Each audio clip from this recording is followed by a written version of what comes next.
You're listening to Mastering Mentorship, a coach's guide to empowering youth. Written by Osoria Asibor, a youth coach of great repute whose work has impacted countless young lives across generations and cultures.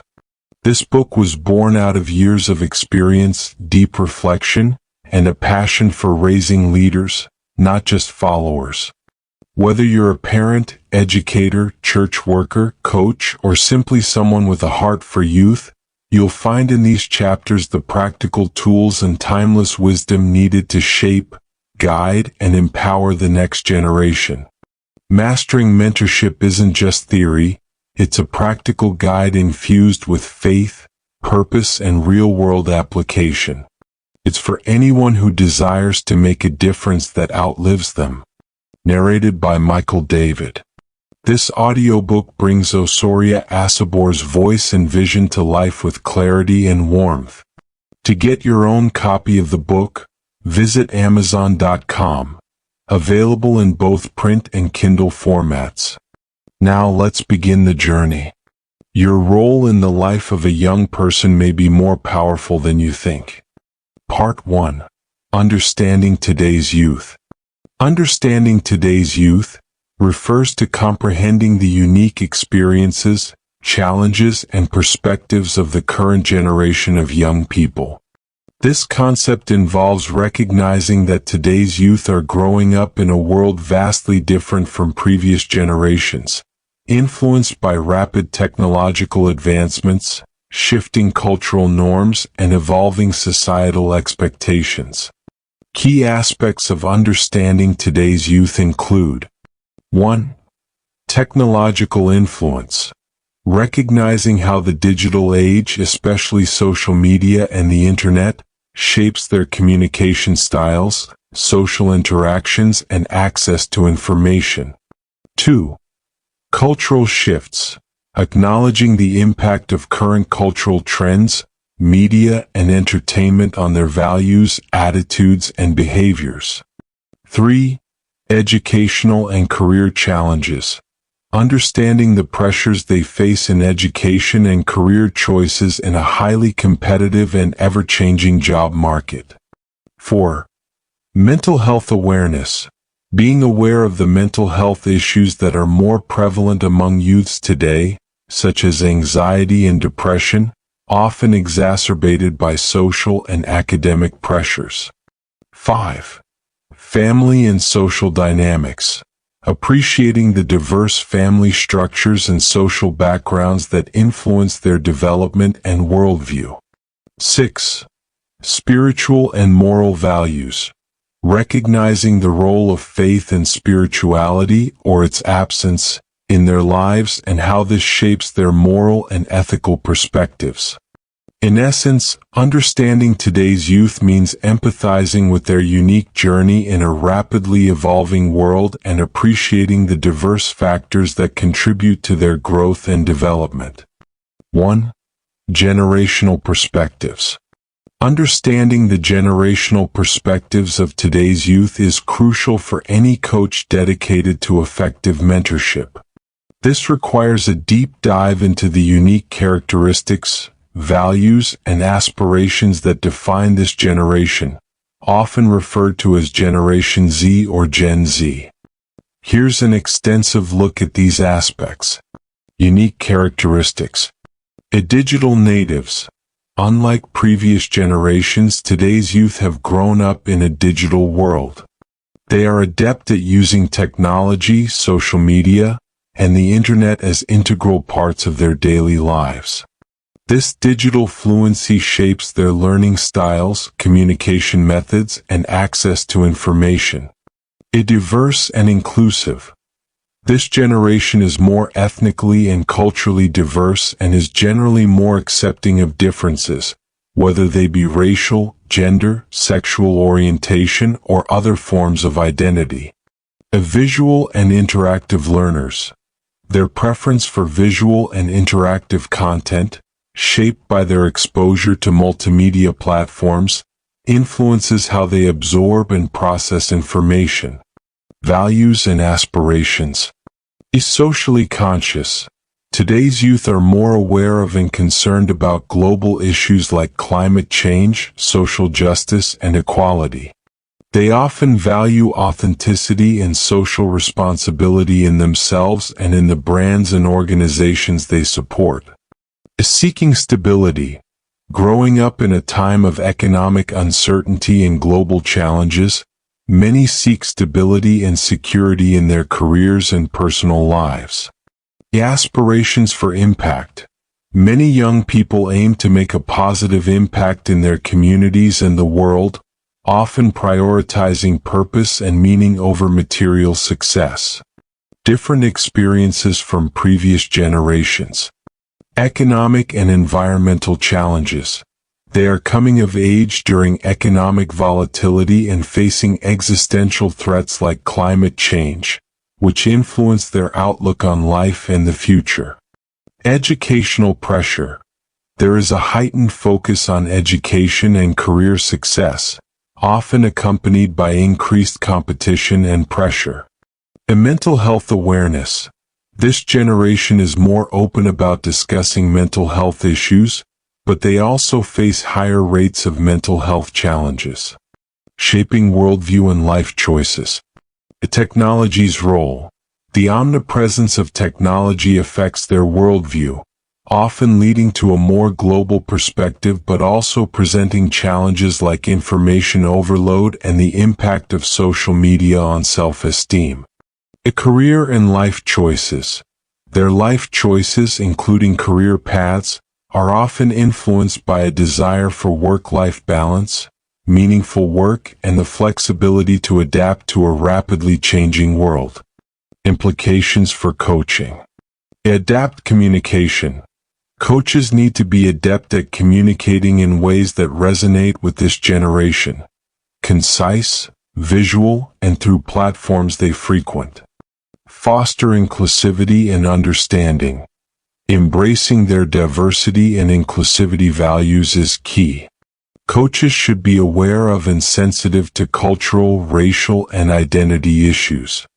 Support in uncertainty. Helping them navigate the uncertainties they face requires a coaching approach that is both empathetic and practical, offering guidance in building resilience and adaptability. Encourage purpose-driven goals. Coaches should understand their desire for impact and purpose, guiding them in aligning their aspirations with their actions and career choices. In summary, coaching today's youth requires an understanding of their unique generational perspective, shaped by technological advancement, social consciousness, and a diverse range of challenges and opportunities. Recognizing and empathizing with these facets will enable you as a coach to connect with them more effectively and provide the mentorship they need to thrive in today's complex world. 2. Cultural and social influences. As a coach dedicated to guiding today's youth, it is essential for you to understand the profound impact of social media, technology, and popular culture on young individuals. These elements play a significant role in shaping their social interactions, self-perception, and value systems. Here's a deeper look at how each of these factors influences the youth you are mentoring. Impact of social media. Social interactions. Social media has revolutionized how young people interact. You'll find that their social lives are heavily influenced by online interactions. This digital socialization can affect their ability to engage in face-to-face communication and can sometimes create unrealistic expectations for relationships and self-image. Self-perception. Many youths develop a sense of self based on feedback and validation received through social media. This can lead to a constant pursuit of approval and a skewed self-image, which can be detrimental to their mental health. As a coach, it's vital to help them build a healthy, realistic self-perception that is not solely dependent on online validation. Influence of technology. Information access. The youth today have unprecedented access to information. While this can be empowering, it can also be overwhelming. You need to guide them in developing critical thinking skills to navigate the vast sea of information and discern reliable sources from misleading ones. Attention span and learning. The fast-paced nature of technology can affect attention spans and learning styles. You might notice a preference for quick, interactive learning experiences. Incorporating these styles into your coaching can enhance engagement and comprehension. Role of popular culture. Value systems. Popular culture, including music, movies, and influencers, significantly shapes youth's values and beliefs. You will find that their attitudes and behaviors are often influenced by trends and public figures. It's important to help them critically evaluate these influences and align their values with their faith and personal beliefs. Aspirations and goals. The portrayal of success and lifestyle in popular culture can impact their aspirations. As a coach, you have the opportunity to help them set goals that are not just influenced by popular culture but are also rooted in their talents, interests, and Christian values. Coaching strategies. Foster media literacy. Encourage critical thinking about the content they consume. Help them understand the impact of media and technology on their perceptions and relationships. Promote authentic self-expression. Guide them in expressing their true selves, both online and offline. Emphasize the importance of authenticity over conformity to online trends. Build resilience. Equip them to handle the pressures and influences of social media and popular culture. This includes dealing with cyberbullying, peer pressure, and the fear of missing out, FOMO. Understanding these cultural and social influences will enable you to more effectively mentor and guide the youth. By acknowledging and addressing these factors, you can help them navigate their social world with confidence, maintaining their Christian values and developing a strong, grounded sense of self. 3. Educational and career trends. As a coach guiding today's youth, it's crucial for you to stay informed about the current trends in education and career paths. These trends significantly influence young people's aspirations, choices, and how well they are prepared for the future. Let's delve into these aspects. Current trends in education. A shift towards technology and STEM. There's a growing emphasis on STEM, science, technology, engineering, and mathematics education, reflecting the demand for skills in these areas in the job market. You might find that many young individuals are gravitating towards these fields. Online learning and digital literacy. The rise of online learning platforms and digital resources has transformed the educational landscape. It's essential for you to encourage digital literacy while also helping them navigate the challenges of remote learning. Customized and self-directed learning. There's an increasing trend towards personalized education paths. Youths today seek more control over their learning experiences, often preferring courses and programs that offer flexibility and align with their interests and career goals. Career path trends. Gig economy and freelancing. The traditional career path is evolving. Many young people are attracted to the gig economy, freelancing, and entrepreneurial ventures, valuing flexibility and autonomy over the stability of traditional 9-to-5 jobs. Social impact careers. There's a noticeable shift towards careers that offer opportunities to make a social impact. Youths are increasingly seeking roles in organizations that align with their personal values and contribute to societal good. Evolving job market. Rapid technological advancements are constantly reshaping the job market. Some jobs are becoming obsolete, while new roles are emerging, requiring adaptability and lifelong learning. How these trends affect youths. Aspirations and choices. These educational and career trends directly impact what young people aspire to and choose as their paths. As a coach, understanding these aspirations is key to providing relevant guidance and support. A preparedness for the future. The alignment or misalignment of their education with emerging job market needs can affect how well they are prepared for the future. Your role includes helping them develop skills that are not just relevant today but will remain valuable in the future. Coaching strategies. A career guidance.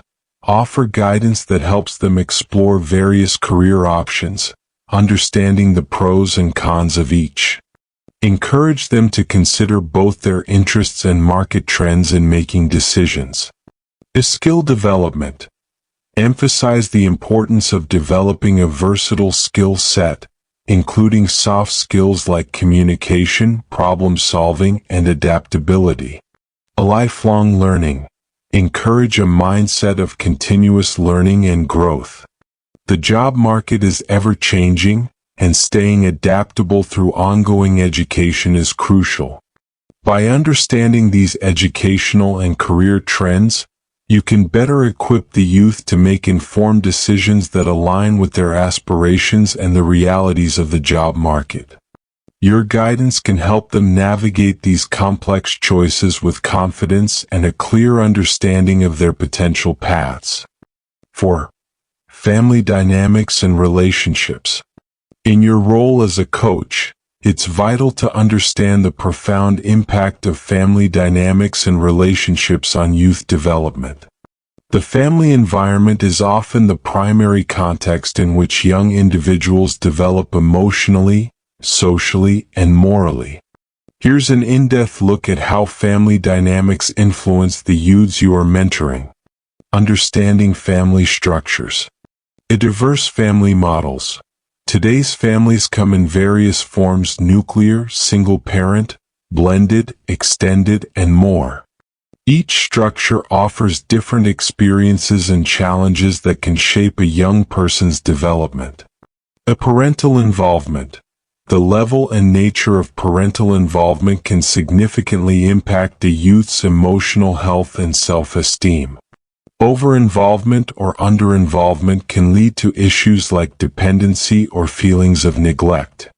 Impact on emotional health. A secure attachment. Youths from families where emotional support and secure attachment are present tend to develop healthier self-esteem and are better at managing relationships. Conflict and stress. Family conflicts, whether due to parental discord, financial stress, or other factors, can lead to anxiety and stress in youths, affecting their emotional and mental well-being. Influence on values and behavior. Moral and spiritual foundations. Family is often the primary source of moral and spiritual education. The values instilled at home can significantly influence a youth's beliefs, decisions, and actions. A modeling behavior. Young people often model their behavior based on family interactions. Patterns of communication, conflict resolution, and emotional expression observed at home can shape their social interactions. Navigating changing family dynamics. Adolescent independence. As youths grow, their need for independence can lead to tension within the family. Understanding and navigating this transition is crucial for their development. Family transitions. Events like divorce, remarriage, or relocation can profoundly impact youths. As a coach, you can provide support and guidance through these transitions. Coaching strategies. Encourage open communication. Foster an environment where young people feel comfortable discussing family dynamics. This open dialogue can help them process and understand their experiences. Support emotional resilience. Equip them with coping strategies to handle family-related stress. Emphasizing resilience can help them adapt to various family situations. Reinforce positive values. Help them identify and strengthen the positive values they've learned from their family. Encourage them to carry these values into their personal and future family lives. Address behavioral patterns. If you notice behavioral patterns that stem from family dynamics, address them constructively. Guide them in learning healthy ways of communication and conflict resolution. By delving into family dynamics and relationships, you gain crucial insights into the emotional, moral, and social development of the youths you are coaching. This understanding allows you to provide tailored guidance and support, helping them navigate their family environments and the impact these have on their overall development. 5. Mental health and well-being. As a coach, addressing the mental health and well-being of today's youth is imperative. Young individuals are increasingly facing mental health challenges, including anxiety, depression, and stress, often stemming from various societal pressures and expectations. Here's an in-depth exploration of these issues. Common mental health challenges. Anxiety. Many youths experience anxiety, which can manifest in various forms, including social anxiety, generalized anxiety disorder, and panic attacks. Factors contributing to anxiety may include academic pressures, social media influence, and uncertainty about the future. Depression. Depression among youth is a growing concern, often characterized by persistent feelings of sadness, loss of interest in activities, and a sense of hopelessness. It can be triggered by personal experiences, family dynamics, or biological factors. Stress. The fast-paced, high-pressure environment that many young people navigate today can lead to significant stress. This stress might stem from academic demands, social relationships, family expectations, or transitioning into adulthood. Roots in societal pressures and expectations. The academic and career pressures. The intense focus on academic achievement and securing a successful career path can be overwhelming, leading to anxiety and stress. Social media and peer comparison. Constant exposure to curated lifestyles on social media can create unrealistic expectations and feelings of inadequacy, contributing to anxiety and depression. Identity and self-perception. Navigating identity issues and societal expectations around appearance, sexuality, and success can be challenging and stressful for youths. Coaching strategies. Promote open dialogue. Encourage young people to talk about their feelings and experiences. Creating a safe, non-judgmental space for them to share can help alleviate mental health burdens. Teach coping mechanisms. Equip them with practical coping strategies such as mindfulness, stress management techniques, and healthy lifestyle choices, exercise, diet, sleep hygiene. Encourage professional help when necessary. Be attentive to signs that a youth may need professional mental health support. Encourage them to seek help from therapists or counselors when needed. Build resilience. Help them develop resilience by guiding them in facing challenges, learning from failures, and building self-esteem.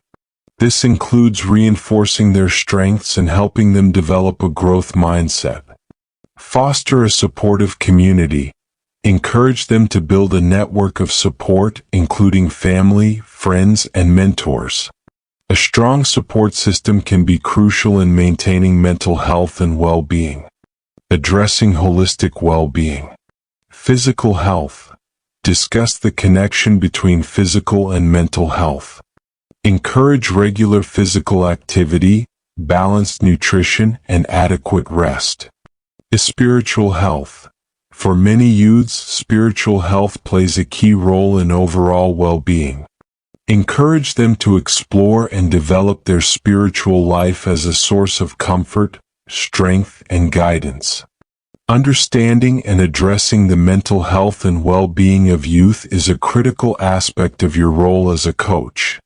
By being informed, compassionate, and proactive in this area, you can significantly contribute to the overall health and happiness of the young individuals you mentor. 6. Spiritual orientation and faith. In your role as a coach, it's essential to understand the evolving landscape of spirituality and faith among contemporary youths. This understanding will help you guide them in aligning their lives with Christian values and beliefs, amidst a society often leaning towards secularism. Here's a comprehensive exploration of this aspect. Understanding contemporary youth's perspectives on religion. Diverse beliefs. Today's youth come from a wide range of religious backgrounds and levels of spiritual engagement. Some may be deeply committed to their faith, while others might be exploring or even questioning religious beliefs. As secular influences, the rise of secularism has led many young individuals to adopt a more secular worldview, often prioritizing scientific reasoning and humanistic values over religious beliefs. Spiritual but not religious. A growing trend among youth is to identify as spiritual but not religious. They often seek a personal, experiential approach to spirituality outside traditional religious structures. The influence of secularism. Moral and ethical perspectives. Secularism can influence youth's moral and ethical perspectives, sometimes leading to conflicts with traditional Christian values. A worldview and decision-making. A secular worldview can affect how young people make decisions, often focusing on individualism and personal fulfillment. Reconnecting youths with Christian values and beliefs. Creating relevance. Show the relevance of Christian values in addressing modern-day challenges. Help them see how faith can provide meaningful answers to their life questions. Encouraging exploration and questions. Welcome their questions and explorations about faith. A supportive environment where doubts and thoughts can be openly discussed is crucial for spiritual growth. Modeling Christian living. Demonstrate through your own life how Christian values are lived out. Your example can be a powerful tool in influencing their faith journey. Incorporating faith into everyday life. Teach them how to integrate faith into daily activities and decisions, showing that Christianity is not just about religious practices but a way of life. Community engagement. Encourage involvement in faith communities where they can build relationships with others who share their beliefs and values. This can include church groups, youth groups, or Christian clubs. Addressing the role of faith in mental and emotional well-being. Spiritual well-being. Discuss how spiritual well-being contributes to overall health and happiness. Encourage practices like prayer, meditation, and scriptural study as sources of comfort and guidance. A moral and ethical development. Guide them in developing a strong moral compass based on Christian teachings. This includes navigating ethical dilemmas and making choices that align with their faith. In summary, understanding and addressing the spiritual orientation and faith of today's youth requires a delicate balance of empathy, openness, and steadfastness in Christian principles. Your role as a coach is to guide them in exploring and deepening their faith, helping them to navigate the complexities of modern spirituality with a grounded Christian perspective. Part 2. Foundations of Effective Mentorship. Foundations of Effective Mentorship refers to the core principles and practices that form the basis of a successful and impactful mentor-mentee relationship. This concept encompasses several key elements. 1. Building trust and rapport. This is the cornerstone of effective mentorship. It involves creating a relationship based on mutual respect, understanding, and empathy. Trust and rapport are built over time through consistent and reliable interactions, where the mentor demonstrates a genuine interest in the mentee's well-being and development. 2. Effective communication skills. Effective mentorship requires excellent communication skills, including active listening, empathetic responses, and assertive yet respectful expression. It's about understanding not just what is being said, but also what is left unsaid, and responding in a way that encourages open and honest dialogue. 3. Ethical and spiritual guidance. In a Christian mentorship context, integrating ethical and spiritual guidance is essential. This involves not only imparting knowledge and advice but also modeling Christian values and behaviors, guiding ments in their moral and spiritual development, and helping them navigate challenges to their faith. In essence, the foundations of effective mentorship are about building a meaningful relationship based on trust, communicating effectively, and providing guidance that aligns with core values and principles. It's a process of guiding, supporting, and empowering another individual on their personal and spiritual journey. Building trust and rapport. Building trust and rapport in mentorship is fundamental for several reasons. 1. Creates a safe environment. Trust and rapport establish a safe and secure environment for ments. In such a setting, they feel comfortable sharing their thoughts, fears, and aspirations without the fear of judgment or criticism. This openness is crucial for effective mentorship. 2. Facilitates open communication. When trust and rapport are present, communication flows more freely and honestly.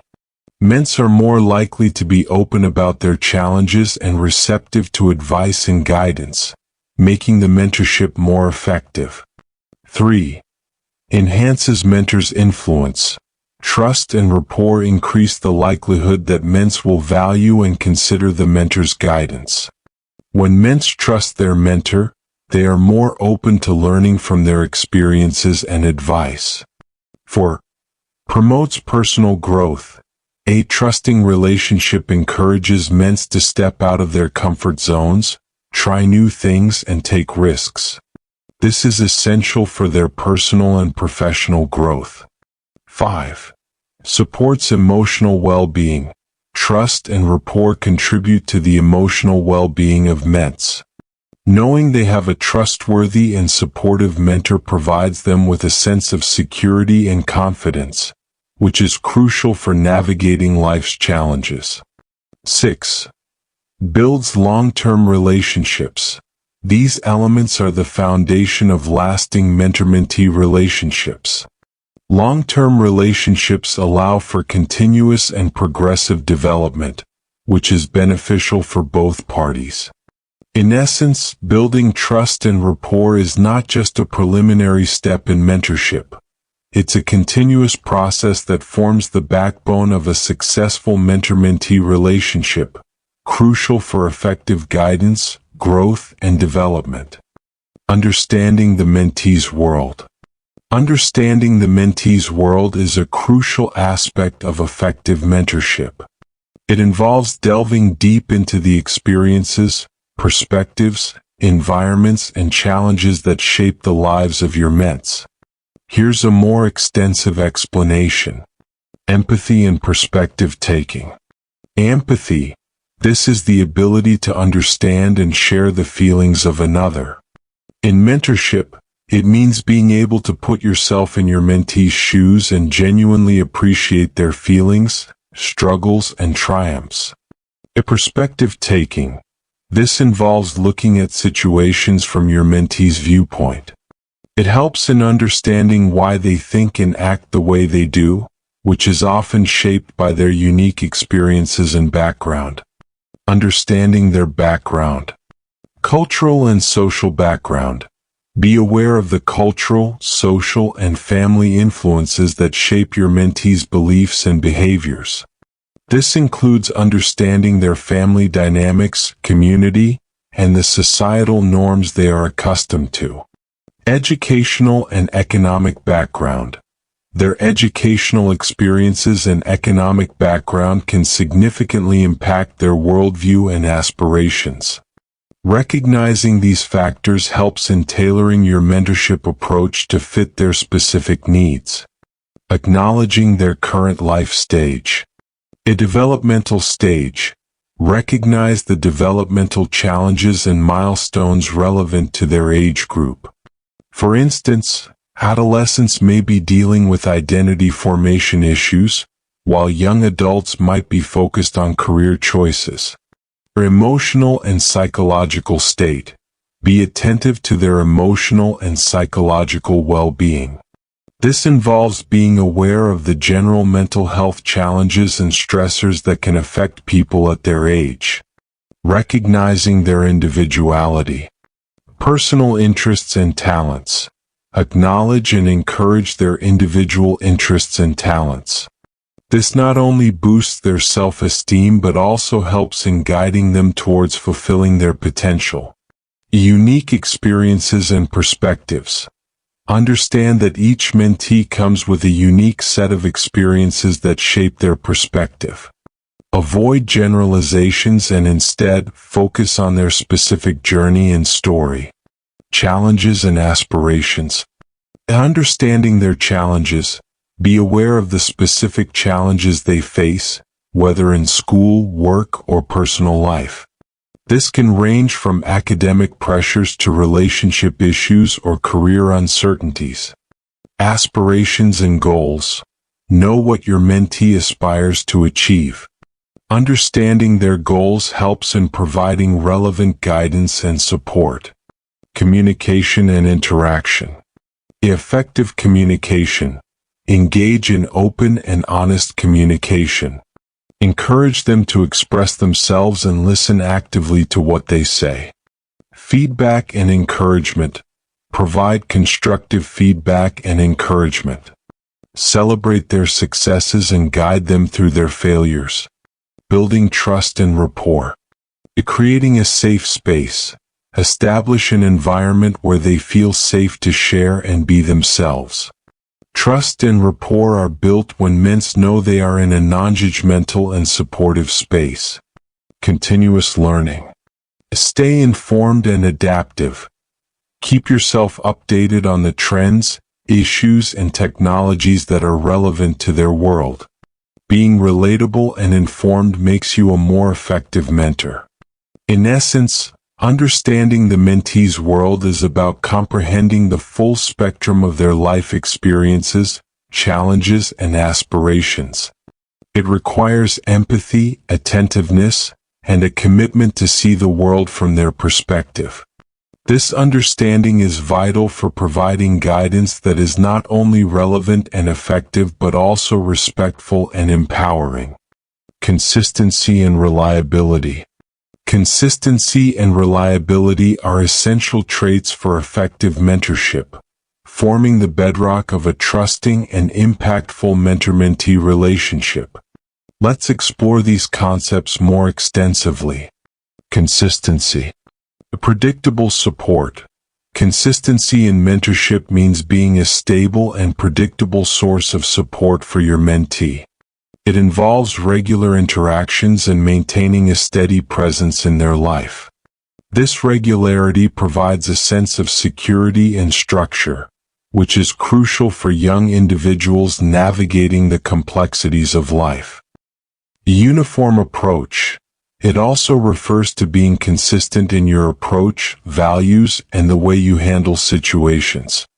For example, if you encourage open communication and non-judgment in one session, it's important to uphold these principles in all interactions. This consistency in approach helps ments understand what to expect from the mentorship, creating a safe and reliable learning environment. Reliability. Trustworthiness. Reliability is about being someone your mentee can depend on. This means following through on promises and commitments, whether it's about meeting schedules, keeping confidentiality, or fulfilling any other agreements made with the mentee. Responsiveness. Being responsive to the needs and concerns of your mentee is also a key aspect of reliability. For instance, if a mentee reaches out for advice or support, responding in a timely and thoughtful manner reinforces your reliability. Building trust through consistency and reliability. Foundation of trust. Consistency and reliability together lay the foundation for building trust. When ments know that they can count on you to be consistent in your behavior and reliable in your commitments, they are more likely to open up and engage deeply in the mentorship process. Modeling positive behavior. By demonstrating these traits, you also model positive behavior for your ments. This modeling is especially important in a mentorship role, as ments often look up to their mentors and emulate their behaviors. Practical implications in mentorship. Setting expectations.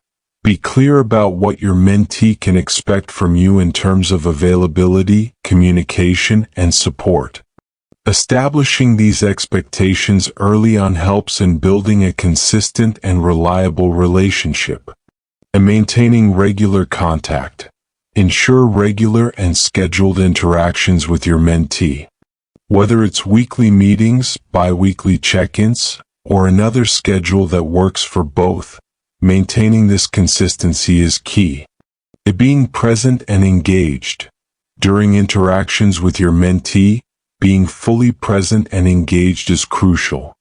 This presence reinforces your commitment to the relationship. Dealing with challenges consistently. When challenges arise, handle them with a consistent approach. This consistency helps ments feel secure and supported, even in difficult times. In summary, consistency and reliability in mentorship are about being a dependable, stable, and predictable source of guidance and support. These qualities are vital in building a trusting relationship, fostering a positive learning environment, and modeling behavior that encourages personal growth and development in ments. Creating a safe space.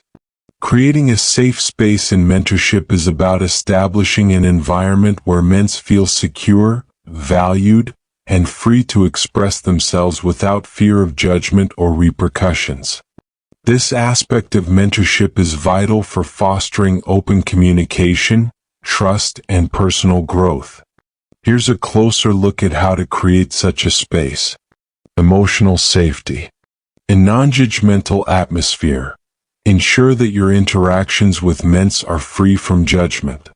This encourages them to share their thoughts, feelings, and experiences openly. Active listening and empathy. Show that you are listening and empathizing with their concerns.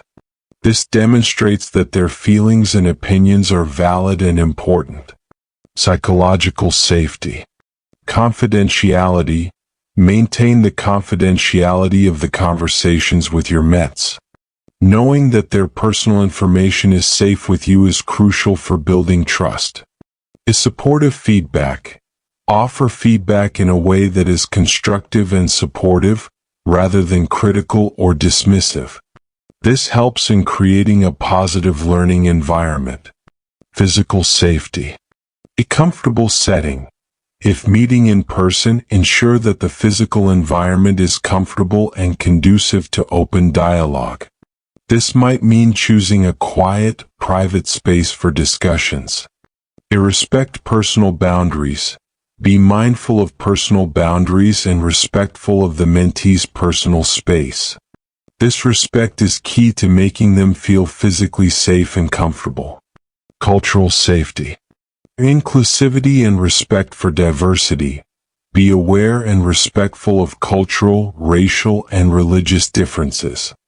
An inclusive approach where diversity is valued contributes to a sense of safety and belonging. In avoiding assumptions and biases, be cautious not to make assumptions based on a mentee's background. Instead, take the time to understand their unique perspective and experiences. Consistent support. Reliability. Consistently being there for your mentee, both in terms of physical presence and emotional support, reinforces the safety of the mentorship space. Steady guidance.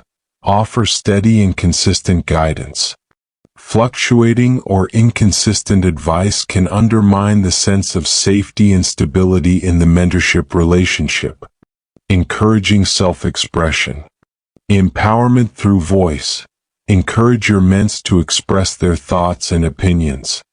This empowerment is a crucial aspect of creating a safe space. Validating experiences. Acknowledge and validate their experiences.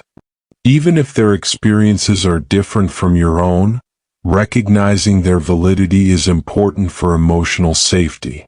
Establishing ground rules. A mutual respect and understanding. Establish ground rules that promote mutual respect and understanding. These rules should be clear, agreed upon, and upheld throughout the mentorship. Creating a safe space in mentorship is about more than just physical safety. It encompasses emotional, psychological, and cultural safety as well. It's about creating an environment where ments feel wholly supported, respected, and free to be themselves, which is essential for effective mentoring and personal growth. Shared experiences and common ground. Finding and leveraging shared experiences and common ground is an important aspect of building trust and rapport in a mentor-mentee relationship. This approach fosters a deeper connection and understanding between you and your ments. Here's how you can effectively utilize this strategy. Identifying shared experiences.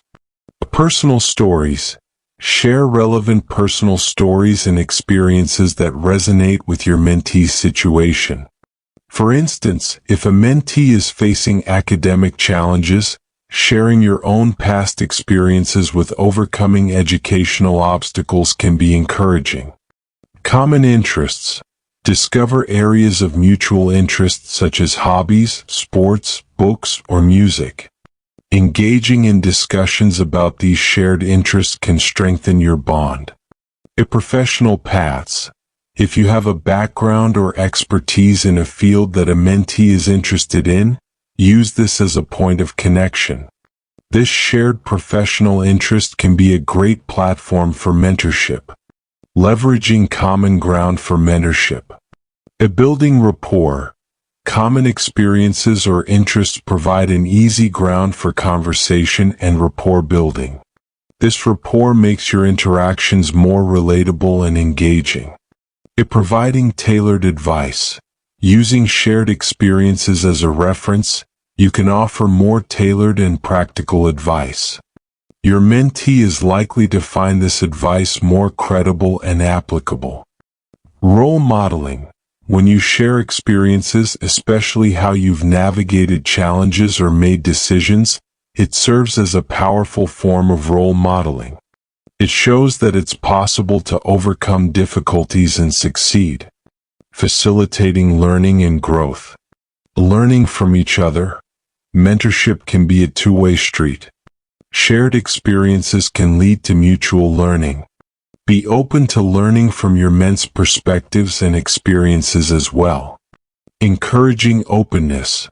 When you share your experiences, it encourages ments to open up about theirs. This exchange can lead to a deeper understanding and more meaningful mentorship. Enhancing empathy. Understanding and relating to each other's experiences enhances empathy in the mentor-mentee relationship. Building trust. Showing vulnerability. Sharing your challenges and failures, not just successes, can make you more approachable and relatable. This vulnerability is key in building trust. Consistent relatability. Consistently finding and discussing common ground throughout your mentorship journey helps in maintaining a strong and relatable connection. Cultural and contextual relevance. Respecting differences. While finding common ground is important, it's also crucial to respect and appreciate the differences.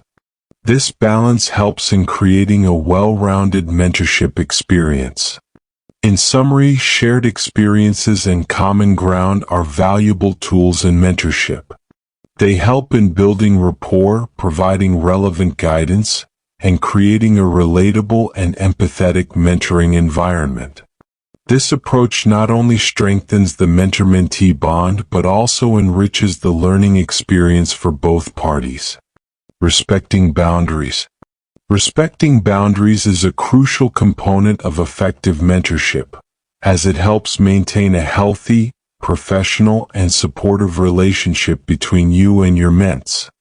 Understanding and honoring these boundaries ensures that the mentorship remains focused, respectful, and beneficial.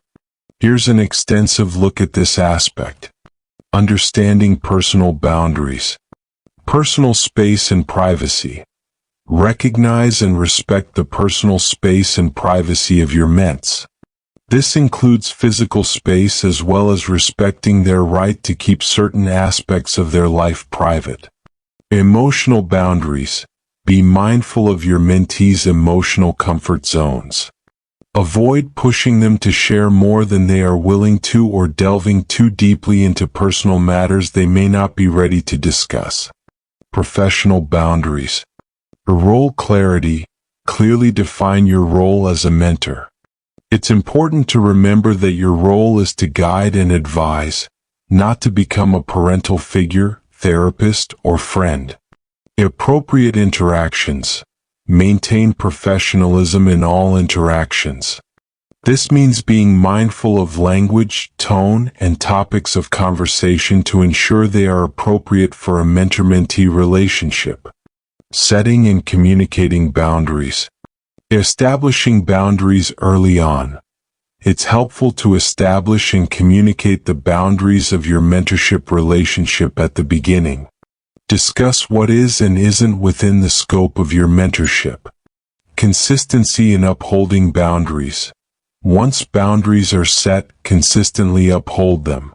This consistency helps in building trust and ensuring a safe, professional mentoring environment. Respecting time and commitments. Time boundaries. Respect your mentee's time as well as your own. This includes starting and ending meetings on time and being considerate about scheduling. Commitment limits. Recognize the limits of your commitments. Avoid overpromising or taking on more than you can handle, as this can lead to boundary issues. Recognizing and adjusting boundaries. A dynamic nature of boundaries. Be aware that boundaries might need to be adjusted as the mentorship progresses. Regular check-ins can help ensure that the established boundaries still work for both you and your mentee. Responding to boundary crossing. If a boundary is crossed, address it promptly and professionally. Discuss why the boundary is important and work together to re-establish it. Cultural and individual considerations. Cultural sensitivity. Be aware of cultural differences that may affect boundary perceptions. What is considered a normal interaction in one culture may be seen as a boundary violation in another. Individual differences. Recognize that each mentee is different. Be attentive and responsive to their individual needs and comfort levels when it comes to boundaries. In essence, respecting boundaries in mentorship is about creating a respectful, safe, and effective environment for guidance and growth. It involves understanding and honoring the personal, emotional, and professional limits within the mentor-mentee relationship, which is key to a successful and healthy mentoring experience. Assertive communication. Assertive communication in mentorship refers to expressing your own thoughts, feelings, and needs in a clear, honest, and respectful manner. It's a balanced communication style that respects both your own rights and those of your mentee. Here's an extensive look at assertive communication. Clarity and honesty. Clear expression. Clearly articulate your thoughts and feelings without being vague or ambiguous. This involves being straightforward about what you think and feel in a situation. Honesty. Be honest in your communication, but also tactful. Honesty and assertiveness is about being truthful without being hurtful or offensive. Respect for self and others is self-respect. Assertive communication involves standing up for your own rights and expressing your needs and opinions confidently. This demonstrates self-respect and confidence in your own values and decisions. A respect for the mentee. Equally important is respecting the rights and feelings of your mentee.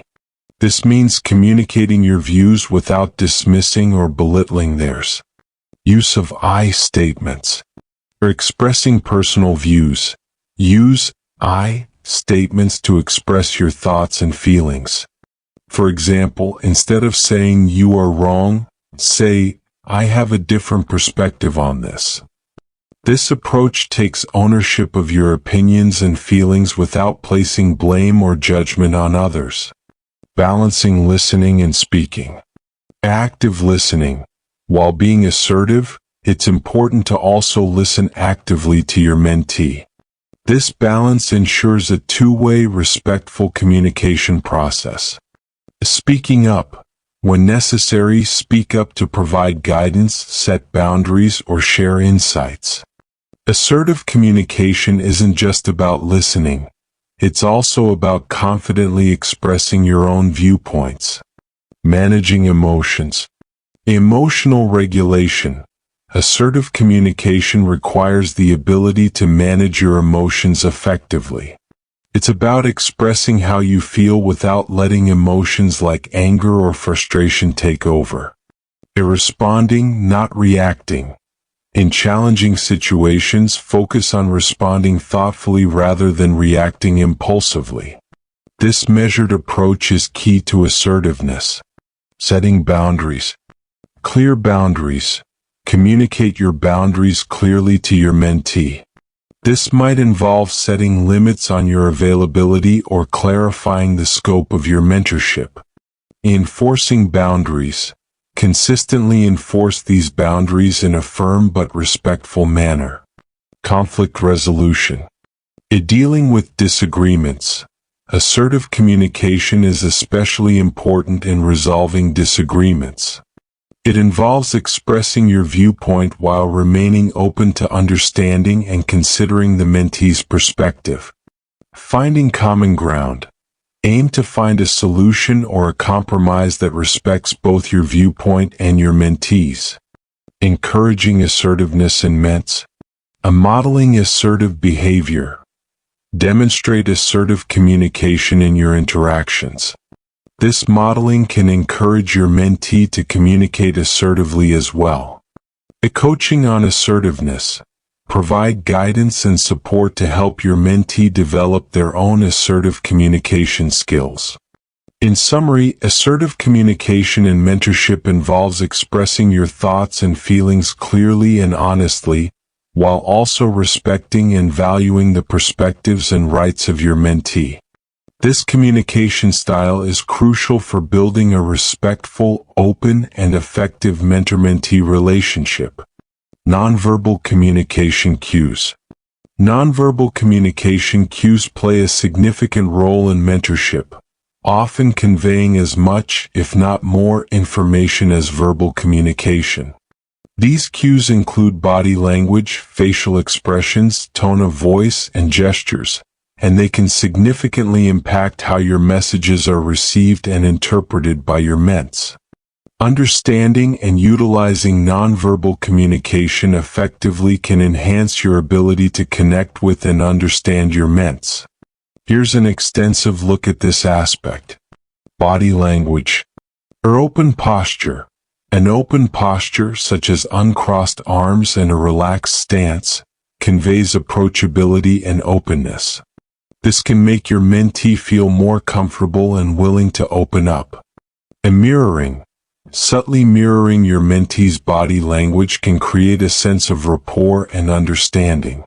However, this should be done naturally and not overdone. Facial expressions. Expressive faces. Your facial expressions should reflect genuine emotions. A smile, a look of concern, or an expression of interest can significantly enhance your verbal communication. Eye contact. Maintaining appropriate eye contact shows that you are engaged and interested. However, be mindful of cultural differences and norms around eye contact. Tone of voice. Tone modulation. The tone of your voice conveys various emotions. A calm, steady tone usually sets a comfortable atmosphere, while a warm and enthusiastic tone can be encouraging and motivating. A volume and pace. Be mindful of your speaking volume and pace. A gentle, unhurried way of speaking can be very reassuring and helps ensure that your mentee feels listened to and not rushed. Gestures. Supportive gestures. Gestures like nodding in agreement or leaning in slightly can reinforce your engagement and interest in the conversation. Avoiding negative gestures. Avoid gestures that may be perceived as dismissive or aggressive, such as pointing fingers or abrupt movements. Physical space. Respecting personal space. Be aware of the physical space between you and your mentee. Respecting personal space boundaries is crucial for creating a comfortable environment. Consistency between verbal and nonverbal cues.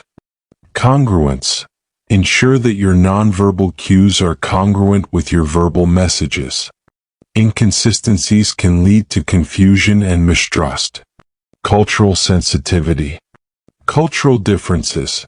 Be aware that nonverbal communication cues can vary significantly across cultures. What is considered positive and engaging in one culture might be perceived differently in another. Self-awareness and observation. Being self-aware, regularly assess and become aware of your own nonverbal communication. This self-awareness can help you ensure that you are conveying the intended message. Observing the mentee's cues. Pay attention to your mentee's nonverbal cues. They can provide valuable insights into their feelings and reactions, sometimes more than their words.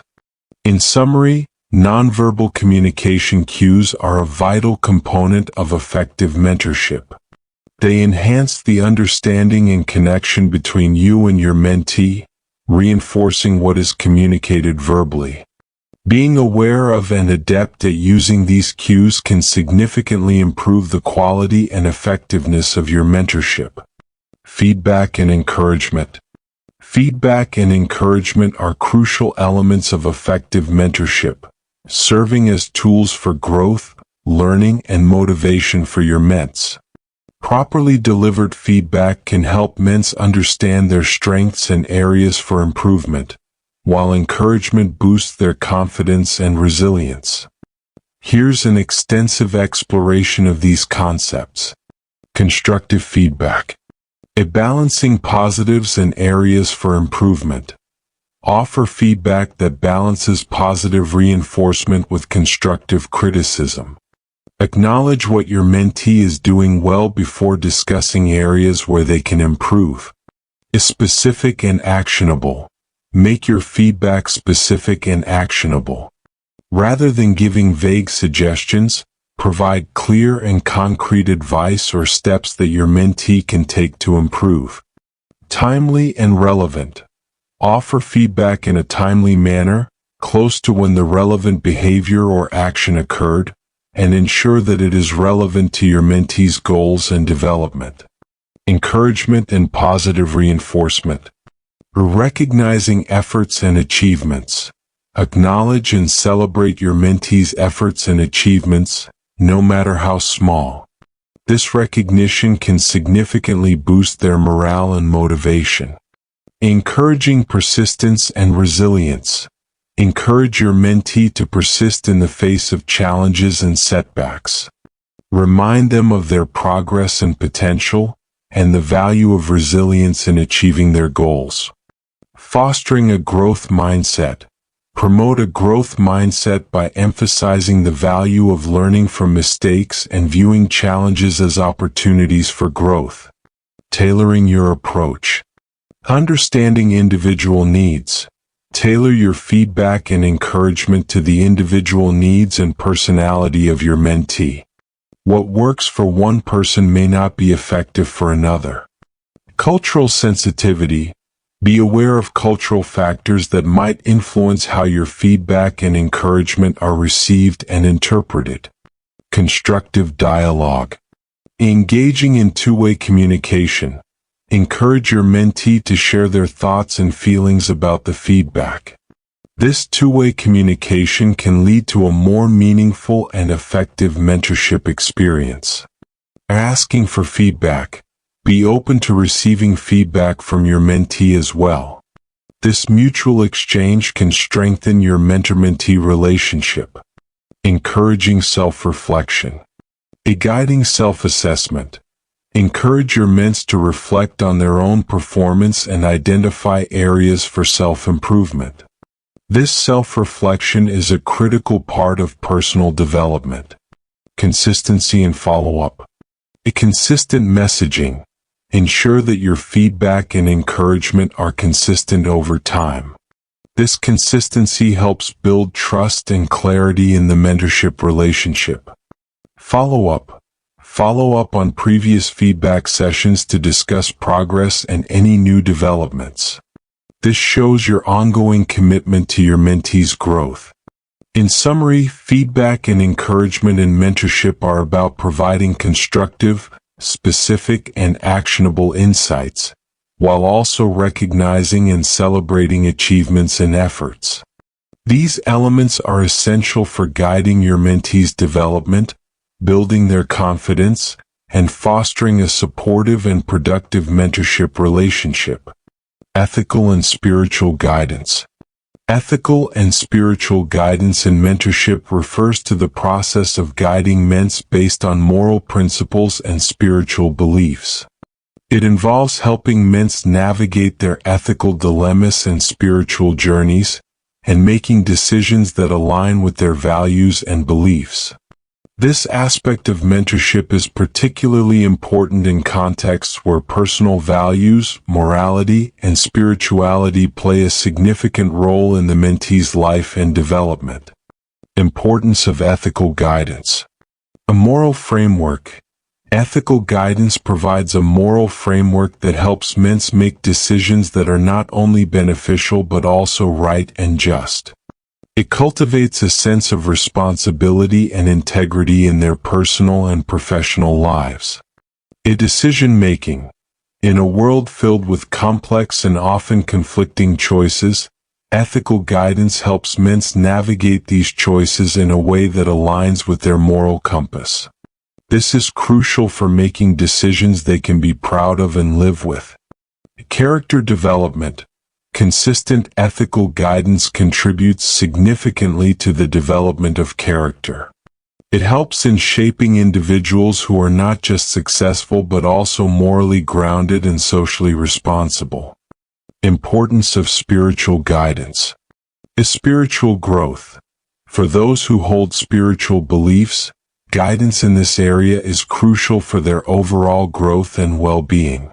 It helps ments explore and deepen their spiritual beliefs and practices. In navigating life's challenges, spiritual guidance often provides a source of comfort and strength in facing life's challenges. It offers a perspective that can help ments find meaning and purpose in their experiences, particularly in difficult times. Values and beliefs. In a rapidly changing world, maintaining one's values and beliefs can be challenging. Spiritual guidance helps ments stay true to their core beliefs and values, which is essential for their integrity and identity. Integrating ethics and spirituality. A holistic development. Ethical and spiritual guidance addresses not just the skill or career development of ments but their holistic development as individuals. It touches on deeper aspects of their lives, influencing their overall sense of self and their place in the world. Community and relationships. This form of guidance also extends to how ments interact with others and their community. It fosters a sense of empathy, compassion, and connectedness, which are vital for building healthy relationships and communities. In essence, ethical and spiritual guidance is a fundamental component of mentorship that goes beyond mere skill development. It addresses the deeper aspects of the mentee's life, helping them grow not just as professionals or students, but as well-rounded, morally and spiritually grounded individuals. Integrating Christian principles. Integrating Christian principles in mentorship involves embedding the teachings and values of Christianity into the guidance and support you provide to your ments. This integration is a multifaceted approach that touches on various aspects of mentorship, from the way you communicate and interact with your ments to the kind of advice and support you offer. Here's an extensive look at this concept. Living by example. Modeling Christian values. As a mentor, one of the most powerful ways to integrate Christian principles is by exemplifying them in your own life. Displaying attributes such as integrity, compassion, forgiveness, and humility in your actions and decisions serves as a living example for your ments. A consistent Christian behavior.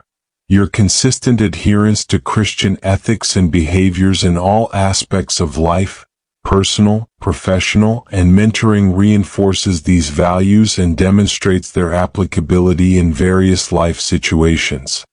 Biblical guidance. Using biblical teachings. Incorporate teachings from the Bible into your mentorship. This can include sharing relevant scriptures, biblical stories, and parables that provide wisdom and guidance in alignment with Christian beliefs. Applying biblical principles to modern challenges. Show how Christian principles can be applied to modern-day challenges and situations. This helps men see the relevance and timelessness of biblical teachings. Prayer and spiritual practices. Encouraging prayer. Encourage your ments to engage in prayer as a way of seeking guidance, expressing gratitude, and finding strength in challenging times. Incorporating spiritual disciplines. Suggest and discuss spiritual disciplines such as reading the Bible, meditation, and attending church services. These practices can strengthen their spiritual life and deepen their understanding of Christian teachings. Ethical decision-making. A guidance on moral choices. Offer guidance on making decisions that align with Christian morals. This involves exploring choices not just in terms of outcomes, but also in terms of ethical integrity and alignment with Christian values. In navigating moral dilemmas. Help your ments navigate moral dilemmas by applying Christian ethical frameworks. This can involve discussions that help them analyze and make choices based on Christian teachings. Compassion and understanding. Empathy and non-judgmental support. Exemplify Christ-like compassion and understanding in your interactions. Being non-judgmental and empathetic reflects the core Christian value of loving and accepting others. Is supporting without imposing. While integrating Christian principles, it's important to offer support and guidance without imposing beliefs. Respect your mentee's autonomy and individual journey of faith. Building community and service. Fostering a sense of community. Encourage participation in Christian communities, whether it's a church, youth group, or Bible study group. Such involvement can provide additional support and a sense of belonging. Promoting service and charity. Encourage your ments to engage in acts of service and charity, reflecting the Christian principle of loving and serving others. Personal growth and reflection.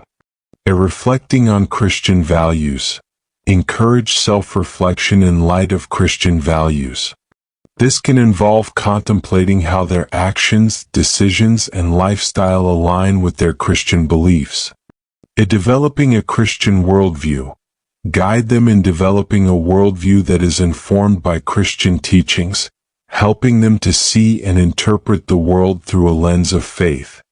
In summary, integrating Christian principles into mentorship is about more than just offering biblical advice. It's a holistic approach that encompasses living by example, providing scriptural guidance, encouraging spiritual practices, and promoting ethical decision-making. It involves guiding men's in a way that not only helps them navigate their current challenges but also nurtures their spiritual growth and understanding of Christian values. Moral decision-making.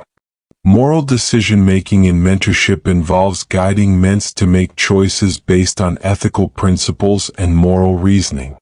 It's about helping them consider not just the practical outcomes of their decisions, but also the ethical implications and alignment with moral values. Extensively, this concept encompasses several key aspects. Understanding of moral principles. A foundation in ethical theories.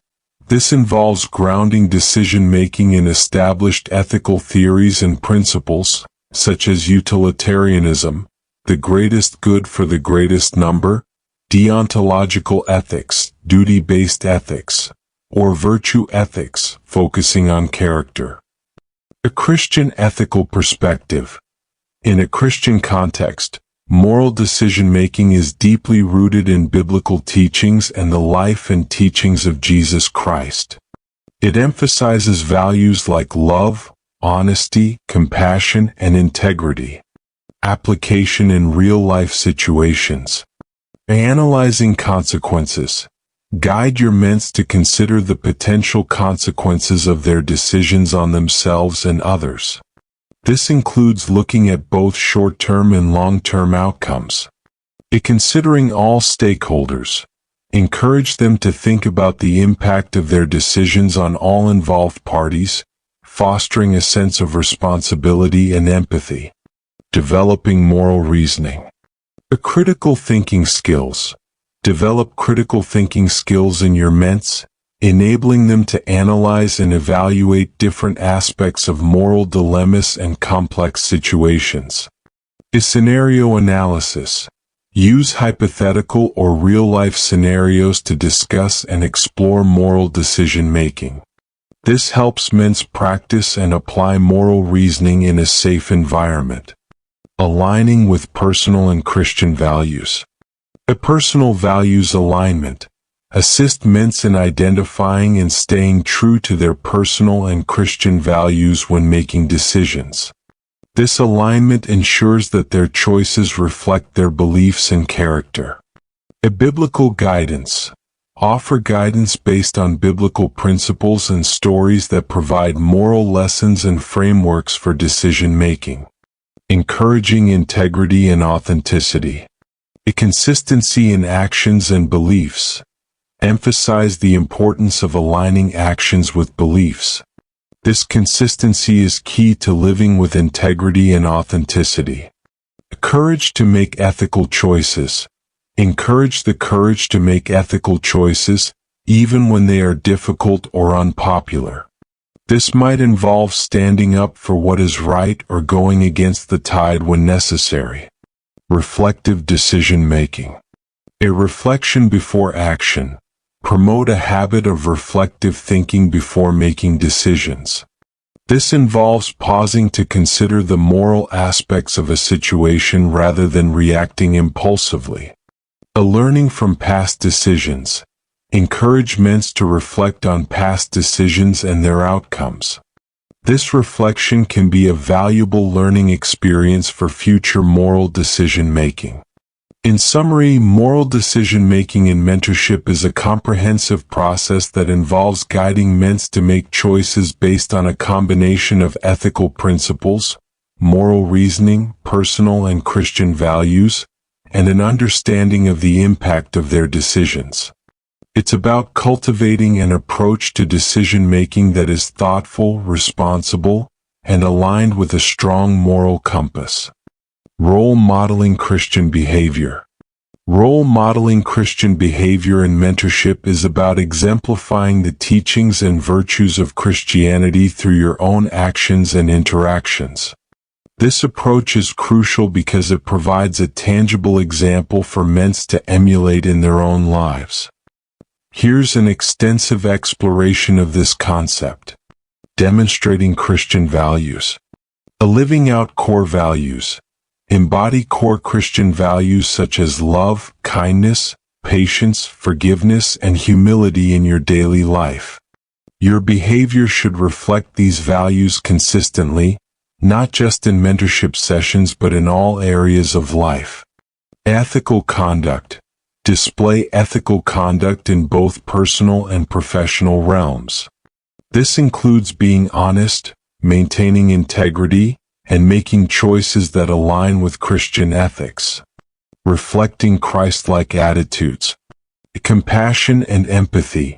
Show compassion and empathy towards others, reflecting Christ's love and understanding. This involves being attentive to the needs and struggles of those around you, including your mates. Servant leadership. Embrace the concept of servant leadership, which focuses on serving others rather than wielding power.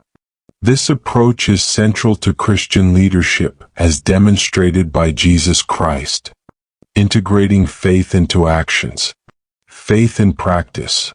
Integrate your faith into everyday actions. This might include making decisions based on prayer and biblical principles, or engaging in activities that reflect your Christian beliefs. A consistency in word and deed. Ensure that your words and actions are consistent with Christian teachings. This congruence strengthens your credibility as a role model. Encouraging spiritual growth. Encouraging prayer and study. Encourage your men to engage in prayer and study of the Bible. Share how these practices have impacted your life and decision-making. Sharing personal testimonies. Share personal experiences and testimonies of how your faith has guided and sustained you. Personal stories can be powerful in illustrating the relevance of faith in real life. Handling challenges in a Christ-like manner. Responding to adversity. Demonstrate how to handle challenges and adversity in a way that aligns with Christian teachings. This includes showing forgiveness, resilience, and maintaining faith under pressure. Conflict resolution. Show how to resolve conflicts in a manner that promotes peace, understanding, and reconciliation, following the teachings of Christ. Community involvement. Active participation in church and community. Be actively involved in your church and community. This involvement is a practical demonstration of living out Christian values. Serving others. Engage in acts of service and charity. This not only reflects Christian values but also sets a strong example for your men to follow. In summary, role modeling Christian behavior in mentorship is about embodying the teachings of Christ in your everyday life and interactions. It involves demonstrating Christian values, attitudes, and practices, providing a living example for your men to emulate. This approach is instrumental in guiding them not only in their personal and professional development but also in their spiritual growth and understanding of what it means to live a Christ-centered life. Navigating secular challenges. Navigating secular challenges in a mentorship role involves helping men to understand and respond to the various non-religious or worldly influences and pressures they encounter in a way that aligns with their Christian faith. This task is particularly crucial in today's increasingly secularized society, where Christian values may sometimes conflict with mainstream cultural norms. Here's an extensive exploration of this concept. Identifying secular influences. The awareness of societal trends. Recognize and understand the current societal trends, ideologies, and values that might be contrary or challenging to Christian beliefs.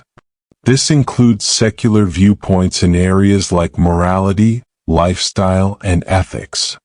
In media and popular culture. Assist men in critically evaluating the messages and values presented in media and popular culture, which often reflect secular ideologies. Equipping with a Christian perspective. Biblical worldview. Guide men's in developing and maintaining a biblical worldview. This involves interpreting life and societal trends through the lens of Christian scripture and teachings. Critical thinking. Encourage critical thinking and discernment, enabling men to analyze and question secular narratives and align their responses with Christian principles. Addressing moral and ethical dilemmas. Immoral reasoning. Help men navigate moral and ethical dilemmas they face in secular contexts, using biblical guidance and Christian ethical frameworks. A balancing respect and conviction. Teach how to balance respecting others' beliefs and societal norms with maintaining personal Christian convictions. Engaging with secular society. Effective communication. Coach on how to effectively communicate Christian beliefs and values in secular settings in a respectful and non-confrontational manner. Positive engagement. Encourage positive and constructive engagement with secular society. This includes participating in community and societal activities while upholding Christian values. Building resilience. A spiritual strength. Strengthen the spiritual resilience of men to withstand and respond to secular pressures. This can involve regular prayer, scripture study, and involvement in Christian communities. Role models and support systems. Highlight the importance of having Christian role models and a supportive faith community to turn to for guidance and encouragement. Navigating secular workplaces and education. In professional and academic settings. Offer guidance on navigating secular environments such as workplaces and educational institutions, where they may encounter practices or viewpoints that differ from their faith. Integrating faith in daily life. Help them integrate their faith into daily life, even in secular settings, in a way that is authentic and unobtrusive. In summary, navigating secular challenges in mentorship is about helping men to recognize, understand, and appropriately respond to secular influences in a manner consistent with their Christian faith. It involves developing critical thinking, a strong biblical worldview, and the ability to engage positively with society while maintaining Christian integrity and values. Spiritual growth and development. Spiritual growth and development in mentorship refer to guiding and supporting men in their journey to deepen their relationship with God, understand and live out their faith, and mature spiritually. This aspect of mentorship is essential for individuals who seek to align their lives more closely with Christian values and teachings. Here's a detailed examination of this concept. Deepening faith. Encouraging a stronger relationship with God. Guide men in nurturing a closer and more personal relationship with God. This can be facilitated through prayer, meditation, and personal reflection. A biblical understanding. Assist men in deepening their understanding of the Bible. Encourage regular scripture study and exploration of biblical teachings and how they apply to everyday life. Developing spiritual disciplines. Irregular prayer and worship. Encourage the practice of regular prayer and worship as means to connect with God and cultivate a spiritual life. Fasting and meditation. Introduce spiritual disciplines like fasting and meditation, which can help men to focus on their spiritual journey and develop self-discipline and deeper insight into their faith. Living out Christian values. Applying Christian teachings in daily life. Assist men in applying Christian teachings to their daily decisions and interactions. This includes showing love and kindness to others, practicing forgiveness, and living with integrity. A service and charity. Encourage acts of service and charity, reflecting the Christian principle of loving and serving others as a manifestation of one's faith. overcoming spiritual challenges, dealing with doubt and questions. Help mentors navigate periods of doubt or questions about their faith. Encourage them to explore these questions as a natural part of spiritual growth. Resilience in faith. Guide them in developing resilience in their faith, particularly when faced with challenges or adversities that test their beliefs. Personal and communal aspects. Personal spiritual journey. Recognize that each individual's spiritual journey is unique. Offer personalized guidance that respects the mentee's personal experiences and pace of spiritual growth. Community involvement. Encourage involvement in a faith community such as a local church or Christian group, which can provide additional support and a sense of belonging. Holistic development. Integrating faith with all aspects of life. Emphasize the integration of faith into all areas of life, including personal, professional, and social aspects. This holistic approach ensures that faith is not compartmentalized but is a central part of the mentee's identity. Continuous learning and growth. A lifelong learning. Encourage a mindset of lifelong learning and growth in faith. This can include attending workshops, reading Christian literature, and engaging in discussions with other believers. In summary, spiritual growth and development and mentorship involve guiding mentors in deepening their relationship with God, understanding and applying biblical teachings, developing spiritual disciplines, and integrating their faith into every aspect of their lives. This process is crucial for nurturing a strong, resilient, and active Christian faith, helping mentors to grow not just in their personal spirituality but also in their ability to positively impact the world around them through their faith.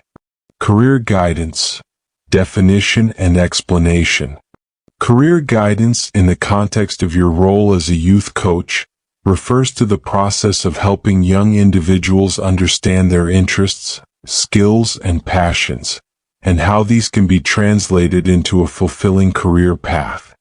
It's about guiding them through the exploration of various occupations, assisting them in making informed educational and career choices, and providing support in developing the necessary skills and strategies for their professional journey. Key aspects of career guidance. 1. Self-discovery. A critical part of career guidance is helping youth understand themselves better, their interests, strengths, weaknesses, values, and aspirations. This self-awareness is foundational in choosing a career path that aligns with their personality and life goals. 2. Exploration of options. Career guidance involves exploring different career options. This includes researching various industries, understanding job roles, and staying informed about emerging career fields.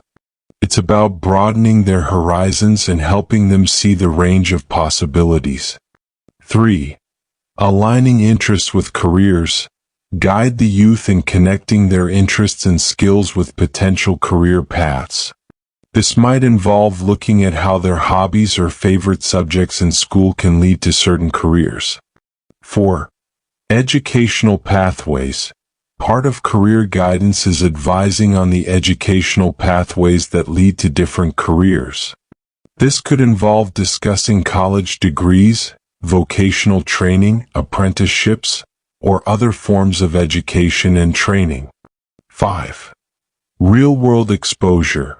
Encourage experiences such as internships, volunteer work, or job shadowing. These experiences provide practical insights into different professions and help in making informed decisions. 6. Decision-making. Assist them in the process of making career decisions. This involves weighing pros and cons, considering future job market trends, and aligning with personal life goals and values. 7. Job search skills.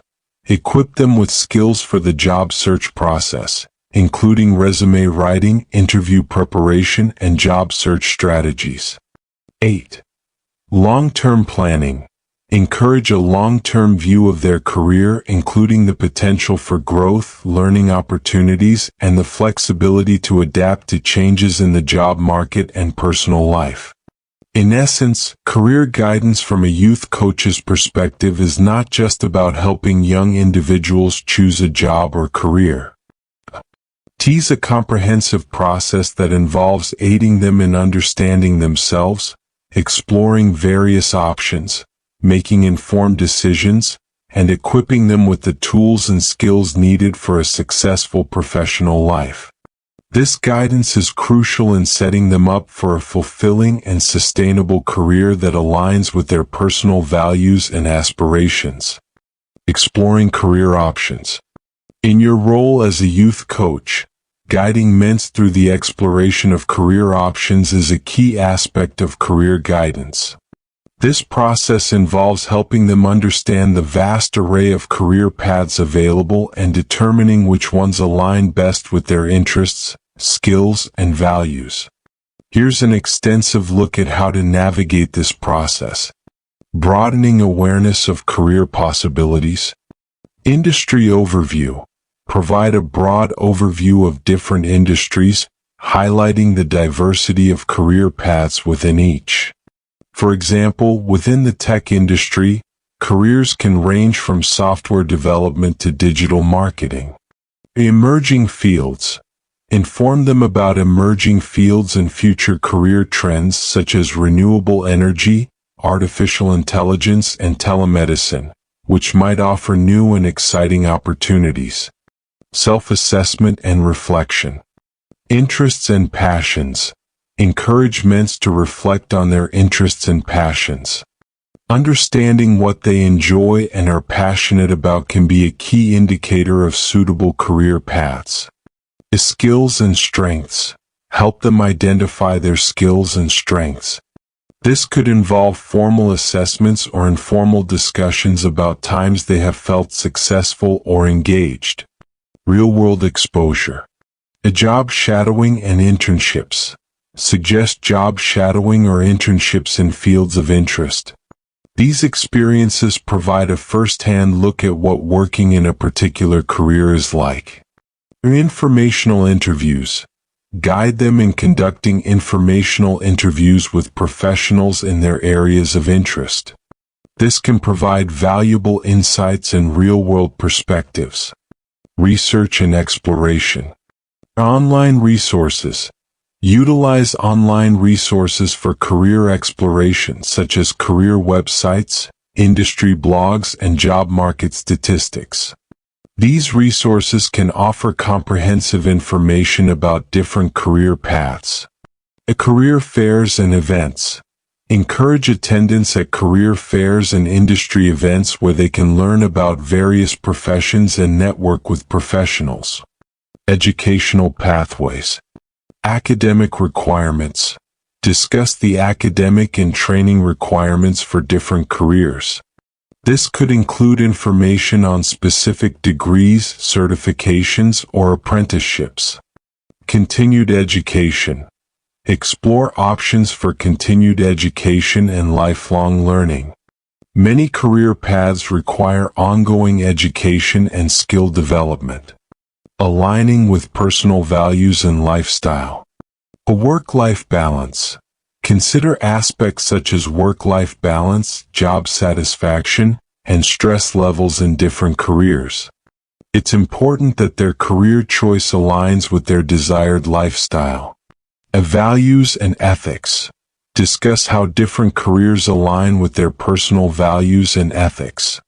For some, it's important that their job reflects their beliefs and contributes positively to society.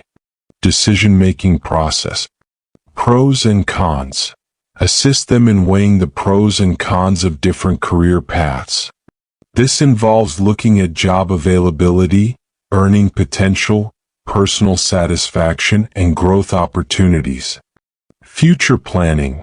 Consider how certain careers might evolve over time and what future opportunities or challenges they might present. In summary, exploring career options is a multifaceted process that involves helping your mentor broaden their understanding of the job market, assess their own interests and skills, gain real-world exposure, and align their career choices with their personal values and long-term goals.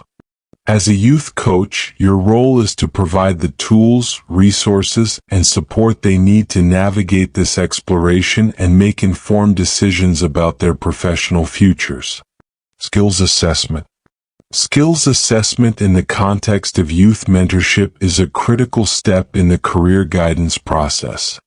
It involves evaluating a young person's strengths, weaknesses, talents, and abilities to help them understand which career paths might be most suitable and fulfilling for them.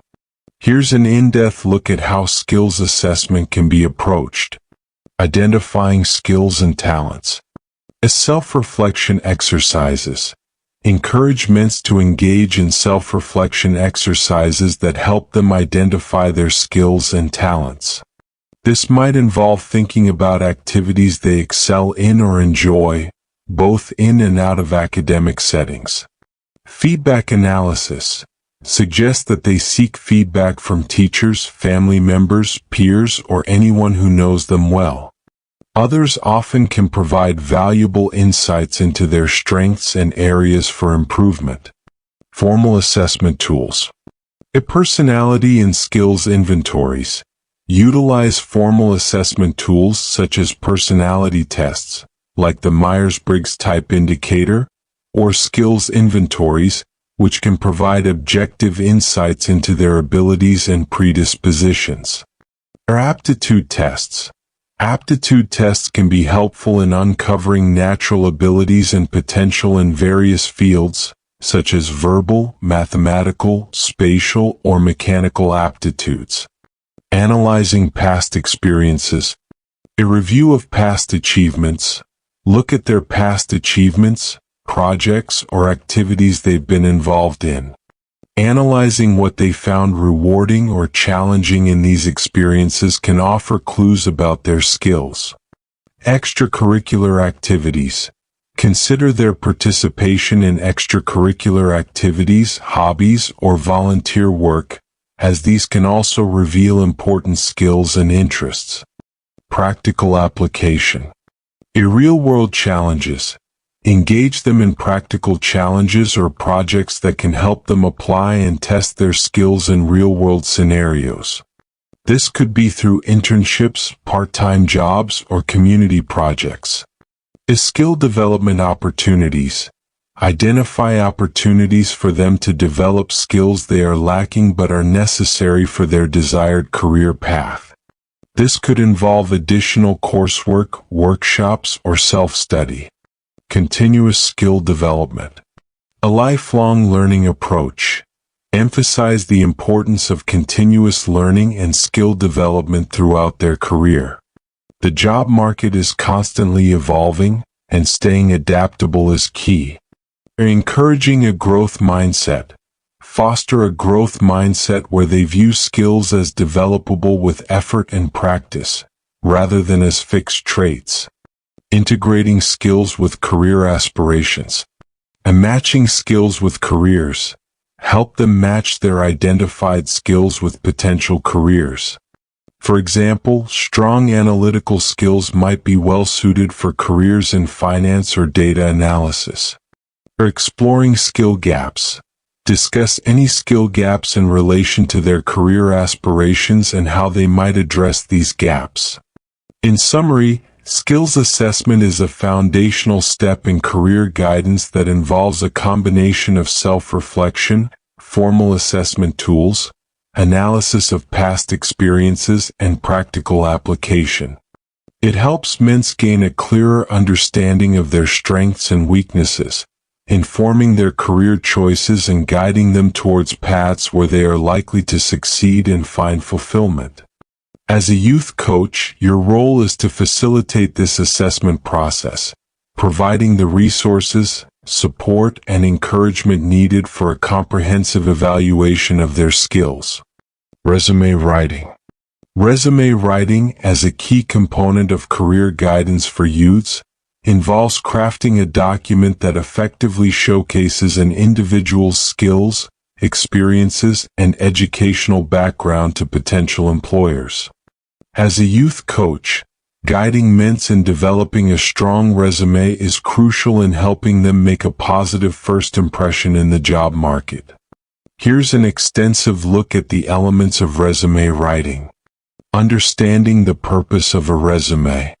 A professional introduction. Explain to men's that a resume is a professional introduction. It's their chance to make a strong first impression and highlight why they are a suitable candidate for a job. Is showcasing skills and experiences. A resume should effectively showcase the individual's skills, experiences, academic achievements, and any other relevant information that makes them stand out as a candidate. Basic structure and content. Contact information. Ensure the resume begins with current contact information, including their name, phone number, email address, and possibly a LinkedIn profile link. Objective or summary statement. Guide them in writing a concise objective or summary statement that outlines their career goals and what they bring to the table. Education. Include their educational background, emphasizing any degrees, certifications, or relevant coursework. A work experience. For work experience, list past employment, internships, or volunteer work, focusing on roles and responsibilities that align with the job they are applying for. A skills section.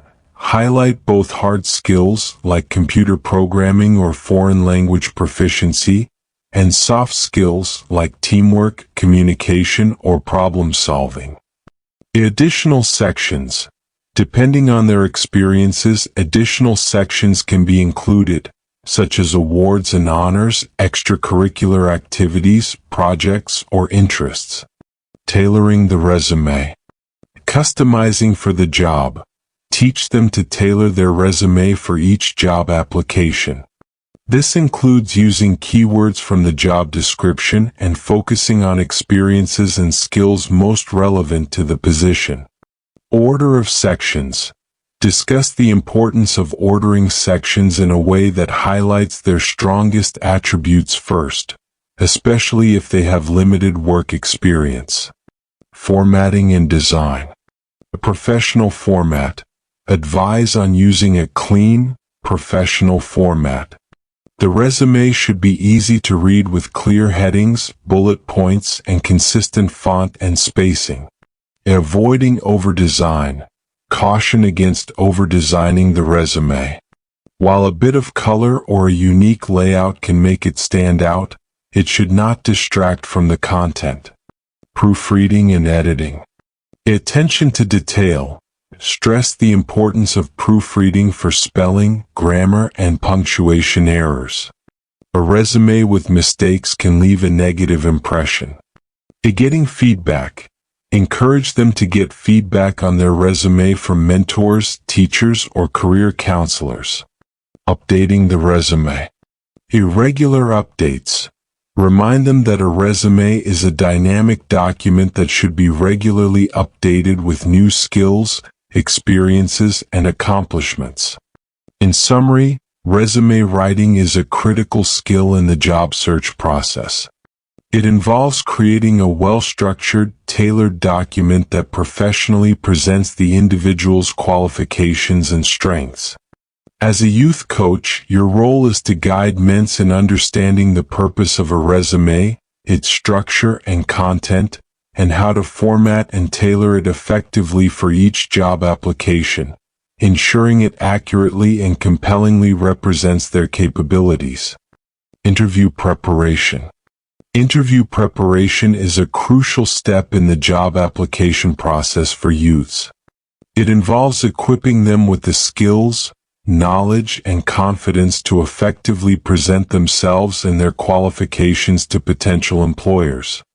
As a youth coach, guiding your men's through the nuances of interview preparation is vital for helping them make a strong impression and maximize their chances of success. Here's a detailed look at this process. Understanding the interview process. Types of interviews. Educate them about the different types of interviews they might encounter, such as behavioral interviews, technical interviews, group interviews, or virtual interviews. The purpose of interviews. Explain that interviews are not just for employers to assess candidates, but also for candidates to evaluate the employer and the job opportunity. Researching the company. Company background. Encourage researching the company's history, mission, values, culture, and recent developments. This information can help them tailor their responses and show genuine interest in the company. A job role clarification. Advise them to thoroughly understand the job description and how their skills and experiences make them a good fit. Developing responses. Common interview questions. Review common interview questions such as, tell me about yourself, what are your strengths and weaknesses, and why do you want to work here? Behavioral questions. Prepare them for behavioral questions that require them to share examples of how they've handled past situations, focusing on outcomes and learnings. A STAR method. Teach the STAR method, situation, task, action, result, for structuring responses to behavioral questions. Practicing interview skills. Mock interviews. Conduct mock interviews to practice responses and get comfortable with the interview format. Provide feedback on their answers, body language, and overall presentation. Question preparation. Help them prepare thoughtful questions to ask the interviewer, demonstrating their interest and engagement. Nonverbal communication. Body language. Discuss the importance of body language such as maintaining eye contact, offering a firm handshake, and showing enthusiasm through facial expressions and posture. Dress code. Advise on appropriate dress code for interviews, which can vary depending on the company's culture. Handling nervousness. Relaxation techniques. Share techniques to manage interview nervousness, such as deep breathing exercises or positive visualization. Confidence building. Encourage them to focus on their strengths and past successes to build confidence. Post-interview etiquette. Thank you notes. Highlight the importance of sending a thank you note or email after the interview, expressing appreciation for the opportunity and reiterating their interest in the role. Follow-up. Discuss appropriate follow-up procedures post-interview, such as when and how to inquire about the status of their application. Dealing with rejection. Learning from experience. If not selected, encourage them to view the experience as a learning opportunity. They can seek feedback and use it to improve future interviews. Resilience and persistence.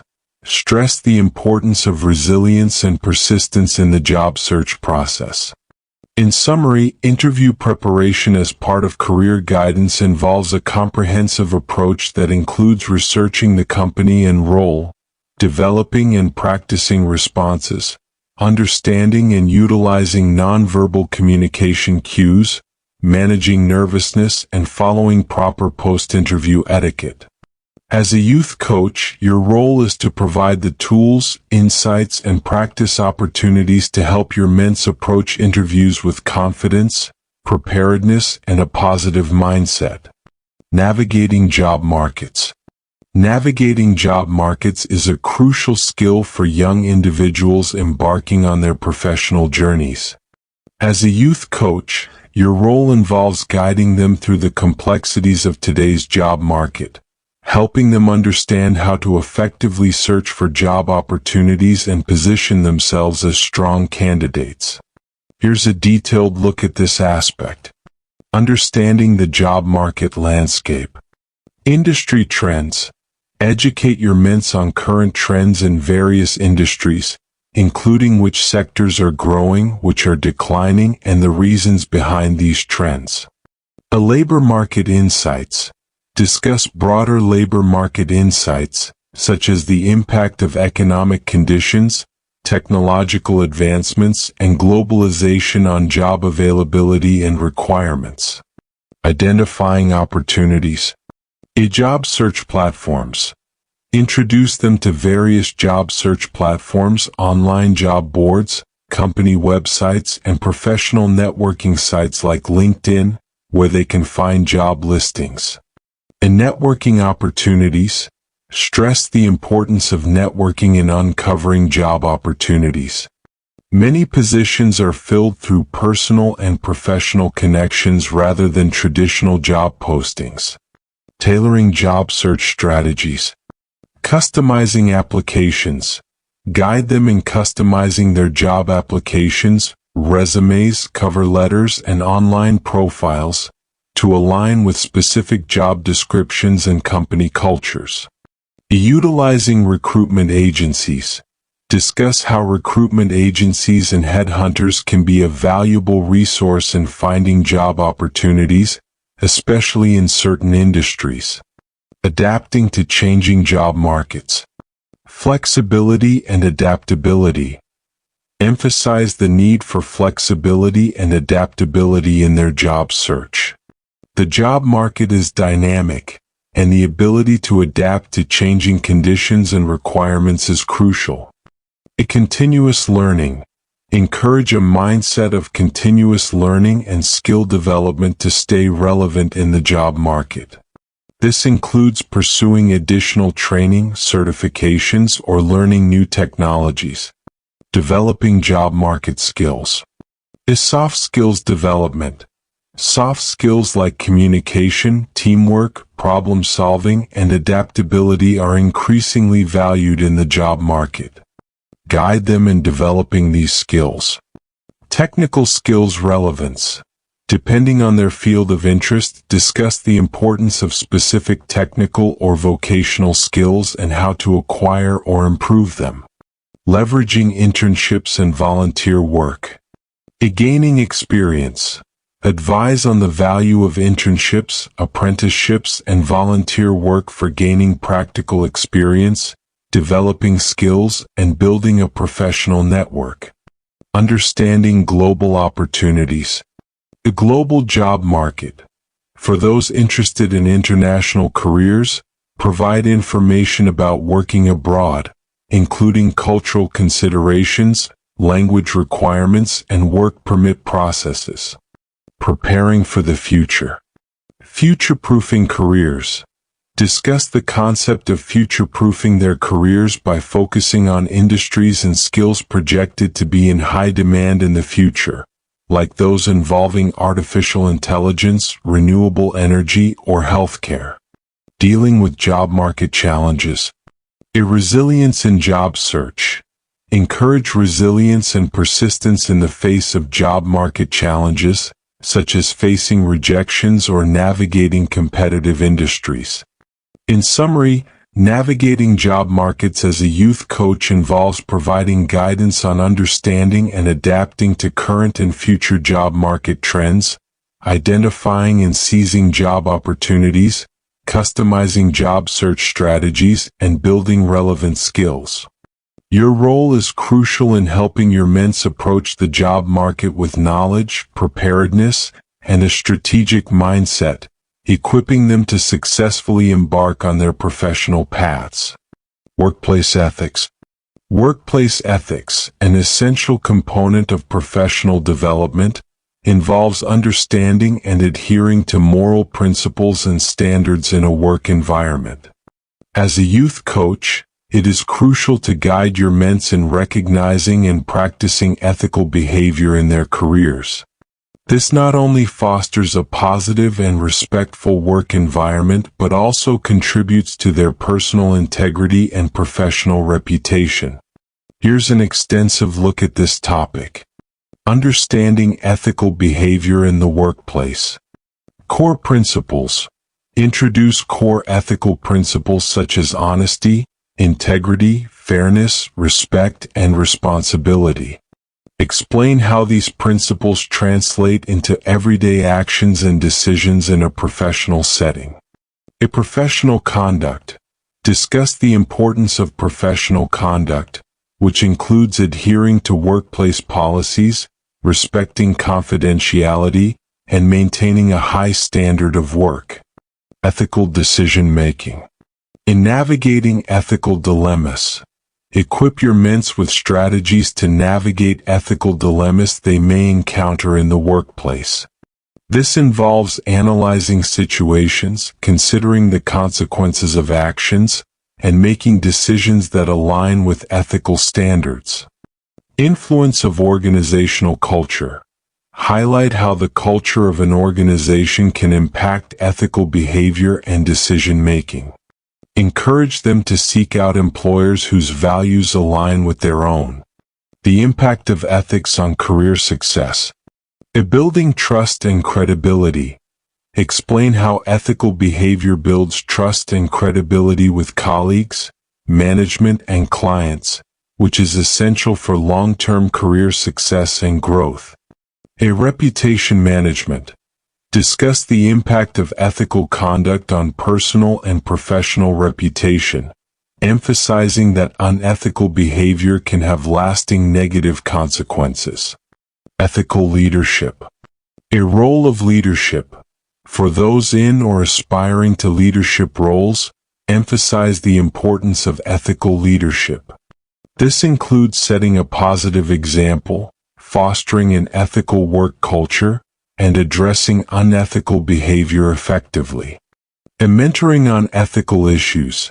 Encourage mentors to seek guidance from mentors or trusted colleagues when faced with ethical challenges.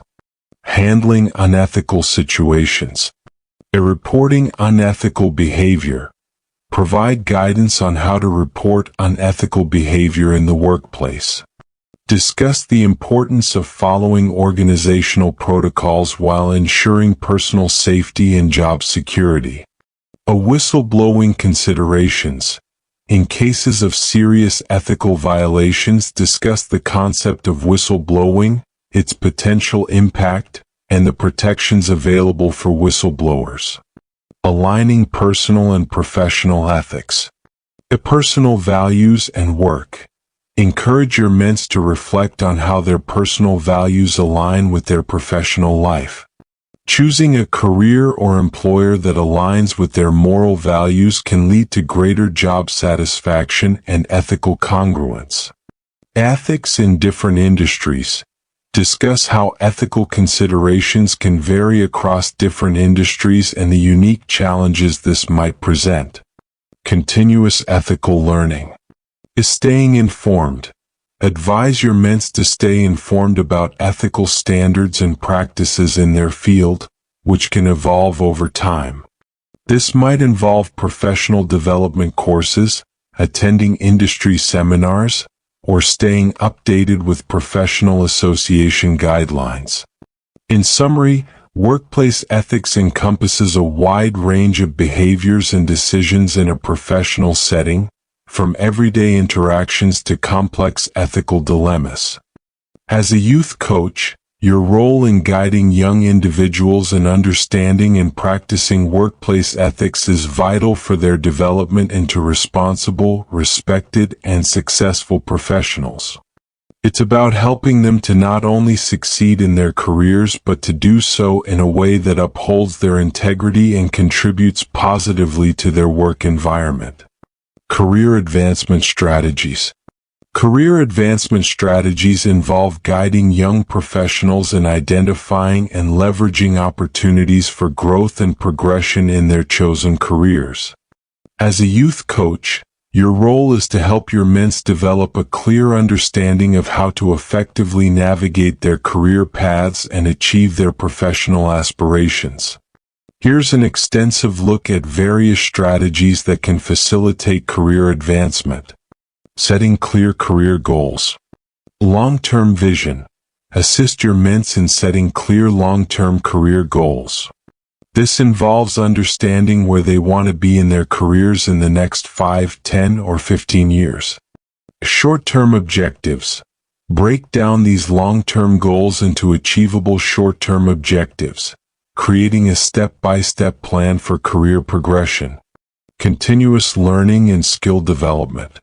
A lifelong learning. Encourage a mindset of continuous learning and personal development. This might involve pursuing further education, certifications, or attending workshops and seminars related to their field. A skill enhancement. Identify key skills required for advancement in their chosen careers and develop a plan for acquiring or enhancing these skills. Networking and mentorship. Building professional networks. Guide them in building and nurturing professional relationships within their industry. Networking can open doors to new opportunities and provide valuable insights and support. Seeking mentors. Encourage finding mentors who can offer guidance, advice, and potential sponsorship in their careers. Demonstrating value and performance. Excellence in current role. Advise your ments to consistently perform at a high level in their current roles. Excelling in their current position is often a prerequisite for advancement. Visibility and recognition. Discuss strategies for increasing visibility within their organization or industry. This can include taking on high-profile projects, participating in key meetings, or contributing to industry publications. Understanding organizational dynamics. Navigating workplace culture. Help them understand and navigate the culture of their workplace. Recognizing and adapting to organizational dynamics can be critical for advancement. Building relationships. Encourage building strategic relationships across different levels and departments within their organization. Exploring lateral moves. Gaining diverse experience. Sometimes career advancement may involve lateral moves that broaden their experience and skill set. Encourage them to be open to different roles or projects that can enhance their overall career profile. Personal branding. Developing a personal brand. Guide them in developing a strong personal brand that reflects their professional identity and value proposition. Their online presence. Advise on maintaining a professional online presence, particularly on platforms like LinkedIn, which can be instrumental in career advancement. Preparing for leadership. Leadership skills. For those aspiring to leadership positions, focus on developing leadership skills such as strategic thinking, team management, and effective communication. Understanding the responsibility. Discuss the responsibilities and challenges of leadership roles and prepare them for these aspects. Work-life balance. Maintaining balance. Emphasize the importance of maintaining a healthy work-life balance. Long-term career success is sustainable when it's aligned with personal well-being and life outside of work. Dealing with setbacks. Resilience and adaptability. Teach resilience in the face of career setbacks. Advancement often involves overcoming challenges and learning from failures. In summary, career advancement strategies encompass a range of approaches, from setting clear career goals and continuously developing skills to effective networking, personal branding, and understanding organizational dynamics.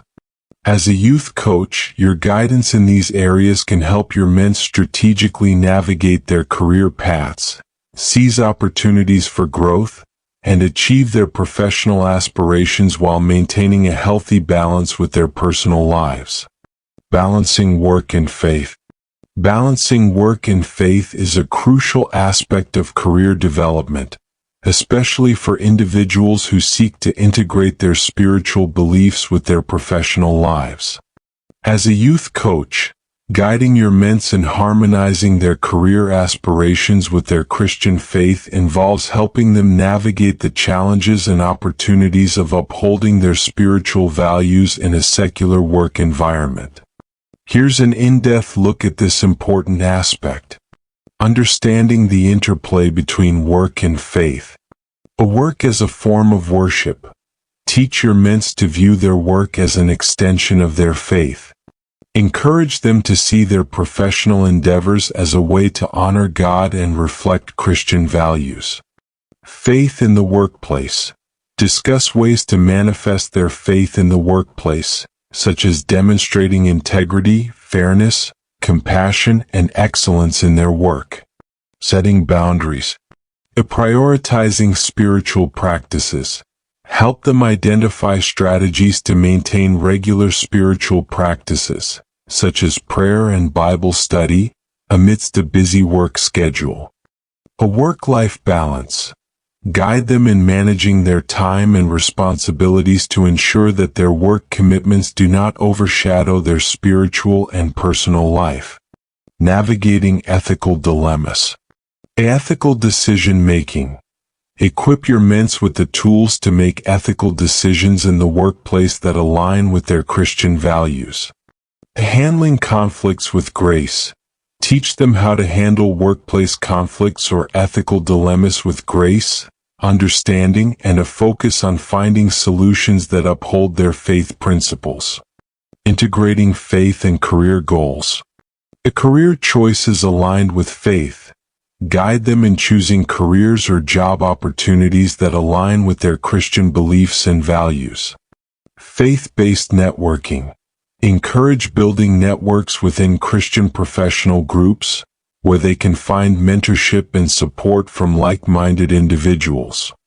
Advocating for religious accommodations. Understanding legal rights. Inform them about their legal rights regarding religious accommodations in the workplace, such as time off for religious observances. Communicating needs respectfully. Help them learn how to communicate their needs for religious accommodations respectfully and effectively to their employers. Witnessing through professional conduct.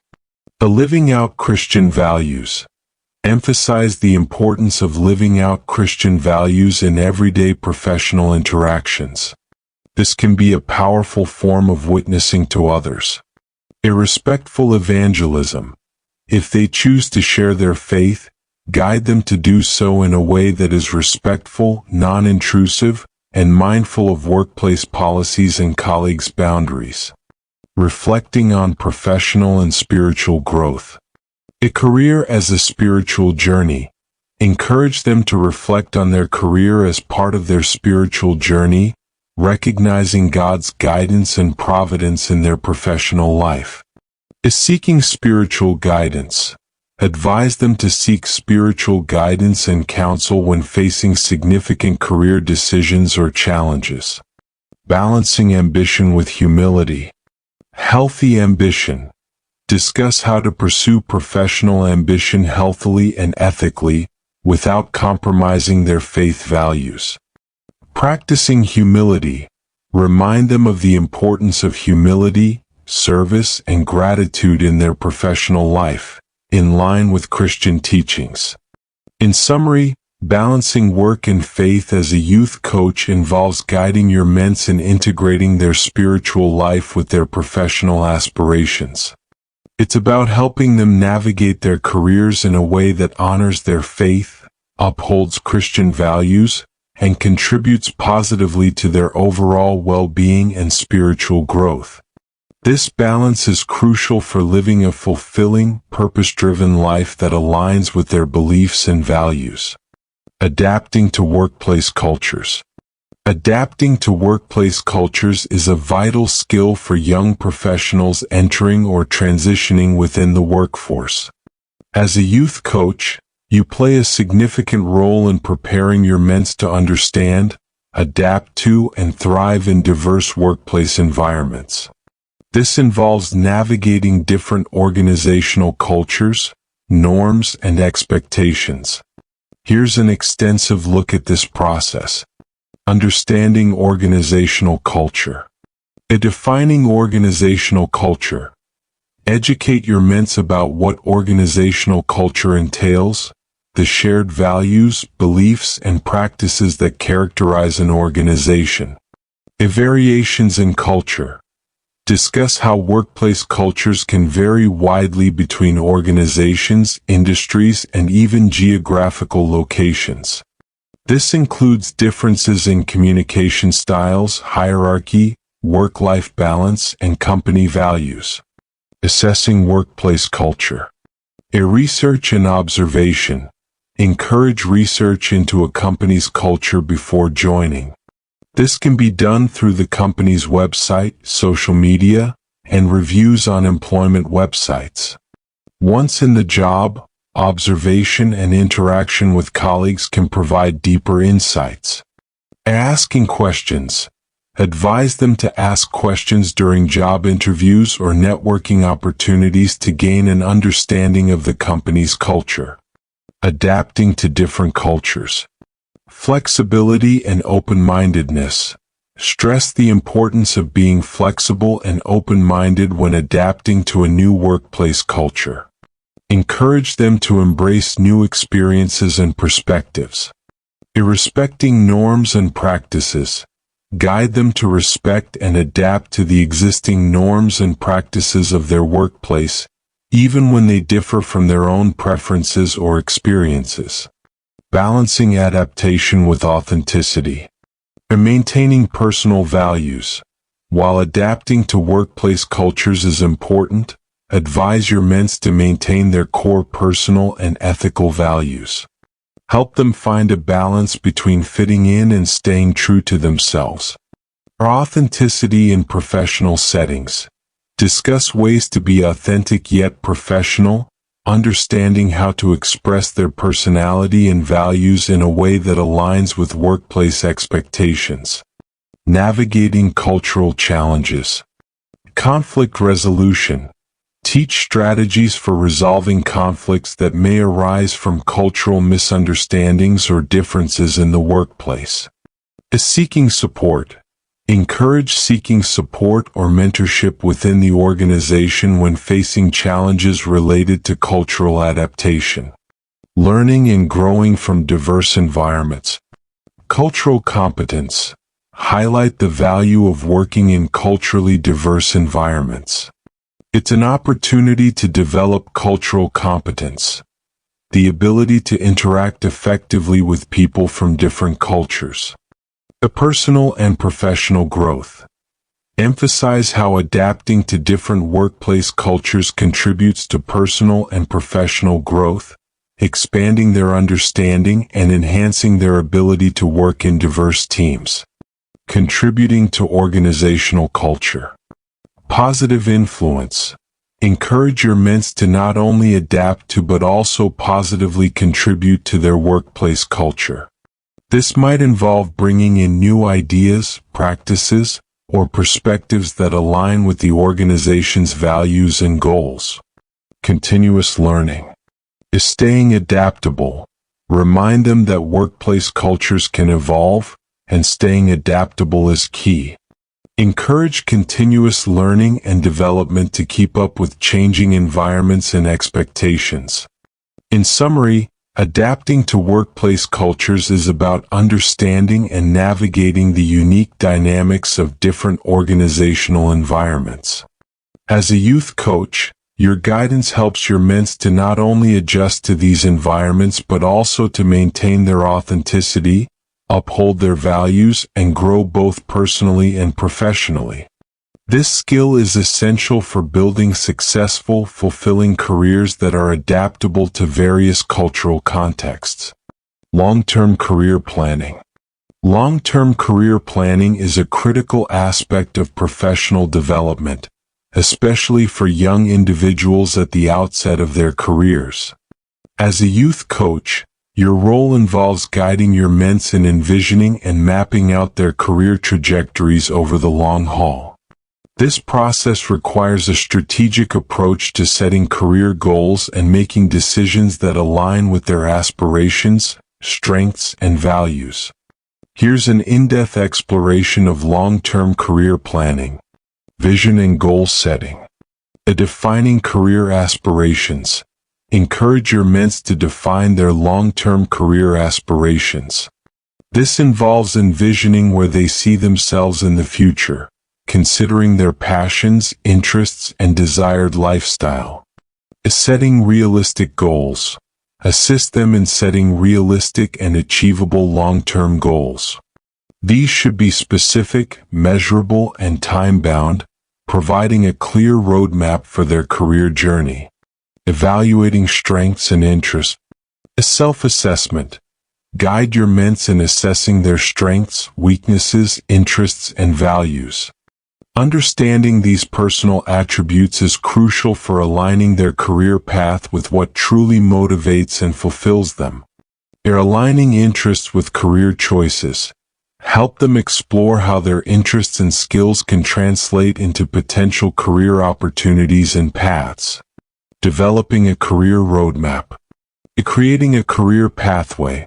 Work with your ments to develop a career roadmap that outlines the steps needed to reach their long-term goals. This might include specific job roles, milestones, educational requirements, and skill development. Flexibility and adaptability. Emphasize the importance of flexibility and adaptability in their career plans. As industries and job markets evolve, being open to change and new opportunities is key. Continuous learning and skill development. A lifelong learning. Stress the importance of ongoing learning and skill development. Encourage them to pursue further education, certifications, and training relevant to their career goals. Staying informed. Advise them to stay informed about industry trends and future job market forecasts. This knowledge can inform decisions about necessary skills and career adjustments. Networking and mentorship. Building professional relationships. Encourage building and maintaining a strong professional network.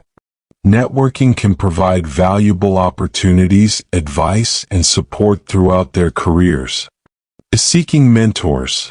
Suggest seeking mentors who can provide guidance, share experiences, and offer insights relevant to their long-term career aspirations. Work-life balance. Considering personal life goals. Remind them to consider their personal life goals alongside their career plans. A fulfilling career also involves balancing professional ambitions with personal well-being and relationships. Periodic review and adjustments. Regularly reviewing career plans. Encourage regular reviews of their career plans. This allows them to assess progress, reflect on experiences, and make necessary adjustments in response to life changes or shifts in interests. Adapting to life changes. Teach them to adapt their career plans in response to significant life changes, whether personal or professional.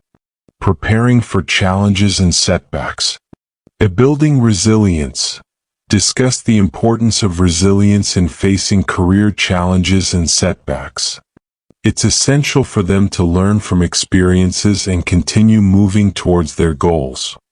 In summary, long-term career planning as part of mentorship involves helping your ments to set clear career goals, develop a roadmap for achieving these goals, and adapt to changes and challenges along the way.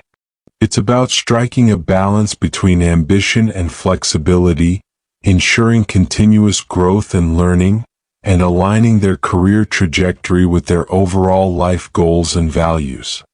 Your guidance in this process is invaluable in helping them navigate their professional journey with foresight, purpose, and adaptability. Entrepreneurship and business skills. Entrepreneurship and business skills encompass the range of abilities and knowledge needed to start, manage, and grow a business successfully. These skills are vital for individuals who aspire to create and run their own businesses or play a significant role in the business world. As a youth coach, your task involves guiding your ments to understand and develop these skills, equipping them to navigate the challenges of the business environment effectively. Definition of entrepreneurship and business skills. Entrepreneurship. This refers to the ability to develop, organize, and manage a business venture, along with any of its risks, in order to make a profit. It often involves identifying market needs and coming up with innovative solutions. Business skills. These are the competencies required for effective business management and operation. They include a mix of technical know-how, personal attributes, and interpersonal abilities. Importance in career development. Innovation and opportunity recognition. Entrepreneurship is closely linked with innovation and the ability to spot and capitalize on business opportunities. Risk management and problem solving. Entrepreneurs and business professionals must be adept at managing risks and solving problems creatively and efficiently. Leadership and management. Effective leadership and management are crucial for guiding a business towards success, which involves strategic planning, decision-making, and team management. These skills are not only valuable for those starting their own businesses but also for contributing effectively in various roles within larger organizations. Teaching entrepreneurship and business skills is about fostering a mindset of innovation, strategic thinking, and adaptability, enabling young individuals to become capable professionals who can navigate the dynamic world of business. Starting a business. Starting a business involves a series of steps to bring a business idea to life, transforming it into a viable enterprise. This process requires a combination of planning, decision-making, resource management, and risk-taking. As a youth coach, guiding your mentor through the basics of starting a business is crucial in helping them understand what it takes to be an entrepreneur. Here's a simple breakdown of this process. Conceptualizing the business idea. Idea generation. The first step is coming up with a business idea. This usually stems from identifying a need in the market, a problem that needs solving, or a passion the entrepreneur wants to pursue. In market research. Once an idea is formulated, conducting market research is essential to understand the demand, target audience, competition, and market trends. Business planning. A business plan development. Creating a detailed business plan is crucial.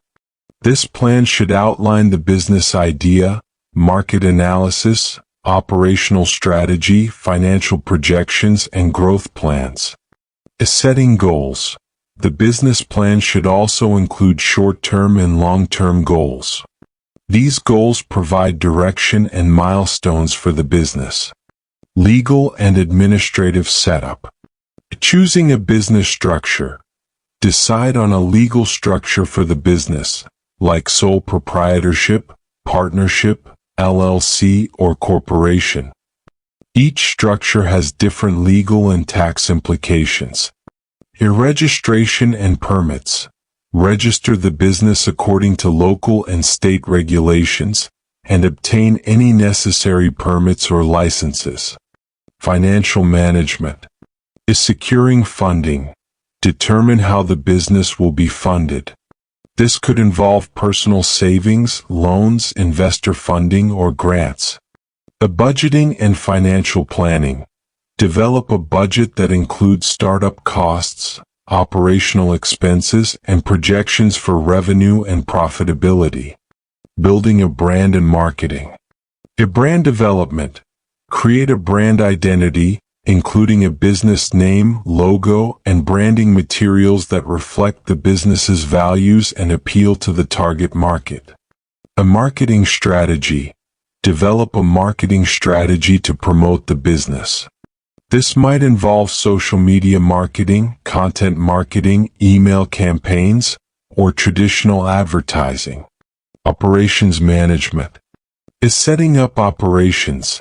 Establish the operational aspects of the business, such as location, supply chain, production processes, or service delivery methods. Hiring and team building. If necessary, hire a team. Building a strong team is crucial for the business's operational success. Launching the business. Official launch. Plan and execute the launch of the business, which might include a marketing campaign, launch event, or initial sales promotion. Feedback and adjustment. After launching, gather feedback and be prepared to make adjustments to products, services, or strategies as needed.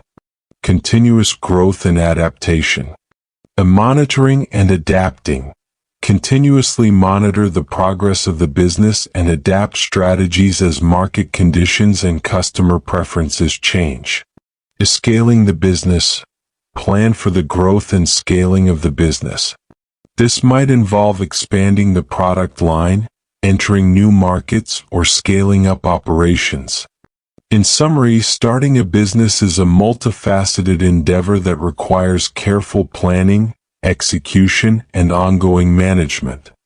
As a youth coach, your guidance in helping your men's understand each of these steps can be invaluable in setting them up for success in their entrepreneurial ventures. Christian principles in business. As a youth coach guiding future entrepreneurs and business professionals, it's essential to incorporate Christian principles into business practices. This approach not only shapes the ethical framework within which they operate their businesses but also ensures that their professional endeavors align with their faith.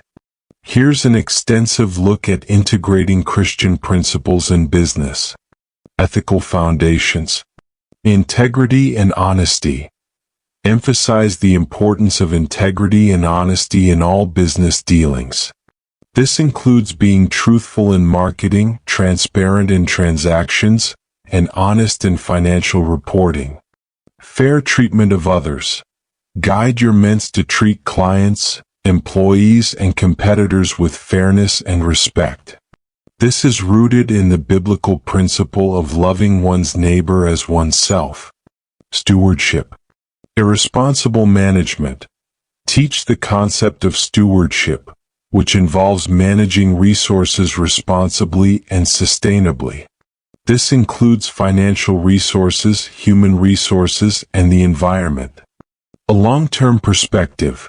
Encourage a long-term perspective in business planning, focusing on sustainable growth and the lasting impact of business decisions. Service and value creation. A service-oriented approach. Instill a service-oriented approach to business. This means prioritizing the needs of customers and providing genuine value through products or services. A positive impact. Motivate them to think about how their business can positively impact the community and society at large, reflecting the Christian call to serve and uplift others. Workplace environment. Creating a positive culture.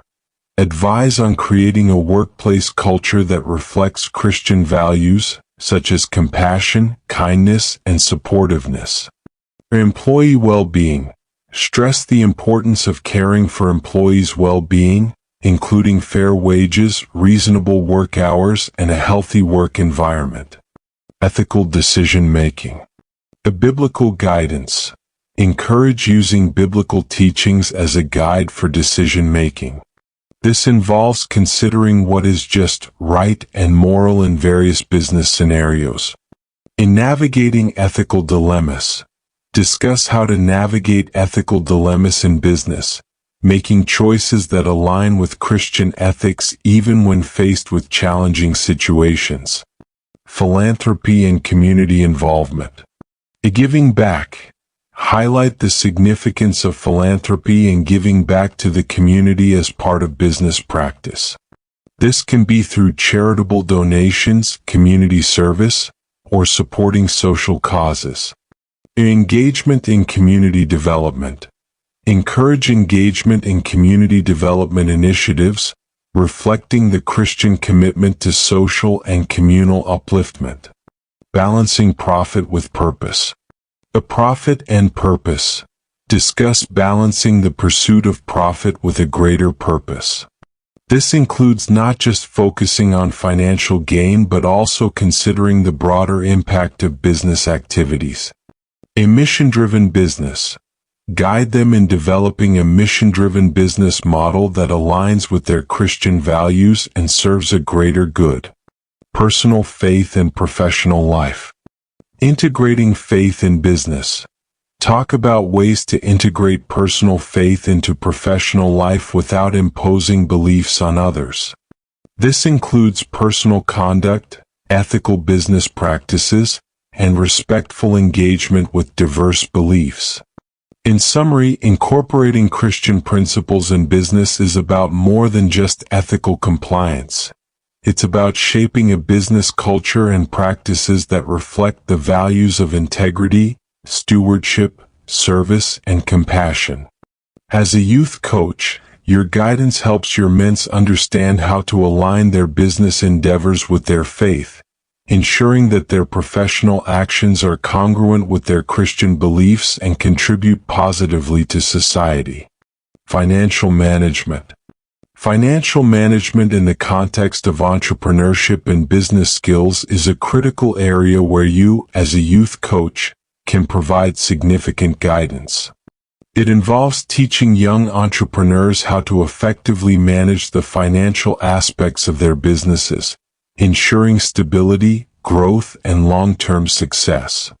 Here's a detailed look at key aspects of financial management. Budgeting and forecasting. Creating a budget. Teach the importance of creating and maintaining a budget for their business. A budget should outline expected income, expenses, and potential savings. Financial forecasting. Guide them in forecasting future financial needs and revenues. This helps in planning for growth, investments, and managing cash flow. Managing cash flow. Cash flow analysis. Instruct on analyzing cash flow, which is crucial for the day-to-day operation of the business. Understanding cash flow helps in ensuring that the business has enough funds to cover expenses. Cash flow strategies. Discuss strategies to maintain positive cash flow, such as timely invoicing, managing receivables and payables, and maintaining a cash reserve. Understanding financial statements. Reading financial statements. Equip your men's with the ability to read and understand basic financial statements, including the balance sheet, income statement, and cash flow statement. Financial health indicators. Teach them how to use these statements to gauge the financial health of their business, looking at aspects like profitability, liquidity, and solvency. Cost management. Controlling expenses. Advise on ways to control and reduce business expenses without compromising the quality of products or services. Cost-benefit analysis. Encourage performing cost-benefit analyses when making significant business decisions to ensure that the benefits outweigh the costs. Accessing funding and managing debt. Funding options. Discuss various funding options available for small businesses, including loans, investor funding, grants, and crowdfunding. Debt management. Guide them on managing business debt responsibly, including understanding loan terms and managing repayment plans. Investment and growth. Reinvesting profits. Talk about the importance of reinvesting profits back into the business for growth and expansion. Risk assessment for investments. Instruct on assessing risks associated with different types of investments. Pricing strategies. Setting prices. Help them understand how to set prices for their products or services, considering factors like market demand, competition, production costs, and value proposition. Profit margins. Discuss the importance of maintaining healthy profit margins while remaining competitive in pricing. Tax planning and compliance. Understanding tax obligations. Ensure they understand their tax obligations and how to plan for tax payments. Keeping records. Stress the importance of keeping accurate and detailed financial records for tax purposes and overall financial management. Ethical financial practices. Upholding ethical standards. Reinforce the importance of ethical standards in financial management, including transparency, honesty, and accountability in all financial dealings. In summary, financial management for young entrepreneurs encompasses a wide range of skills and knowledge areas, from budgeting and cash flow management to understanding financial statements and managing investments. As a youth coach, your guidance in these areas is crucial in helping your mentor establish strong financial foundations for their businesses, equipping them with the skills to make informed financial decisions and navigate the complexities of business finance. Marketing strategies.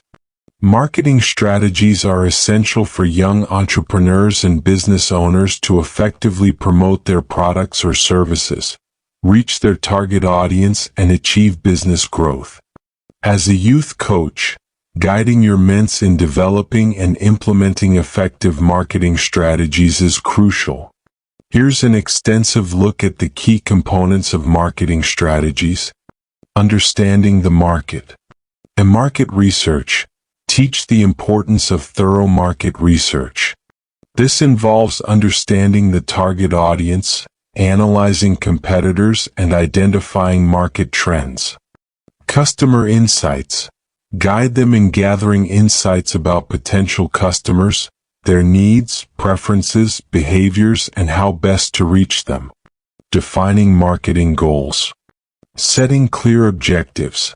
Help your mentor set clear marketing goals.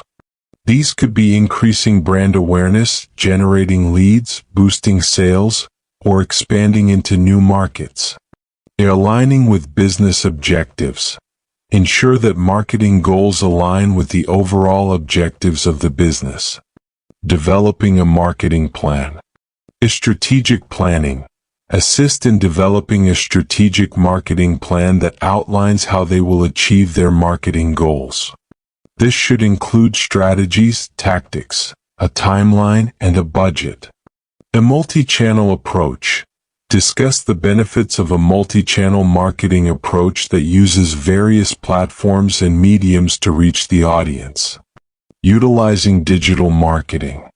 Social media marketing. Educate them on the power of social media marketing.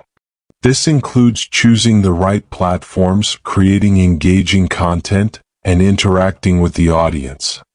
Content marketing. Guide them in creating valuable content, blogs, videos, infographics, that appeals to their target audience and establishes their brand as a thought leader. Search engine optimization. SEO. Explain the basics of SEO and how it can increase their website's visibility and organic search traffic. Email marketing. Discuss how to effectively use email marketing for personalized communication and relationship building with customers. Branding and positioning. Building a strong brand. Emphasize the importance of building a strong brand identity, including a unique value proposition, brand voice, and visual identity. In market positioning, help them understand how to position their brand in the market to differentiate from competitors and appeal to their target audience. Analyzing and adapting. A performance measurement. Teach them how to measure the effectiveness of their marketing efforts using metrics and analytics tools. Adaptability. Stress the importance of being adaptable and willing to adjust strategies based on market feedback and changing conditions. Relationship building. Customer relationships. Advise on building and maintaining strong relationships with customers, which can lead to customer loyalty and word-of-mouth referrals. And networking. Encourage networking with other businesses and professionals, which can lead to partnerships and collaborative marketing opportunities. Ethical marketing. Ethical practices. Highlight the importance of ethical marketing practices, ensuring honesty and transparency in all marketing and advertising efforts. In summary, marketing strategies in the context of entrepreneurship involve a comprehensive approach to understanding the market, setting clear goals, developing and implementing a strategic plan across various channels, and continuously analyzing and adapting these strategies. Your role as a youth coach is to guide your ments in mastering these components, helping them build strong marketing foundations that will support the growth and success of their business ventures. Innovation and creativity. Innovation and creativity are pivotal in entrepreneurship and business. They involve thinking outside the box to develop new ideas, processes, products, or services that offer unique solutions or improvements. As a youth coach, fostering innovation and creativity in your ments is essential for helping them stand out in competitive business environments and drive their businesses forward. Here's a detailed look at these concepts. Cultivating an innovative mindset. Encouraging curiosity. Motivate your ments to be curious and open-minded, constantly questioning the status quo and looking for better ways to do things. Fostering a culture of innovation. Teach them how to create a culture within their business that encourages creativity and experimentation, where new ideas are welcomed and failure is seen as a learning opportunity. Creative problem solving. Thinking differently. Guide them in adopting different perspectives when faced with challenges. This can involve brainstorming sessions, mind mapping, or other creative thinking techniques. A solution-oriented approach. Encourage a solution-oriented mindset, focusing on finding creative solutions to problems rather than getting bogged down by obstacles. Embracing new technologies. Leveraging technology. Discuss the importance of staying abreast of new technologies and how they can be leveraged for business innovation. This might include digital tools, software, or emerging tech like AI and blockchain. A digital transformation.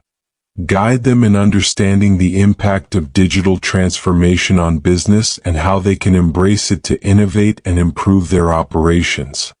Product and service innovation. A unique value proposition.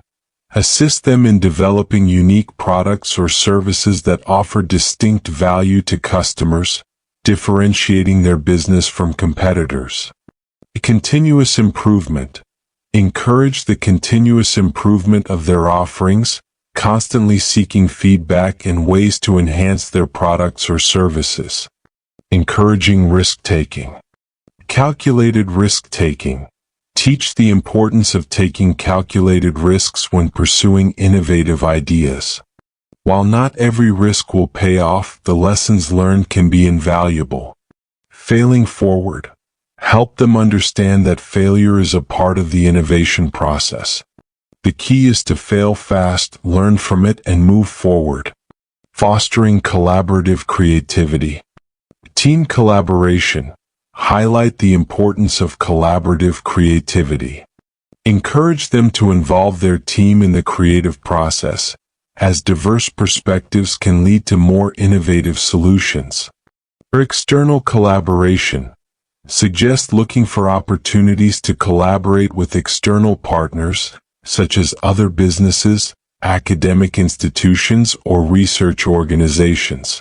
Staying informed and inspired. Continuous learning. Emphasize continuous learning and staying informed about industry trends, customer needs, and competitive landscapes. Seeking inspiration. Encourage seeking inspiration from a variety of sources, including other industries, nature, art, or personal experiences. Balancing innovation with feasibility. A practical implementation. While being innovative, it's crucial to consider the practicality and feasibility of implementing new ideas. This includes considering resource constraints, market readiness, and operational capabilities.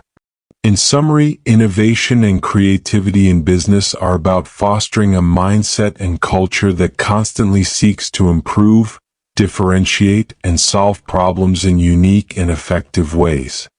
As a youth coach, your guidance in nurturing these skills can empower your ments to develop innovative business models, products, and services, positioning them for success in their entrepreneurial endeavors.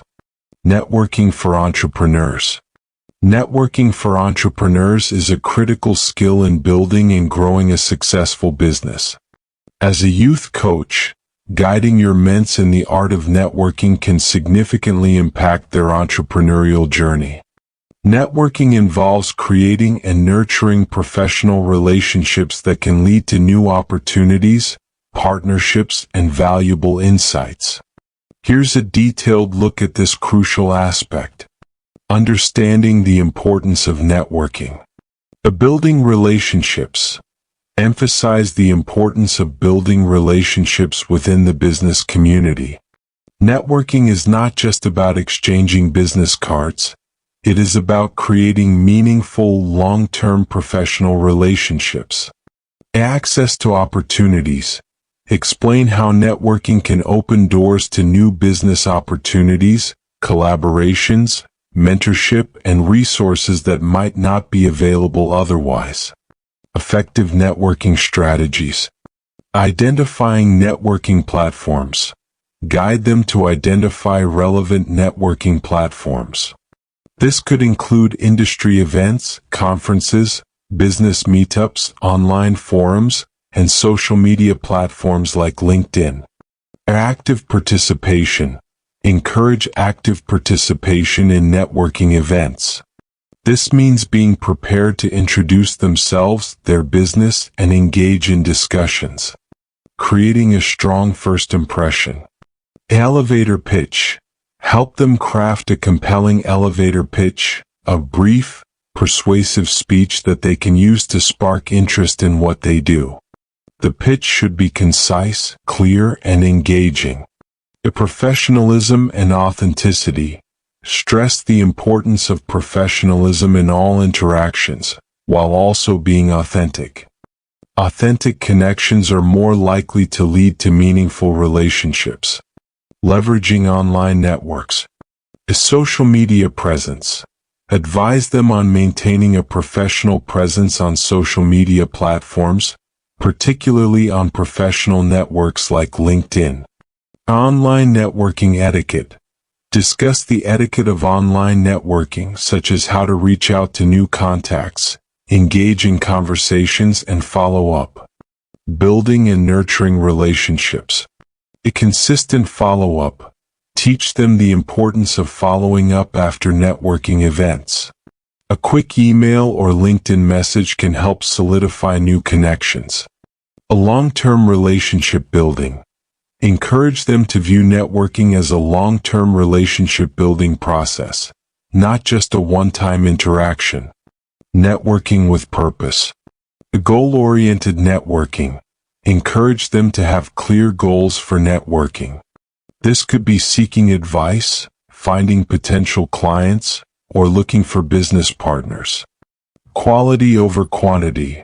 Remind them that in networking, the quality of connections often outweighs quantity. It's more beneficial to have fewer, more meaningful connections than many superficial ones. Mutually beneficial relationships. Offering value. Stress the importance of offering value in networking relationships. Encourage them to think about what they can offer to others, not just what they can gain. Reciprocity. Teach the principle of reciprocity in networking, being willing to help others and contribute to their success as well. Diversifying networks. Diverse connections. Guide them to build a diverse network. Connections from various industries, backgrounds, and experience levels can offer different perspectives and opportunities. Ethical networking. Ethical considerations. Discuss the importance of maintaining ethical standards in networking. This includes honesty, respecting boundaries, and keeping commitments. In summary, networking for entrepreneurs is about more than just making contacts. It's about building valuable relationships that can support and grow their business.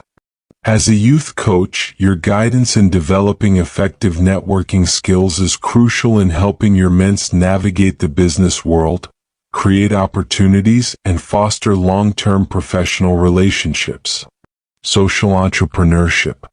Social entrepreneurship is a unique and impactful approach to business that combines the drive of entrepreneurship with a mission to address social issues and contribute positively to society. As a youth coach, introducing and guiding your mentor in the concept of social entrepreneurship is crucial, especially for those who are passionate about making a difference through their business endeavors. Here's an extensive look at this vital area. Defining social entrepreneurship. Combining mission and market. Explain that social entrepreneurship involves creating a business that has a dual mission, achieving financial sustainability and generating a positive social impact. Addressing social problems. Social entrepreneurs are often driven by a desire to solve social problems or meet community needs through innovative solutions. Characteristics of social entrepreneurs. Innovative thinking. Social entrepreneurs are typically innovative thinkers who develop new, creative solutions to social problems. Commitment to social change. They are deeply committed to driving social change and often work on issues like poverty, education, health, environmental sustainability, and social justice. Balancing profit and purpose. Teach them about the balance of pursuing profitability while also achieving social objectives. Developing a social business model. Identifying a social mission. Guide your mentor in identifying a clear social mission for their enterprise. This mission should address a specific social problem or need. Sustainable business strategies. Discuss how to develop a business model that is financially sustainable while also fulfilling the social mission. Measuring impact. Emphasize the importance of developing metrics to measure the social impact of their business alongside traditional business performance metrics. Funding and support for social enterprises. Accessing funding. Inform them about the different funding options available for social enterprises, including grants, impact investments, crowdfunding, and social venture capital. Building support networks. Encourage them to build networks with other social entrepreneurs, NGOs, and organizations that support social entrepreneurship. Challenges in social entrepreneurship. In navigating challenges, discuss the unique challenges of social entrepreneurship, such as balancing financial and social goals, scaling impact, and maintaining mission focus. Innovative problem solving. Stress the need for creative and innovative problem solving to overcome these challenges. Case studies and role models. Learning from examples. Share case studies of successful social entrepreneurs. This can provide inspiration and practical insights into how they have navigated the journey of social entrepreneurship. Mentorship and learning. Suggest seeking mentors who have experience in social entrepreneurship, as their guidance can be invaluable. Ethical and responsible practices. Ethical considerations. Highlight the importance of maintaining high ethical standards in business practices, ensuring that the enterprise truly serves its social mission. Community engagement. Discuss the significance of engaging with the community and stakeholders that the enterprise aims to serve, ensuring that their needs and voices are central to the business model. In summary, social entrepreneurship is a rewarding yet challenging path that combines the drive and innovation of entrepreneurship with a commitment to social change. As a youth coach, your guidance can help your mentor understand the complexities of this field, develop effective business models that address social issues, and navigate the unique challenges they may face in their journey to create businesses that make a meaningful impact on society. Digital business skills. In the modern business landscape, digital business skills are essential, especially for entrepreneurs navigating an increasingly online and technology-driven marketplace. As a youth coach, equipping your mentor with digital business skills is crucial to help them succeed and stay competitive. These skills encompass a range of competencies related to using digital tools and platforms effectively for various business purposes. Here's a detailed overview. Understanding digital trends. Staying informed. Teach the importance of staying informed about the latest digital trends and how they impact business, such as e-commerce, digital marketing, social media, and emerging technologies like AI and blockchain. In market analysis, guide them in using digital tools for market analysis, understanding consumer behavior online, and identifying digital market opportunities. Digital marketing skills. Social media marketing. Educate them on using social media platforms to market their business, engage with customers, and build their brand. This includes content creation, audience engagement, and analytics. SEO and SEM. Teach the basics of search engine optimization, SEO, and search engine marketing, SEM, essential for increasing online visibility and driving web traffic. Email marketing. Discuss the effectiveness of email marketing and how to leverage email campaigns to reach and retain customers. E-commerce and online business management. Setting up online stores. Guide them in setting up and managing an online store or e-commerce platform, including aspects like product listings, online payments, and order fulfillment. Online customer service. Emphasize the importance of effective online customer service, including managing customer inquiries, feedback, and after-sales support through digital channels. Data analysis and management. Data analytics. Introduce them to the basics of data analytics, interpreting data from websites, social media, and other digital platforms to make informed business decisions. Customer relationship management, CRM. Discuss the use of CRM tools to manage customer information, track sales, and personalize customer interactions. Digital collaboration and communication tools. Remote work tools. Familiarize them with tools and software for remote work and digital collaboration, such as video conferencing, cloud-based project management, and file-sharing platforms. Effective digital communication. Teach the nuances of effective digital communication, which differs significantly from face-to-face interactions. Online security and privacy. Cybersecurity basics. Inform them about basic cybersecurity practices to protect their business online, including securing websites, protecting customer data, and understanding common online threats. Legal compliance. Make them aware of legal considerations related to doing business online, such as privacy laws and e-commerce regulations.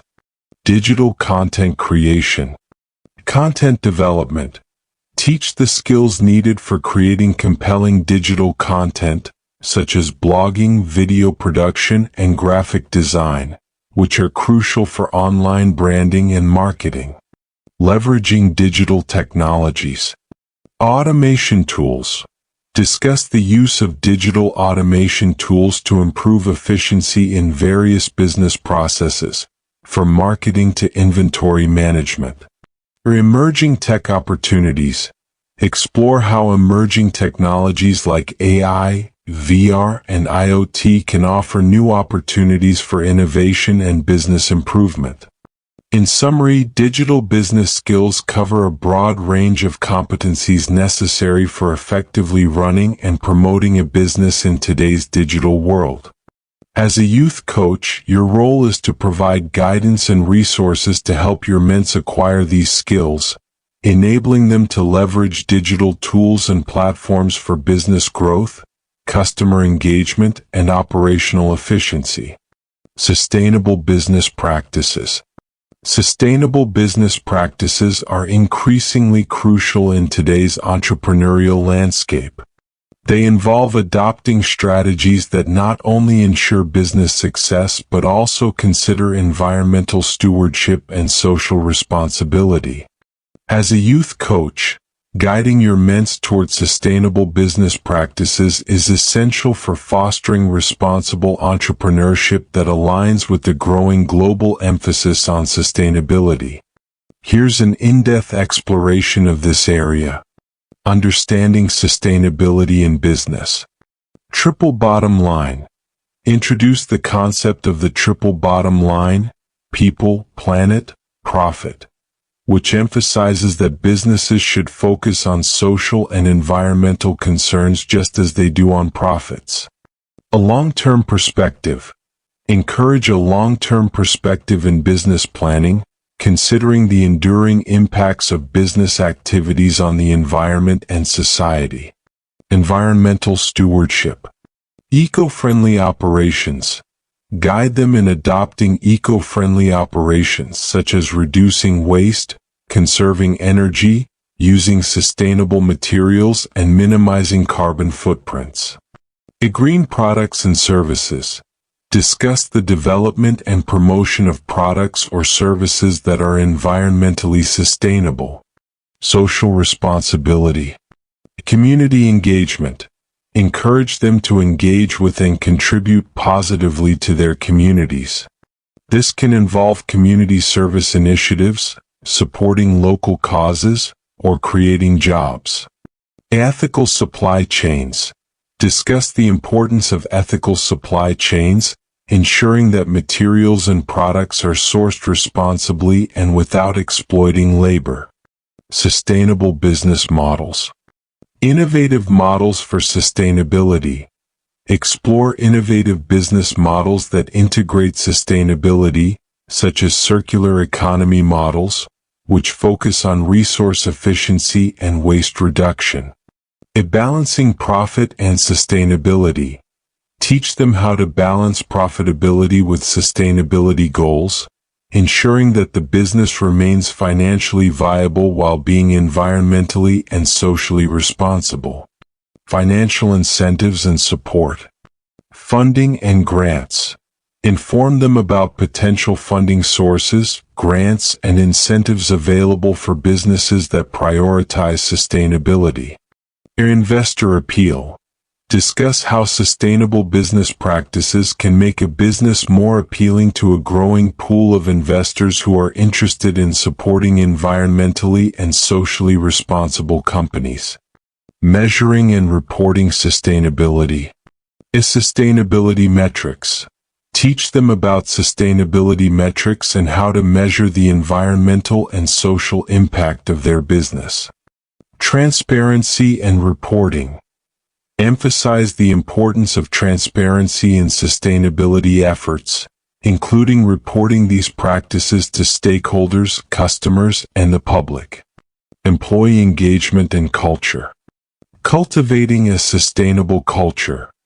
Guide them in cultivating a workplace culture that values and encourages sustainable practices among all employees. Employee wellness and fair practices. Stress the importance of employee wellness and fair labor practices as part of a sustainable business approach. Continuous learning and adaptation. Staying informed.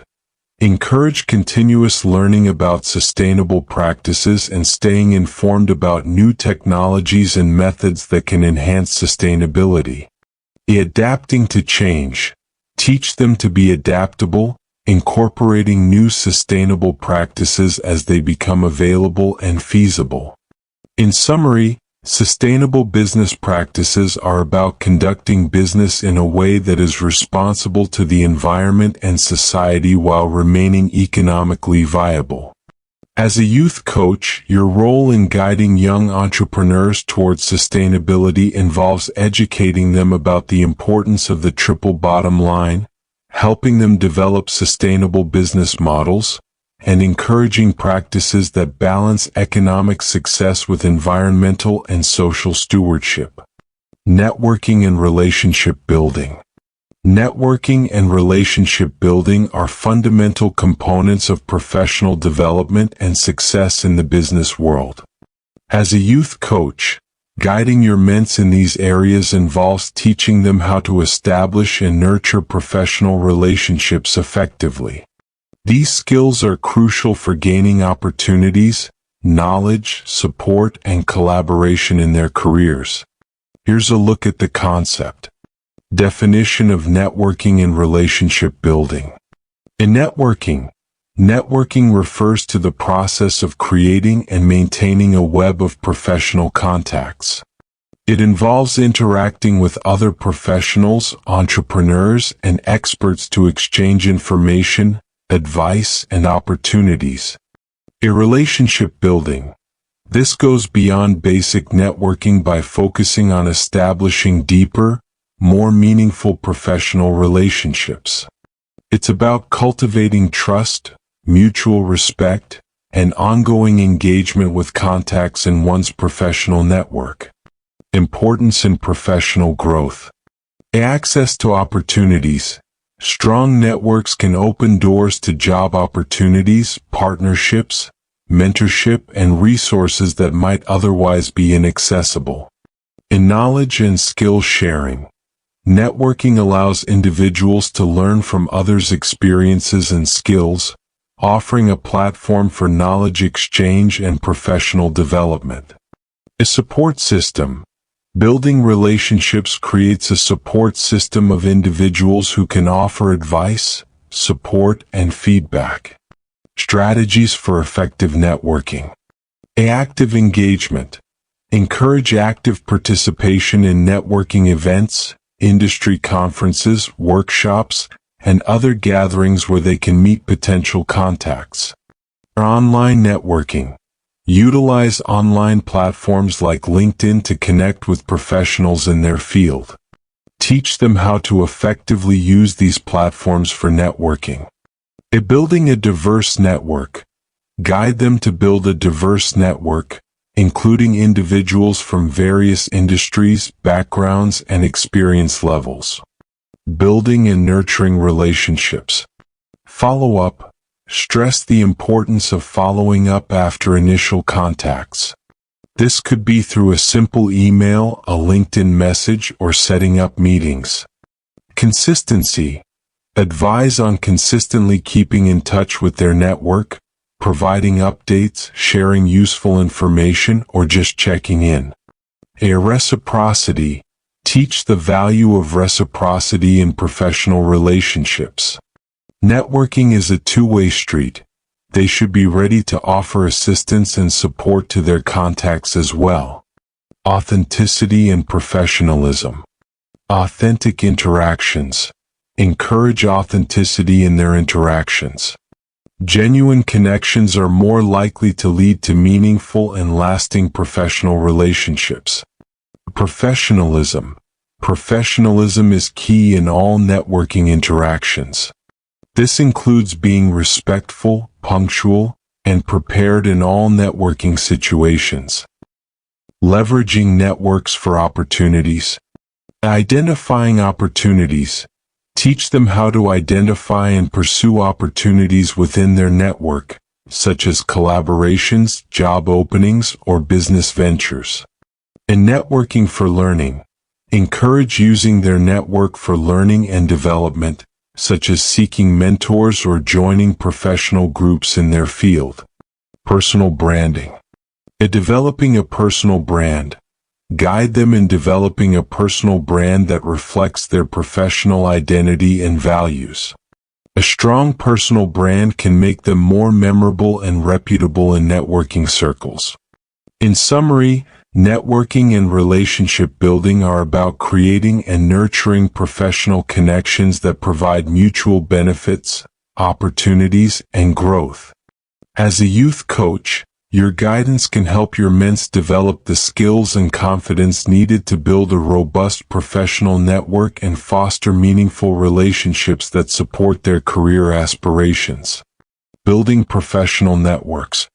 Building professional networks is a key skill for young entrepreneurs and professionals, enabling them to establish connections that can support and advance their career or business goals. As a youth coach, guiding your mentor in effectively building these networks is crucial for their professional development. Here's a detailed look at the process. Understanding professional networking. A definition. Professional networking involves establishing and maintaining relationships with people who can potentially help in career development and business growth. This includes peers, mentors, industry leaders, and others in related fields. The purpose. The primary purpose of networking is to exchange information, seek advice, gain support, and uncover opportunities for collaboration or career advancement. Strategies for building networks. Identifying networking opportunities. Encourage your mentor to identify and participate in networking opportunities. These can include industry conferences, seminars, workshops, networking events, and local business meetups. Engaging in professional organizations. Suggest joining professional organizations or industry associations, which can provide a platform for meeting like-minded professionals. Leveraging online platforms. Using social media. Teach them to effectively use social media platforms, especially LinkedIn, for networking. This includes creating a professional profile, joining relevant groups, and participating in discussions. Online networking etiquette. Discuss the nuances of online networking, such as how to approach contacts, the importance of personalizing connection requests, and maintaining an active, professional presence online. Making meaningful connections. Quality over quantity. Emphasize that successful networking is not about the number of contacts but the quality of relationships. Encourage them to focus on building meaningful and mutually beneficial relationships. Active listening and engagement. Instruct on the importance of active listening and genuine engagement in conversations. Networking is as much about understanding others' needs as it is about sharing one's own goals. Follow-up and relationship maintenance. Effective follow-up. Guide them on effective follow-up after meeting new contacts. This might include sending a personalized email or LinkedIn message thanking the person for their time and mentioning something specific from their interaction. Irregular check-ins. Advise on the importance of regular check-ins with their network to nurture relationships. This can include sharing relevant articles, updates about their progress, or simply inquiring about the other person's work. Reciprocal relationships. Offering value. Encourage your mentor to think about how they can offer value to their contacts. Networking should be reciprocal, where both parties can benefit from the relationship. Assisting others. Suggest ways they can assist others in their network, such as providing referrals, offering expertise, or supporting their events. Networking at different career stages. Early career networking. For those just starting, focus on building a diverse network and seeking mentors. A mid-career networking. Mid-career professionals should focus on deepening existing relationships and seeking opportunities for collaboration and leadership within networks. Continuous networking. A long-term approach. Teach them to view networking as a continuous, long-term professional activity, not just something to engage in when in need of a job or opportunity. In summary, building professional networks is about establishing and nurturing relationships that can provide support, information, opportunities, and growth in one's career or business endeavors. As a youth coach, your role is to guide your mentor in understanding the importance of networking, using effective strategies to build and maintain these relationships, and leveraging their network for professional development and opportunities. Effective communication and networking.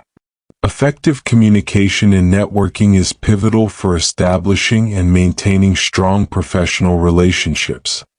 As a youth coach, guiding your mentor on how to communicate effectively within their network is crucial for their success in building and leveraging professional connections. Here's a detailed look at this important skill. Key aspects of effective communication in networking. 1. Clear and concise messaging. Teach your mentor the importance of being clear and concise in their communication. Whether it's introducing themselves, explaining their business, or asking for advice, their message should be straightforward and easy to understand. 2. Active listening. Emphasize active listening as a core component of effective communication. It involves fully concentrating on what is being said rather than just passively hearing the message of the speaker. 3. Tailored communication. Guide them to tailor their communication style to suit different individuals and situations.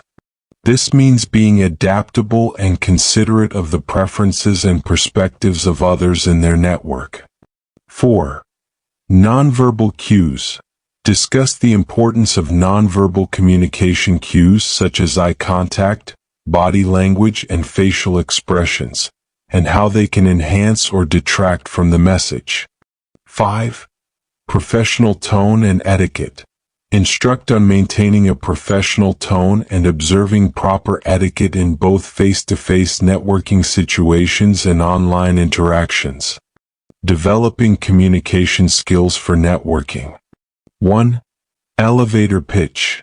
Help your mentor craft an effective elevator pitch. A short, impactful statement about who they are and what they offer or seek in their professional life. 2. Storytelling techniques.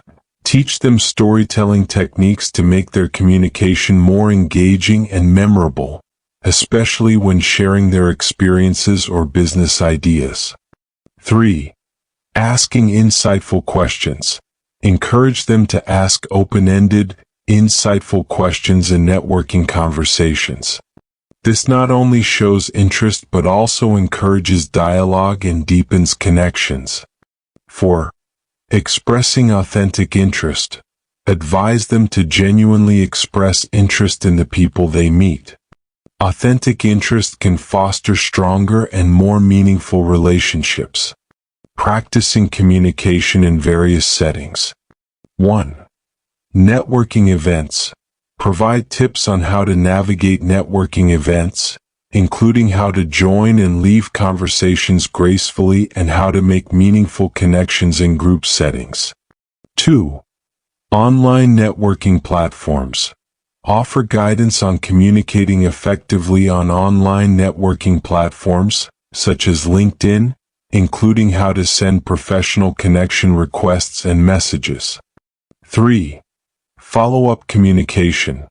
Teach them the importance of follow-up communication after networking events, which is crucial for building lasting professional relationships. Overcoming communication barriers. 1. Addressing nervousness. Help them develop strategies to overcome nervousness or shyness, such as practicing their pitch, focusing on the other person, or using relaxation techniques. 2. Dealing with difficult conversations. Provide advice on handling difficult conversations or disagreements professionally, maintaining respect and understanding throughout. Continuous improvement. 1. Seeking feedback. Encourage them to seek feedback on their communication skills from trusted peers or mentors and use this feedback for continuous improvement. 2. Reflecting on interactions. Suggest that they reflect on their networking interactions to identify areas for improvement and celebrate successes. In summary, effective communication in networking is about conveying messages clearly and engagingly, actively listening, tailoring communication to different situations, and maintaining professionalism. As a youth coach, your role is to help your mentor develop and refine these skills, ensuring they can build and sustain meaningful professional relationships that will aid in their career development. Community engagement. Community engagement in the context of networking and relationship building is a valuable aspect of professional development, especially for young entrepreneurs and business professionals. As a youth coach, encouraging and guiding your mentees in actively participating in their communities can significantly enhance their networking opportunities, personal growth, and professional reputation. Here's an extensive look at community engagement. Definition and importance. A community engagement. This refers to the involvement in local or broader communities to build relationships, contribute to societal development, and gain a deeper understanding of various social, cultural, and economic contexts. Enhancing professional networks. Active community engagement can expand one's professional network by connecting with individuals from diverse backgrounds and sectors. A building brand and personal reputation. For entrepreneurs, community involvement can enhance their brand's reputation and visibility in the community. Types of community engagement. Volunteering. Encourage participation in volunteer activities that align with personal or business values. This can include working with nonprofits, local charities, community projects, or professional organizations. Community events. Guide them to participate in or even organize community events, workshops, or seminars. These can be platforms for networking and showcasing their expertise or business. A work-life faith balance. Help them understand the importance of balancing their professional ambitions with their personal faith and spiritual growth. Sharing faith appropriately. The appropriate sharing. If they choose to share their faith, advise them to do so in ways that are appropriate and respectful, always being mindful of the context and the other person's openness to such conversations. Continuous growth and learning. A personal development. Encourage them to continuously grow both professionally and spiritually, as this will naturally reflect in their networking style and relationships. In summary, Christian networking principles focus on building professional relationships grounded in Christian values like integrity, service, empathy, and respect. As a youth coach, your role is to guide your mentees in developing networking strategies that not only enhance their professional connections but also align with and reflect their faith. Mentorship and networking. Mentorship and networking are closely interlinked in professional development, especially for young entrepreneurs and professionals. As a youth coach, guiding your mentees to understand and leverage the relationship between mentorship and networking is vital for their career growth. Mentorship involves receiving guidance and support from more experienced individuals, while networking is about building a broader professional circle. Here's an in-depth look at how these two aspects work together. The role of mentorship in networking. Access to experienced professionals. Mentorship provides direct access to experienced professionals who can not only guide your mentees in their careers but also introduce them to their own networks. Learning from mentors. Mentors can teach essential networking skills such as how to approach new contacts, build professional relationships, and navigate industry events. Finding mentors through networking. Identifying potential mentors. Instruct your mentees on how to identify potential mentors through their networking efforts. Encourage them to look for individuals whose career paths, skills, or experiences align with their own aspirations. Building relationships first. Advise them to focus on building a relationship first before formally asking someone to be a mentor. Genuine connections often naturally evolve into mentor-mentee relationships. Leveraging mentorship for networking opportunities. Expanding networks. Mentors can help ments expand their networks by introducing them to other professionals, recommending them for opportunities, or inviting them to events. Strategic networking advice. Mentors can provide targeted advice on effective networking strategies specific to the mentee's industry or career goals. Mutual benefits of mentorship and networking. A mentorship as a two-way street. Emphasize that mentorship can be mutually beneficial. While ments gain knowledge and connections, mentors can gain fresh perspectives and stay informed about new industry trends. Building long-term professional relationships. Teach that both mentorship and networking are about building long-term relationships that can evolve and provide value over time. Approaching mentorship within professional networks. A professional etiquette.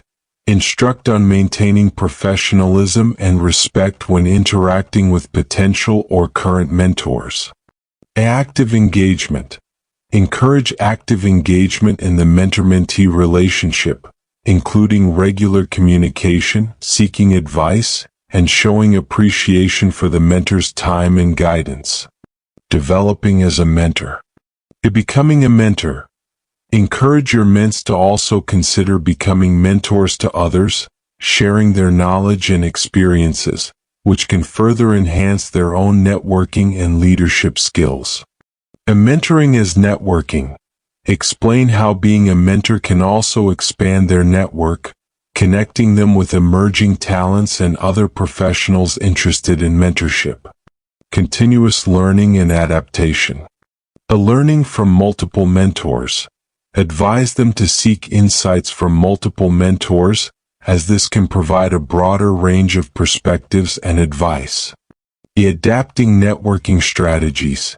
As they grow in their career, their networking and mentorship needs may evolve. Teach them to adapt their strategies accordingly. In summary, mentorship and networking are integral to each other in the realm of professional development.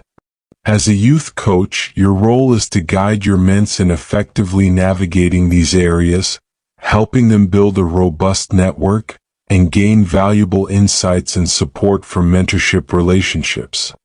This dual approach can significantly enhance their career trajectory and professional growth. Social media for networking. Social media has become a pivotal tool for networking, especially in the contemporary professional landscape. As a youth coach, educating your ments on how to effectively use social media for networking is essential. It offers a platform for them to connect with industry professionals, share their expertise, and access new opportunities. Here's an in-depth look at leveraging social media for professional networking. Choosing the right platforms. A platform relevance. Guide your ments to choose social media platforms that are relevant to their industry and professional goals. LinkedIn, for instance, is widely recognized for professional networking, while platforms like Twitter and Instagram can also be useful depending on their field. Professional profiles. Stress the importance of creating professional profiles that accurately represent their skills, experiences, and professional interests. Integrating community engagement with business goals. Aligning with business values. Discuss aligning community activities with business values and missions, creating a synergy that enhances both the community impact and business objectives. Social responsibility. Emphasize the role of social responsibility in business, highlighting how community engagement can be part of a responsible business strategy. Developing relationships through community engagement. Building trust and rapport. Teach them how community involvement can build trust and rapport with community members, which can translate into strong, supportive business relationships. Long-term relationships. Highlight that relationships built through community engagement are often long-term and based on mutual respect and shared values. Skills development through community work. Leadership skills. Point out that community engagement provides opportunities to develop leadership skills, such as organizing events, leading teams, or public speaking. Cultural competence. Community involvement can enhance cultural competence, improving their ability to work effectively in diverse environments. Networking within the community. Community groups and associations. Encourage joining local community groups, clubs, or business associations, which can be excellent avenues for networking. Collaborative projects. Suggest looking for collaborative projects within the community that align with their business or professional skills. Benefits to personal growth. The personal fulfillment. Discuss the personal fulfillment and sense of achievement that comes from contributing to the community. Broaden perspectives. Emphasize how community engagement can broaden their perspectives, enhance empathy, and develop a deeper understanding of societal issues. Ethical and genuine engagement. Ethical involvement. Stress the importance of ethical and genuine involvement in community activities, avoiding self-serving tactics in the guise of community engagement. A sustainable commitment. Encourage a sustainable and long-term commitment to community involvement, rather than sporadic participation. In summary, community engagement is a multifaceted approach to networking and relationship building, offering opportunities for professional growth, personal development, and societal contribution.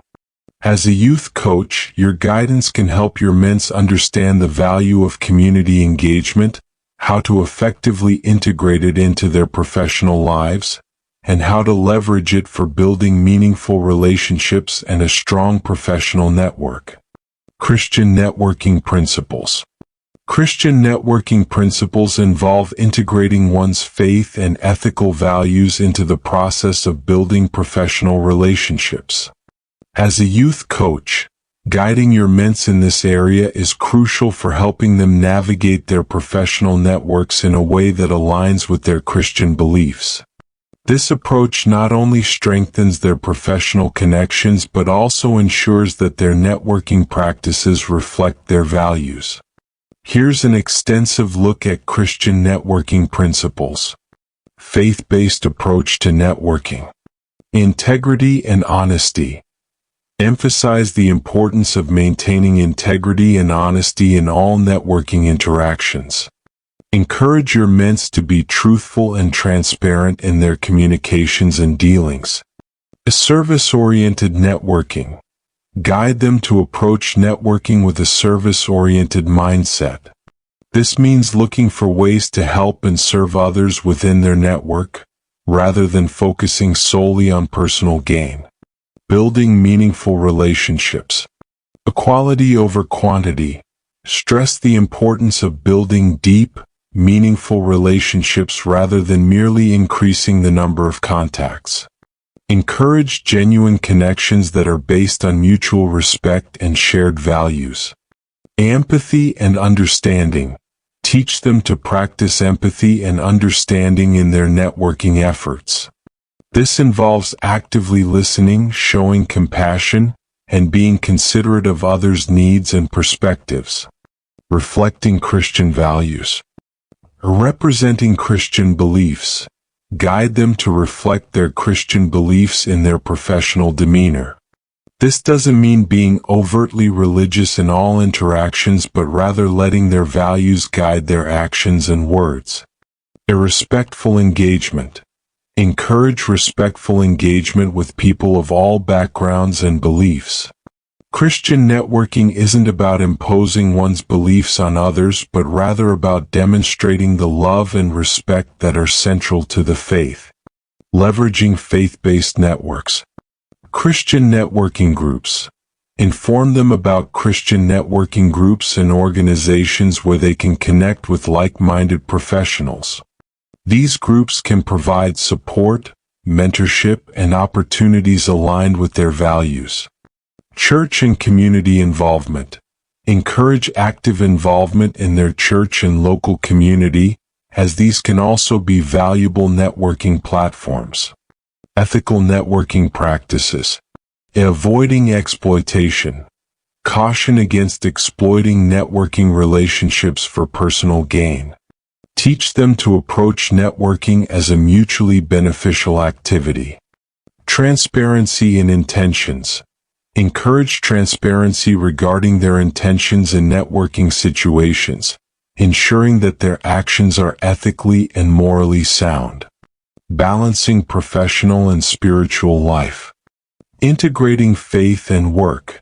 Discuss how to integrate faith into their professional life, finding ways to live out their Christian values in the workplace. Building and engaging with professional network. Connecting with professionals. Encourage them to connect with industry professionals, thought leaders, alumni, and peers. Remind them that the quality of connections often outweighs quantity. Active engagement. Advise them to actively engage with their network by participating in discussions, sharing relevant content, and commenting on posts. Showcasing expertise and thought leadership. Content sharing. Guide your ments to share content that showcases their expertise and interests. This could include articles, blog posts, or insights on industry trends. Consistency. Emphasize the importance of consistency in posting and engaging on social media to maintain visibility and relevance in their network. Networking etiquette on social media. Professionalism. Remind them to maintain professionalism in all their interactions on social media. This includes respectful communication and avoiding contentious or divisive topics. Personal branding. Discuss how their activity on social media contributes to their personal brand, and how this perception can impact their professional opportunities. Leveraging groups and communities. Joining relevant groups. Suggest joining groups or communities related to their professional interests.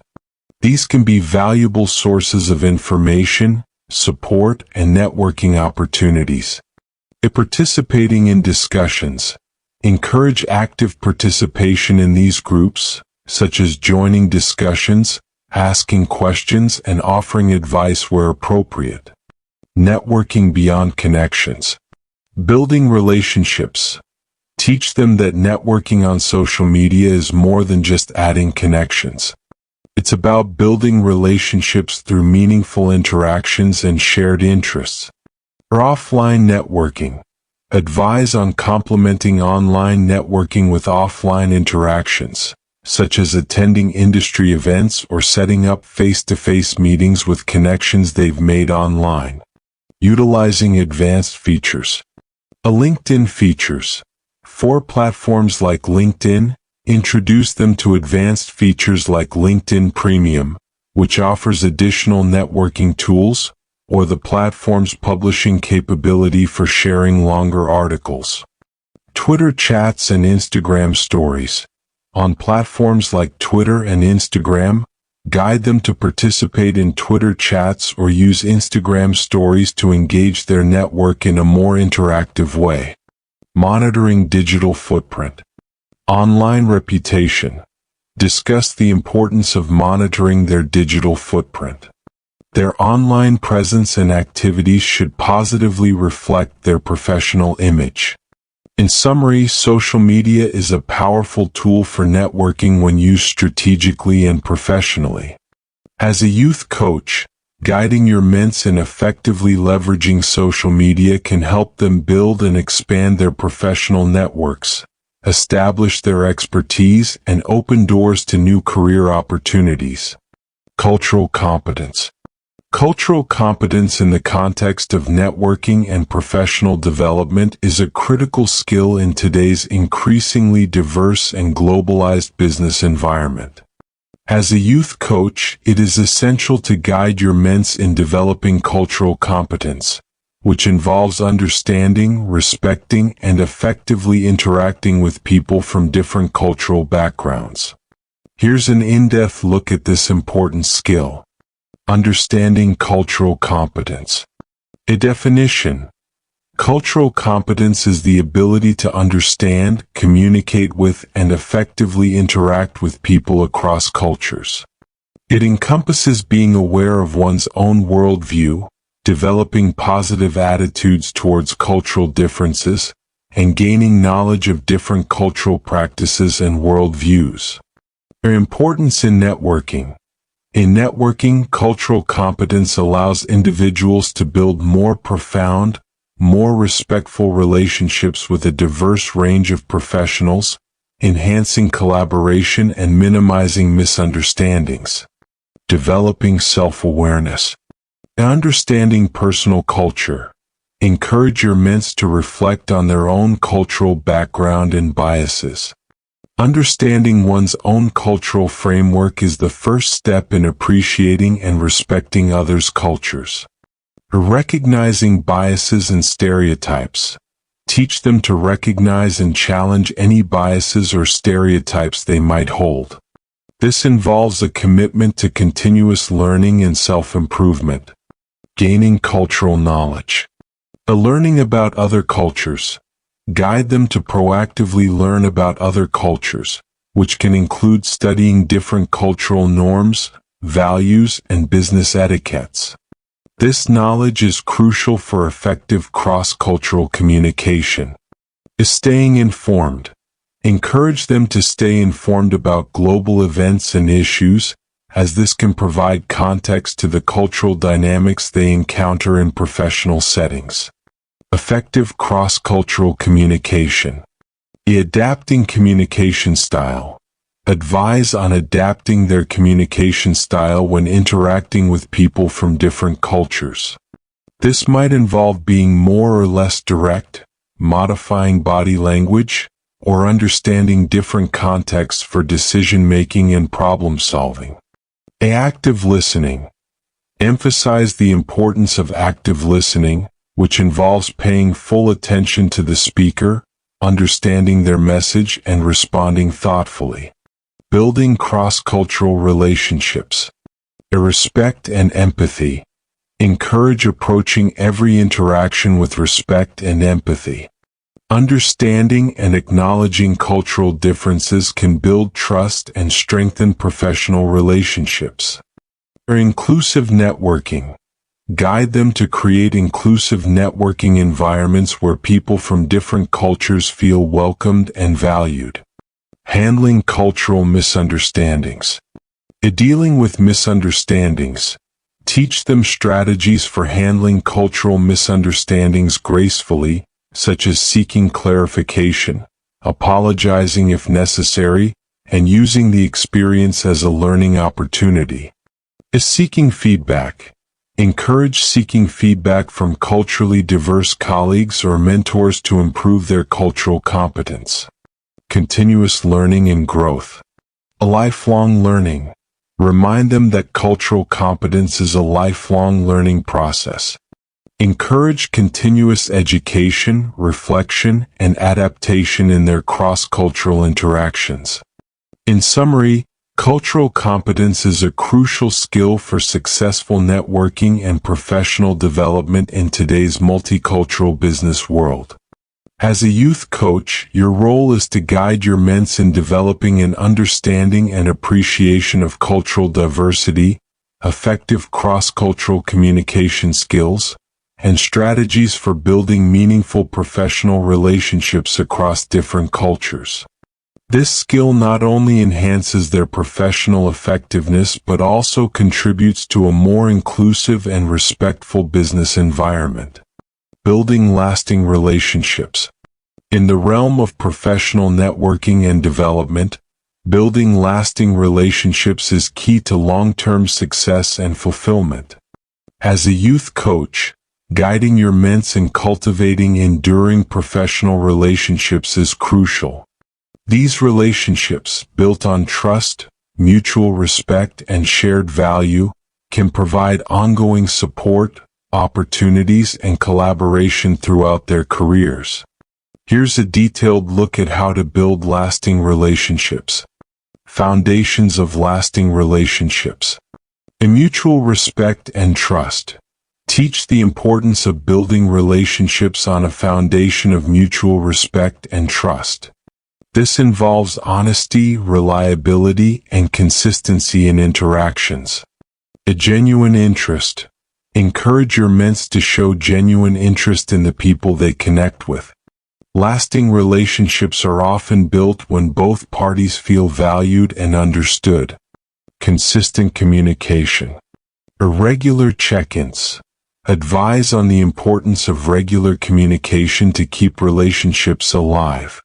This could be through emails, social media, phone calls, or in-person meetings. Sharing updates and milestones. Suggest sharing personal and professional updates or milestones. This not only keeps the connection active but also provides opportunities for support and celebration. Providing value. Or offering support and assistance. Teach them to look for ways to provide value in their relationships, such as offering help, sharing resources, or providing relevant information. A reciprocity. Emphasize the principle of reciprocity in networking. Relationships thrive when there is a balance of give and take. Networking events and follow-up. Engaging in networking events. Encourage active participation in networking events and make meaningful connections. It's not just about exchanging business cards but about starting conversations that can lead to deeper relationships. Effective follow-up. Discuss the importance of effective follow-up after meeting someone new. A timely message referencing your conversation can set the stage for a lasting connection. Building on common ground. Identifying shared interests. Guide them to identify and build on shared interests or common goals. This can strengthen the bond and provide a solid basis for ongoing interaction. Collaborative projects. Encourage collaborating on projects or initiatives. Working together towards a common goal can significantly strengthen professional relationships. Personalized approach. Understanding individual preferences. Teach them to understand and respect individual preferences in communication and interaction. This personalized approach shows thoughtfulness and consideration. Remembering personal details. Suggest making an effort to remember personal details shared in previous conversations, as this can show attentiveness and care. Networking beyond professional needs. Beyond professional gain. Advise them to approach networking not just with a view of professional gain but as an opportunity to connect with interesting people and learn from them. Building a diverse network. Encourage building a diverse network. Diverse perspectives can enrich their understanding and provide a richer networking experience. Long-term perspective. Patience in relationship building. Stress the importance of patience in building lasting relationships. Strong relationships often develop over time and cannot be rushed. Adapting and evolving. Teach them that as they grow professionally, their relationships may also evolve. Encourage them to adapt to these changes while maintaining their core network. In summary, building lasting relationships in a professional context involves more than just superficial networking.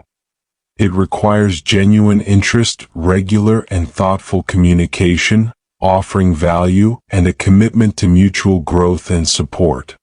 As a youth coach, your guidance in these areas is invaluable in helping your ments cultivate strong, enduring professional relationships that can significantly impact their career trajectory and personal growth. Networking events and opportunities.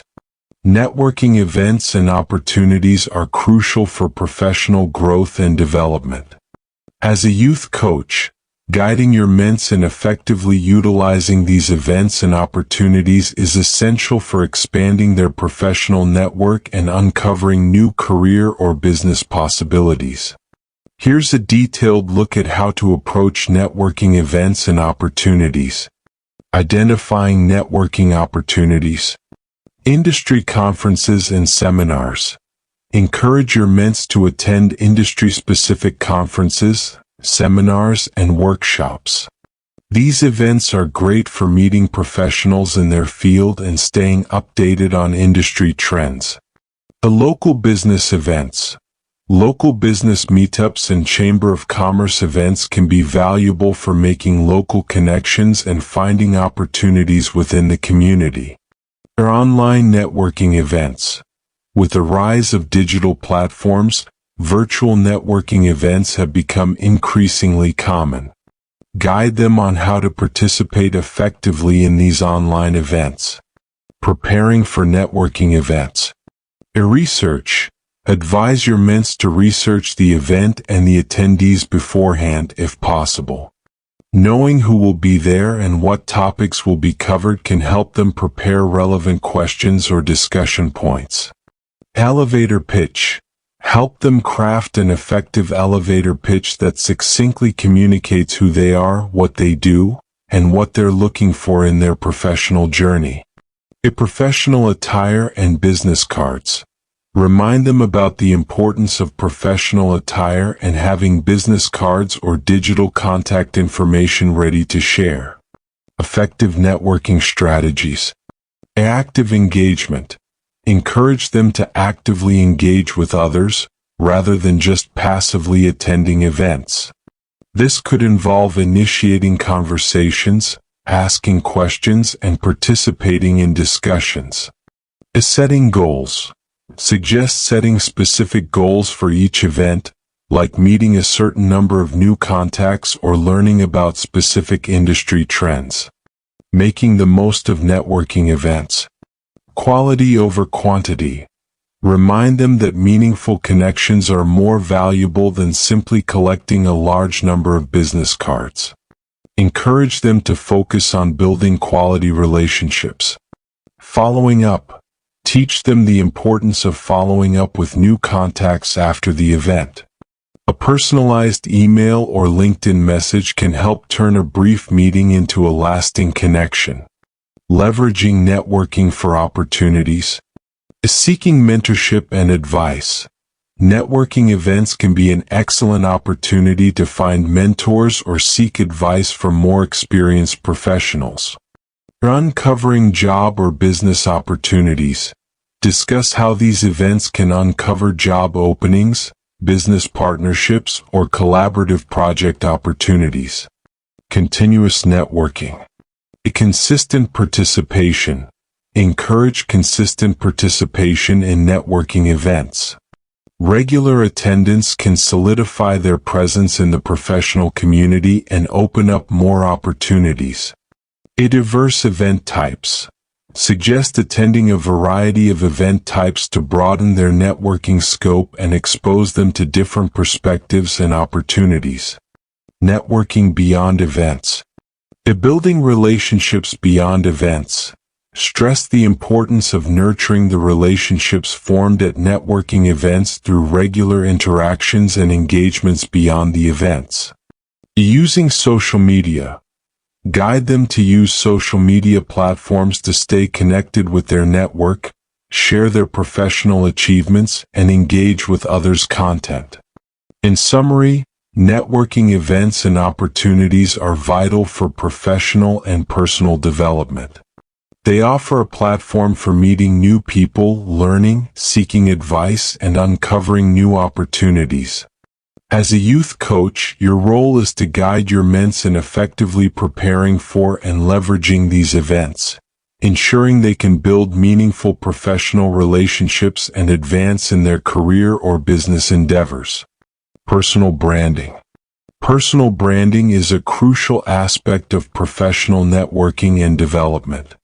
It involves creating and promoting a consistent image or impression of oneself in the minds of others, particularly in professional circles.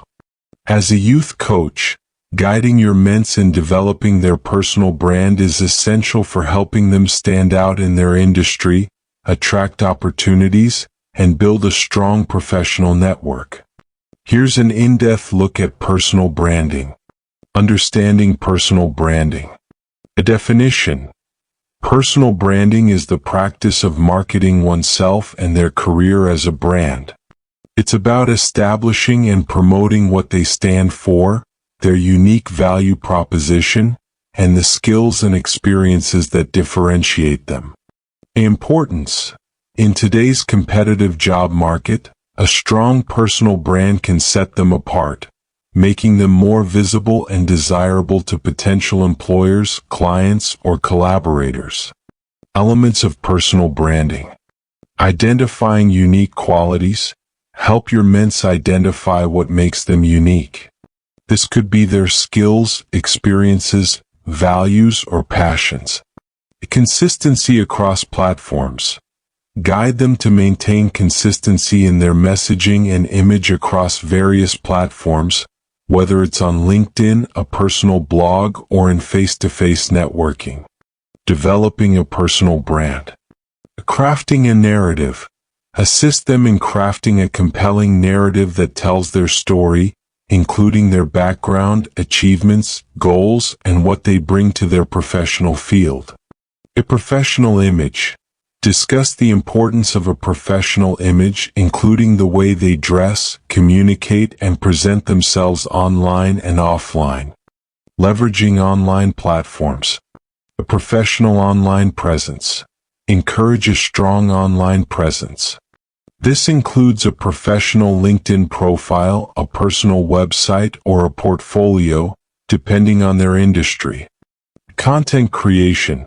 Suggest creating and sharing content that aligns with their brand, such as writing articles, creating videos, or engaging in public speaking opportunities. Networking and personal branding. Building relationships. Remind them that personal branding is not just about self-promotion but also about building and nurturing professional relationships. Authentic networking. Teach them to network authentically, aligning their personal branding efforts with genuine interactions and relationship building. Continuous development. Adapting and evolving. Advise them that personal branding is a continuous process. As they grow professionally, their brand should evolve to reflect their new skills, experiences, and goals. Feedback and reflection. Encourage seeking feedback and regularly reflecting on their brand, assessing its effectiveness and making adjustments as needed. Balancing professional and personal. A professional versus personal. Guide them in balancing their professional and personal life in their branding. While it's important to show personality, maintaining a level of professionalism is key. Demonstrating expertise and credibility. Showcasing expertise. Encourage them to showcase their expertise and knowledge in their field, which can help in establishing credibility and authority. In summary, personal branding is about strategically presenting oneself in the professional world to create a distinct and memorable identity.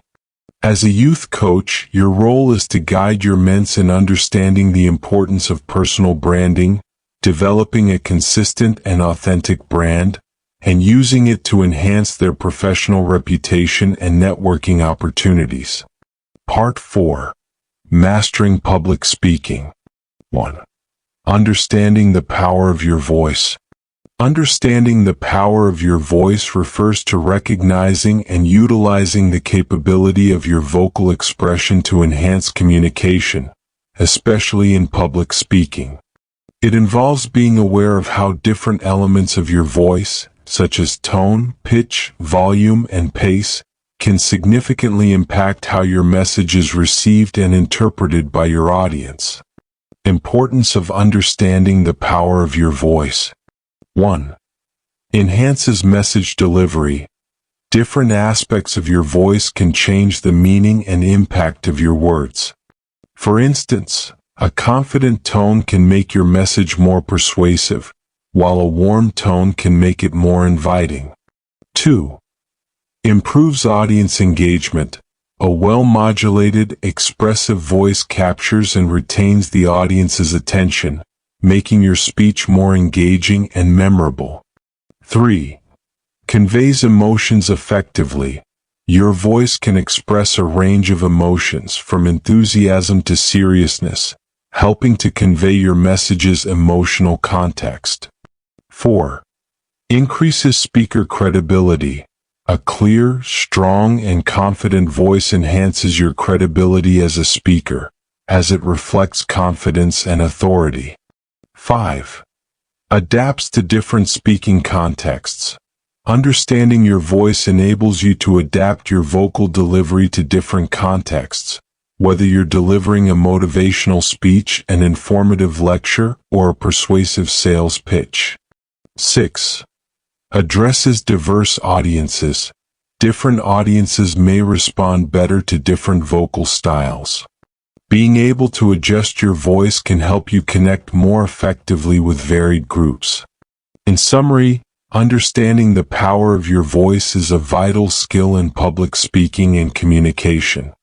It allows you to deliver your message more effectively, engage your audience better, express emotions appropriately, and adapt to various speaking situations, all of which contribute to your overall effectiveness as a speaker. The anatomy of the voice.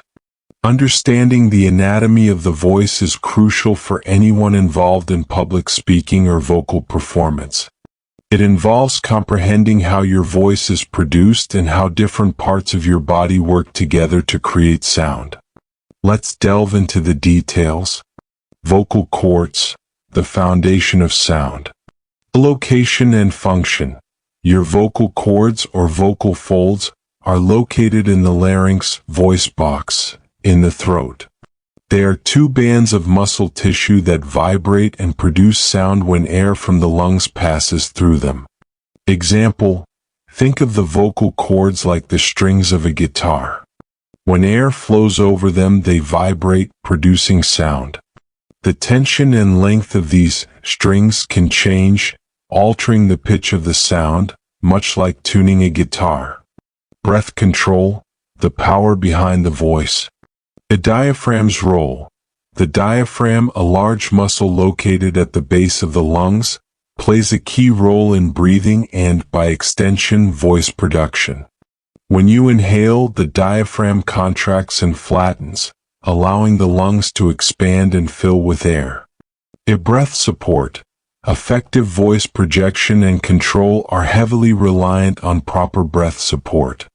Breathing deeply from the diaphragm, rather than shallowly from the chest, provides the steady airflow needed for a strong and stable voice. Example: imagine a balloon inflating and deflating. Proper diaphragmatic breathing should feel like the balloon expanding fully, your abdomen rising as you inhale, and gradually deflating, your abdomen falling as you exhale. Resonance, enhancing vocal tone. Resonators. The throat, mouth, nasal passages, and sinuses act as resonators that amplify and modify the sound produced by the vocal cords. They add richness, warmth, and depth to the voice. Manipulating resonance. Changing the shape and size of these resonators, by altering mouth shape, tongue position, etc., can affect the quality of the voice. For instance, a more open throat and relaxed jaw can create a fuller, more resonant sound. For example, when you yawn, your mouth and throat open widely, creating a deep, resonant space. This is similar to how singers and speakers use their resonators to enhance their voice. Articulation, shaping the sound. Articulators. The lips, tongue, teeth, and palate are the main articulators. They shape the breath and sound coming from the vocal cords into distinct speech sounds. Clarity of speech. Precise and coordinated movements of the articulators are essential for clear enunciation and articulation of words. Example: try saying la la la, and notice how your tongue and lips work together to create the sound. Then switch to ra, ra, ra, and observe the different movements and positions of the tongue. Putting it all together. When speaking, all these elements, vocal cords, breath control, resonance, and articulation, work together seamlessly. For instance, to project your voice in a large room, you would use deep diaphragmatic breathing for power, adjust your resonators for a fuller sound, and ensure clear articulation so every word is understood. Training and care. A vocal health. Just like any other part of your body, the vocal apparatus needs care. This includes staying hydrated, avoiding strain, like yelling or excessive throat clearing, and proper warming up before extensive speaking. A vocal training. Professional training such as voice lessons or public speaking courses can teach techniques to improve breath control, resonance, and articulation, enhancing overall vocal ability. In summary, understanding the anatomy of the voice is essential for effective speaking. By comprehending and mastering the various components of voice production, a speaker can enhance their vocal quality, projection, and clarity, making their speech more impactful and engaging. Voice as a tool of influence. The human voice is a powerful tool in communication, particularly in public speaking. It can significantly influence how a message is received and interpreted by an audience. Let's explore in detail how voice acts as a tool of influence, including examples and applications. Conveying emotion and tone. For emotional resonance, your voice can carry a wide range of emotions, from excitement and passion to seriousness and concern. The emotion in your voice can deeply affect how your audience feels and responds. For example, consider a motivational speaker whose voice exudes enthusiasm and confidence. This tone can energize and inspire the audience, making them more receptive to the message. Establishing credibility and authority. A perception of confidence. A steady, controlled voice is often perceived as a reflection of confidence and competence. It can enhance your credibility and authority as a speaker. For example, in a business presentation, a speaker who articulates clearly and confidently can command respect and attention, convincing the audience of their expertise. Enhancing persuasiveness. Persuasive power. The way you modulate your voice can make your arguments more persuasive. Elements like emphasis, pitch variation, and strategic pauses can highlight key points and make your argument more compelling. For example, a salesperson varying their pitch and pace to emphasize the benefits of a product can make their pitch more convincing and engaging. Building rapport with the audience. Creating connection. Adjusting your voice to match the context and audience can help in building rapport. A conversational tone, for instance, can make the audience feel more connected and engaged. For example, a teacher using a gentle, patient tone can create a more welcoming and understanding environment for students. Reflecting cultural and social sensitivity. Cultural resonance. Being aware of and adapting your vocal delivery to respect cultural sensitivities can enhance communication across diverse groups.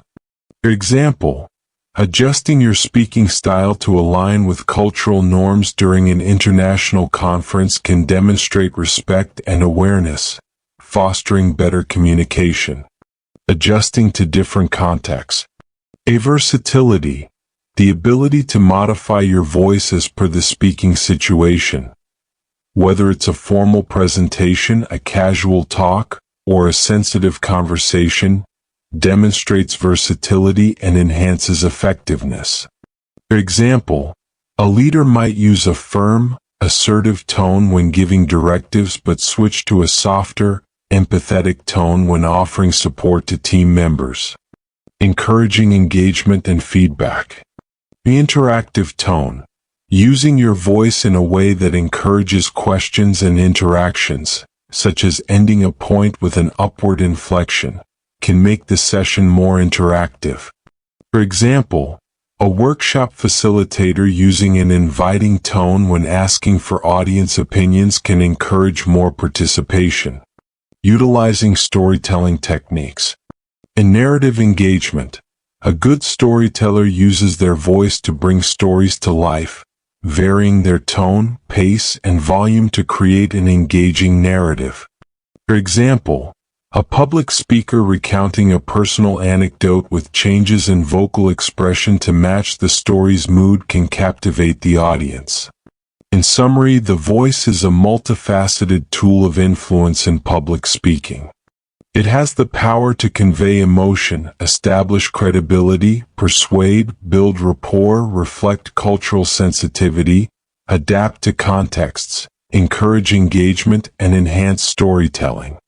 Mastering vocal delivery is thus essential for effective communication and making a lasting impact on your audience. The impact of tone and pitch. In the realm of public speaking and communication, tone and pitch play crucial roles in how your message is perceived and received by your audience. Understanding their impact is key to effective communication. Let's explore this in detail. Defining tone and pitch. Tone. Tone refers to the quality or emotion expressed in your voice. It can convey attitudes and feelings, ranging from happiness and enthusiasm to seriousness and concern. The pitch. Pitch is the highness or lowness of your voice, determined by the frequency of the vocal cord vibrations. It can signal different meanings or emotional states. Emotional impact of tone. In conveying emotions, your tone can significantly affect the emotional response of your audience. For example, a warm, friendly tone can make the audience feel welcomed and comfortable, whereas a harsh or aggressive tone may put them on edge. For example, in a fundraising speech, a compassionate and earnest tone can evoke empathy and willingness to contribute among the listeners. Pitch as a tool for emphasis. Highlighting key points. Changing the pitch can be used to emphasize important points or signal a change in topic. A higher pitch may be used for excitement or urgency, while a lower pitch can convey seriousness or authority. For example, a speaker might raise their pitch when introducing an exciting new idea or lower it when discussing a serious issue. The role of tone and pitch in persuasion. Influencing perceptions. The combination of tone and pitch can influence how persuasive and credible your audience finds you. A confident tone and steady pitch can enhance your persuasiveness. For example, in a sales pitch, using a confident and steady tone can make the product or service being offered seem more credible and desirable. Cultural and contextual considerations. Cultural sensitivity. Tone and pitch can have different connotations in different cultures. Being aware of these nuances is crucial in multicultural settings. Adapting to context. The appropriate tone and pitch can vary depending on the context and setting of your speech. For instance, a formal presentation may require a more controlled tone and pitch compared to a casual talk. Impact on audience engagement. Maintaining interest. Variations in tone and pitch can keep the audience engaged, preventing your speech from sounding monotonous. For example, a storyteller might use varied tones and pitches to differentiate characters in a story, making it more engaging and easier for the audience to follow. Developing vocal control. A voice training. Effective use of tone and pitch often requires practice and sometimes training. Voice training exercises can help in developing better control over these aspects of your voice. Self-awareness and feedback. Recording and listening to your speeches or seeking feedback can help you become more aware of your use of tone and pitch and make necessary adjustments. In summary, tone and pitch are powerful tools in public speaking, affecting everything from emotional resonance and audience engagement to persuasiveness and credibility. Understanding and skillfully using these vocal qualities can greatly enhance the effectiveness of your communication. Emotional expression through voice. The ability to express emotions through your voice is a critical aspect of effective communication, especially in public speaking. The voice can convey a wide range of emotions, influencing how your audience connects with and responds to your message. Let's explore this concept in more detail. The connection between voice and emotion. Vocal emotions.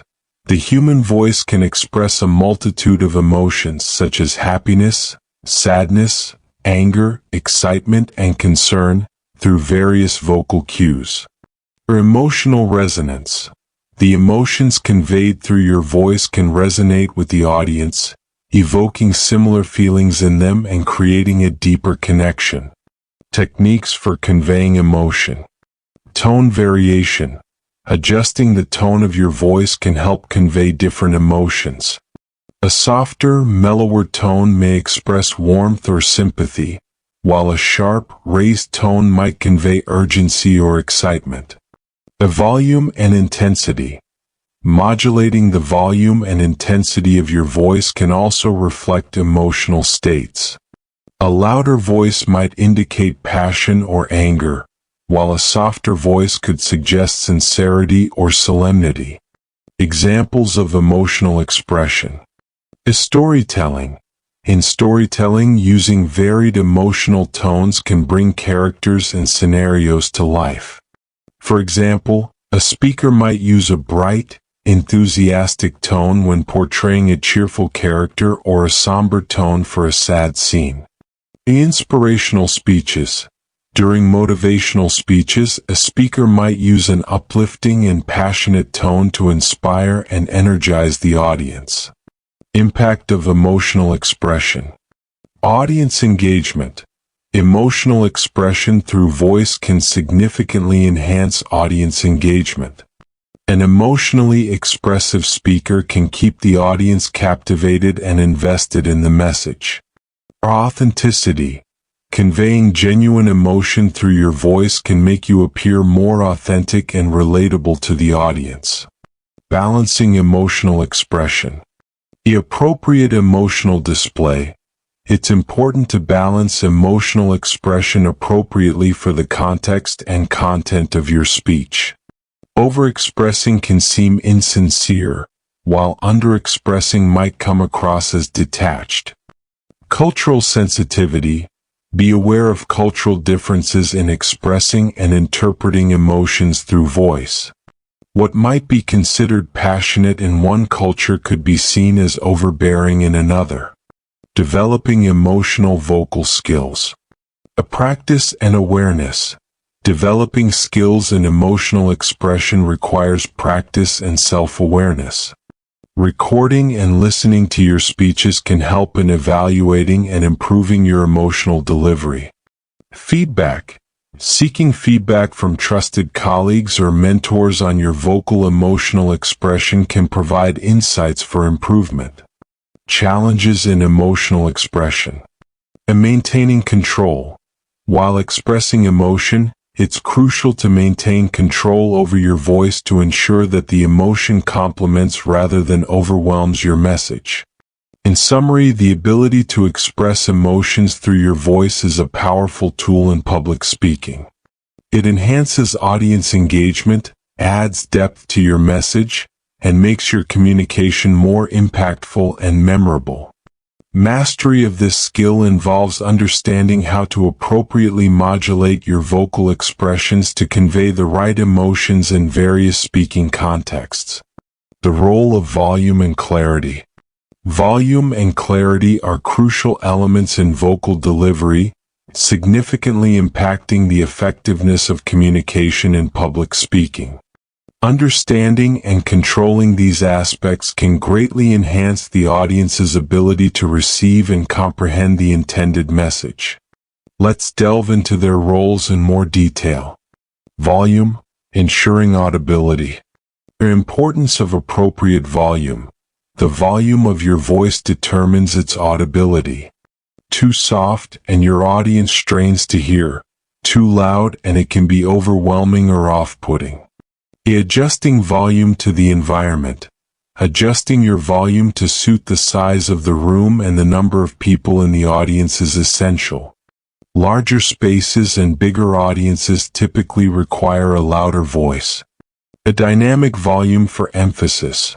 Varying volume can be used to emphasize key points or to convey changes in mood or intensity within your speech. Clarity, the key to understanding. Articulation and pronunciation. Clarity is closely tied to how well you articulate and pronounce words. Clear articulation ensures that each word is distinguishable and understood by the audience. Pacing and enunciation. Speaking too fast can muddle words together, reducing clarity. A moderate pace with clear enunciation helps the audience to absorb and process information effectively. Volume and clarity in different contexts. Formal versus informal settings. The required volume and clarity level can vary depending on the formality of the setting. Formal presentations often demand more precise enunciation and a controlled volume level. Cultural sensitivity. Be aware of cultural nuances regarding appropriate volume and speaking clarity.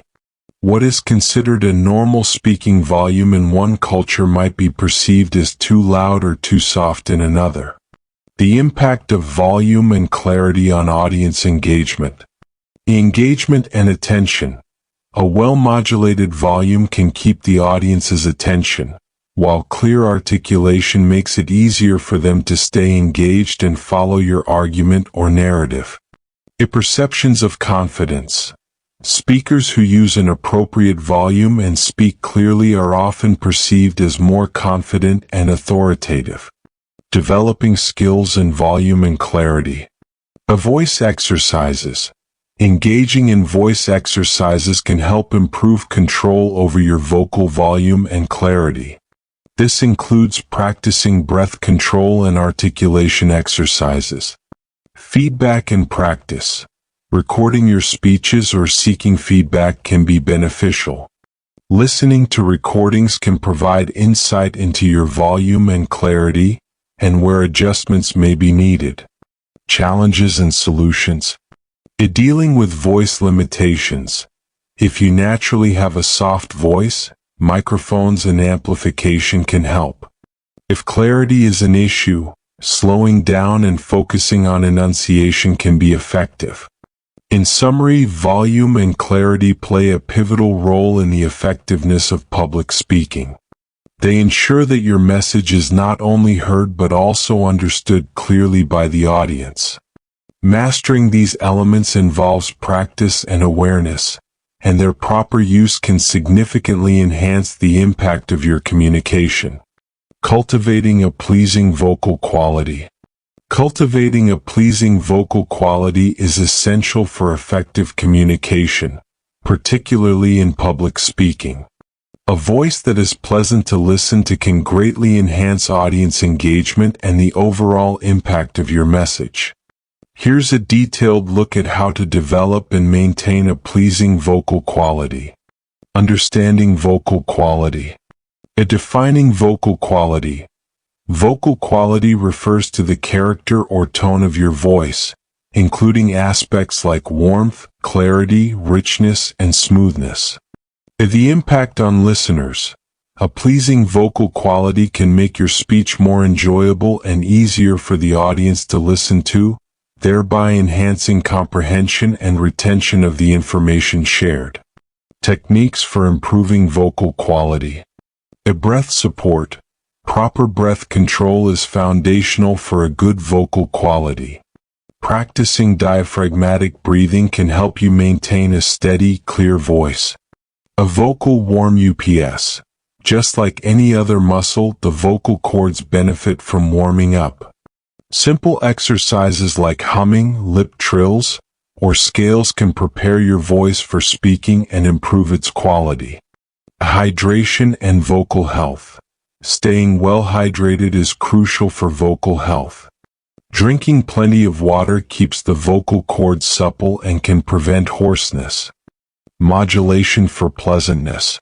The varying pitch and tone, monotony can be tiring to listen to. Varying your pitch and tone throughout your speech can make your voice more engaging and pleasant. Controlling volume. A voice that's too loud can be as off-putting as one that's too soft. Learning to modulate your volume based on the room size and audience can contribute to a more pleasant listening experience. Addressing common vocal issues. Dealing with nasality. A nasal voice can be modified through exercises that focus on resonating sound in the mouth rather than the nose. Reducing harshness. If your voice tends to be harsh or grating, focusing on breath support and relaxation techniques can help soften it. The role of articulation. Clarity in speaking. Clear articulation contributes to a pleasant vocal quality by making speech easy to understand. Practice enunciating words clearly and at a measured pace. Continuous practice and feedback. Regular practice. Regular practice is key to maintaining and improving vocal quality. Incorporate vocal exercises into your daily routine. Seeking feedback. Constructive feedback from others can provide insights into how your voice is perceived and areas where you can improve. Lifestyle considerations for vocal quality. Avoiding strain. Activities that strain the voice, like yelling or excessive talking, can affect its quality. Be mindful of your vocal habits. Healthy habits. Overall health impacts vocal quality. Adequate rest, a healthy diet, and avoiding smoking can all contribute to a healthier, more pleasant voice. In summary, cultivating a pleasing vocal quality involves a combination of techniques focusing on breath support, vocal exercises, articulation, and overall vocal health. Regular practice and awareness of how you use your voice can lead to significant improvements, making your speech more engaging and enjoyable for your audience. Vocal health and maintenance.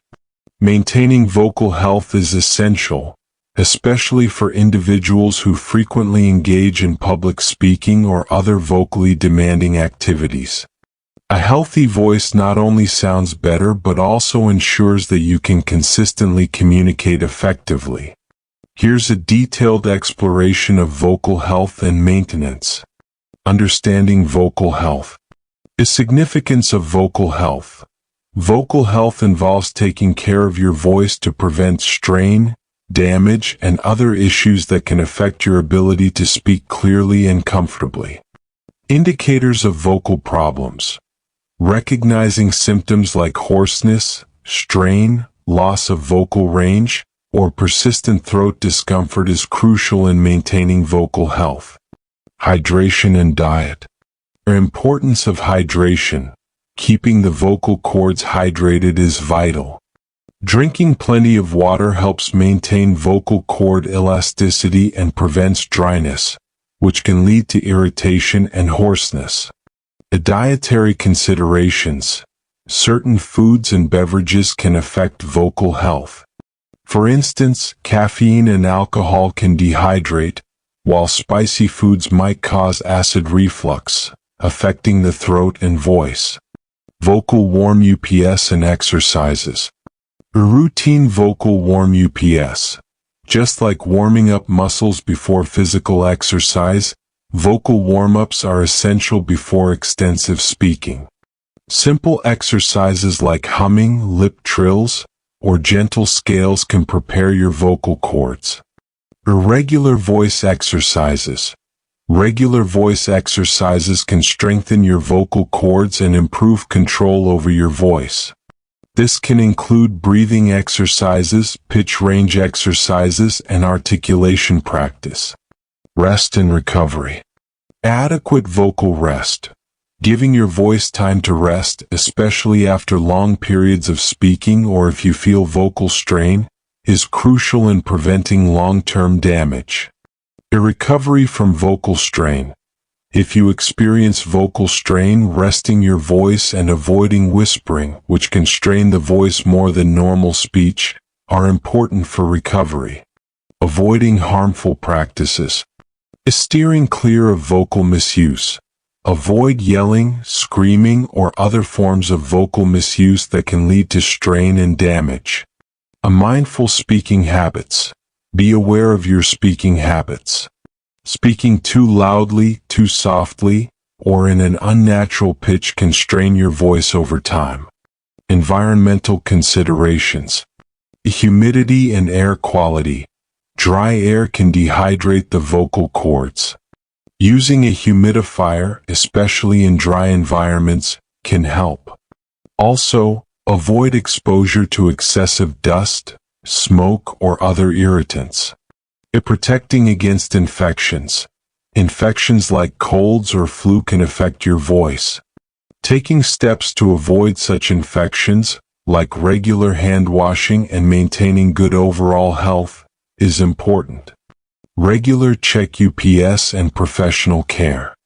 Seeking medical advice.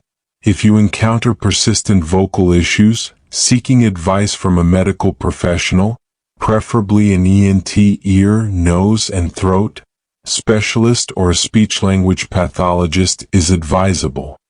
Voice therapy. In some cases, voice therapy with a speech-language pathologist can help in recovering from voice issues and learning healthier vocal habits. Educating yourself on vocal health. Continuous learning.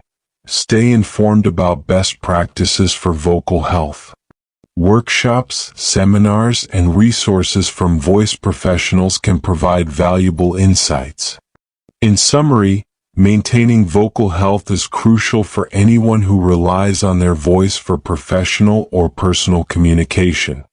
It involves a combination of good hydration, proper diet, regular vocal exercises, adequate rest, avoiding harmful practices, and seeking professional care when necessary. By taking these steps, you can ensure that your voice remains healthy, strong, and effective for communication. Adapting your voice to different contexts. In public speaking and communication, the ability to adapt your voice to different contexts is a valuable skill.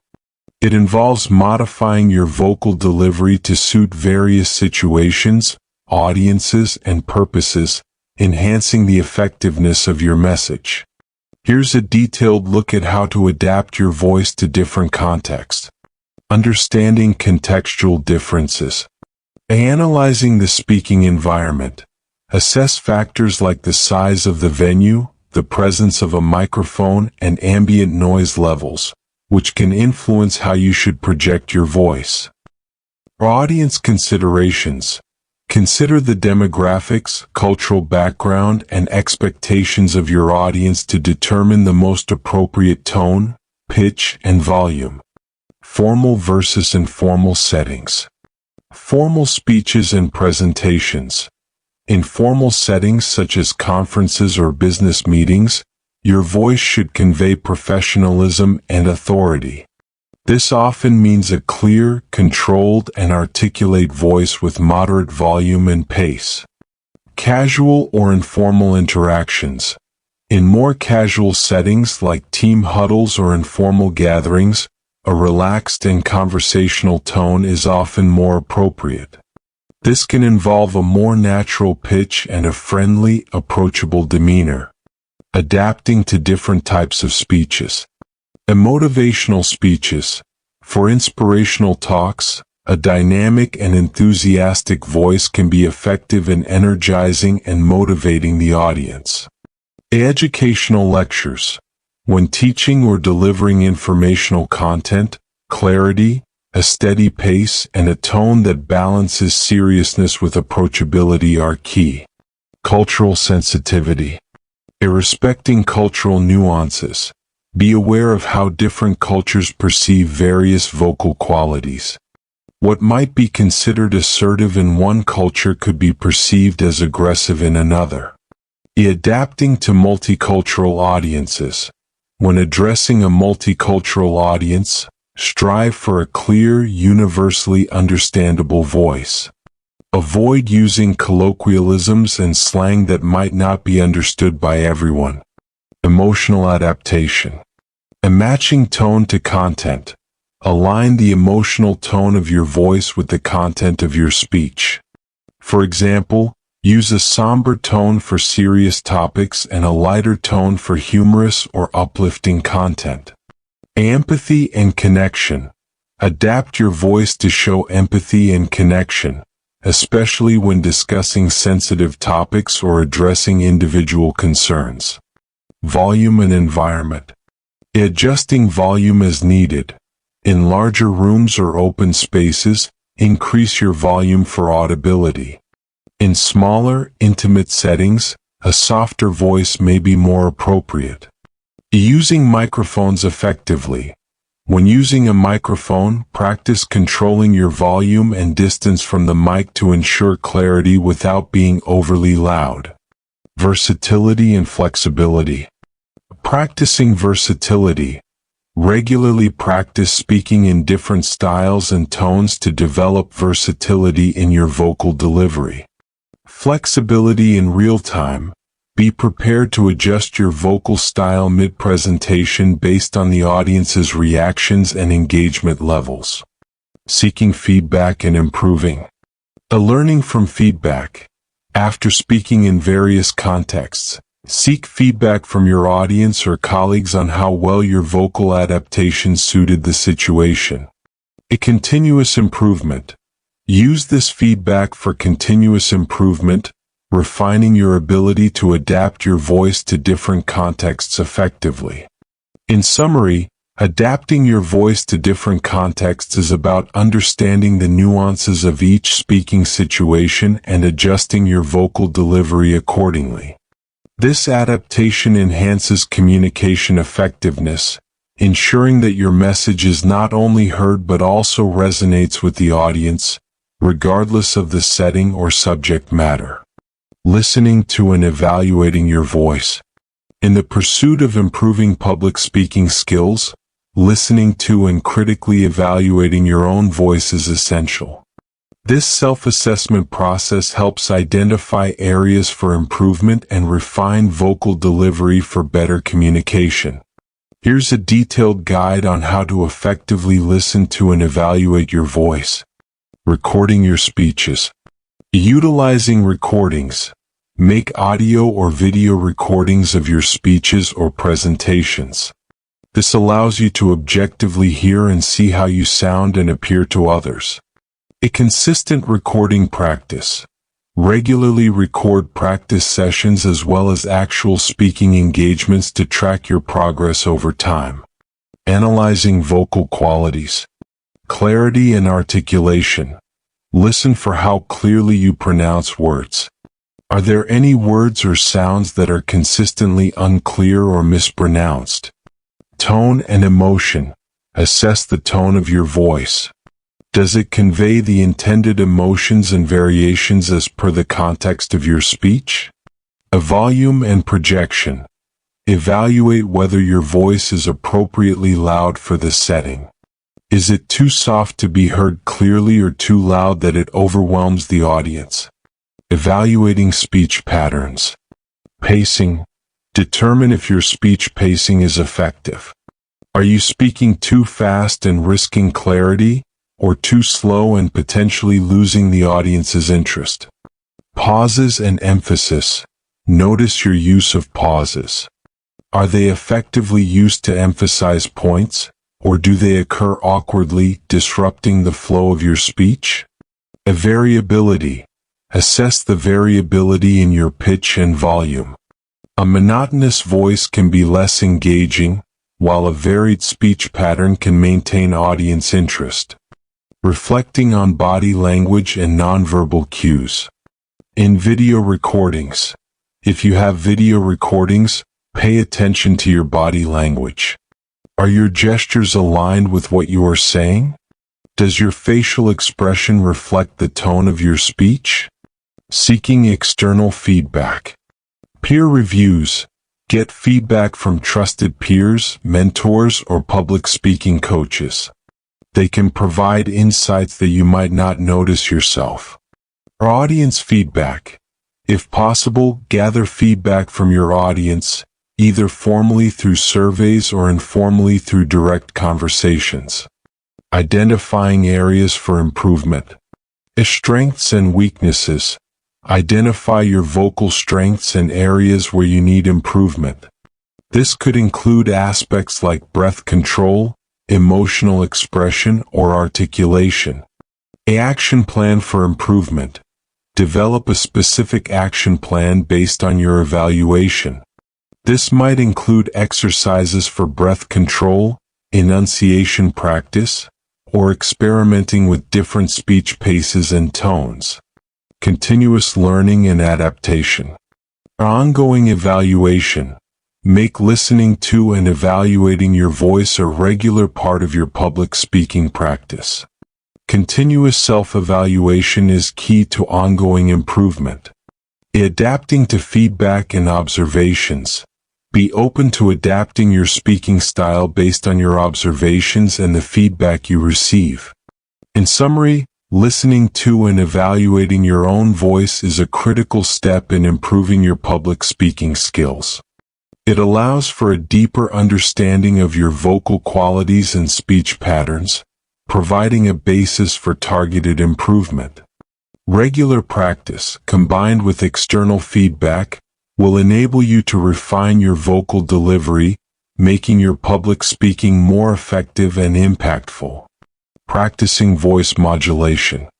Voice modulation, the art of varying your pitch, tone, volume, and pace, is a crucial skill in effective public speaking. It helps in keeping the audience engaged and in conveying your message more dynamically. Here's a comprehensive guide on practicing voice modulation. Understanding voice modulation. The role of voice modulation. Recognize the importance of voice modulation in making your speech more interesting, persuasive, and comprehensible to the audience. The components of voice modulation. Understand the different aspects of voice modulation, pitch, tone, volume, and pace, and how they contribute to effective communication. Techniques for pitch variation. The pitch exercises. Practice varying your pitch to express different emotions or to emphasize different points in your speech. For example, a higher pitch can indicate excitement, while a lower pitch can convey seriousness. Singing scales. Singing scales can be an effective way to gain better control over your pitch. Working on tone. For expressing emotions through tone. Experiment with using different tones to convey different emotions such as enthusiasm, concern, curiosity, or confidence. A recording and listening. Record yourself speaking in different tones and listen back to understand how your tone might be perceived by others. Volume control. Projecting your voice. Practice projecting your voice to ensure that it reaches the back of the room without shouting. Focus on using your diaphragm for support. Volume dynamics. Work on varying your volume for emphasis and to maintain audience interest. Quieter moments can draw listeners in, while louder moments can highlight key points. Mastering pace. Pacing for clarity. Practice speaking at a pace that is neither too fast for comprehension nor too slow to maintain interest. Use pauses effectively to allow the audience to absorb information. Speed variation. Try varying your speaking speed within your presentation. Speeding up slightly to convey excitement or urgency, and slowing down for emphasis or clarity. Practical exercises. Read aloud. Read various texts aloud, paying attention to how you modulate your voice in response to the content. This could include poetry, prose, or speech excerpts. A mirror practice. Practice speaking in front of a mirror, observing your facial expressions and body language as you modulate your voice. Seeking constructive feedback. Feedback from others. Seek feedback from peers, mentors, or a speaking coach on your voice modulation during practice sessions or actual presentations. Joining speaking groups. Consider joining groups like Toastmasters where you can practice public speaking and receive structured feedback. Regular practice. A consistent practice. Incorporate voice modulation exercises into your regular speaking practice. Consistency is key to mastering these skills. Application in various contexts. Applying skills in real situations. Apply voice modulation skills in different speaking situations, from formal presentations to casual conversations, to see what works best in each scenario. In summary, practicing voice modulation is about developing control over various aspects of your voice to enhance your public speaking. It involves understanding and working on pitch, tone, volume, and pace through various exercises and practical applications. Regular practice, coupled with feedback and self-reflection, can significantly improve your ability to modulate your voice effectively in any speaking situation. Crafting your message. Crafting a message in the context of public speaking and communication refers to the process of designing and structuring your content in a way that effectively conveys your intended ideas, information, or emotions to an audience. It's an art that involves more than just stringing together words. It's about creating a coherent, impactful narrative that resonates with and engages your listeners. Let's delve into the concept. The essence of crafting a message. Purpose-driven. Every well-crafted message has a clear purpose or goal. This could be to inform, persuade, motivate, or entertain the audience. Understanding the purpose is the first step in the message crafting process. Audience-centric. A key aspect of crafting a message is tailoring it to your audience. This involves considering their interests, knowledge level, expectations, and how they are likely to receive and interpret your message. Components of a message. Core idea. At the heart of your message is the core idea or thesis. It's the central point you want your audience to understand and remember. Supporting information. This includes facts, statistics, anecdotes, examples, and other forms of evidence that support and reinforce your core idea. Emotional appeal.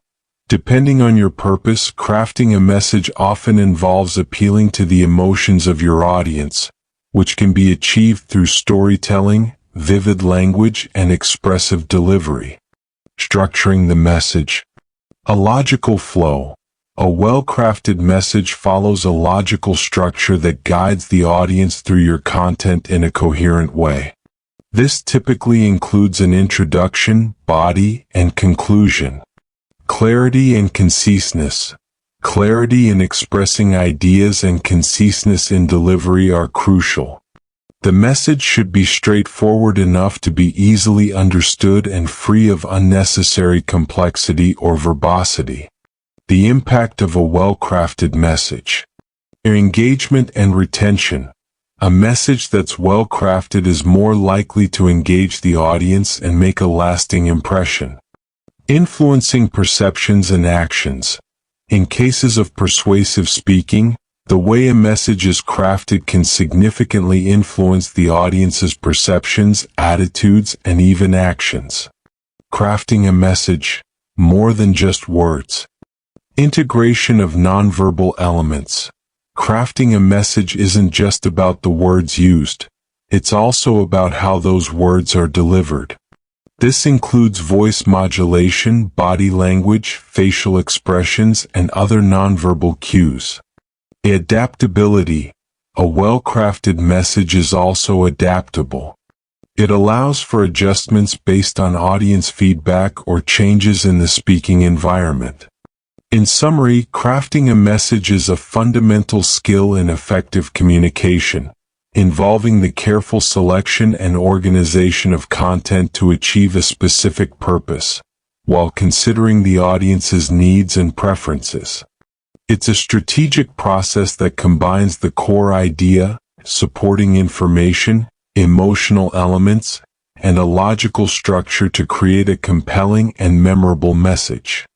Identifying key messages. Identifying key messages is a crucial step in the process of crafting a message for public speaking or communication. It involves pinpointing the main points or core ideas you want your audience to understand, remember, and respond to. This process ensures that your communication is focused, clear, and impactful. Here's a detailed look at how to identify key messages. Understanding the purpose of your speech. Defining the objective. Before identifying key messages, clarify the primary goal of your speech.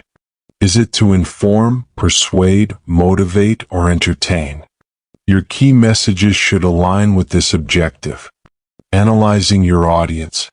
Audience needs and expectations. Consider what your audience already knows, what they need to know, and what they expect to gain from your speech. Your key messages should be relevant and valuable to them. Distilling the core idea. Boiling down to essentials. From the broader topic of your speech, distill the essence into a few core ideas. These should be the most important takeaways for your audience. Simplicity and clarity. Ensure that your key messages are simple, clear, and easily understandable. Avoid jargon or overly complex language unless it's appropriate for your audience. Relevance and impact.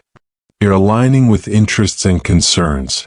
Your key messages should resonate with the interests, concerns, or needs of your audience.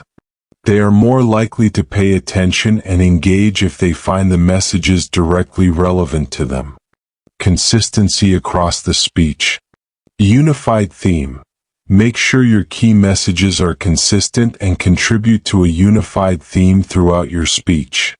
Consistency helps in reinforcing the messages and making them more memorable. Prioritizing messages. Order of importance. If you have multiple key messages, prioritize them in order of importance. This helps in structuring your speech and ensures that the most critical points are emphasized. Formulating messages. Concise and powerful wording. Craft your key messages in a way that they are concise yet powerful. Effective key messages are often short, compelling statements that encapsulate your main points. Testing and refinement. Feedback and testing. Before finalizing your key messages, test them with a small audience or peers. Feedback can help you refine the messages for clarity and impact. Flexibility and adaptability. Adapting to audience feedback. Be prepared to adapt your key messages based on audience feedback or engagement during your speech. Flexibility can enhance the effectiveness of your communication. In summary, identifying key messages is a strategic process that requires understanding your speech's purpose, knowing your audience, distilling your core ideas, and ensuring relevance and impact. These messages form the backbone of your speech, guiding its development and ensuring that your audience walks away with a clear understanding of your most important points. Structuring your speech for clarity. Structuring your speech effectively is crucial for clarity and ensuring that your audience can easily follow and understand your message. A well-structured speech helps in logically organizing your thoughts and ideas, making it easier for the audience to grasp the key points. Here is how to structure your speech for maximum clarity. Introduction. Setting the stage. Opening with impact. Start with a hook that grabs your audience's attention. This could be a startling statistic, an intriguing question, a relevant anecdote, or a powerful quote. Presenting the thesis. Clearly state the main idea or thesis of your speech. This gives your audience a clear understanding of what to expect. Previewing main points. Briefly outline the main points that will be covered in your speech. This roadmap helps the audience to mentally organize the information they are about to receive. Body, the core of your speech. A logical sequence. Organize the body of your speech in a logical manner. This could be chronological, topical, problem solution, cause effect, or another organizational pattern that fits your topic. Developing key points. Elaborate on each of your main points, providing supporting details, evidence, and examples. Ensure each point clearly relates back to your thesis. Transitions. Use clear transitions between points. This helps guide your audience from one idea to the next, maintaining the flow and coherence of your speech. Use of signposting. Is signposting language. Throughout your speech, use signposting language to indicate where you are in your speech. Firstly, moving on to, in conclusion. This helps your audience keep track of your argument or narrative. Incorporating supporting material. Irrelevant data and anecdotes. Use supporting material like statistics, quotations, stories, or analogies that reinforce your points. Ensure they are relevant and contribute to the clarity of your message. Engagement and interaction. Audience engagement. Where appropriate, engage with your audience through rhetorical questions, direct questions, or interactive elements to maintain interest and clarity. Conclusion. Leaving a lasting impression. Is summarizing key points. Conclude by summarizing the main points of your speech, reinforcing the central message. Closing statement. End with a strong closing statement. This could be a call to action, a thought-provoking question, or a powerful quote that leaves a lasting impression. Review and practice. A reviewing structure. After drafting your speech, review its structure to ensure clarity and logical flow. Remove any extraneous information that does not support your main points. Practicing delivery. Practice delivering your speech to ensure that the structure works well in spoken form and adjust as necessary. In summary, structuring your speech for clarity involves a clear and engaging introduction, a well-organized body with logical progression and effective transitions, and a strong conclusion that reinforces your main points. This structure not only aids in audience comprehension but also enhances the persuasiveness and impact of your speech. Using language effectively in public speaking. Mastering language use in public speaking is essential for clear communication and audience engagement. It involves strategically choosing words and structuring sentences to convey your message effectively. Here's an exploration of how to harness language for maximum impact in your speeches, with examples for clarity. Emphasizing clarity and conciseness. Prioritize simplicity. Favor straightforward language over complex terminology. This ensures that your message is accessible to a broader audience. For example, instead of saying, "Our financial expenditures have been exorbitant," say, "We've been spending too much money." Be specific and concrete. Use precise language to paint a clear picture for your audience. For example, replace vague statements like, "We saw significant growth," with specific figures like, "Our sales grew by 25%. Tone and word choice. Adapting tone to the setting. Tailor the tone of your language to suit the formality of the event and the composition of your audience. Example, for a formal business meeting, use a professional tone, but for a community event, a conversational tone may be more appropriate. Mindful of connotations. Choose words that have positive or neutral connotations to avoid unintended negative implications. Example, use economical instead of cheap to describe a budget-friendly product. Leveraging rhetorical devices. Metaphors and similes for imagery. Use metaphors and similes to create vivid, relatable imagery. For example, navigating this challenge is like sailing against the wind. It's tough but not impossible. Analogies to explain complex ideas. Analogies can simplify complex concepts. For example, explaining quantum physics to a non-scientist is like explaining the rules of chess to a toddler. Repetition for emphasis. Repeat key phrases to emphasize crucial points. For example, we must act now. Now is the time for change. A rule of 3. Group ideas in threes for a memorable impact. Example, our plan is practical, profitable, and sustainable. Crafting persuasive speech. Clear call to action. Directly state what you want your audience to do.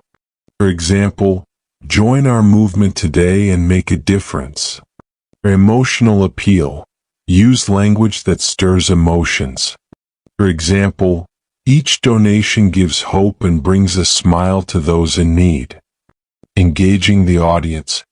Interactive language. Pose questions and speak directly to the audience.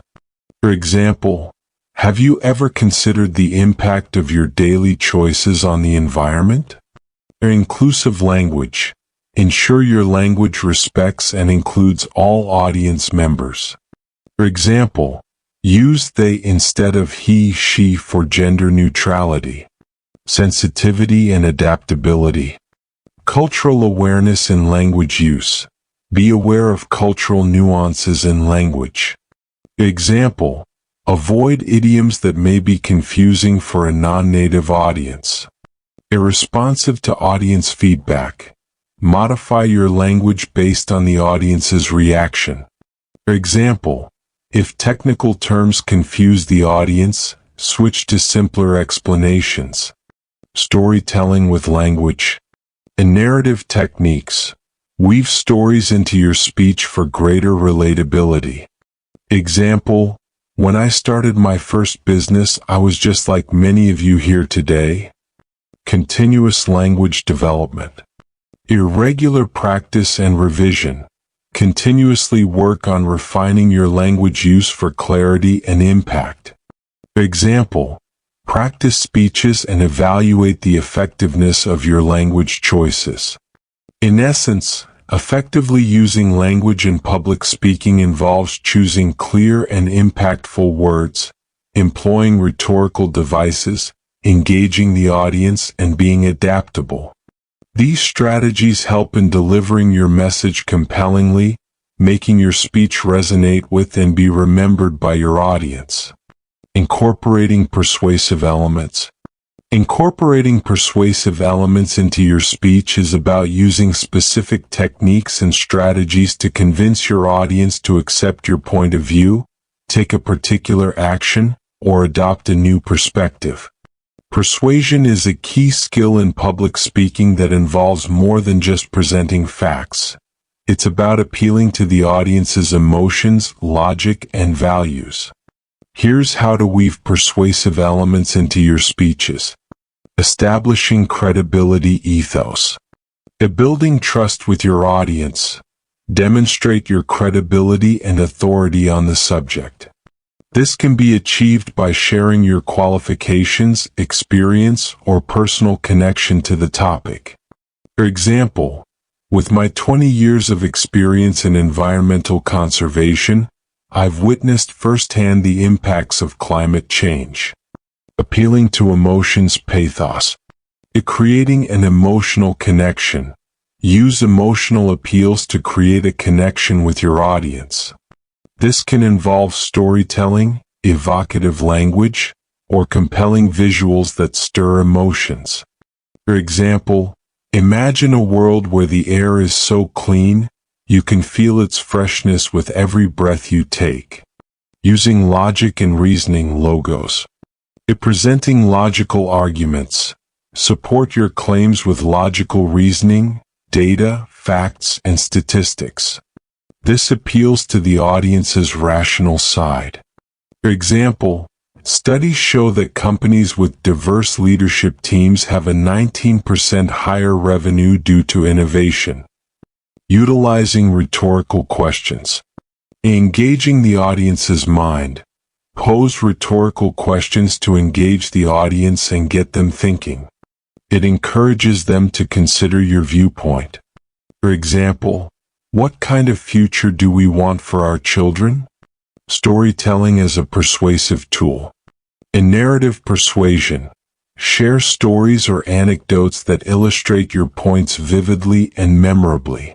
People are often more persuaded by stories than by abstract arguments. Example, let me tell you about a small town that transformed its future by embracing renewable energy. Repetition for emphasis. Reinforcing key points. Repeat key phrases or ideas to emphasize them and make them stick in the audience's mind. Example, renewable energy is our future. Our future depends on renewable energy. Addressing counterarguments. Acknowledging opposing views. Recognize and address potential counterarguments.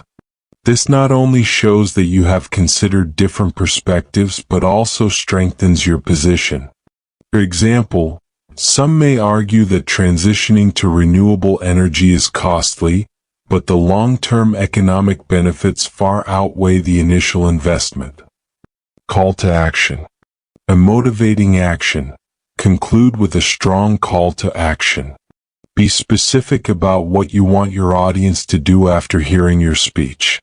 For example, join our campaign today and take a stand for a greener, cleaner planet. Ethical persuasion. Respecting the audience. Ensure your persuasive techniques are ethical. Avoid manipulation or misrepresentation of facts. Respect the intelligence and autonomy of your audience.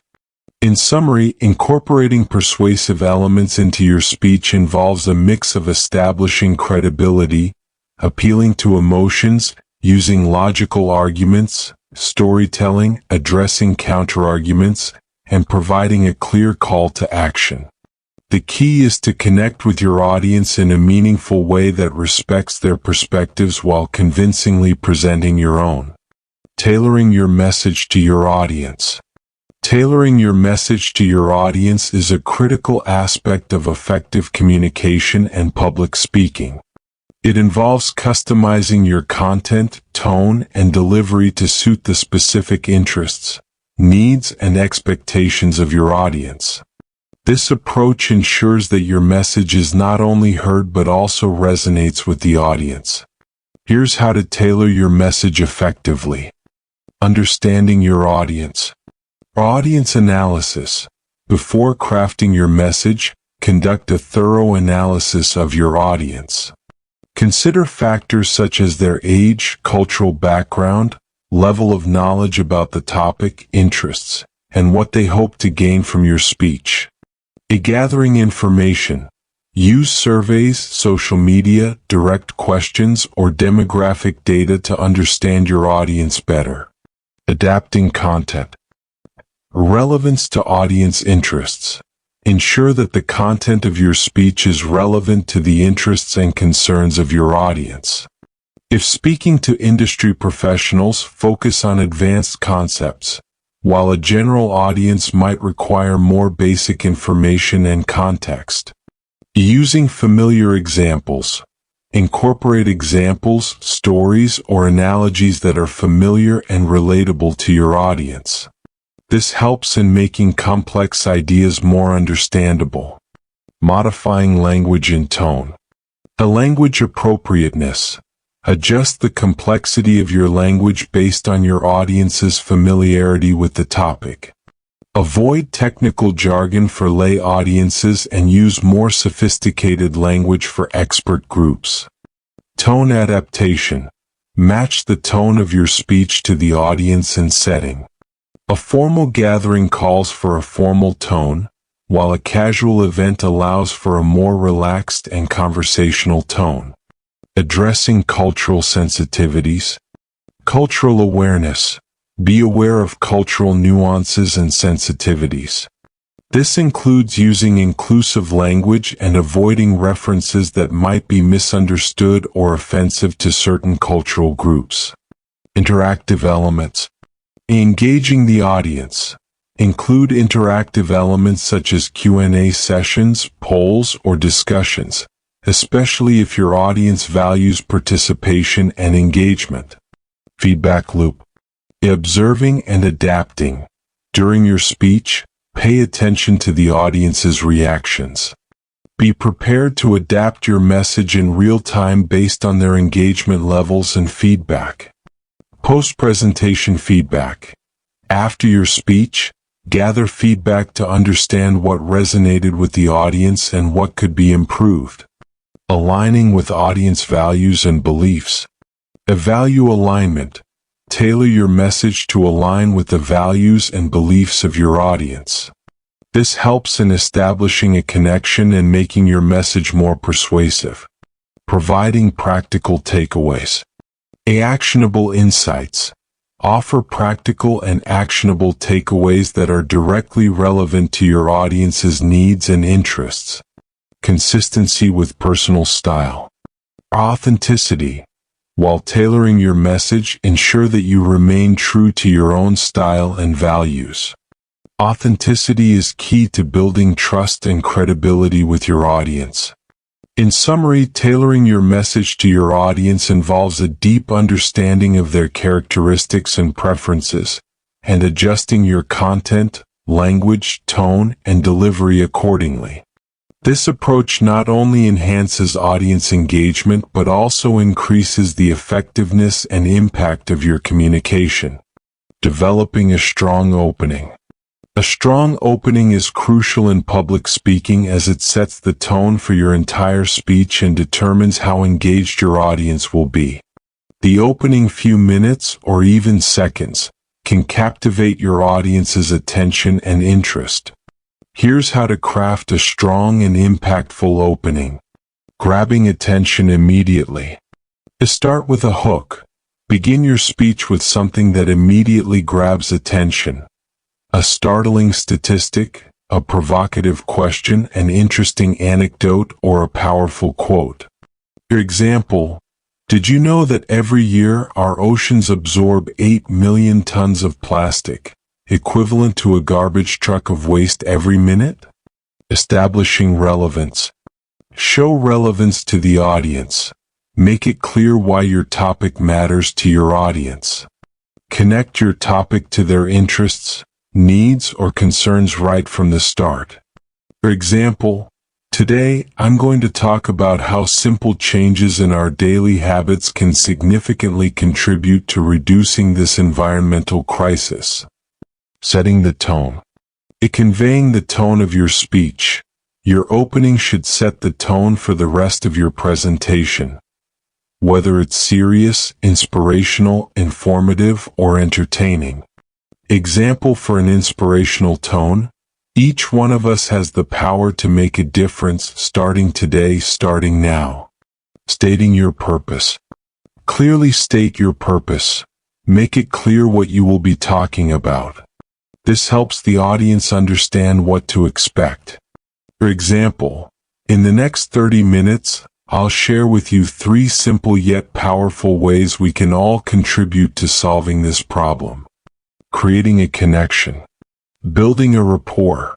Start by establishing a connection with your audience. This could be through a personal story, a shared experience, or acknowledging the audience's presence and participation. For example, I see a lot of young faces here today, which gives me hope, because it is your generation that will lead the way in making sustainable choices. Posing a thought-provoking question. Engaging with a question. Pose a thought-provoking question to stimulate your audience's curiosity and get them thinking actively about your topic. For example, how many of you have considered what happens to the plastic bottle after you throw it away? Providing a roadmap. Outlining the structure. Briefly outline what your speech will cover. This roadmap helps the audience follow your presentation more easily. For example, We'll first look at the scale of the problem, then explore practical solutions, and finally, I'll share how we can collectively make an impactful change. The power of storytelling is starting with a story. A compelling story related to your topic can be a powerful way to draw your audience in. For example, let me tell you a story about a small coastal town that transformed the way they handled waste, inspiring communities worldwide. In summary, developing a strong opening involves grabbing attention, establishing relevance, setting the tone, stating your purpose, connecting with your audience, posing a question, providing a roadmap, and potentially using storytelling. An effective opening not only captures attention but also sets up your speech for success, encouraging the audience to stay engaged throughout. Creating a memorable conclusion. The conclusion of your speech is just as important as the opening, as it is your final opportunity to leave a lasting impression on your audience. A memorable conclusion reinforces your key messages and can motivate your audience to think, feel, or act in a certain way. Here is how to craft a conclusion that resonates and sticks with your audience. Reinforcing the main points. Summarizing key messages. Concisely reiterate the main points of your speech. This repetition helps to reinforce the key messages and ensures that they stay with the audience. For example, to recap, the 3 critical steps we can all take to reduce our environmental footprint are reducing plastic use, recycling effectively, and supporting sustainable products. Ending with a strong statement. Powerful closing line. Conclude with a compelling statement that encapsulates the essence of your speech. This line should be impactful and thought-provoking. Example, our choices today shape the world we live in tomorrow. Let's make choices that we can be proud of for generations to come. Call to action. A motivating action. If your speech is persuasive or motivational, end with a clear call to action. Encourage your audience to take specific steps or think in a new way. Example, I urge each of you to start with one small change today. It's the collective power of our small actions that will create a significant impact. Using a quote or reference. Incorporating a quote. A relevant quote can provide a powerful and memorable end to your speech. Choose a quote that succinctly ties together your main points or theme. For example, as Mahatma Gandhi once said, "Be the change that you wish to see in the world." Creating emotional resonance. Appealing to emotions. Leave your audience with something to feel. An emotional appeal can make your conclusion more memorable and impactful. For example, imagine a world where every child grows up breathing clean air and appreciating the beauty of nature. Together, we can make this vision a reality. Linking back to the opening. Full circle approach. If applicable, link your conclusion back to your opening, especially if you started with a story, anecdote, or question. This creates a cohesive and satisfying structure. Example, remember the story I began with about the small coastal town? Now think about how their small steps led to big changes. We have the same potential. Offering a provocative thought or question. Leaving with a thought. End with a thought-provoking idea or question that encourages the audience to reflect further on the topic. For example, what if each one of us could be the catalyst for change in our own communities? What impact could that have? Reflecting on the future or vision. Future-oriented conclusion. If appropriate, conclude by reflecting on the future implications or a vision related to your topic. For example, as we look to the future, let's envision a society where sustainable living is not just an ideal, but a reality. In summary, creating a memorable conclusion involves effectively summarizing your main points, leaving a lasting impression with a powerful closing statement, motivating your audience to action, and evoking emotional resonance. A well-crafted conclusion can significantly enhance the impact of your speech and ensure that your message lingers in the minds of your audience. Simplifying complex information. In public speaking, one often encounters the challenge of conveying complex information in a manner that's easily understandable to the audience. Simplifying complex topics is crucial for effective communication, ensuring that your message is accessible to all audience members, regardless of their background or familiarity with the subject. Here's how to simplify complex information. Breaking down concepts. Chunking information. Divide complex information into smaller, more manageable parts. Present these chunks sequentially to build understanding step by step. For example, if explaining a technical process, break it down into distinct stages and explain each stage before moving to the next. Using analogies and metaphors.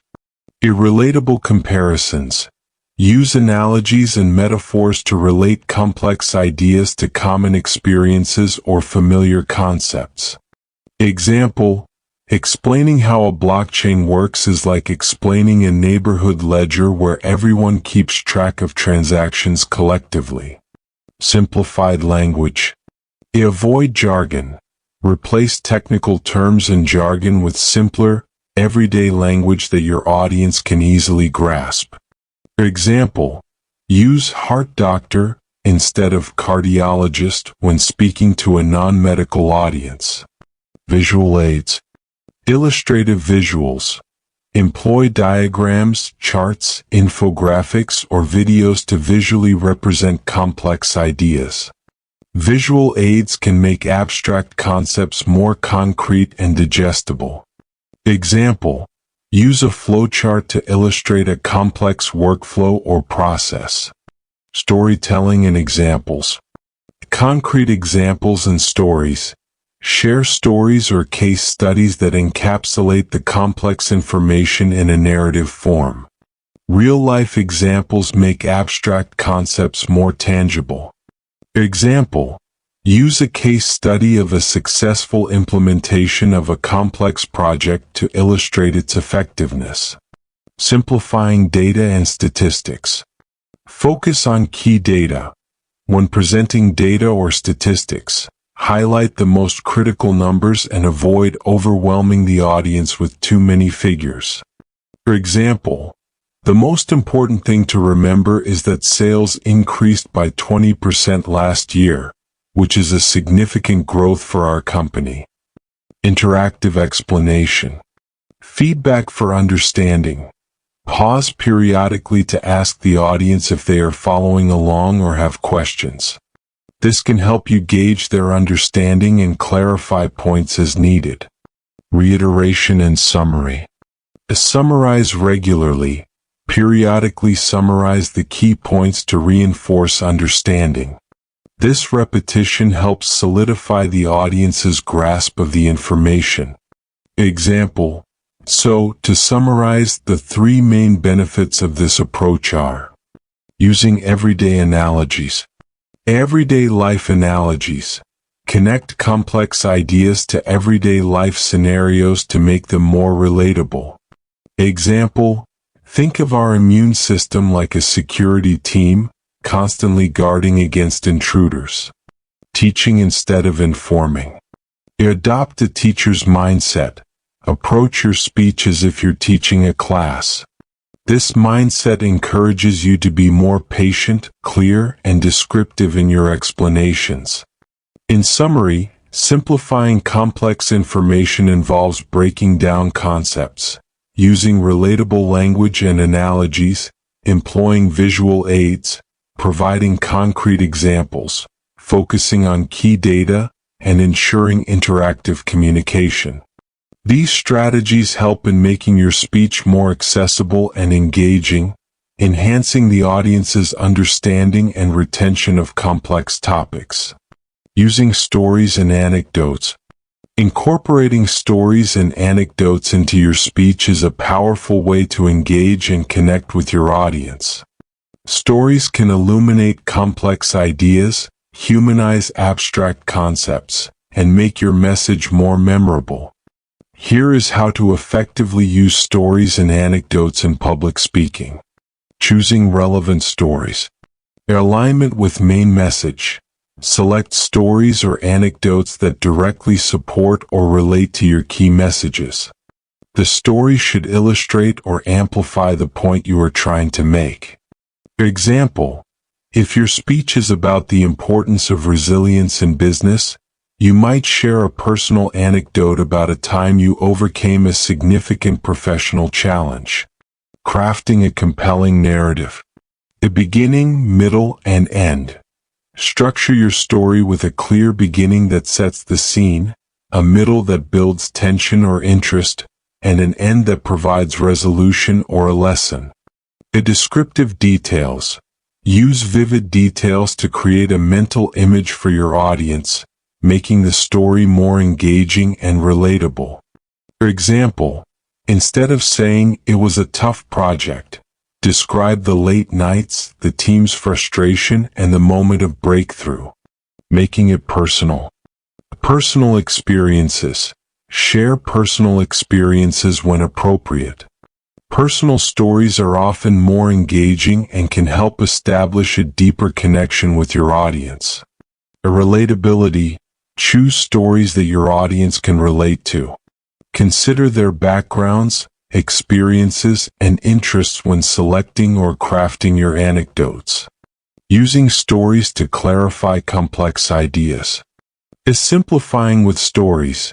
Use stories to break down complex ideas or data into more digestible, relatable concepts. For example, to explain a complex scientific principle, you might use an anecdote about a real-life application of that principle. Emotional connection. Engaging emotions. A good story can evoke emotions, whether it is laughter, empathy, inspiration, or contemplation. This emotional connection can make your overall message more impactful. A variety of emotions. Depending on your speech's purpose, vary the emotions your stories evoke. Balance light-hearted anecdotes with more serious or thought-provoking ones as needed. Reinforcing your message. Reiterating key points. Use the story to reinforce the key points of your speech. The moral or lesson of the story should align with your main message. For example, end a story with a clear tie back to your main point like, "And that's why perseverance is key to success." Keeping it concise. Brevity and focus. While details are important, keep your stories concise and focused. Avoid lengthy narratives that might distract from your main message. Using anecdotes to illustrate data.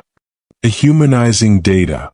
Use anecdotes to give life to data or statistics, turning numbers into real-world implications or stories. Example, if discussing poverty statistics, you might share a short story about an individual's experience living in poverty. Storytelling as a tool for persuasion. Persuasive narratives. Use storytelling as a persuasive tool, especially in speeches intended to motivate or inspire action. For example, in a fundraising speech, use a success story to illustrate how contributions have made a tangible difference. In summary, using stories and anecdotes effectively in your speech involves selecting relevant, relatable narratives that support your key points, crafting them with compelling details, and ensuring they evoke the desired emotional response. When used skillfully, stories and anecdotes can enhance engagement, clarify complex ideas, and make your message resonate more deeply with your audience. Emphasizing key points. Emphasizing key points in your speech is crucial to ensure that your most important messages are clearly received and remembered by the audience. Effective emphasis helps in reinforcing the core ideas and persuading the audience. Here's a guide on how to highlight key points effectively. Repetition for reinforcement. A strategic repetition. Reiterate your main points at strategic intervals throughout the speech. This repetition helps to embed these points in the audience's memory. Example: remember, the 3 pillars we're focusing on are innovation, sustainability, and community. Let's revisit innovation. Vocal emphasis.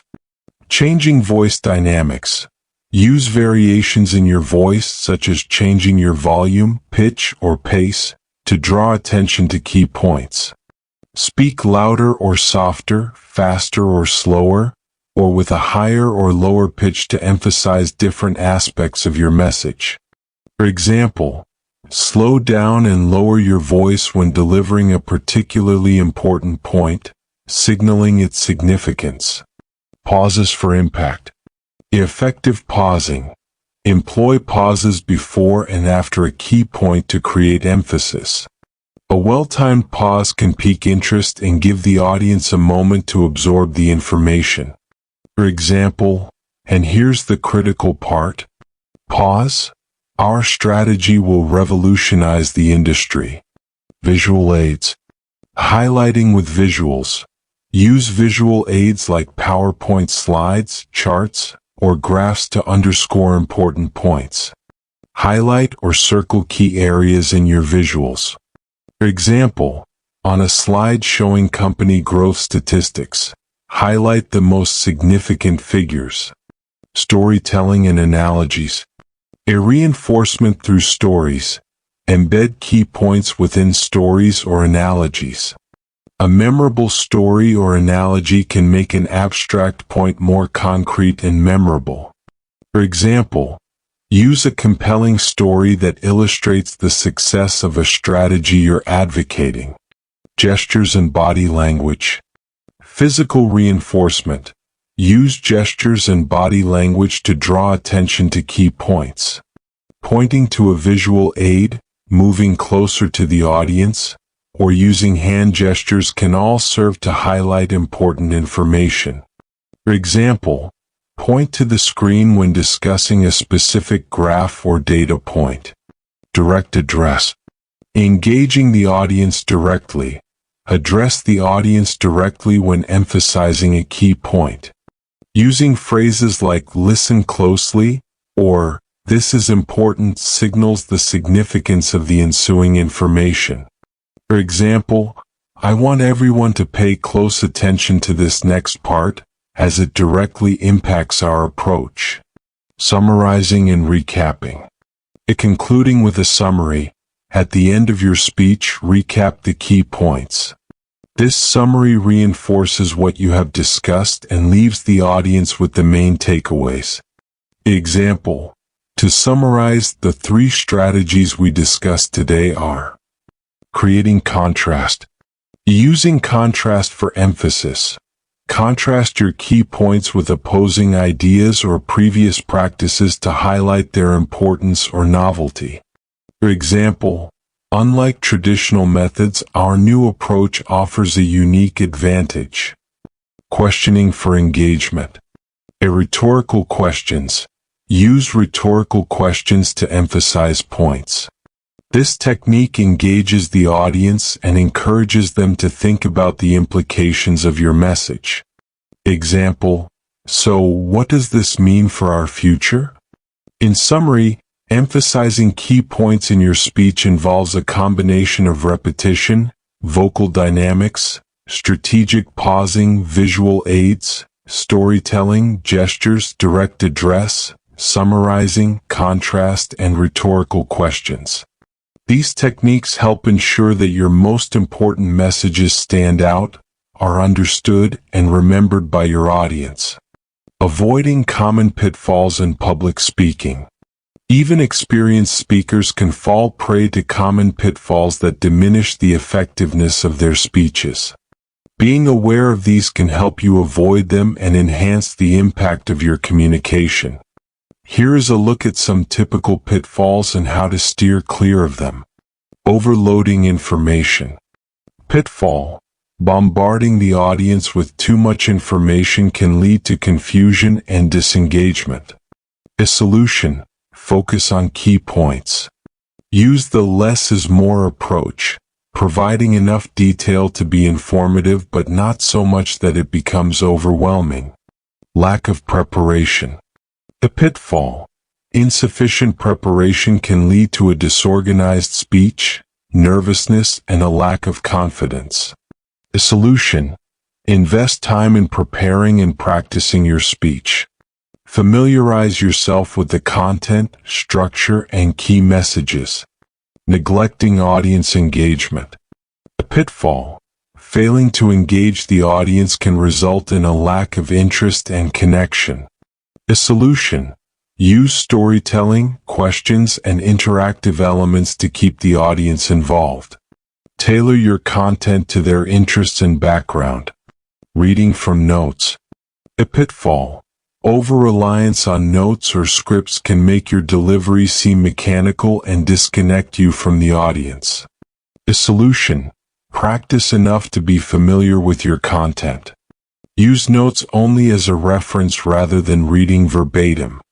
Monotonous voice. Pitfall. A monotonous voice can bore the audience, regardless of how interesting the content might be. A solution. Work on voice modulation. Vary your pitch, pace, and volume to maintain interest and emphasize key points. Ignoring time constraints. Pitfall. Exceeding your allotted time can be disrespectful to the audience and organizers and can dilute your message. A solution.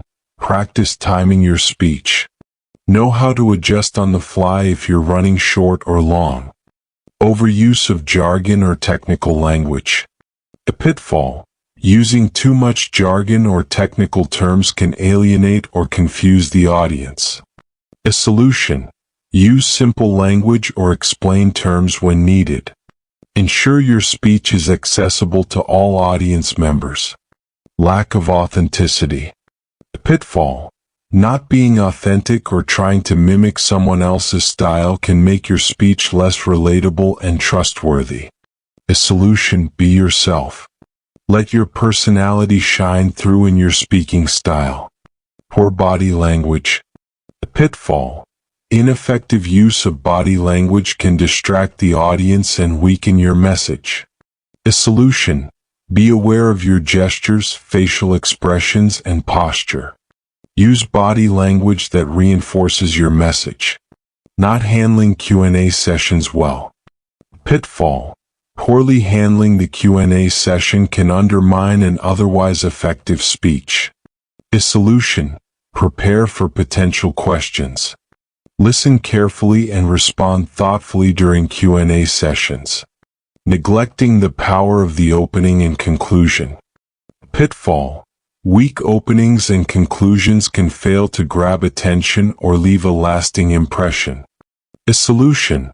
Craft a compelling opening and a memorable conclusion that reinforces your main message. In summary, avoiding common pitfalls in public speaking involves adequate preparation, audience engagement, effective use of voice and body language, time management, clarity in language, authenticity, and strong openings and conclusions. Being mindful of these aspects can significantly enhance your effectiveness as a speaker. Incorporating feedback and adaptation. Incorporating feedback and adapting accordingly are essential skills for any public speaker.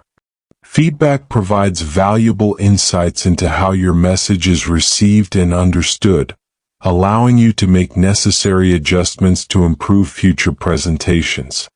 Here's a guide on effectively incorporating feedback and adapting your speaking.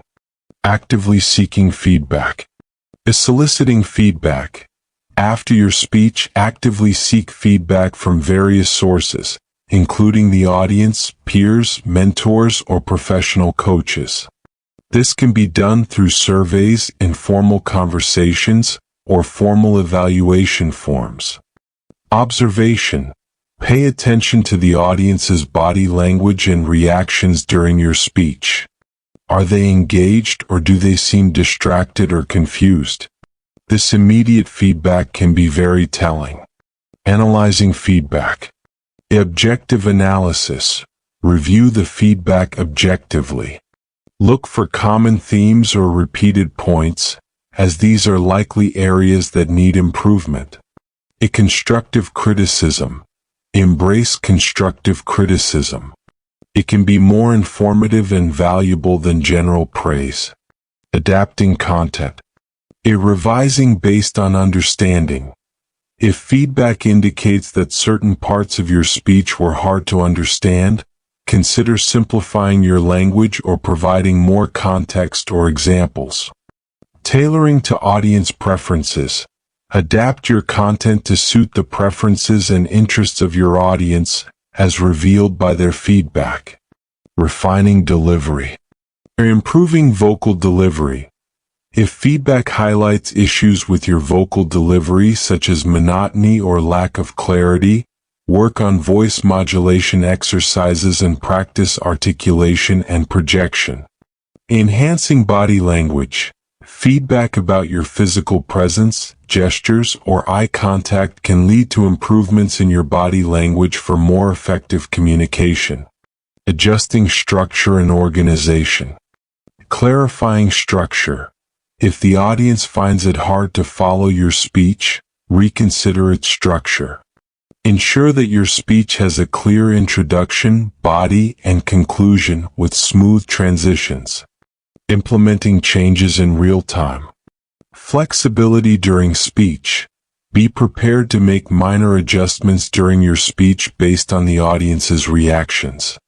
If something isn't working, don't be afraid to pivot or rephrase your points. Continuous improvement. Iterative process. View the incorporation of feedback as an iterative process. Each speech is an opportunity to learn and grow as a speaker. Practice with changes. Incorporate the feedback into your practice sessions. Monitor how these changes affect your delivery and effectiveness. Openness to evolving. Staying open to growth. Embrace the fact that effective public speaking involves continuous learning and adaptation. Stay open to evolving your style and techniques. Documenting progress. Recording changes and outcomes. Keep a record of the feedback you receive and the changes you make. This can help you track your progress over time and understand what works best for you. In summary, incorporating feedback and adaptation into your public speaking practice is crucial for growth and improvement. Actively seeking and objectively analyzing feedback, making necessary adjustments to content, delivery, and structure, and being flexible and open to continuous learning are key to becoming a more effective and impactful speaker. Balancing emotional appeal and logic. In public speaking, striking a balance between emotional appeal, pathos, and logical reasoning, logos, is crucial for a persuasive and impactful presentation. While emotional appeal connects with the audience on a personal level, logic provides the necessary substantiation for your arguments. Here's how to achieve this balance. Understanding emotional appeal and logic.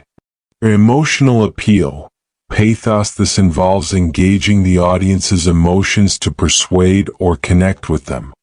It can be achieved through storytelling, vivid language, personal anecdotes, or evocative imagery. A logical reasoning, logos. This is about using facts, evidence, statistics, and rational arguments to substantiate your claims. It appeals to the audience's sense of reason. Identifying the right mix. Assessing the audience. Understand the composition and preferences of your audience.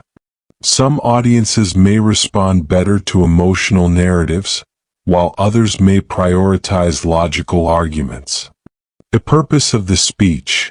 The balance also depends on the purpose of your speech. For instance, motivational speeches might lean more on emotional appeals, while informative presentations might focus more on logical reasoning. Integrating emotional elements. Personal stories and examples.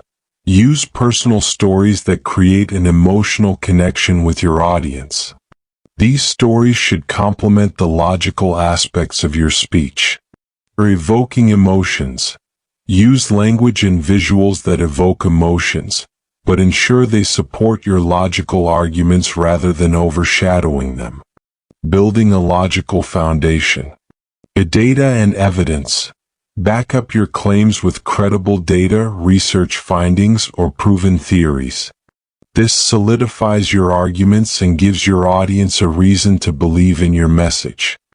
Clear reasoning. Present your arguments in a clear, structured manner. Each point should logically lead to the next, creating a synergy. Complementing logic with emotion. Use emotional appeal to make your logical points more relatable and memorable. For example, after presenting statistics, share a related personal story that brings those numbers to life. Irrational emotions. While using emotional appeals, keep them grounded in reality. Avoid exaggeration or emotional manipulation. Balancing techniques. Varying delivery. Vary your delivery to match the tone of the content. Use a more passionate delivery for emotional parts and a straightforward, clear delivery for logical arguments. Transitions. Create smooth transitions between emotional and logical parts of your speech. This helps in maintaining a coherent flow. Practicing restraint. Avoiding over-emotionality. Be cautious not to overuse emotional appeals.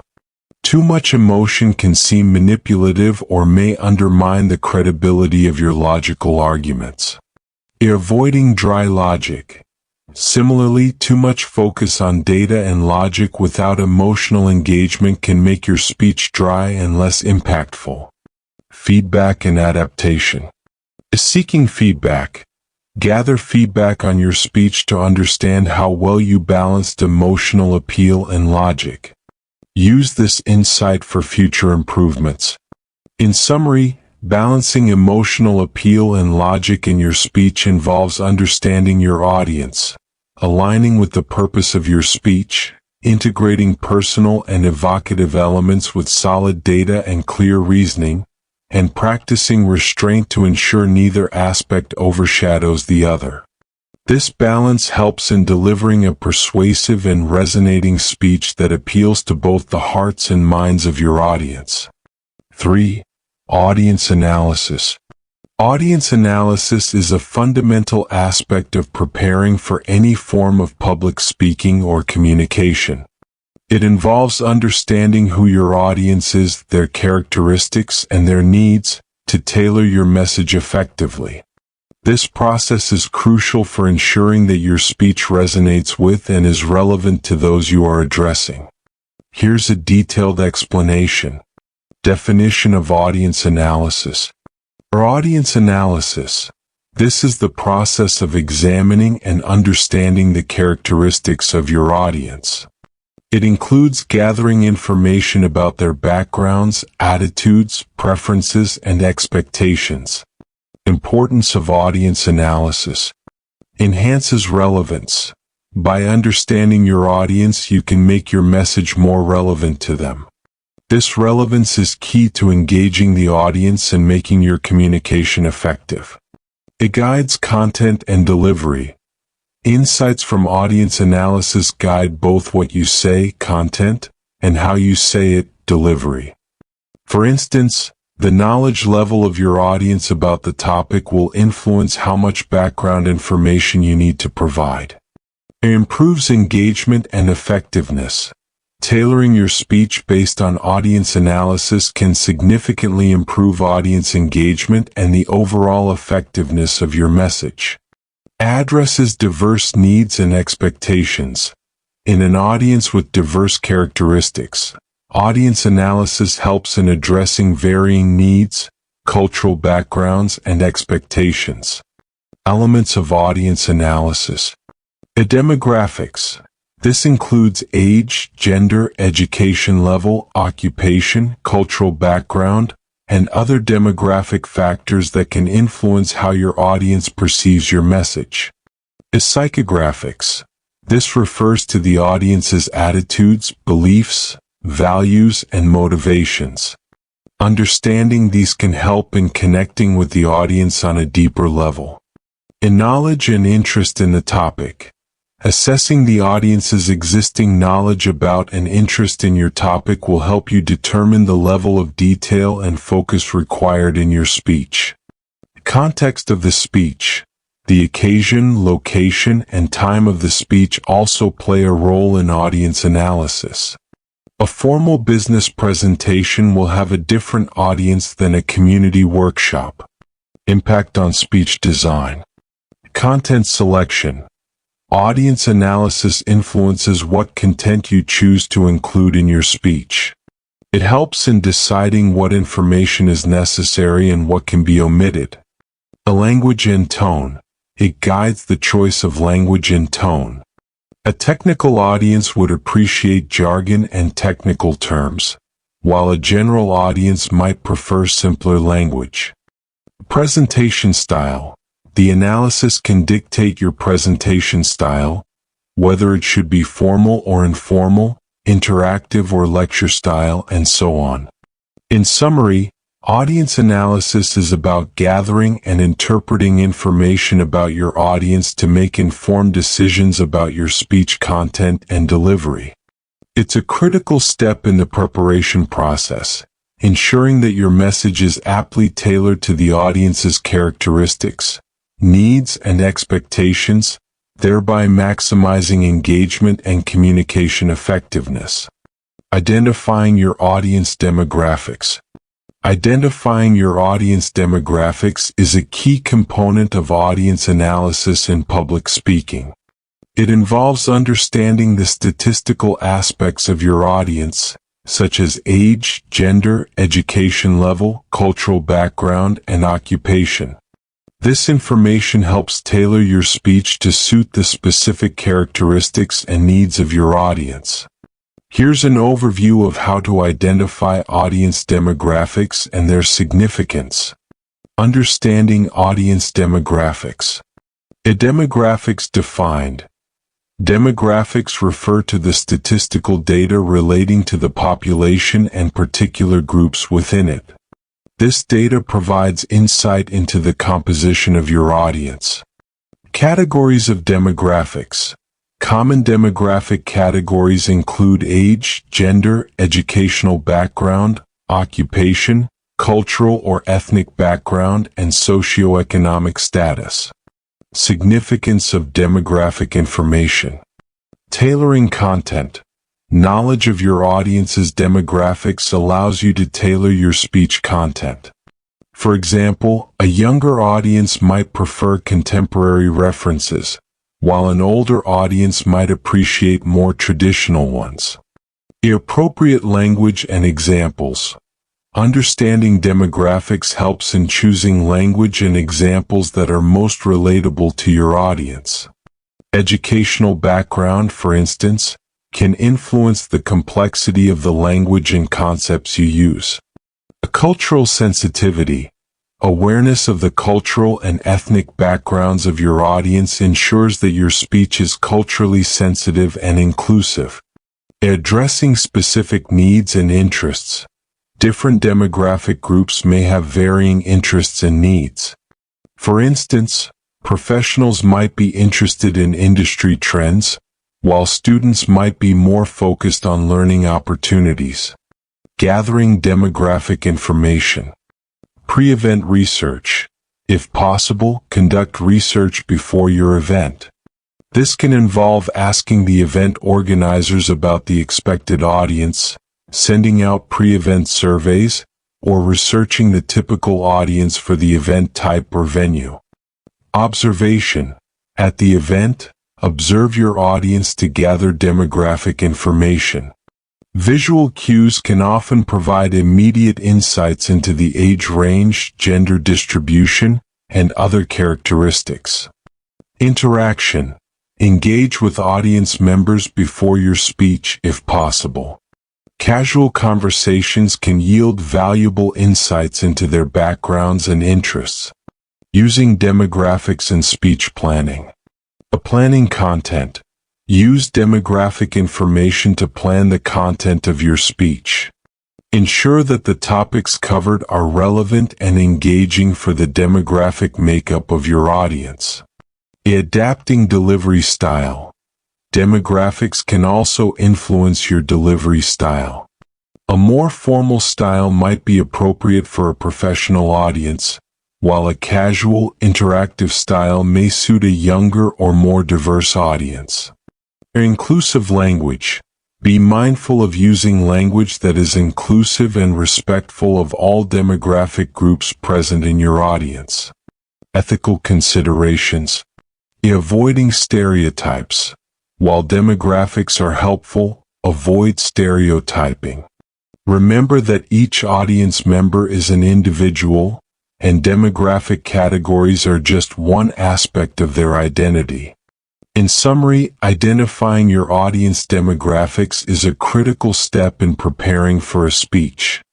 It helps in customizing your content, delivery style, language, and examples to suit the specific characteristics of your audience, ensuring that your speech is relevant, engaging, and respectful. Assessing audience knowledge and interests. Understanding your audience's knowledge level and interests is crucial in crafting a speech that is both engaging and informative. It involves gauging how much your audience already knows about the topic and what they are interested in learning.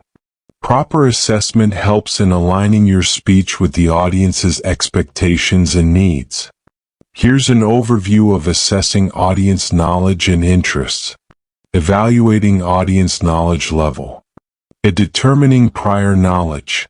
Gauge the audience's existing understanding of your topic. Are they novices, moderately informed, or experts? This assessment will influence the depth and complexity of the information you present. Using pre-event surveys or questionnaires. If possible, conduct a survey or questionnaire before the event to gather insights into the audience's knowledge level. Identifying audience interests. Understanding interests and expectations. Find out what aspects of the topic interest your audience the most. What do they hope to gain or learn from your speech? Observing trends and hot topics. For certain audiences, staying abreast of current trends or hot topics in the field can give you clues about their interests. Methods to assess knowledge and interest. A direct interaction. Engaging with audience members before the speech, if possible, can provide valuable insights. Asking open-ended questions about their expectations or interests regarding your topic can be enlightening.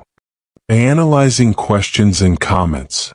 If you have access to previous questions, comments, or discussions from the audience, like in a conference or seminar series, analyzing these can give you a sense of their knowledge and interests.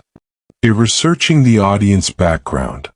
If your audience belongs to a specific group or organization, researching the group's background, mission, and past activities can provide clues about their knowledge level and interests. Tailoring your speech.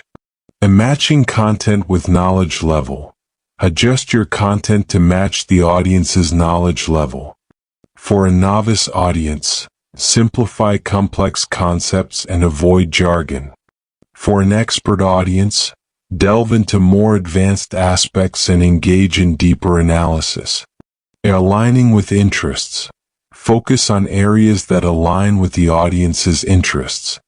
If they are particularly interested in practical applications, for example, include more real-life examples and case studies. Engaging the audience. Interactive elements. Incorporate interactive elements such as Q&A sessions, polls, or group discussions that allow you to gauge and respond to the audience's knowledge and interests in real time. A dynamic adaptation. Be prepared to adapt your speech dynamically based on the audience's reactions and engagement levels during the presentation. Continuous learning. Post-speech feedback. After your presentation, gather feedback to further understand the audience's knowledge gains and whether their interests were adequately addressed. This can be done through post-event surveys or informal conversations. In summary, assessing your audience's knowledge and interests is key to delivering a successful speech. It allows you to tailor your content, adjust your communication style, and choose relevant examples that resonate with the audience. By aligning your speech with the audience's knowledge level and interests, you enhance engagement, comprehension, and the overall impact of your message. Understanding audience expectations. Understanding audience expectations is a critical aspect of effective public speaking. It involves recognizing what the audience hopes to gain, learn, or experience from your speech. Aligning your presentation with these expectations ensures that your message resonates and fulfills the audience's needs. Here's an exploration of how to understand and meet audience expectations. Identifying expectations. The purpose of the event. The nature of the event often sets certain expectations. For example, a seminar might imply an informative and educational tone, while a fundraising event might anticipate a persuasive and motivational speech. Audience's reason for attending. Consider why the audience has chosen to attend. Are they seeking information, inspiration, entertainment, or professional development? Research and inquiry. Pre-event communication. If possible, engage in conversations with potential audience members before the event. This can give you direct insights into what they are expecting. Your event organizers.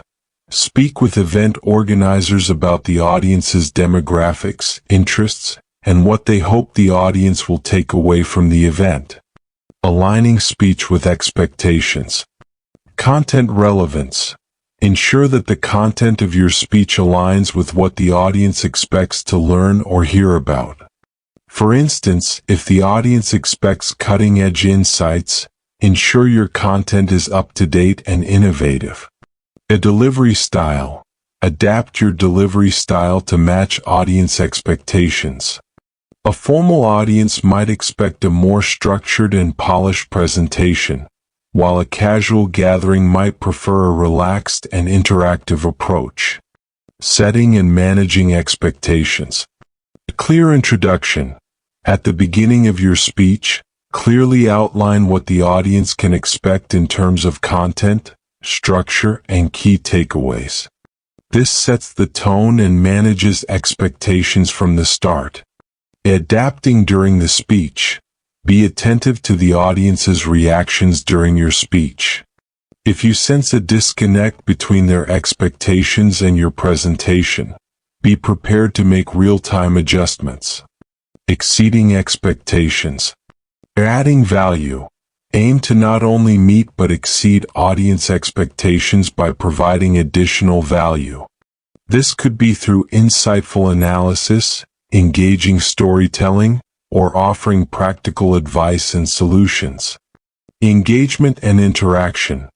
Engage the audience with interactive elements like Q&A sessions, polls, or discussions to make the experience more memorable and exceed their expectations. Feedback for future improvements. Post-event feedback. Gather feedback after your presentation to understand whether you met the audience's expectations and identify areas for improvement. This can be done through surveys, feedback forms, or informal conversations. Ethical considerations. Honesty and transparency. Be honest about what your speech can deliver. Avoid making misleading promises about the content or outcomes of your presentation. In summary, understanding and meeting audience expectations involves researching and inquiring about the audience's needs, aligning your speech content and style with these expectations, setting and managing expectations from the start, and aiming to exceed them by adding value and engagement. This approach ensures that your speech is well received and leaves a lasting positive impact. Evaluating the audience's attitude. Evaluating the audience's attitude before and during a speech is crucial for effective public speaking. It involves assessing their overall disposition or mood towards the topic, the speaker, or the event itself. Understanding the audience's attitude allows you to tailor your approach to better connect with them and make your speech more impactful. Here's how to evaluate and respond to the audience's attitude. Pre-speech assessment. Researching the audience. Before the event, try to gather information about the audience's potential attitudes. This can include their general opinion about your topic, their familiarity with it, or their preconceptions. Organizer insights. Ask the event organizers about the audience's general mood or expectations. They might have valuable insights based on past events or interactions. Observing during the speech. The body language and facial expressions. Observe the audience's body language and facial expressions as you speak. Are they leaning forward with interest, or are their arms crossed in disinterest or skepticism? Engagement level. Gauge their engagement level. Are they paying attention, taking notes, nodding in agreement, or are they distracted, looking at their phones or talking among themselves? Interactive techniques. Asking questions. Pose questions to the audience to gauge their attitudes. The nature of their responses can be telling, enthusiastic, indifferent, or even hostile. Polls or show of hands. Use interactive tools like live polls or ask for a show of hands on certain questions to understand their viewpoints or level of agreement. Adjusting your approach. Adapting to positive attitudes. If the audience shows a positive attitude, build on this by engaging them further, perhaps with more advanced content or interactive discussions. Addressing negative attitudes. In case of a negative or skeptical attitude, acknowledge their concerns or skepticism. Offer clear, factual information, and use persuasive techniques to win them over. In neutral or indifferent attitudes. For an indifferent audience, increase engagement by introducing interesting anecdotes, varying your speech's pace, or incorporating multimedia elements to pique interest. Post-speech evaluation. Feedback forms and surveys.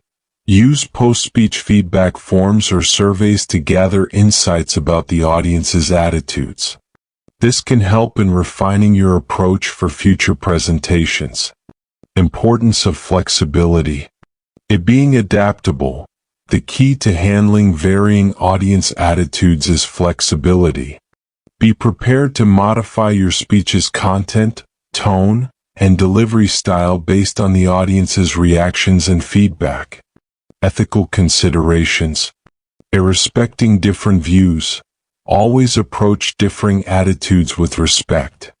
Aim to persuade rather than coerce, and be open to engaging in a dialogue rather than delivering a monologue. In summary, evaluating the audience's attitude involves both pre-speech research and active observation during the speech. Understanding whether the audience is positive, negative, skeptical, or indifferent towards your topic or presentation helps you adjust your approach accordingly. This adaptability enhances the effectiveness of your communication and ensures a more meaningful connection with your audience. Cultural sensitivity and diversity considerations. In public speaking, cultural sensitivity and diversity considerations are paramount for ensuring that your message is respectfully and effectively communicated to a broad audience. Being culturally sensitive means acknowledging, respecting, and appropriately addressing the varied cultural backgrounds, experiences, and perspectives within your audience. Here's how to incorporate these considerations into your public speaking. Understanding cultural diversity. In diverse audiences, recognize that your audience may consist of individuals from a variety of cultural backgrounds, each with their own unique values, beliefs, and communication styles. Impact on communication. Cultural differences can significantly impact how your message is received and interpreted. Be mindful of these differences in your speech planning and delivery. Research and awareness. The learning about the audience. If possible, research the cultural composition of your audience in advance. Understand the basic norms, values, and communication preferences of these cultures. Continuous learning. Cultivate a habit of continuously learning about different cultures and global perspectives. This broadens your understanding and helps you connect with diverse audiences more effectively. Inclusive language. Avoiding assumptions. Avoid making assumptions based on stereotypes. Use language that is inclusive and respectful of all audience members. Gender-neutral language. Use gender-neutral language to avoid excluding or offending audience members. For example, use they instead of he, she, and humankind instead of mankind. Cultural references and examples. Irrelevant and respectful references. When using cultural references or examples, ensure they are relevant and respectful. Avoid using references that might be unfamiliar or insensitive to parts of your audience. A universal appeal. Aim for stories, examples, and references that have a universal appeal or can be easily understood by people from diverse backgrounds. Nonverbal communication. Understanding nonverbal cues. Be aware that nonverbal communication cues can vary significantly across cultures. What is considered a positive gesture in one culture may be offensive in another.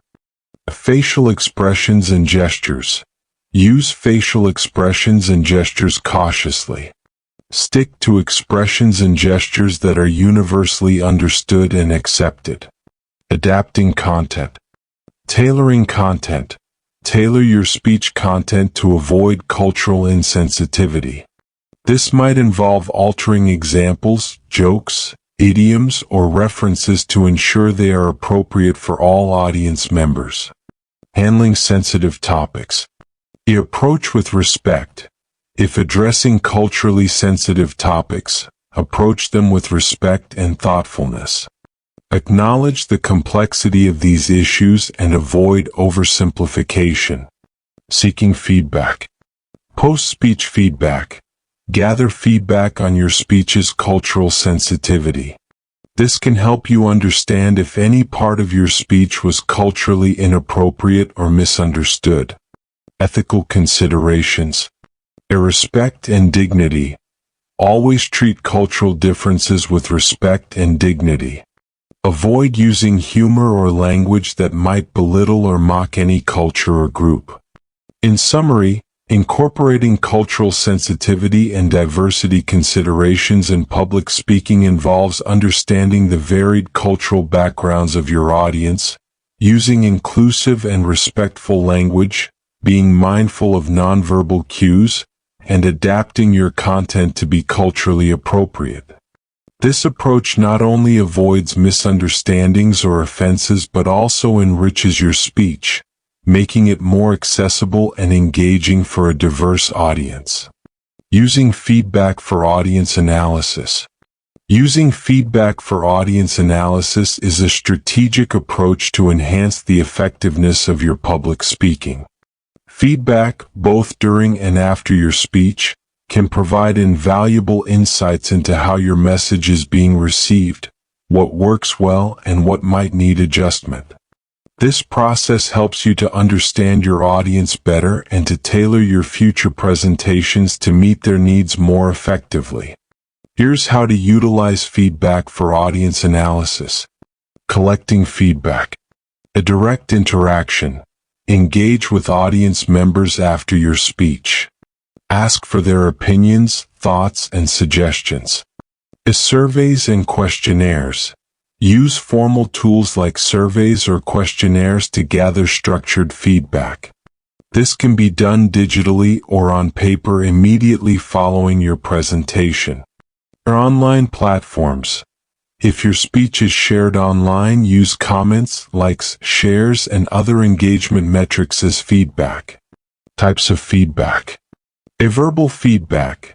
This includes direct comments from the audience during Q&A sessions, discussions, or casual conversations post-event.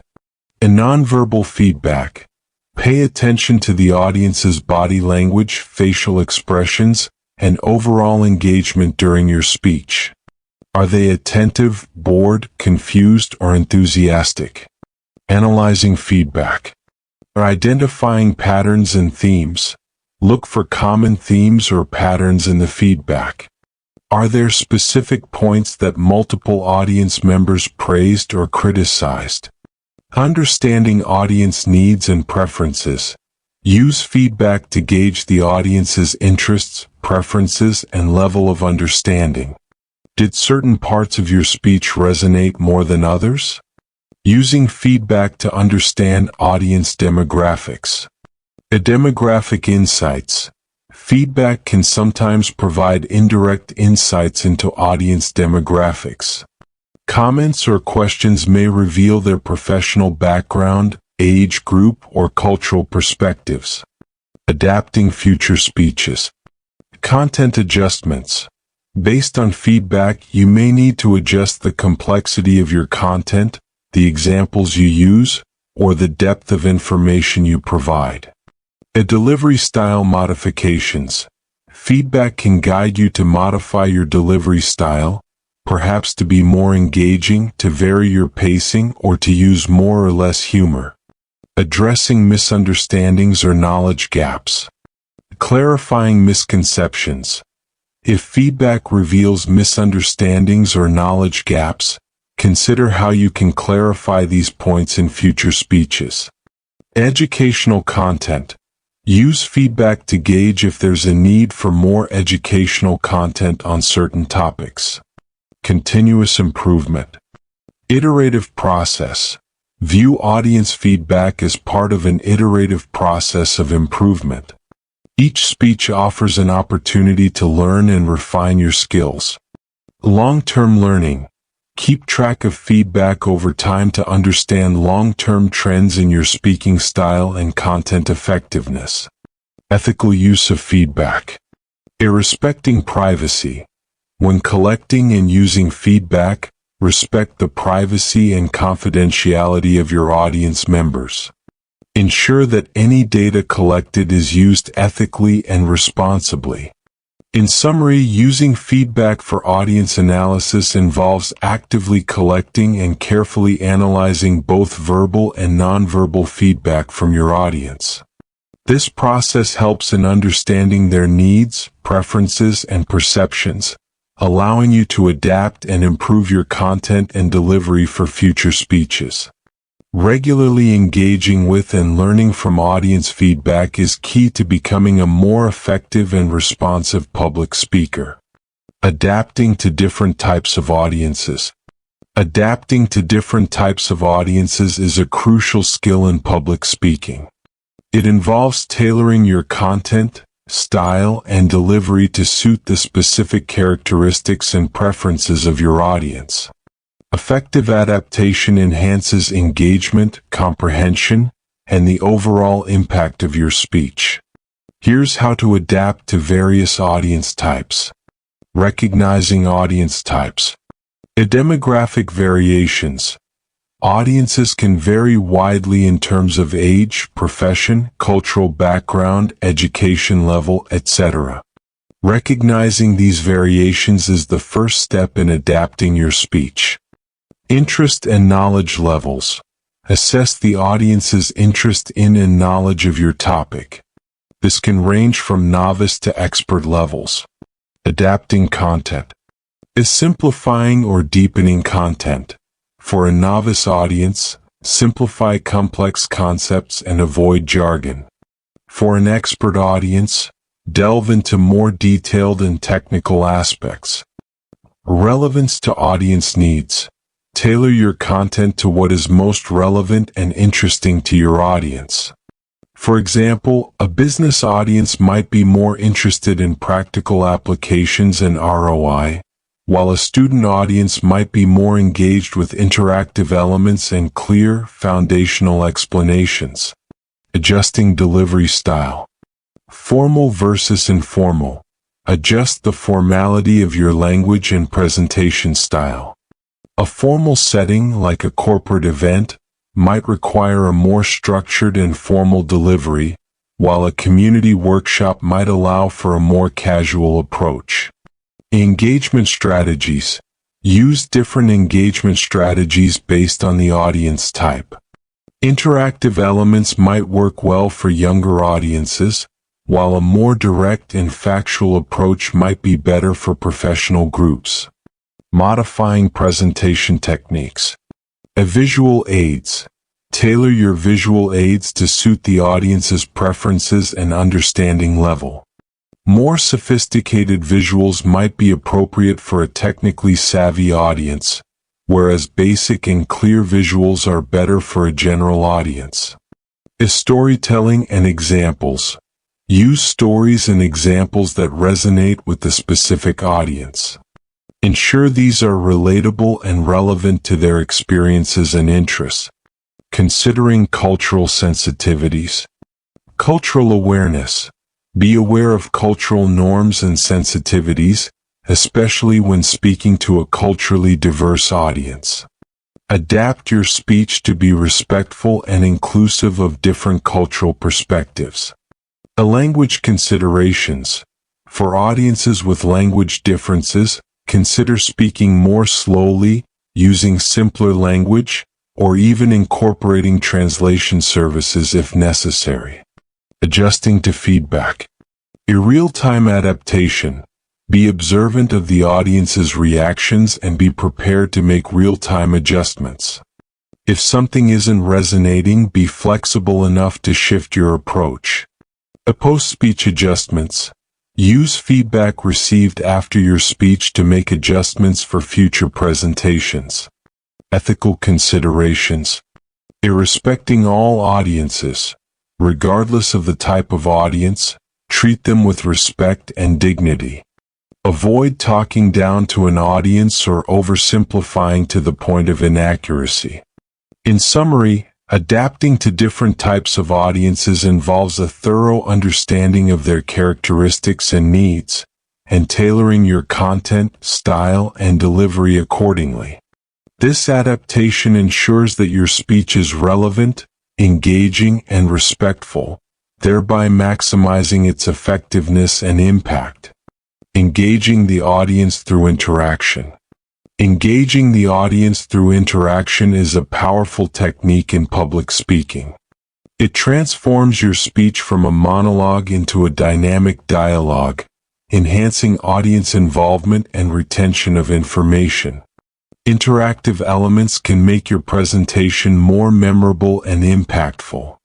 Here's how to effectively engage your audience through interaction. Direct engagement techniques. Questions and answers. Pose questions to the audience during your speech. Encourage them to think and respond either verbally or through show of hands. Plan for a Q&A session at the end of your presentation to address their queries. Polls and surveys. Use live polls or surveys, especially in larger settings or virtual presentations. Tools like audience response systems or apps can facilitate real-time interaction. Interactive activities. Group discussions.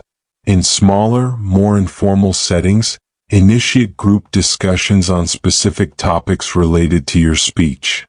This encourages the audience to actively engage with the content. Workshops and exercises. Incorporate hands-on activities or workshops, particularly in educational or training presentations. This active involvement aids in learning and retention. Storytelling and anecdotes. Inviting shared experiences. Share stories or anecdotes and invite the audience to share their similar experiences. This not only makes your speech more relatable but also fosters a sense of community. Interactive storytelling. Engage the audience in a story by asking them to predict outcomes or suggest developments. This keeps them actively involved in the narrative. Using technology. Digital interaction tools. Utilize digital tools like social media, apps, or websites to interact with the audience. For instance, live tweeting during a presentation can engage remote or online participants. Virtual Q&A sessions. In virtual presentations, encourage the use of chat functions for questions and comments, making the session more interactive. Audience participation. Volunteer participation. In some speeches, you can invite audience members to volunteer for demonstrations or to share their thoughts on stage.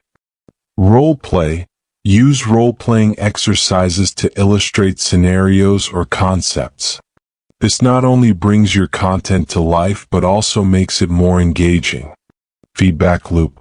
Real-time feedback. Encourage the audience to give real-time feedback during the presentation. This can be through verbal comments, applause, or digital reactions in virtual settings. Post-event feedback. Collect feedback after the event to assess the effectiveness of your interactive elements and learn how they can be improved. Tailoring interaction to audience size and type. Adapting to size. The type and extent of interaction will vary depending on the size of your audience. Large audiences might require more structured interaction methods, while small groups allow for more personal engagement. Consider audience type. Adapt your interaction style to suit the audience type. Professional audiences might prefer structured interactions like Q&A sessions, while younger audiences might engage more with interactive technologies or activities. Being prepared for different responses. Flexibility in interaction. Be prepared for different levels of audience participation. Some audiences may be more responsive than others. Be ready to adapt your interaction strategies accordingly. In summary, engaging the audience through interaction involves a variety of techniques ranging from direct questions, group activities, storytelling, digital tools, and audience participation exercises. Tailoring these methods to suit your audience and being flexible in your approach can significantly enhance the impact and memorability of your speech. Developing a confident stage presence. Developing a confident stage presence is a key aspect of effective public speaking. It involves projecting confidence and authority through your physical presence, behavior, and the way you communicate your message. Here's an exploration of the concept and its importance. Concept of confident stage presence. A definition. A confident stage presence means conveying assurance and competence when speaking in public. It's not just about what you say but how you say it, your body language, voice, eye contact, and overall demeanor. Components. It encompasses various elements, including posture, gestures, facial expressions, vocal clarity and strength, and the ability to maintain composure under pressure. Importance of a confident stage presence. Audience perception. How an audience perceives you can significantly impact how they receive and interpret your message. A confident presence helps in establishing credibility and respect from the outset. Enhancing message effectiveness. Confidence on stage enhances the effectiveness of your message. It makes the audience more receptive to what you are saying, as confidence often equates to reliability and trustworthiness in the audience's mind. Overcoming nervousness. Developing a confident presence can also help in managing and masking nervousness. When you appear confident, you not only convince your audience, but you also start to convince yourself, which can actually reduce feelings of anxiety. Engagement and influence. A confident speaker is more likely to engage and influence their audience. People are naturally drawn to and persuaded by speakers who appear confident and in control. A professional and personal growth. Cultivating a confident stage presence is beneficial for professional and personal development. It can open doors to more speaking opportunities and enhance your overall communication skills in various settings. Building confidence over time. A continuous process. Developing a confident stage presence is a continuous process. It involves ongoing practice, self-reflection, and adaptation based on experiences and feedback. A role in personal branding. For professionals, a confident stage presence is a key part of personal branding. It reflects on your professional image and can impact your career progression and opportunities. Addressing different audiences. Adaptability. A confident presence also involves the ability to adapt your style to different types of audiences while maintaining your composure and assurance. In summary, developing a confident stage presence is essential for effective public speaking.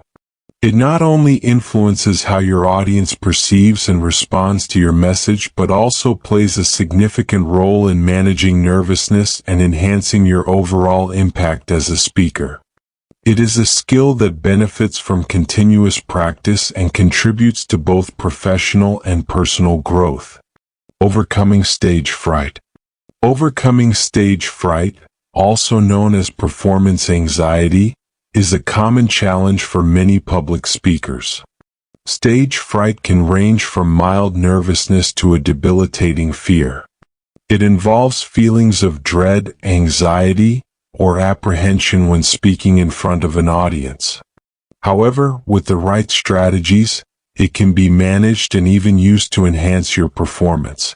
Here's an extensive look at how to overcome stage fright. Understanding stage fright. Physiological response. Stage fright is often a physiological response to a perceived threat, leading to symptoms like increased heart rate, sweating, trembling, or nervousness. Recognizing that this is a natural reaction can be the first step in managing it. Preparation and practice. Thorough preparation. Familiarity with your content can boost confidence. Know your material well and practice your speech multiple times. For example, practice your speech in different settings, alone, in front of a mirror, and in front of a small group, to build confidence. Visualization techniques. Positive visualization. Imagine yourself succeeding.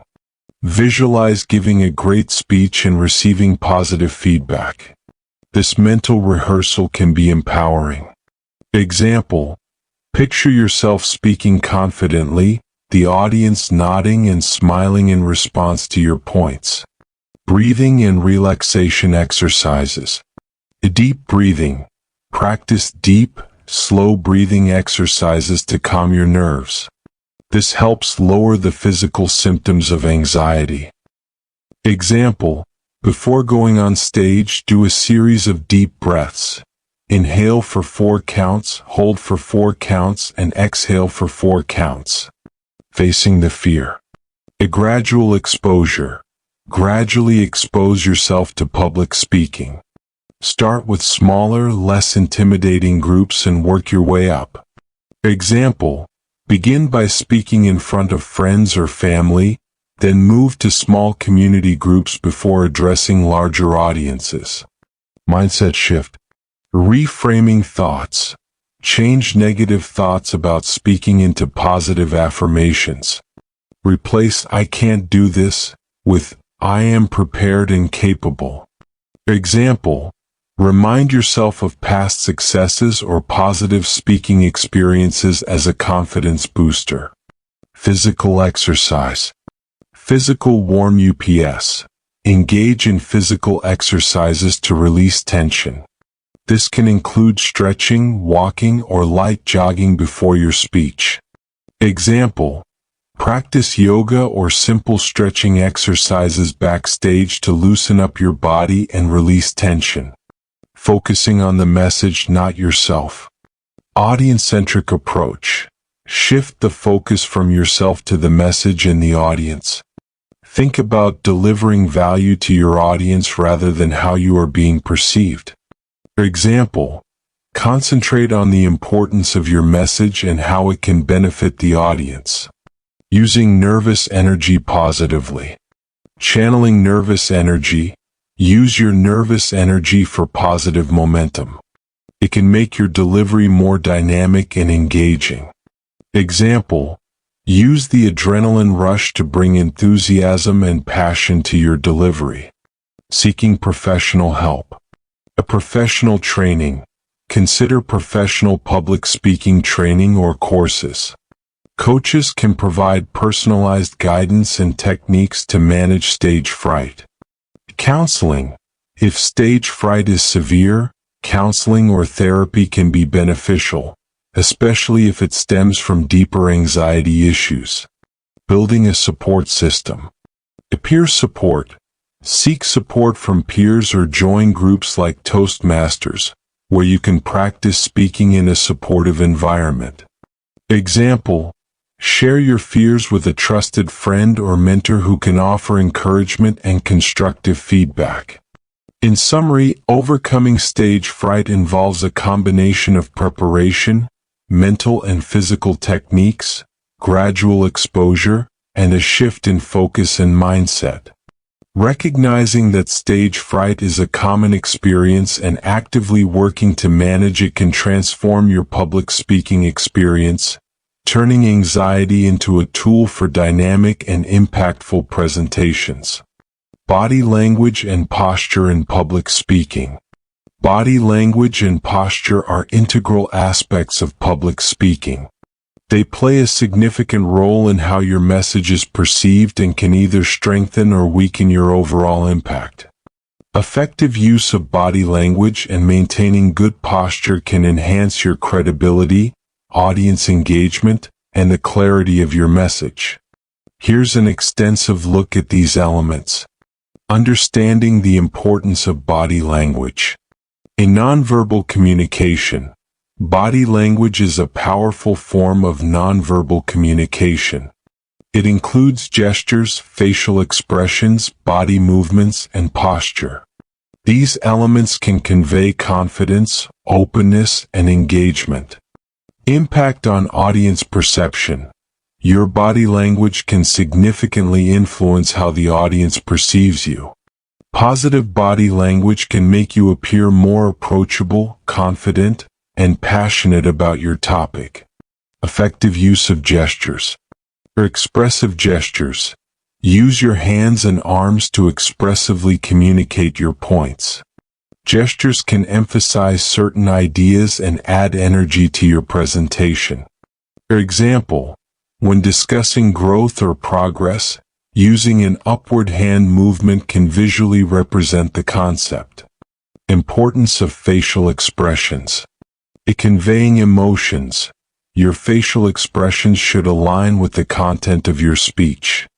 They can convey enthusiasm, concern, surprise, or other emotions that enhance your message. For example, smiling when talking about positive outcomes or showing concern when discussing serious issues. Maintaining good posture. Conveying confidence. Stand straight and tall with your shoulders back and your head held high. Good posture conveys confidence and authority. A movement and positioning. Move around the stage or speaking area naturally. This movement can help maintain audience interest and make you appear more dynamic. Eye contact. Engaging the audience. Maintain eye contact with different parts of the audience throughout your speech. This creates a sense of connection and engagement. For example, rather than staring at a single point, Periodically shift your gaze to engage various audience members or sections. Mirroring the audience. Adapting to audience reactions. Be attentive to the audience's body language. Mirroring their positive gestures or expressions can create a subconscious connection. For example, if the audience nods in agreement, nodding back can reinforce that connection. Avoiding negative body language. Avoiding distracting habits. Be aware of any negative or distracting habits, like fidgeting, pacing too much, or crossing your arms, which can create barriers with the audience. Relaxation techniques. Practice relaxation techniques to control nervous body language. This can include deep breathing or stretching before going on stage. Practicing body language. A rehearsal with feedback. Practice your speech in front of a mirror or record yourself to observe your body language. Seek feedback from others for an external perspective. Cultural considerations. Cultural sensitivity. Be aware of cultural differences in body language. Gestures that are positive in one culture might be offensive in another.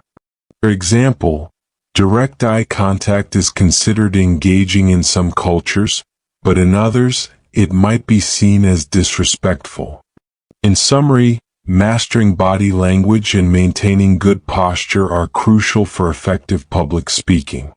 They enhance your ability to connect with the audience, convey your emotions, and underscore your message. Being aware of your nonverbal cues and practicing to improve them can significantly boost the effectiveness of your presentations. Vocal training for confidence. Vocal training is a valuable tool for public speakers, as it not only improves the quality and effectiveness of your speech but also builds confidence. The voice is a powerful instrument in communication, and training can enhance clarity, projection, tone, and overall vocal presence. Here is an in-depth look at vocal training for confidence. Understanding the role of voice in public speaking. A voice as an instrument. Your voice is a key element in delivering your message. How you speak often carries as much weight as what you say. Impact on confidence. A strong, clear voice conveys confidence and authority, which in turn reinforces the speaker's self-assurance and poise. Elements of vocal training. Breath control. Learning how to breathe properly is fundamental. Deep, diaphragmatic breathing supports vocal strength and control. For example, practice breathing exercises where you inhale deeply, hold the breath briefly, and exhale slowly, focusing on using your diaphragm. A volume and projection. Training to find the right volume and projection ensures that your voice is heard clearly by the entire audience, without straining. For example, practice projecting your voice across a room without shouting. Aim for a clear, resonant sound. Clarity and articulation. Clear articulation is essential for the audience to understand you. Vocal exercises can help improve your diction. For example, practice tongue twisters to enhance articulation and clarity of speech. Pace and timing. Controlling the pace of your speech is crucial. Speaking too fast can be overwhelming, while too slow can be dull. For example, read passages out loud, practicing varying your speed and using pauses effectively. Tone and inflection. Varying your tone and inflection keeps your speech dynamic and interesting. For example, practice emphasizing different words in a sentence to change the meaning or highlight specific points. Benefits of vocal training. Improved speech quality. Regular vocal training leads to clearer, more powerful speech. Enhanced confidence. As your vocal skills improve, so will your confidence. Knowing that you can be heard and understood clearly is empowering. A greater audience engagement. A well-trained voice is more engaging to listen to, which can help in maintaining the audience's attention and interest. Professional guidance. Is seeking a vocal coach? Consider working with a vocal coach or taking a public speaking course. Professional guidance can offer personalized strategies and feedback. Workshops and classes. Look for workshops or classes that focus on voice training for public speakers. Regular practice. Consistency is key. Regular practice is essential for improving and maintaining your vocal skills. Incorporate vocal exercises into your daily routine. A practical application. Apply the skills you learn in training to your everyday speaking situations, not just formal presentations. Addressing vocal challenges. Or overcoming weaknesses. Identify specific areas of weakness in your voice, e.g., monotone delivery, mumbling, and work specifically on these areas. A vocal health. Maintain good vocal health by staying hydrated, avoiding strain, and practicing healthy vocal habits. In summary, vocal training for confidence in public speaking involves developing control over various aspects of your voice, including breath, volume, clarity, pace, tone, and inflection. Improved vocal skills not only enhance the quality of your speech but also boost your confidence, audience engagement, and overall effectiveness as a speaker. Regular practice and possibly professional guidance are key to mastering these skills. Dressing for success in public speaking. Dressing for success in public speaking is about choosing attire that boosts your confidence while also resonating with your audience. Your appearance can significantly influence the first impression you make and can either add to or detract from your credibility and approachability. Here's an extensive look at how to dress effectively for public speaking engagements. Understanding the impact of attire. First impressions. Your attire is often the first thing the audience will notice. Appropriate dressing can immediately establish a sense of professionalism and credibility. Confidence booster. Dressing well can enhance your self-confidence, which in turn positively affects your performance. Factors to consider when choosing attire. Event type and audience. Consider the nature of the event and the audience's expectations. What is appropriate for a corporate conference might not be suitable for a creative workshop or a casual community meeting. Cultural and organizational norms.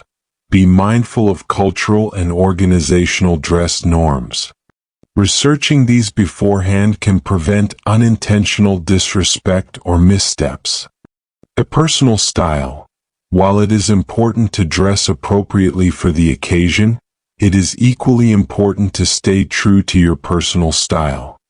Authenticity in your attire can help you feel more comfortable and confident. Tips for dressing for success. A professional and polished. For most speaking engagements, aim for a professional and polished look. This doesn't necessarily mean formal, but your clothing should be neat, clean, and well-fitted. For example, a tailored suit or a smart dress can be appropriate choices for a business or professional setting. Comfort and practicality. Ensure that your clothing is comfortable and allows you to move freely, especially if your speech involves demonstrations or extensive movement. Example: avoid overly tight clothing or high heels that make it difficult to move or stand for long periods. A conservative versus bold choices. Depending on your audience and the event, decide between conservative and more bold clothing choices. Conservative attire is a safer choice for traditional settings, while creative or less formal events might allow for more unique or bold outfits. Example: a creative conference might welcome bold colors or unique accessories, while a legal seminar might call for more traditional business attire. Grooming. Pay attention to grooming. Neat hair, minimal and professional makeup, and well-groomed facial hair can complement your overall appearance. Accessories. Use accessories judiciously. They should enhance your outfit without becoming a distraction. For example, a statement watch or a tasteful piece of jewelry can add to your outfit without overshadowing your speech. Test your outfit. Before the event, test your outfit by moving around and practicing parts of your speech to ensure there are no restrictions or wardrobe malfunctions. Adapting to virtual presentations. Camera-friendly attire. For virtual presentations, consider how your clothing looks on camera. Avoid overly bright colors and busy patterns that can be distracting on screen. Upper body focus. Since virtual presentations often only show your upper body, focus on the appearance of your top, including neckline and any accessories. Being prepared for changes. Adaptability. Be prepared with a backup outfit or additional layers, especially if you're unsure of the venue's setting like temperature, seating arrangements, etc. In summary, dressing for success in public speaking involves choosing attire that is appropriate for the occasion and audience, reflects your personal style, and boosts your confidence. Comfort, professionalism, and practicality are key considerations, along with adaptability for different types of speaking engagements, including virtual presentations. Practicing mindfulness and focus in public speaking. Practicing mindfulness and focus is essential for public speakers, as it enhances presence, clarity, and engagement during a speech. Mindfulness involves being fully present and aware in the moment, which can significantly reduce anxiety and improve your connection with the audience. Focus helps in delivering your message effectively by keeping your thoughts organized and on track. Here's an extensive look at incorporating mindfulness and focus into public speaking. Understanding mindfulness and focus. Mindfulness. This refers to the practice of being aware and present in the moment. In public speaking, it means being attuned to your speech, your audience, and your environment, rather than being distracted by internal thoughts or external factors. Focus. Focus is about directing your attention and mental resources on your speech. It involves concentrating on your message and delivery, rather than letting your mind wander. Benefits for public speaking. It reduces anxiety. Mindfulness can help manage and reduce feelings of nervousness or stage fright by grounding you in the present. Enhances engagement. Being mindful and focused helps in establishing a stronger connection with your audience, making your speech more engaging and impactful. It improves clarity and coherence. A focused mind delivers a more coherent and clear message, as it's less prone to getting sidetracked or losing the train of thought. Techniques for mindfulness and focus. Breathing exercises. Practice deep breathing exercises before your speech to calm your mind and increase focus. This can also be used as a grounding technique if you start to feel anxious during your presentation. Example: inhale deeply for 4 counts, hold for 2 counts, and exhale for 4 counts. Meditation and visualization. Incorporate meditation into your preparation routine. Visualization techniques, where you imagine yourself delivering a successful speech, can also be beneficial. For example, spend a few minutes each day visualizing the process of giving your speech confidently and effectively. Mindful practice sessions. During your practice sessions, be fully present. Focus on each word, each gesture, and how they align with your overall message. Setting intentions. Before you begin your speech, set a clear intention for your performance.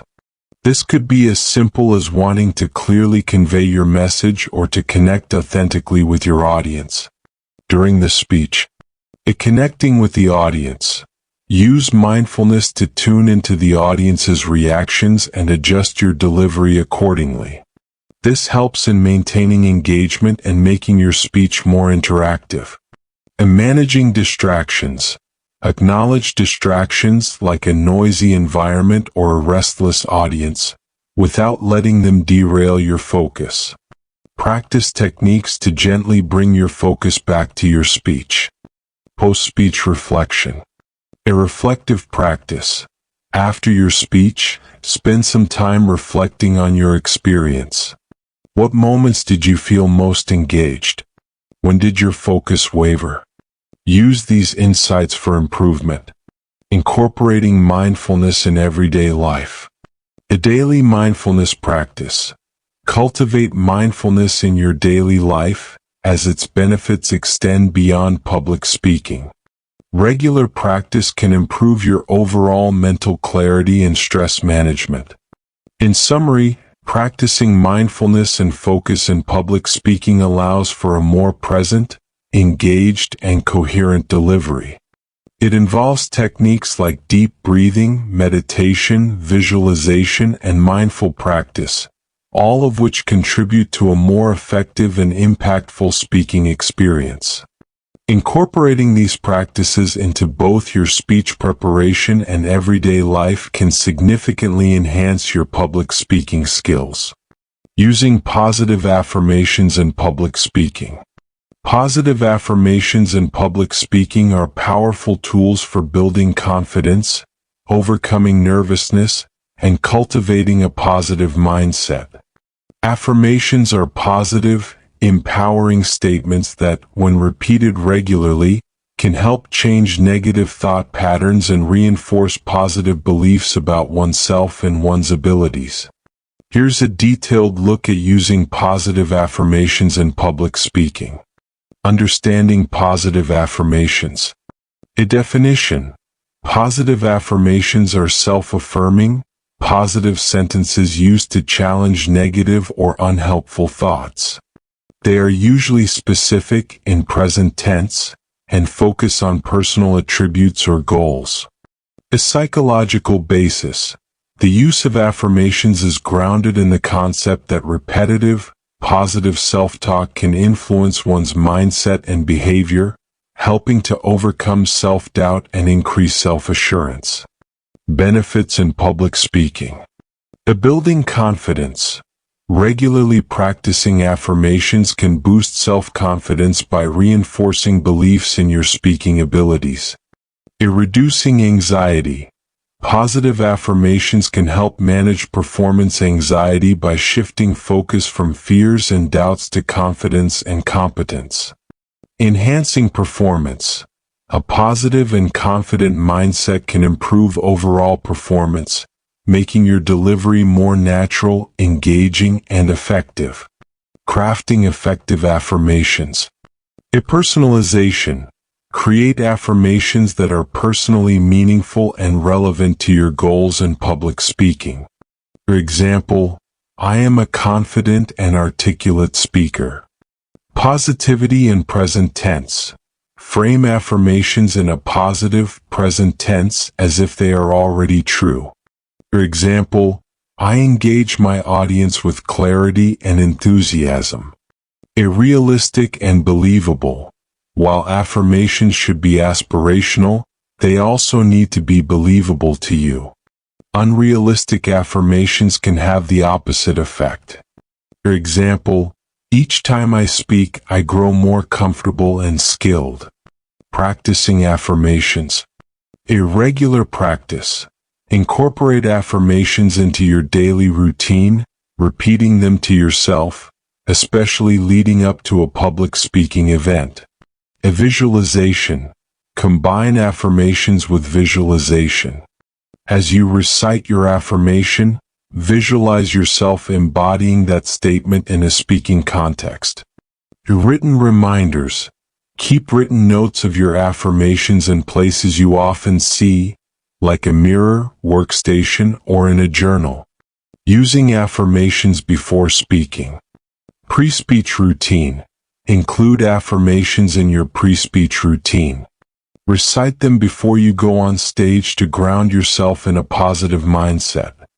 Breathing and affirmations. Pair affirmations with deep breathing exercises to amplify their calming effect. Addressing specific fears. Targeted affirmations. Develop affirmations that specifically address your public speaking fears. For example, if you're afraid of forgetting your speech, use an affirmation like, "I remember my content clearly and confidently." Continuous use and adjustment. Adapt over time. As you grow and evolve as a speaker, adapt your affirmations to align with new goals or challenges. A reflective practice. Reflect on the effectiveness of your affirmations. Are they helping? Do they need tweaking? This reflection ensures they remain useful and relevant. In summary, using positive affirmations in public speaking is a strategy to build confidence, reduce anxiety, and foster a positive speaking mindset. Effective affirmations are personal, positive, present tense statements that, when practiced regularly, can have a transformative effect on your public speaking experience. They are most effective when combined with visualization, regular practice, and a reflective approach to ensure they align with your evolving speaking skills and goals. Pre-speech preparation and rehearsal. Pre-speech preparation and rehearsal are crucial steps in the public speaking process. They involve not only refining and practicing your speech but also preparing mentally and physically for the event. Effective preparation ensures that you deliver your speech confidently, clearly, and effectively. Here's an extensive look at the key aspects of pre-speech preparation and rehearsal. Content preparation. Scripting and structuring. Draft and structure your speech with a clear beginning, middle, and end. Ensure that your key points are logically ordered and your message is coherent. A refinement. Refine your speech to make sure it is concise, engaging, and relevant to your audience. Remove any unnecessary information or jargon. Rehearsal techniques. Irregular practice. Rehearse your speech multiple times. This helps with memorization and makes you more comfortable with the content. Techniques to engage the audience. Interactive opening. Start with a question, an interesting fact, a short story, or a rhetorical question to grab the audience's attention right from the beginning. Example, by a show of hands, how many of you have faced challenges with eye contact? Make eye contact with different audience members throughout your speech. This helps create a sense of connection and personalization. A varied vocal delivery. Use changes in tone, pace, and volume to keep your delivery dynamic and interesting.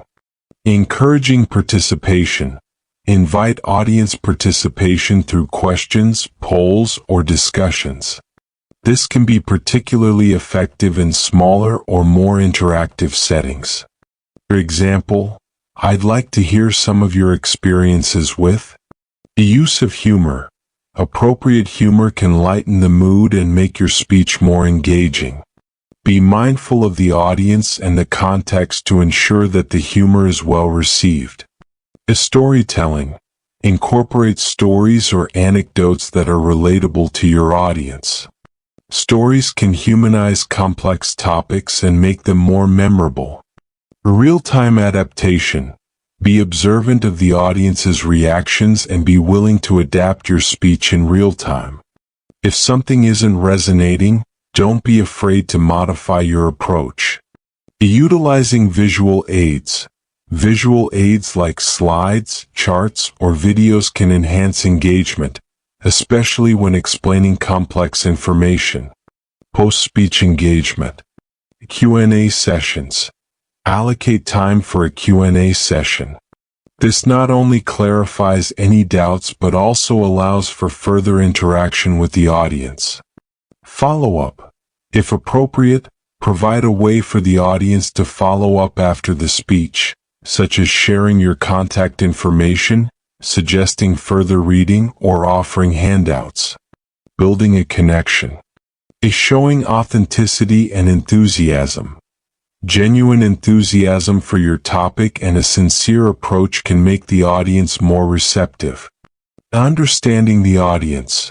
Tailor your speech to the interests, needs, and level of understanding of your audience. This shows that you value and respect them. Feedback for improvement. Seeking feedback. Post-speech feedback, either formal or informal, can provide insights into how well you engaged with the audience and where improvements can be made. In summary, engaging with the audience in public speaking involves a combination of interactive techniques, dynamic delivery, storytelling, humor, and real-time adaptation. It also includes post-speech interaction and a genuine effort to connect with and understand the audience. These strategies not only make your presentation more interesting and memorable but also create a more impactful and rewarding speaking experience. Learning from feedback and experience in public speaking. Learning from feedback and experience is an essential aspect of growing and improving as a public speaker. Every speaking opportunity and the feedback that follows offer invaluable insights that can be used to enhance your future performances. Here's how to effectively learn from feedback and experience. Embracing feedback. Openness to feedback.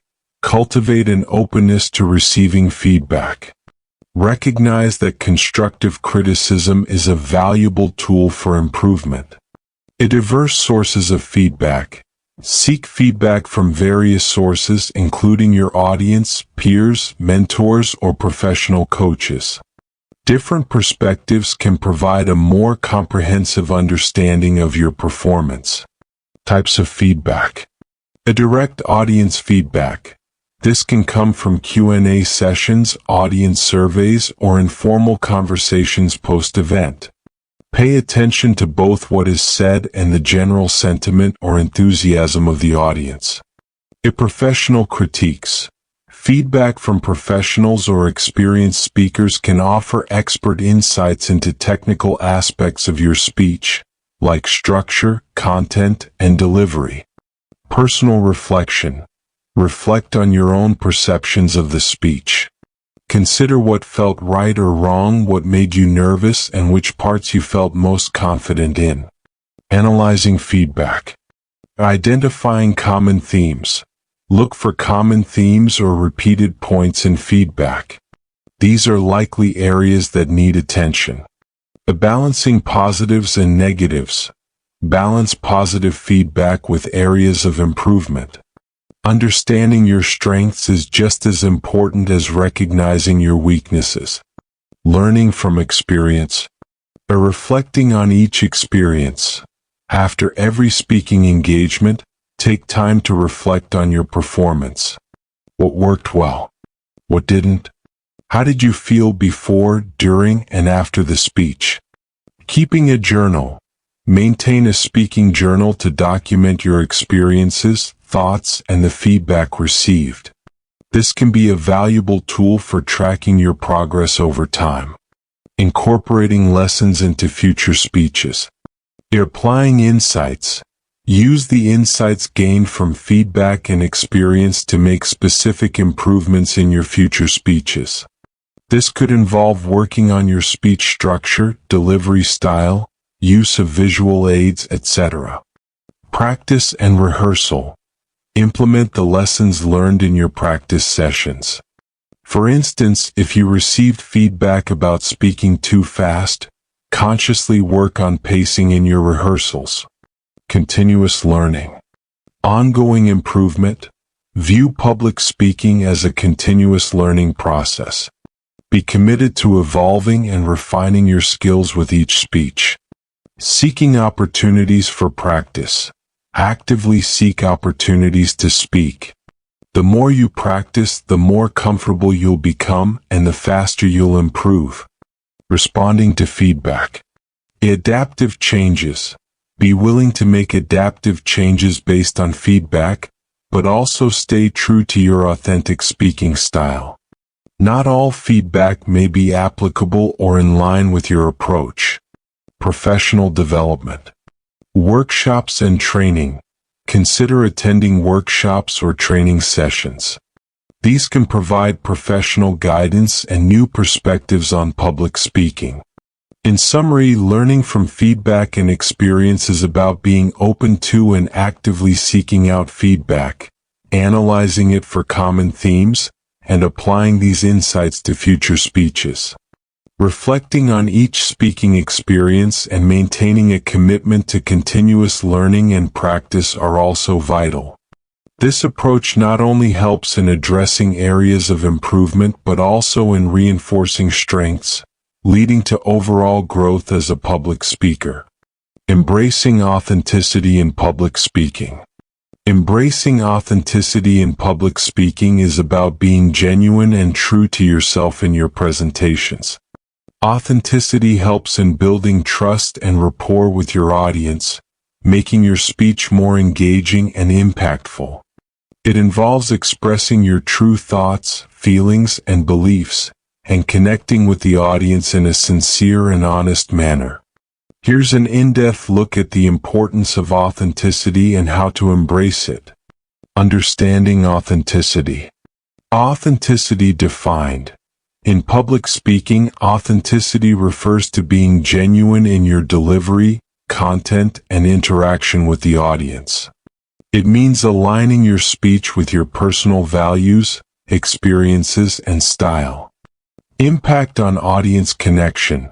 Authentic speakers are often more relatable and trustworthy. An audience can usually sense when a speaker is genuine, which enhances the speaker's credibility and the message's resonance. Benefits of authenticity. Enhanced engagement. Authenticity fosters a deeper connection with the audience, making your speech more engaging and relatable.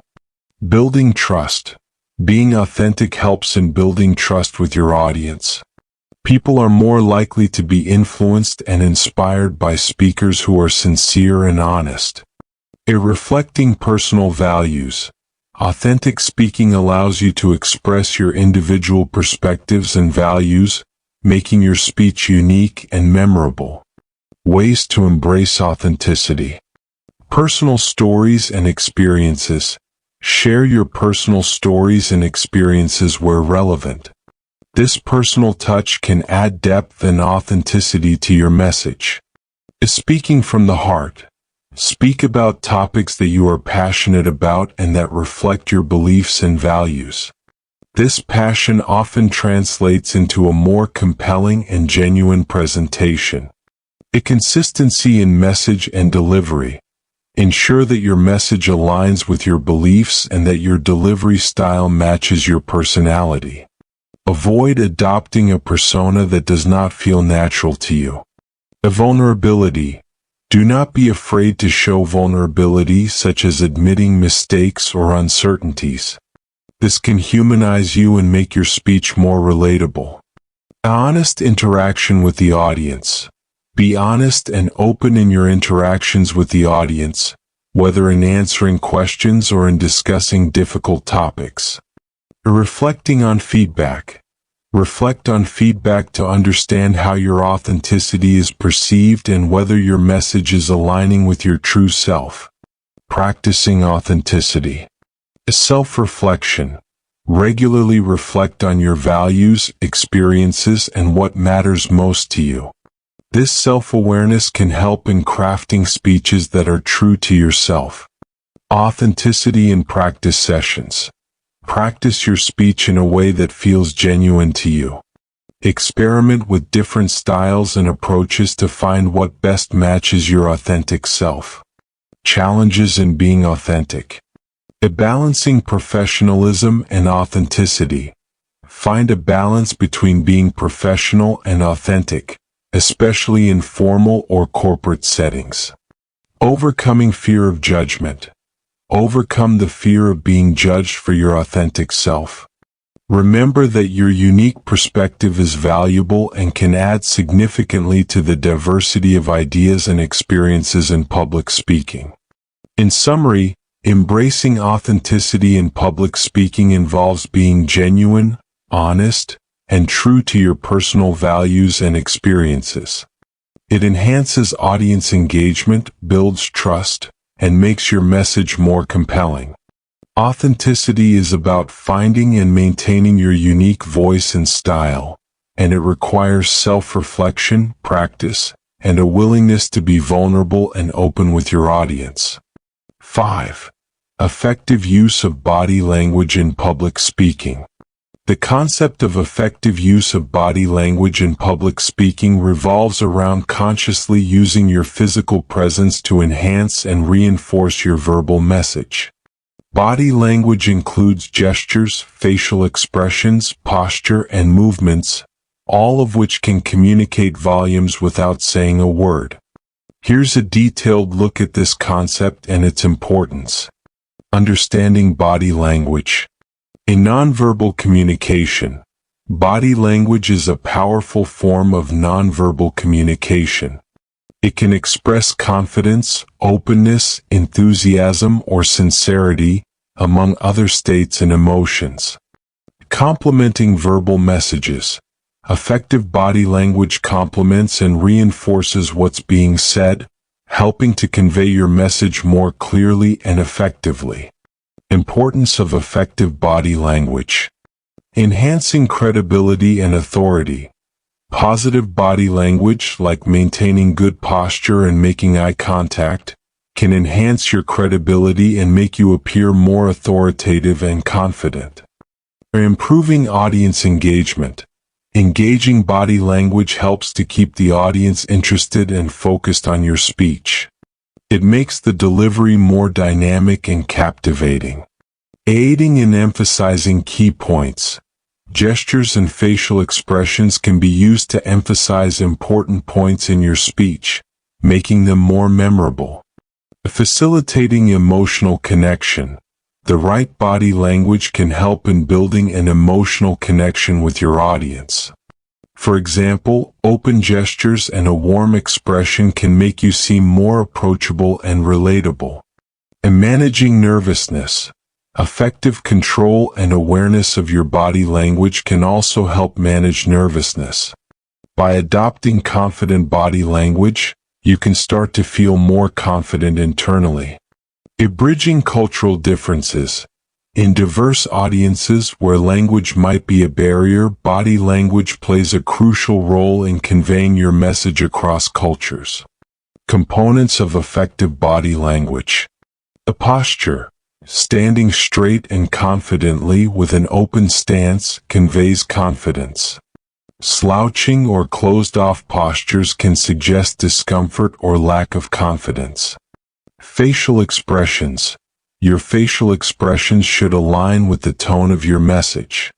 Smiling can convey friendliness, while serious expressions can underscore a critical point. Gestures. Using hand and arm gestures can help to illustrate points and add energy to your delivery. However, they should be natural and not overly distracting. Eye contact. Maintaining eye contact with the audience shows you are engaged and interested in communicating with them. It also helps engaging their reactions to your speech. The movement. Moving around the stage, if appropriate, can make your speech more dynamic. It can also help in engaging different parts of a larger audience.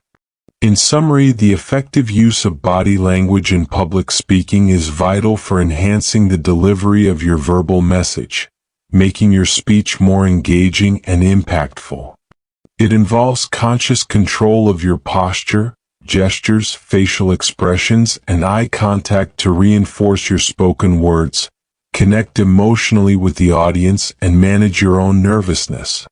Mastering this aspect of communication can significantly improve your presence and effectiveness as a speaker. Fundamentals of body language in public speaking. Body language in public speaking encompasses the nonverbal signals you convey through your physical demeanor. These signals can powerfully impact how your message is received. Understanding and effectively utilizing body language can significantly enhance the effectiveness of your communication. Here are the fundamentals of body language in public speaking. Posture. Importance. Your posture conveys a lot about your confidence and attitude. Standing upright with a balanced stance communicates confidence and readiness. Practices.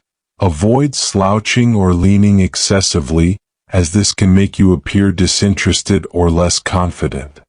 Maintain an open stance, avoiding crossed arms or closed-off postures. Eye contact. Engagement. Eye contact is essential for creating a connection with your audience. It shows that you are engaged and interested in communicating with them. Techniques. In a large room, practice the lighthouse technique, sweeping your gaze across the audience in a smooth motion, making brief but meaningful eye contact with individuals. Facial expressions. For expressing emotions, your facial expressions can convey a range of emotions from enthusiasm and warmth to concern and seriousness. Ensure your expressions align with your message. Authenticity. Be genuine in your expressions. A natural smile, for instance, can make you appear more approachable and empathetic. Gestures. Reinforcing points. Use hand gestures to emphasize points. Gestures can make your speech more dynamic and help to illustrate concepts. A controlled use. Be mindful of overusing gestures, as excessive hand movements can be distracting.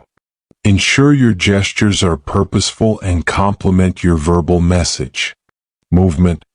Utilizing stage space. Use the stage space effectively. Moving towards the audience can create a sense of engagement, while stepping back can allow them to absorb information. Purposeful movement. Avoid pacing or moving without purpose. Controlled movement can help in emphasizing parts of your speech or in transitioning between topics. Mirroring. A reflecting audience. In some cases, subtly mirroring the body language of your audience can create rapport. If the audience is relaxed and informal, adopting a similar demeanor can aid connection. Voice and body language. Alignment with vocal delivery. Align your body language with your tone of voice. For instance, if you are conveying an important point, your posture should be straight, and your gestures should be firm to reflect the seriousness of your words. Cultural sensitivity. Cultural differences. Be aware that certain gestures or body language cues can have different meanings in different cultures. Strive for gestures and expressions that are universally understood and avoid potentially offensive actions. Practice and feedback. A rehearsal. Practice your speech while focusing on your body language. Record yourself or practice in front of a mirror to become more aware of your nonverbal cues. Seek feedback. Getting feedback on your body language from others can provide insights into how your nonverbal communication is perceived. In summary, mastering the fundamentals of body language in public speaking, such as posture, eye contact, facial expressions, gestures, and movement, is crucial for effectively delivering your message and connecting with your audience. Being aware and in control of these nonverbal cues can greatly enhance your presence and the impact of your speech. Gestures for emphasis in public speaking.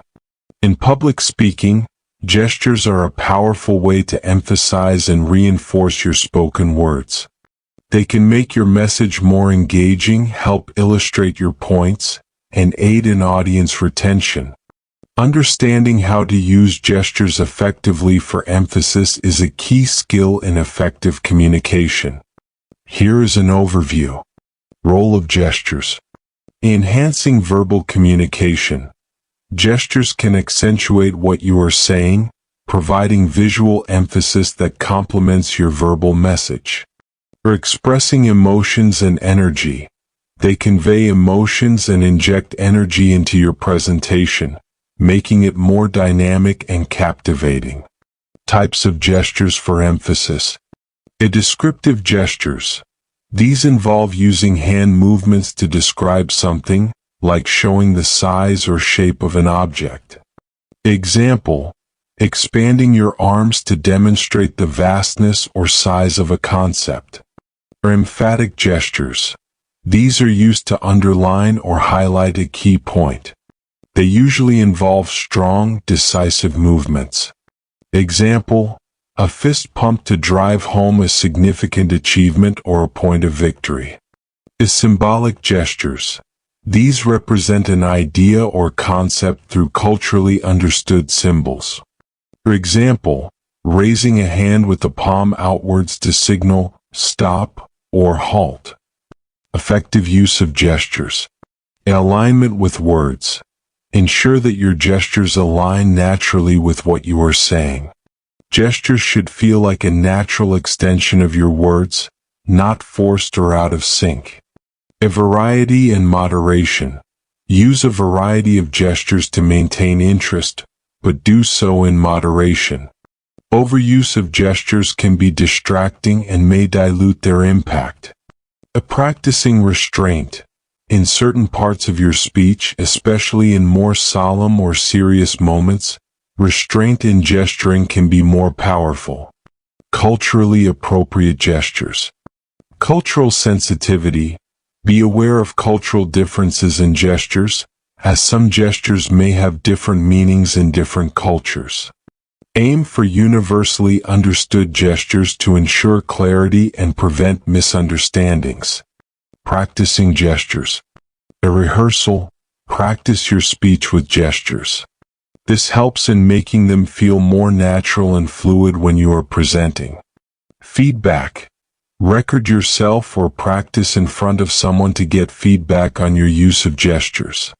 It's helpful to know how they come across to others. Enhancing gesture impact. Pause with gesture. Sometimes pairing a gesture with a brief pause can significantly enhance the emphasis, giving the audience a moment to absorb the point you are making. Facial expressions and eye contact. Combine gestures with appropriate facial expressions and eye contact for a more cohesive and compelling presentation. Gesture responsiveness. Audience feedback. Be attentive to the audience's reactions to your gestures.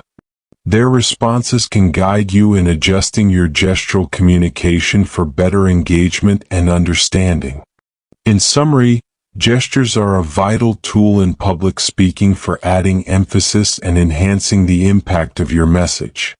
When used effectively in alignment with your words and with cultural sensitivity, they can make your presentations more engaging and memorable.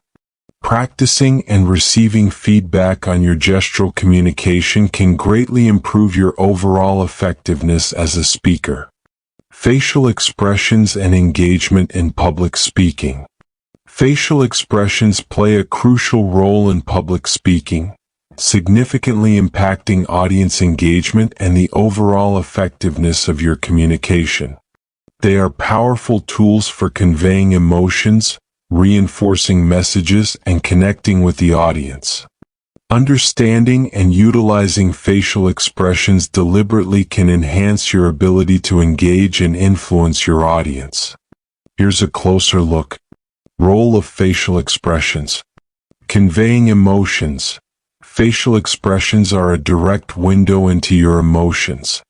They can express enthusiasm, concern, surprise, and many other emotions more effectively than words. Reinforcing verbal messages. A well-timed facial expression can reinforce the message you are delivering verbally, making it more impactful. Impact on audience engagement. Building connection. Expressions like smiling or showing genuine interest can create a connection with the audience, making you seem more approachable and relatable. Enhancing persuasiveness. Appropriate facial expressions can make your arguments more persuasive. For instance, A serious expression when discussing a critical issue can underscore its importance. A reflecting authenticity. Authentic facial expressions enhance your credibility, as the audience is more likely to trust a speaker whose expressions are in harmony with their words. Effective use of facial expressions. Aligning with content. Ensure your facial expressions align with the content of your speech. For example, smile when talking about positive outcomes, or look concerned when discussing a problem. Practice and awareness. Be aware of your natural facial expressions and practice using them effectively. You might practice in front of a mirror or record yourself to observe and improve your expressions. Avoiding incongruent expressions. A consistency with message. Avoid expressions that are incongruent with your message, as this can lead to mixed signals and confusion. For example, smiling while discussing a serious issue can be perceived as insensitivity. And managing nervous expressions. Be mindful of nervous expressions such as frowning or grimacing, which might inadvertently creep in, especially if you are feeling anxious. Cultural considerations. Cultural sensitivity. Be aware of cultural differences in interpreting facial expressions. What is considered a positive expression in one culture might be perceived differently in another. Engaging through expressions. Irresponsive expressions. Use your facial expressions to respond to audience reactions. For instance, if the audience laughs at a joke, smiling along can enhance the shared experience. Or expressive storytelling. When telling a story, use your facial expressions to bring the characters and scenarios to life, making the story more engaging and immersive. Expressions in virtual settings. Or amplified expressions for virtual platforms. In virtual or online settings where body language might be less visible, your facial expressions become even more crucial.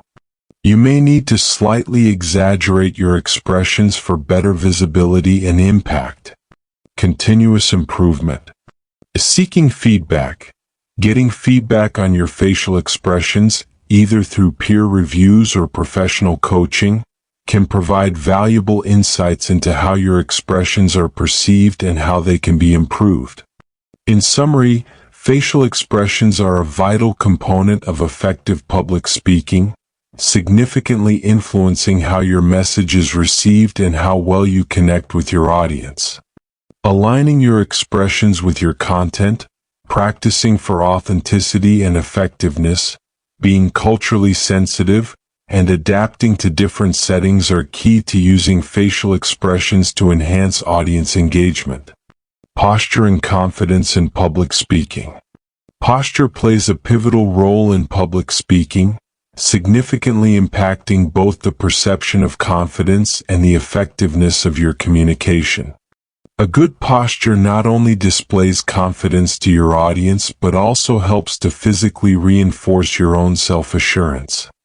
Here's a detailed exploration of the relationship between posture and confidence in public speaking. The impact of posture on perception. Conveying confidence. An upright and open posture conveys confidence, professionalism, and authority. It suggests that you are comfortable with the audience and in control of your message. Influencing audience reception. Audiences tend to respond more positively to speakers who exhibit confident body language. A confident posture can make the audience more receptive to your message. Physical benefits of good posture. Improved breathing. Proper posture facilitates better breathing, which is essential for clear and strong vocal delivery. Standing up straight allows you to breathe deeply and project your voice more effectively. Reducing physical tension. Good posture helps in reducing unnecessary muscle tension, particularly in the neck and shoulders. This can be crucial for maintaining energy and comfort during longer speeches. Psychological effects. Boosting self-confidence. Adopting a confident posture can actually enhance your own feelings of self-confidence. This phenomenon, often referred to as embodied cognition, suggests that body positions can influence your mental state. In managing nervousness, a confident posture can help in managing nervousness. When you stand confidently, it can psychologically help in reducing feelings of anxiety. Elements of confident posture. Is standing tall. Keep your spine straight, shoulders back, and head held high. This position exudes confidence and readiness to engage with the audience. Feet positioning. Stand with your feet shoulder width apart to maintain balance. This stance is both stable and comfortable, allowing for controlled movements. Hand positioning. Be mindful of your hand positioning.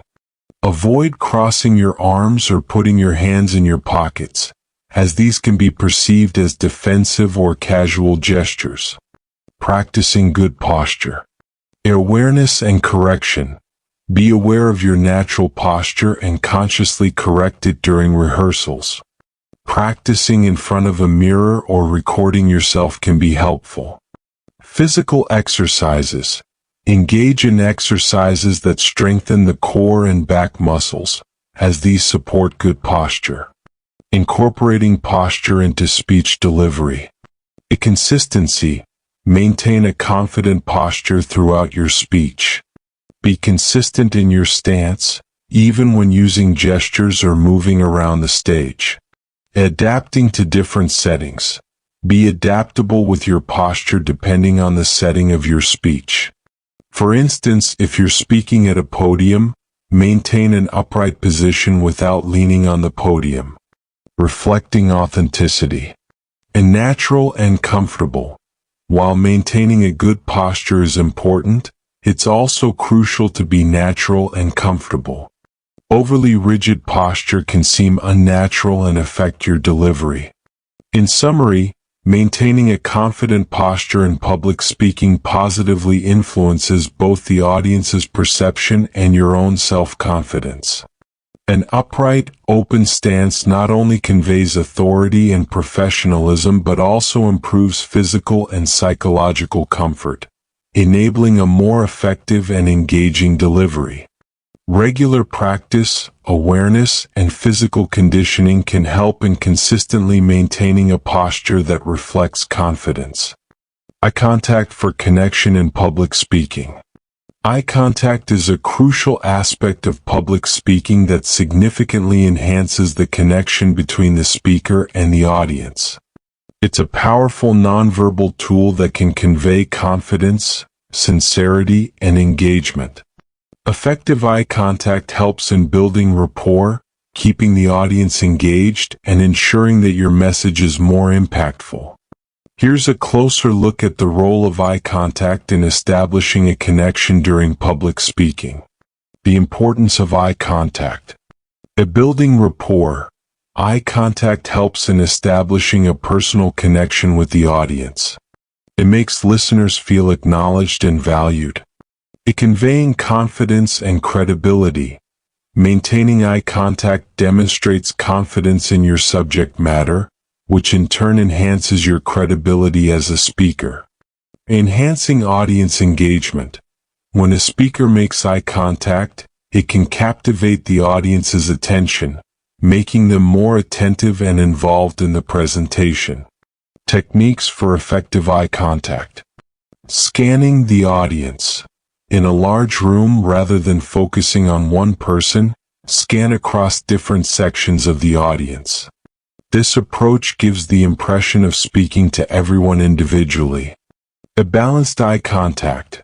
Ensure your eye contact is balanced and inclusive, addressing all parts of the audience, left, right, and center, rather than just a specific area. A natural duration. Hold eye contact for a natural length of time, long enough to connect, usually a few seconds per person, but not so long that it becomes uncomfortable. Overcoming challenges with eye contact. In nervousness. For those who are nervous about making eye contact, Practice by looking at the bridge of people's noses. This gives the impression of eye contact without the intensity. Large audiences. In larger venues, focus on making eye contact with people in different areas, front, middle, and back, to create a sense of engagement with the entire audience. Practicing eye contact. A rehearsal. Practice your speech while maintaining eye contact with a mirror, or record yourself and review it to improve your eye contact skills. Feedback. Practicing in front of friends or colleagues and asking for feedback about your eye contact can be helpful. Eye contact in different cultural contexts. Cultural sensitivity. Be mindful that norms regarding eye contact may vary between cultures. In some cultures, direct eye contact is seen as respectful and honest, while in others it might be considered confrontational. Eye contact in virtual settings. Camera as audience. In virtual presentations, maintain eye contact by looking at the camera, not the screen. This creates the impression of eye contact with the virtual audience. Balancing eye contact with other delivery aspects. Complementing with gestures and movement. While eye contact is important, it should be part of a range of delivery techniques including gestures, facial expressions, and movement for a well-rounded and effective presentation. In summary, eye contact in public speaking is essential for creating a connection with your audience. It enhances engagement, builds rapport, and conveys confidence.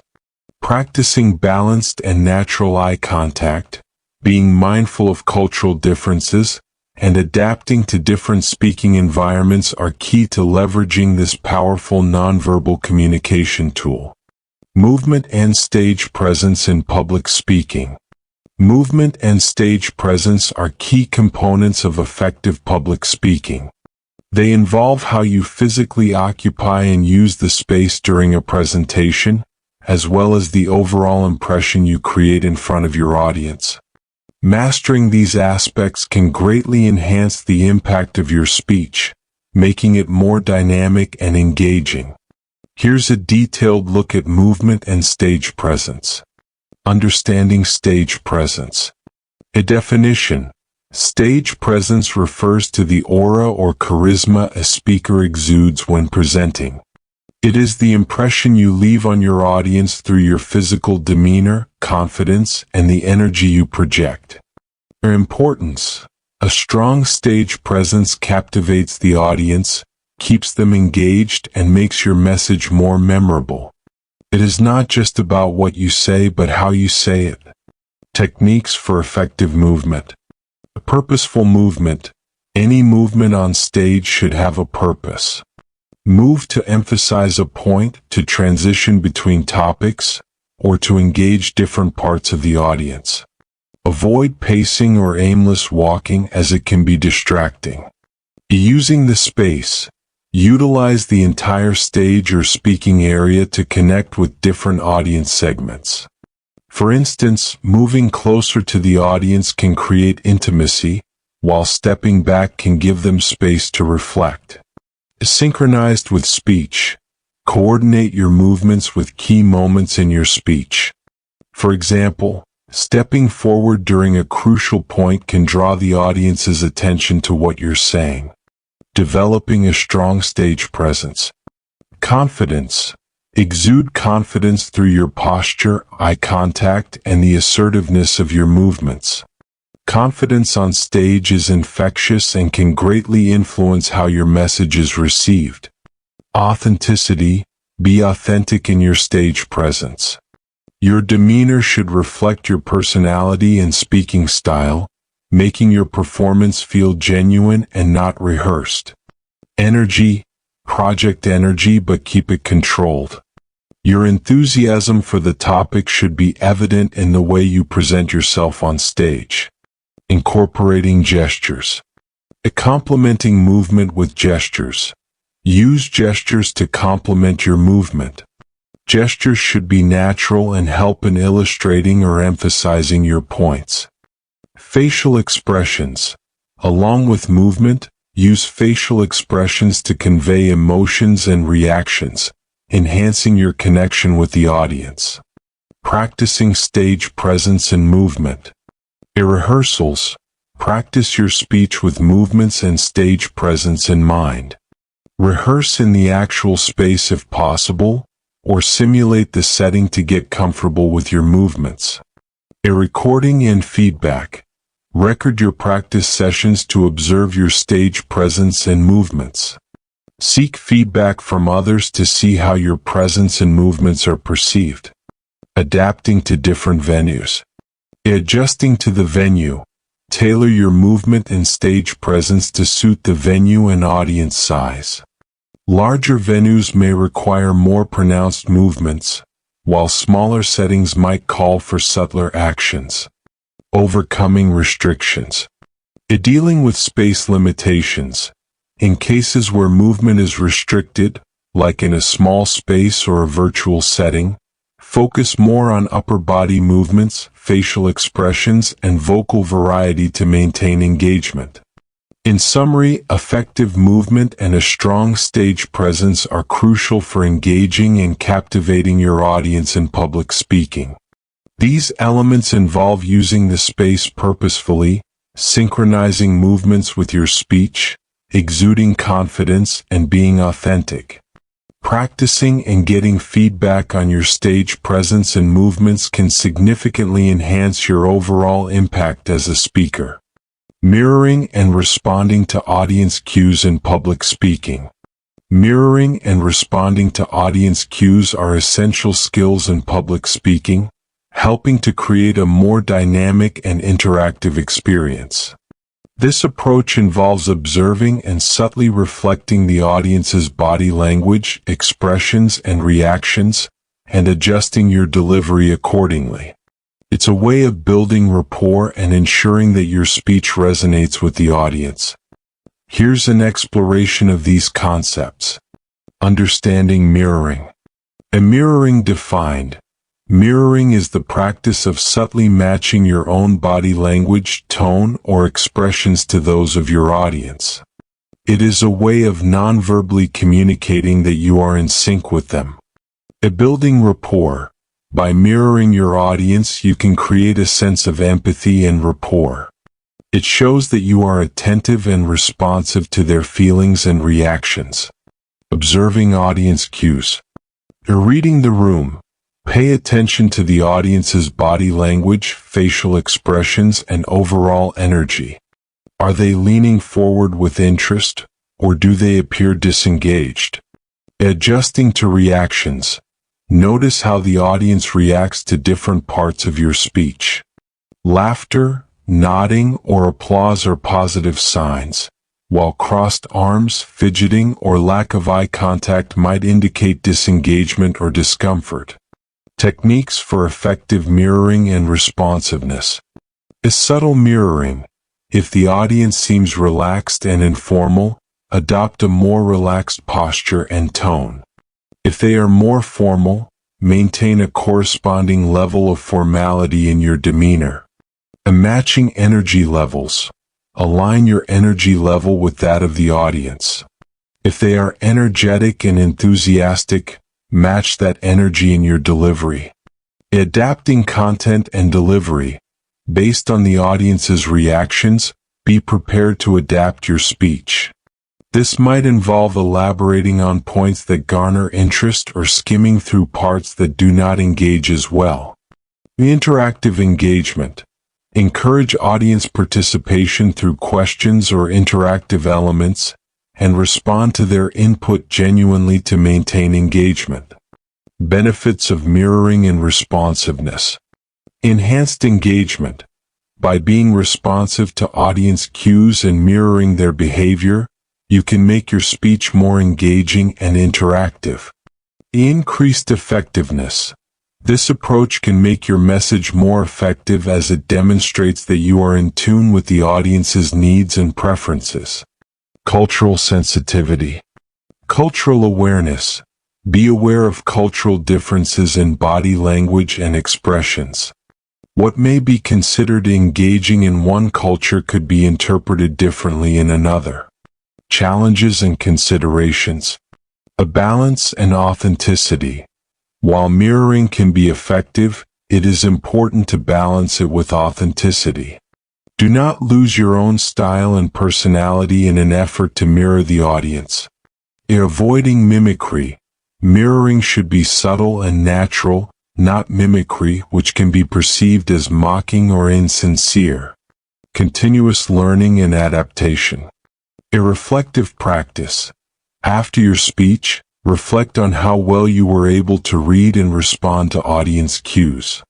Consider what worked and what could be improved for future engagements. Feedback and improvement.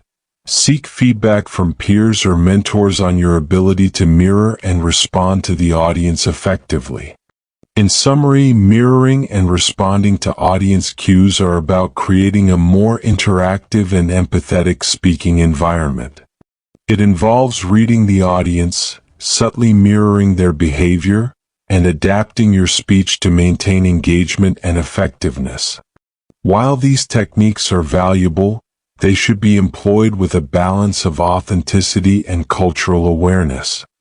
Avoiding negative body language in public speaking. In public speaking, avoiding negative body language is as crucial as using positive body language effectively. Negative body language can unconsciously undermine your message, reduce credibility, and disconnect you from your audience.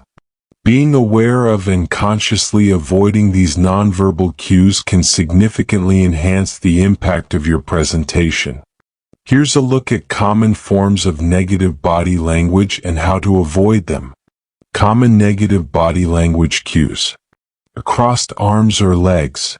This can be perceived as defensive or closed off.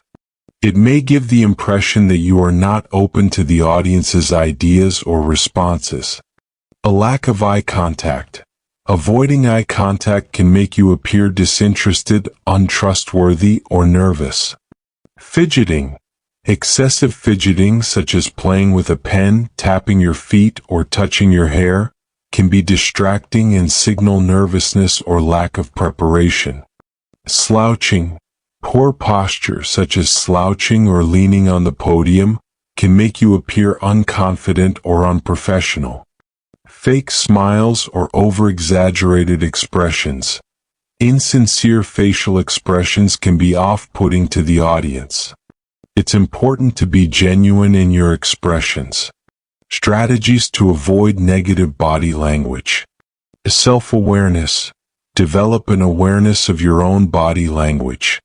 Practice speaking in front of a mirror or record yourself to identify any negative habits. Relaxation techniques. Before your speech, engage in relaxation exercises to reduce nervousness, which can lead to negative body language. Deep breathing, stretching, or visualization can be helpful. A posture practice. Work on maintaining good posture both in your daily life and when speaking publicly. Standing tall with your shoulders back exudes confidence. Purposeful movements. Make your movements deliberate and purposeful. Avoid unnecessary pacing or random movements. Engage with the audience. Focus on engaging with your audience through positive body language, like nodding in agreement, smiling naturally, and maintaining appropriate eye contact. Cultivating positive habits. Positive reinforcement. Replace negative cues with positive ones. For instance, if you tend to cross your arms, practice gesturing with your hands to emphasize points instead. Irregular practice. Regularly practicing your speech can make you more comfortable with the content, reducing the likelihood of resorting to negative body language out of nervousness. Feedback and improvement. Seek feedback from others on your body language during rehearsals and work on areas of improvement. Adaptability and authenticity. Adapting to different settings. Be mindful of how different speaking environments may affect your body language. For example, a larger stage might require more expansive gestures compared to a small meeting room. Staying true to yourself. While it's important to avoid negative body language, ensure that your nonverbal communication remains authentic and reflects your personality. In summary, avoiding negative body language in public speaking involves being aware of and actively working to eliminate defensive or disengaged nonverbal cues. By practicing good posture, engaging relaxation techniques, and focusing on positive, purposeful body language, you can enhance your credibility and connection with your audience. Regular practice and feedback are key to making these positive changes habitual and natural. Practicing and improving body language in public speaking. Effective body language is a critical aspect of public speaking. It can reinforce your message, engage your audience, and convey confidence and credibility. Improving your body language requires conscious practice and awareness. Here's a guide on how to practice and enhance your body language for public speaking. Understanding the importance of body language. In nonverbal communication, recognize that body language is a powerful form of nonverbal communication. It can complement, reinforce, or sometimes even contradict what you're saying verbally. Self-assessment and awareness. A recording and observing. One of the most effective ways to assess your body language is to record your practice sessions. Watch the recordings to identify your strengths and areas for improvement. A mirror practice. Practicing in front of a mirror can also provide immediate feedback on your posture, gestures, and facial expressions. Key areas of focus. Posture. Work on maintaining an upright and open posture. Practice standing with your feet shoulder width apart and your shoulders back. Facial expressions. Ensure your facial expressions align with your message. Practice expressing different emotions that match the content of your speech. Eye contact. Develop the skill of making eye contact with your audience. You can practice this by making eye contact with individuals during everyday conversations. Gestures. Use gestures to emphasize points. Be aware of their size and appropriateness for the setting you're in. Avoid repetitive or nervous gestures. A movement. Practice moving with purpose on stage. Movement can be used to engage different parts of the audience or to emphasize a point. Techniques for improvement. Feedback from others.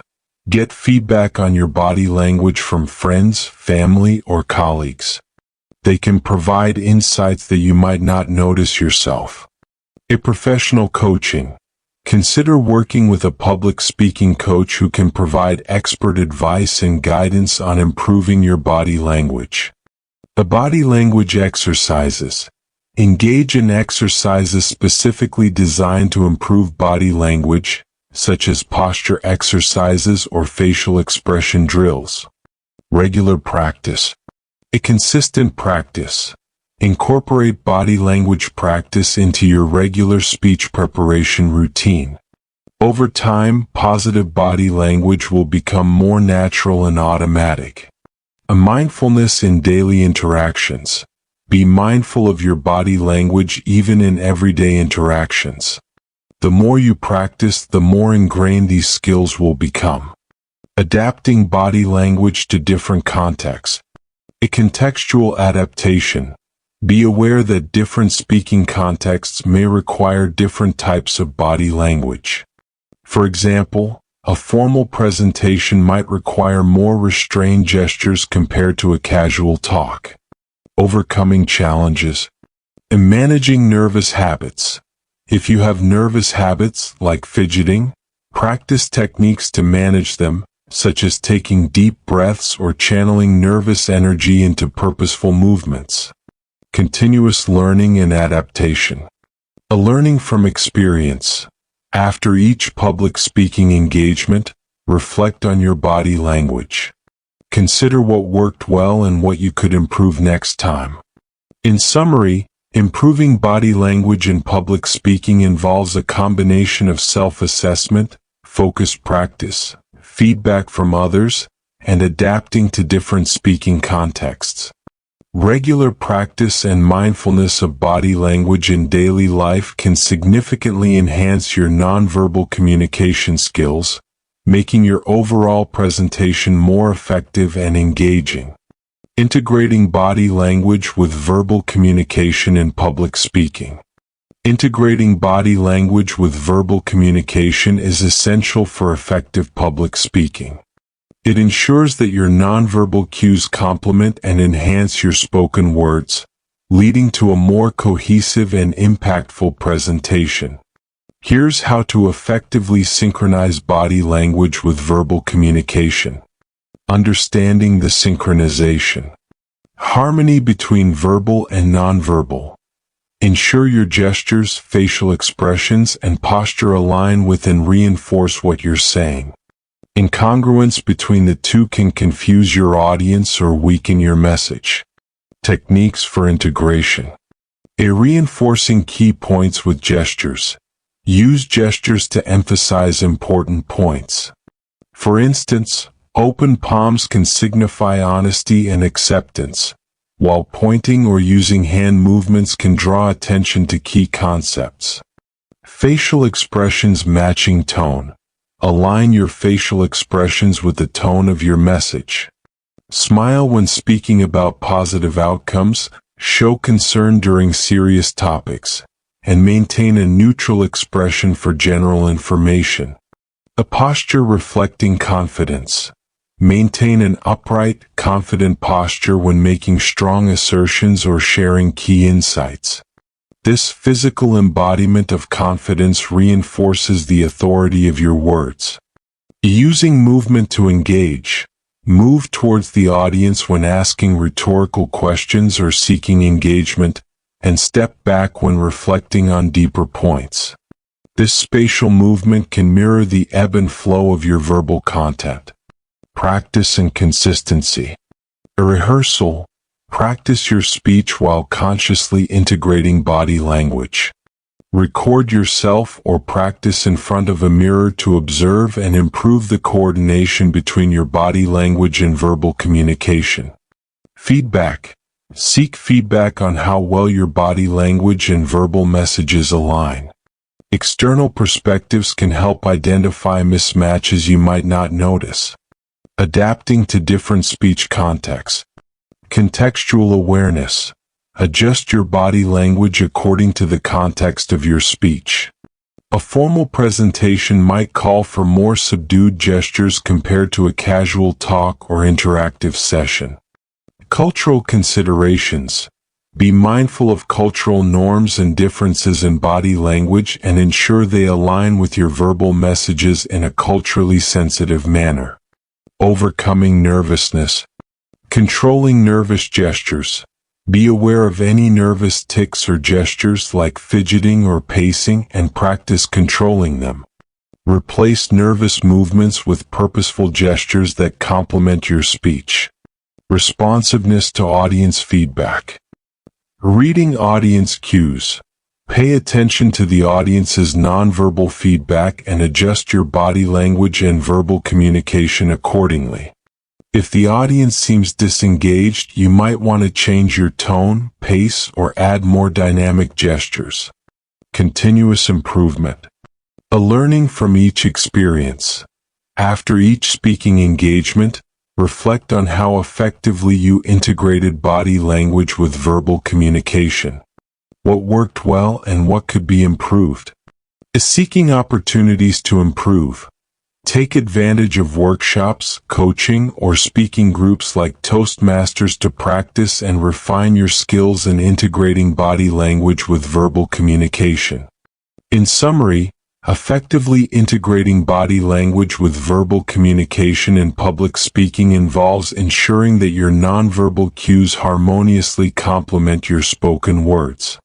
This synchronization enhances the clarity and impact of your message, making your overall presentation more engaging and effective. Regular practice, feedback, and adaptability are key to mastering this integration. Mastering the art of storytelling in public speaking. Mastering the art of storytelling in public speaking is about effectively using narrative techniques to engage, inform, and persuade your audience. Storytelling in this context goes beyond merely recounting events. It involves weaving facts, emotions, and personal experiences into a compelling narrative that resonates with listeners. Here's an exploration of this concept. Definition and importance. Is storytelling defined? In the realm of public speaking, storytelling refers to the skillful art of conveying messages through narratives. It involves creating a storyline that is captivating, coherent, and relevant to the audience. Engagement and memorability. Stories are powerful because they engage the audience's emotions and imagination, making your message more memorable. A well-told story can illustrate complex ideas in a relatable way and leave a lasting impact. Elements of effective storytelling. 1. Structure. Good stories have a clear structure, a beginning that sets the scene, a middle that builds up the narrative with conflict or challenges, and an end that resolves the story and ties it back to the main message. 2. Relatability. Stories should be relatable to the audience. Incorporating universal themes or emotions makes the story more engaging and understandable. 3. Purpose. Every story should have a clear purpose or message that aligns with the overall objective of your speech. The story should support or illustrate the key points you are trying to convey. 4. Emotional connection. Effective stories evoke emotions. Whether it is inspiration, empathy, joy, or curiosity, an emotional connection can significantly enhance the audience's engagement and response. 5. Authenticity. Authenticity in storytelling is crucial. Personal stories or experiences that are genuine and heartfelt resonate more strongly with audiences. 6. Visualization. Good storytelling involves descriptive language that helps the audience visualize the narrative. This sensory engagement brings the story to life. Benefits in public speaking. Enhancing understanding. Stories can simplify complex ideas and make them more digestible for the audience. They provide context and relevance, aiding in understanding. Building rapport. Sharing stories, especially personal ones, can build rapport and trust between the speaker and the audience. Persuasive power. Stories can be highly persuasive. They can subtly influence opinions and decisions by presenting scenarios that lead the audience to draw desired conclusions. The art and skill. Craft and creativity. Storytelling is both an art and a skill. It requires creativity to craft engaging narratives and skill to deliver them effectively. Adaptability. A master storyteller adapts their stories to suit different audiences, contexts, and objectives, making each telling unique and relevant. In summary, mastering the art of storytelling in public speaking involves creating and delivering narratives that are structured, relatable, purposeful, emotionally engaging, authentic, and visually vivid.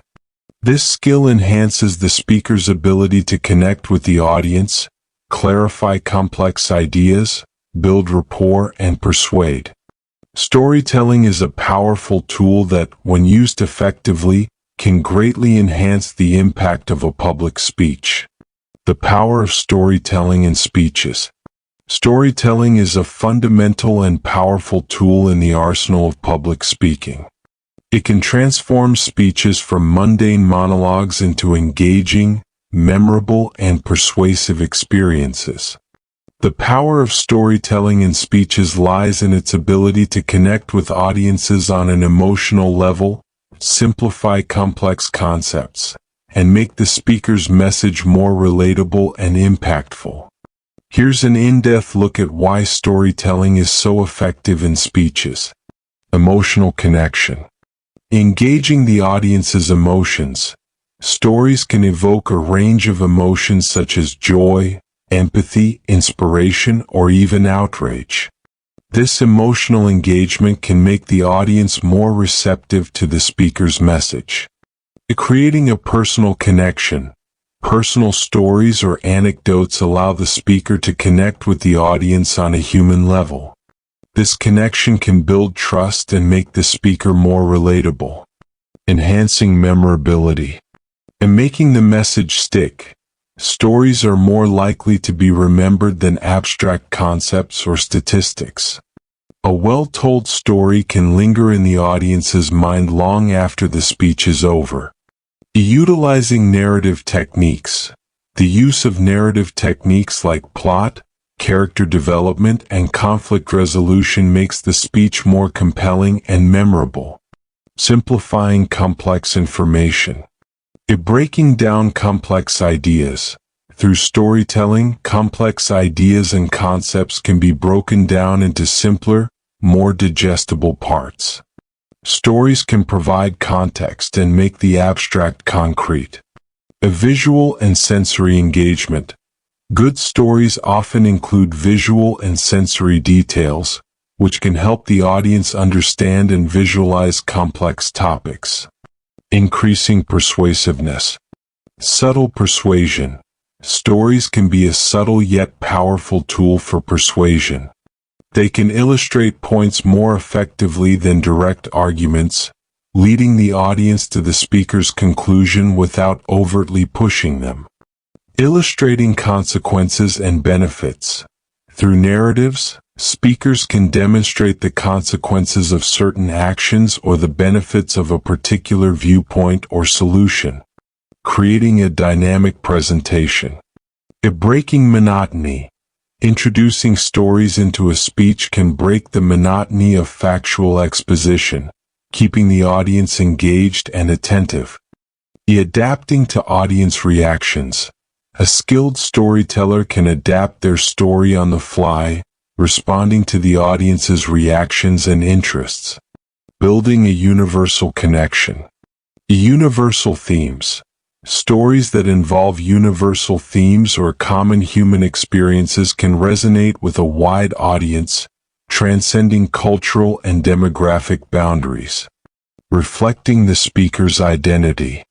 Showcasing the speaker's values and beliefs. Through the stories they choose to tell and how they tell them, speakers can convey their own values, beliefs, and perspectives.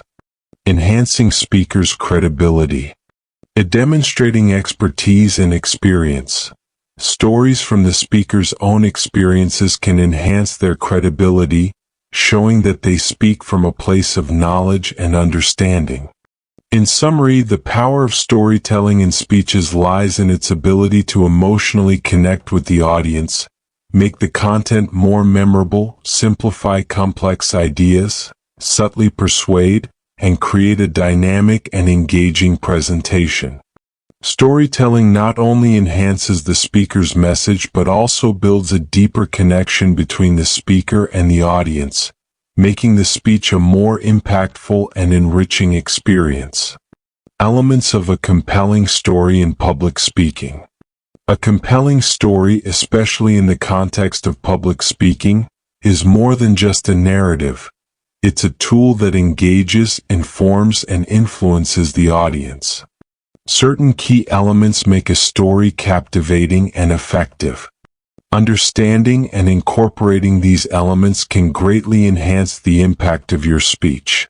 Here's a breakdown of these essential components. Clear structure.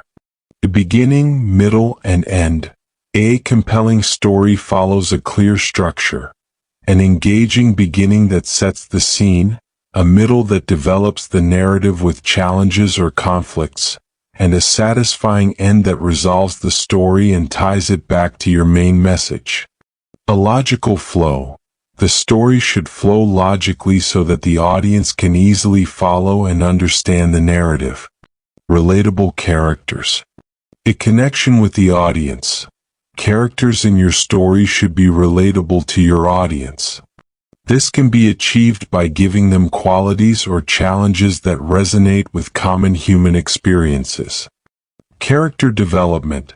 Showing growth or change in a character can make your story more compelling and provide a vehicle for conveying your message. Emotional appeal. Engaging emotions. A story that evokes emotions, whether it's joy, sadness, empathy, or inspiration, is more likely to connect with the audience and be memorable. Authenticity in emotions. Ensure that the emotions in your story are authentic and appropriate to the narrative. Conflict and resolution. Presenting a challenge.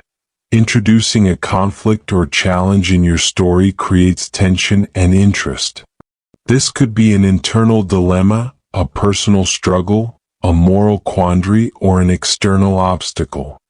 A satisfying resolution. Provide a resolution that not only solves the conflict but also aligns with the message or theme of your speech. Theme and message. Underlying theme. A compelling story often has an underlying theme or message that subtly emerges through the narrative. This theme should align with the overall purpose of your speech. Relevance. The story's theme should be relevant to your audience and the topic of your speech. Vivid descriptions and imagery. Sensory details. Use descriptive language to create vivid imagery. This helps the audience visualize the story, making it more engaging and impactful. Show, don't tell. Rather than simply stating facts, show the story through details, descriptions, and dialogues. Personal connection. Personal or relatable stories. Sharing personal experiences or stories to which the audience can relate can significantly enhance the power of your narrative. Authenticity. Be authentic in sharing your stories. Authenticity breeds credibility and trust. Pacing and dynamics. A varying pace. Adjust the pace of your story to maintain interest. Faster pacing can build excitement, while a slower pace can be used for emphasis or reflection. The dynamic delivery. Vary your tone, volume, and gestures to match the dynamics of the story. This keeps the audience engaged throughout. In summary, a compelling story in public speaking is characterized by a clear structure, relatable characters, emotional appeal, conflict and resolution, a resonant theme, vivid descriptions, a personal connection, and dynamic pacing and delivery. These elements work together to create a narrative that not only captivates the audience but also effectively conveys your message. Crafting your personal stories for public speaking. Crafting your personal stories for public speaking involves more than just recounting events from your life. It is about shaping those experiences into engaging narratives that support your overall message and resonate with your audience. Here is how to effectively craft and utilize personal stories in your speeches. Identifying relevant stories. Select stories with a purpose. Choose personal experiences that are relevant to your speech's topic and can illustrate or underscore your key points. Relatable and universal themes. Opt for stories with themes that are relatable to a wide audience, such as overcoming adversity, learning from mistakes, or personal growth. Structuring your story. A clear beginning, middle, and end. Structure your story with a clear start setting the scene, a middle where the action or main content lies, and an end, conclusion, or resolution. Connecting to the main message. Ensure your story naturally leads to or supports the main message of your speech. The connection should feel seamless and integral, not forced. Adding emotional depth. Engage emotions. Incorporate elements that evoke emotions, whether it is humor, empathy, inspiration, or triumph. Emotional engagement makes your story more memorable. Show, don't just tell. Use descriptive language to show the events and emotions in your story. This creates a more vivid and immersive experience for the audience, making it relatable. Common experiences. Even if your story is unique, find elements that are common or relatable to many people. This could be the emotions involved, the challenges faced, or the lessons learned. Authenticity. Be genuine in your storytelling. Authentic stories create a deeper connection with the audience, highlighting lessons and insights.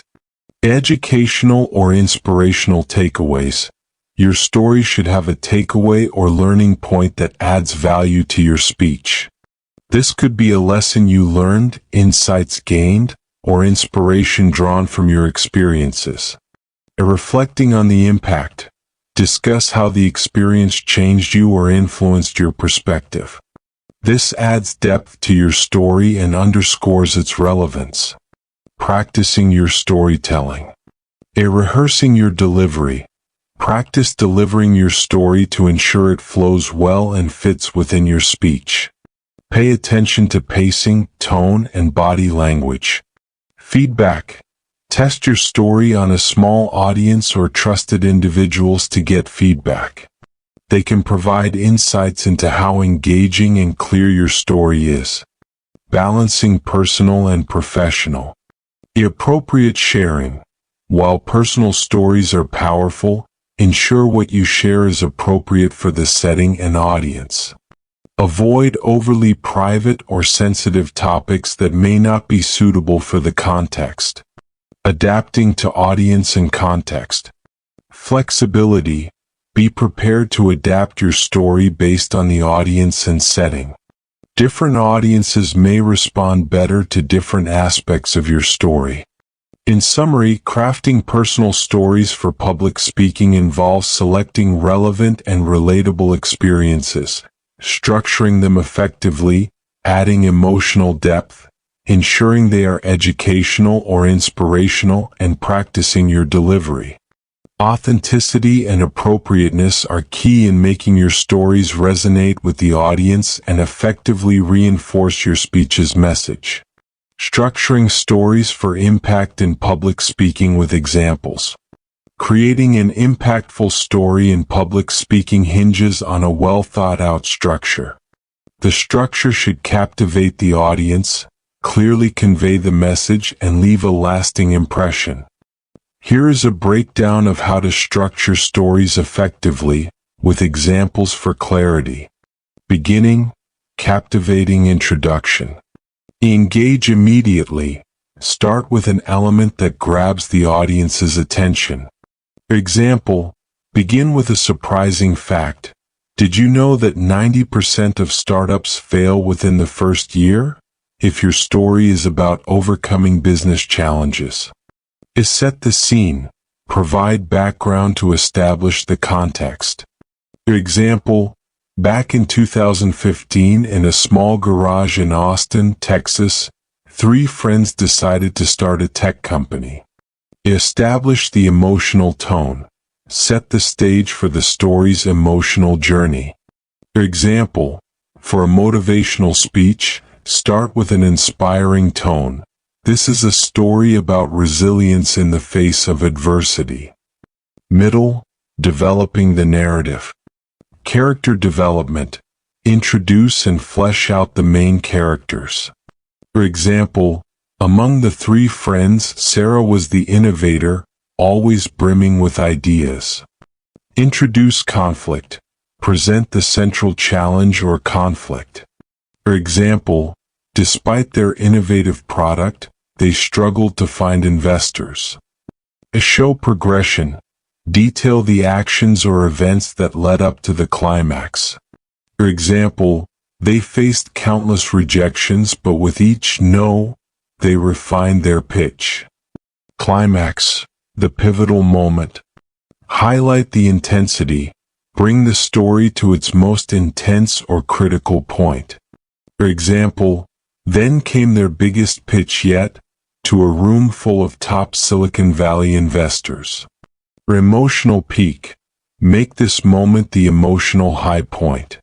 For example, it was a make or break moment, their dreams and hard work all culminating in this one presentation. End, resolution and takeaway. It conclude the conflict. Provide a resolution to the story's main conflict. For example, their persistence paid off. One investor saw the potential and decided to fund them. Reflect on the outcome. Discuss the consequences or what was learned. For example, that investment was the turning point, propelling them to where they are today, a leading tech company. A link back to your message. Reconnect the story to the main theme of your speech. For example, this story exemplifies why perseverance is key in entrepreneurship. Enhancing story impact. A controlled pacing. Use pacing effectively for emphasis. For example, slow down when describing the climax for dramatic effect. Sensory details. Add details to make the story more vivid. For example, in the dimly lit room with eyes of skepticism upon them, they began their presentation. A dynamic delivery. Vary your voice and gestures to match different parts of the story. For example, lower your voice and lean in slightly during the climax to build suspense. Adaptability and practice. Tailoring for audiences. Adjust the story elements based on your audience. For example, for a student audience, focus more on the learning aspects. Rehearse and refine. Practice and refine your story based on audience reactions and feedback. In summary, structuring a story for maximum impact in public speaking involves a captivating start, a well-developed middle with conflict, a climactic moment, and a resolution that ties back to your message. Using techniques like pacing, sensory details, and dynamic delivery enhances the story's effectiveness, making your speech memorable and impactful. Using metaphors and analogies in public speaking. Incorporating metaphors and analogies into public speaking is a powerful technique to enhance understanding, create vivid imagery, and make complex ideas more accessible. These rhetorical devices can add depth to your message and make your speech more engaging and memorable. Here's an overview of how and why to use them effectively. Understanding metaphors and analogies. Metaphors involve describing something as if it were something else, thereby drawing a comparison that highlights similarities. They are direct and often poetic. For example, life is a journey, not a destination. Analogies make a comparison between two different things to explain a concept. They are more detailed and explanatory. Example, explaining a startup's growth is like describing how a seed sprouts and grows into a tree. Benefits in speeches. Simplifying complex concepts. Metaphors and analogies can break down complex ideas into simpler, more relatable terms. Creating vivid imagery. They create mental images, making your speech more engaging and helping the audience visualize your points. Enhancing memorability. Unique and striking metaphors or analogies are likely to be remembered long after the speech is over. Building connection with the audience. Well-chosen metaphors and analogies can resonate with the audience, making your message more relatable and understandable. Crafting effective metaphors and analogies. Relevance to the topic. Ensure that the metaphors or analogies used are relevant to the topic and contribute to the audience's understanding. Cultural appropriateness. Be mindful of cultural references in your metaphors and analogies. Ensure they are appropriate and understandable to your audience. Clarity and simplicity. While metaphors and analogies can be creative, they should also be clear and easy to grasp. Avoid overly complex comparisons that might confuse the audience. Originality. Try to use original metaphors and analogies that are unique and specific to your speech. This can set your presentation apart from others. Using metaphors and analogies effectively. Introduce with context. When introducing an analogy or metaphor, provide enough context so the audience can easily follow. Or explain when necessary. For more complex analogies, take the time to explain the comparison so that the audience can understand the connection and relevance. A balance with literal explanations. Balance metaphors and analogies with literal explanations to ensure clarity. Relying too heavily on them can make your speech less concrete. Incorporate throughout your speech. Use metaphors and analogies strategically throughout your speech to reinforce points, especially in the introduction and conclusion for emphasis. Examples for different contexts. At business presentations, use analogies related to common business practices or economic principles. For example, navigating the stock market is like sailing in the open sea, requiring both skill and an understanding of the changing winds. Educational speeches. Use metaphors and analogies related to learning or common experiences. For example, learning a new language opens doors, much like a key opens a previously locked room, revealing new perspectives and opportunities. In summary, using metaphors and analogies in public speaking is an effective way to simplify complex ideas, create vivid imagery, and make your message more memorable and relatable. When crafted and used appropriately, they can significantly enhance the effectiveness of your communication, making your speech more impactful and engaging. Emotional connection through storytelling in public speaking.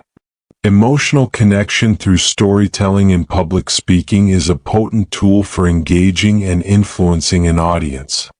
Stories have the unique ability to evoke emotions, making your message more impactful and memorable. By weaving narratives that resonate emotionally, you can forge a deeper connection with your audience. Here's how storytelling can be used to create this emotional bond. The power of emotion in storytelling. Engaging hearts and minds. Stories that stir emotions can capture the audience's hearts and minds more effectively than facts and figures alone. Creating empathy. Personal stories or narratives that highlight human experiences can foster empathy, allowing the audience to see themselves in the story. Components of emotionally compelling stories. Relatable characters. Characters in your story should be relatable and authentic. The audience should be able to see parts of themselves or their experiences in these characters. Realistic emotions. The emotions portrayed in your story should be genuine and resonate with the audience's own feelings and experiences. Conflict and resolution.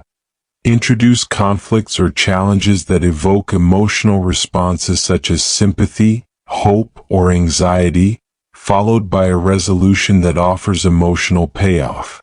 Techniques for emotional storytelling. Use descriptive language. Employ vivid and sensory language to paint a picture and evoke emotions. This helps the audience to visualize and feel the story. Incorporate personal experiences. Sharing your own experiences, especially vulnerable moments, can significantly enhance emotional connection. It shows authenticity and can make your message more powerful. Highlight universal themes. Use themes that are universally understood and appreciated, such as love, triumph over adversity, or the pursuit of happiness. Understanding the audience. Tailoring to the audience. Adapt your stories to resonate with your specific audience. Consider their backgrounds, interests, and emotional state to ensure that your story connects with them. Cultural sensitivity. Be culturally sensitive in your storytelling. Ensure that your stories respect and acknowledge the cultural backgrounds of your audience. Balancing emotion with message. Complementing your message. The emotions evoked by your story should complement and reinforce your key message or call to action. In not overwhelming the audience. While emotions are powerful, it's important not to overwhelm the audience. The emotional aspect should enhance, not overpower, the core message. Practicing and refining storytelling. In rehearsals, practice your storytelling to manage the pacing and emotional delivery effectively. Feedback. Seek feedback on your stories to gauge their emotional impact and make adjustments as needed. Ethical considerations. Authenticity and respect. Be authentic and respectful in your storytelling. Avoid manipulation or exploiting sensitive topics purely for emotional effect. In summary, emotional connection through storytelling in public speaking involves crafting narratives with relatable characters, realistic emotions, and universal themes. Using descriptive language, sharing personal experiences, and being culturally sensitive are key to creating stories that resonate emotionally. This approach not only engages the audience but also makes your overall message more compelling and memorable. Incorporating humor in stories for public speaking. Incorporating humor in stories during public speaking can significantly enhance audience engagement, lighten the mood, and make your message more memorable. Humor, when used appropriately, can break down barriers, create a connection with the audience, and make complex or sensitive topics more approachable. Here is how to effectively weave humor into your storytelling. Understanding the role of humor. Relieving tension. Humor can diffuse tension and make the audience more receptive to your message. Building rapport. A shared laugh can foster a sense of camaraderie between the speaker and the audience. Enhancing memorability. People tend to remember funny stories or anecdotes, which can help in reinforcing your key points. Tips for incorporating humor. Irrelevant humor.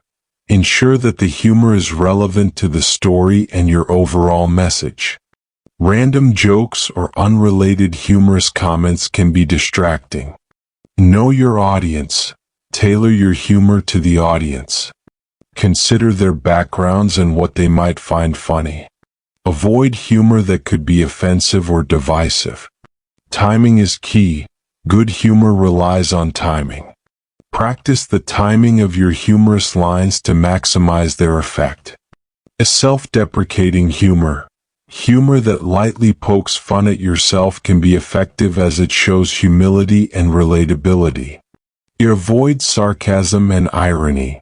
These types of humor can be easily misunderstood, especially in diverse or international audiences. Use real-life situations.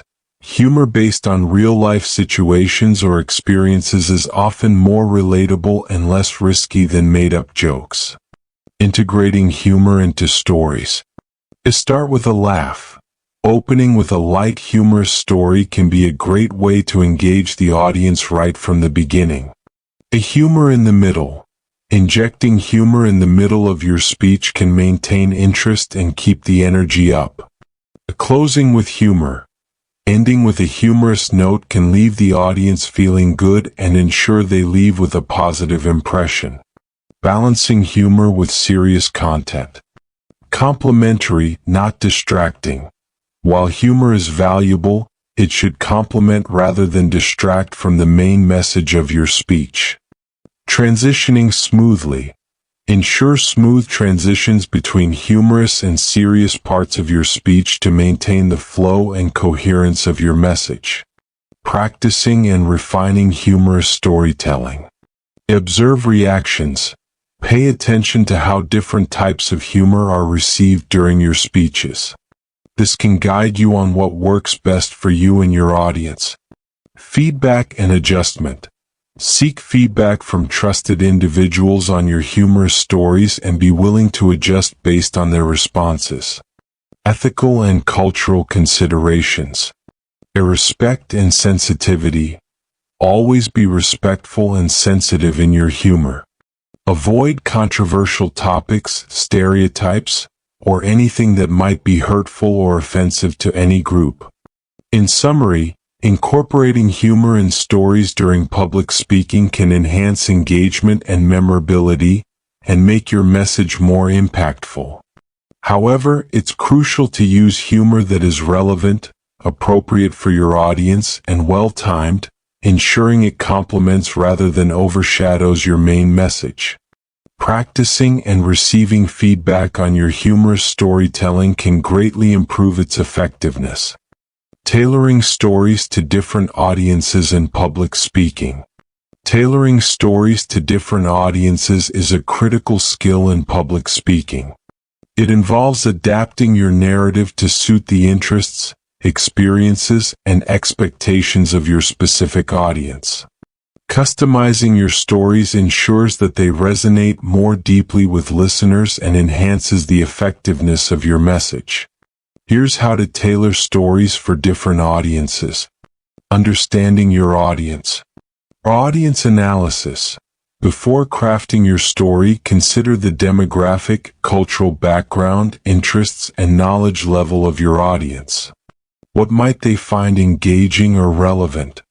Identifying common ground. Look for themes or experiences in your story that are likely to be common or relatable to the audience. Adapting the content of your story.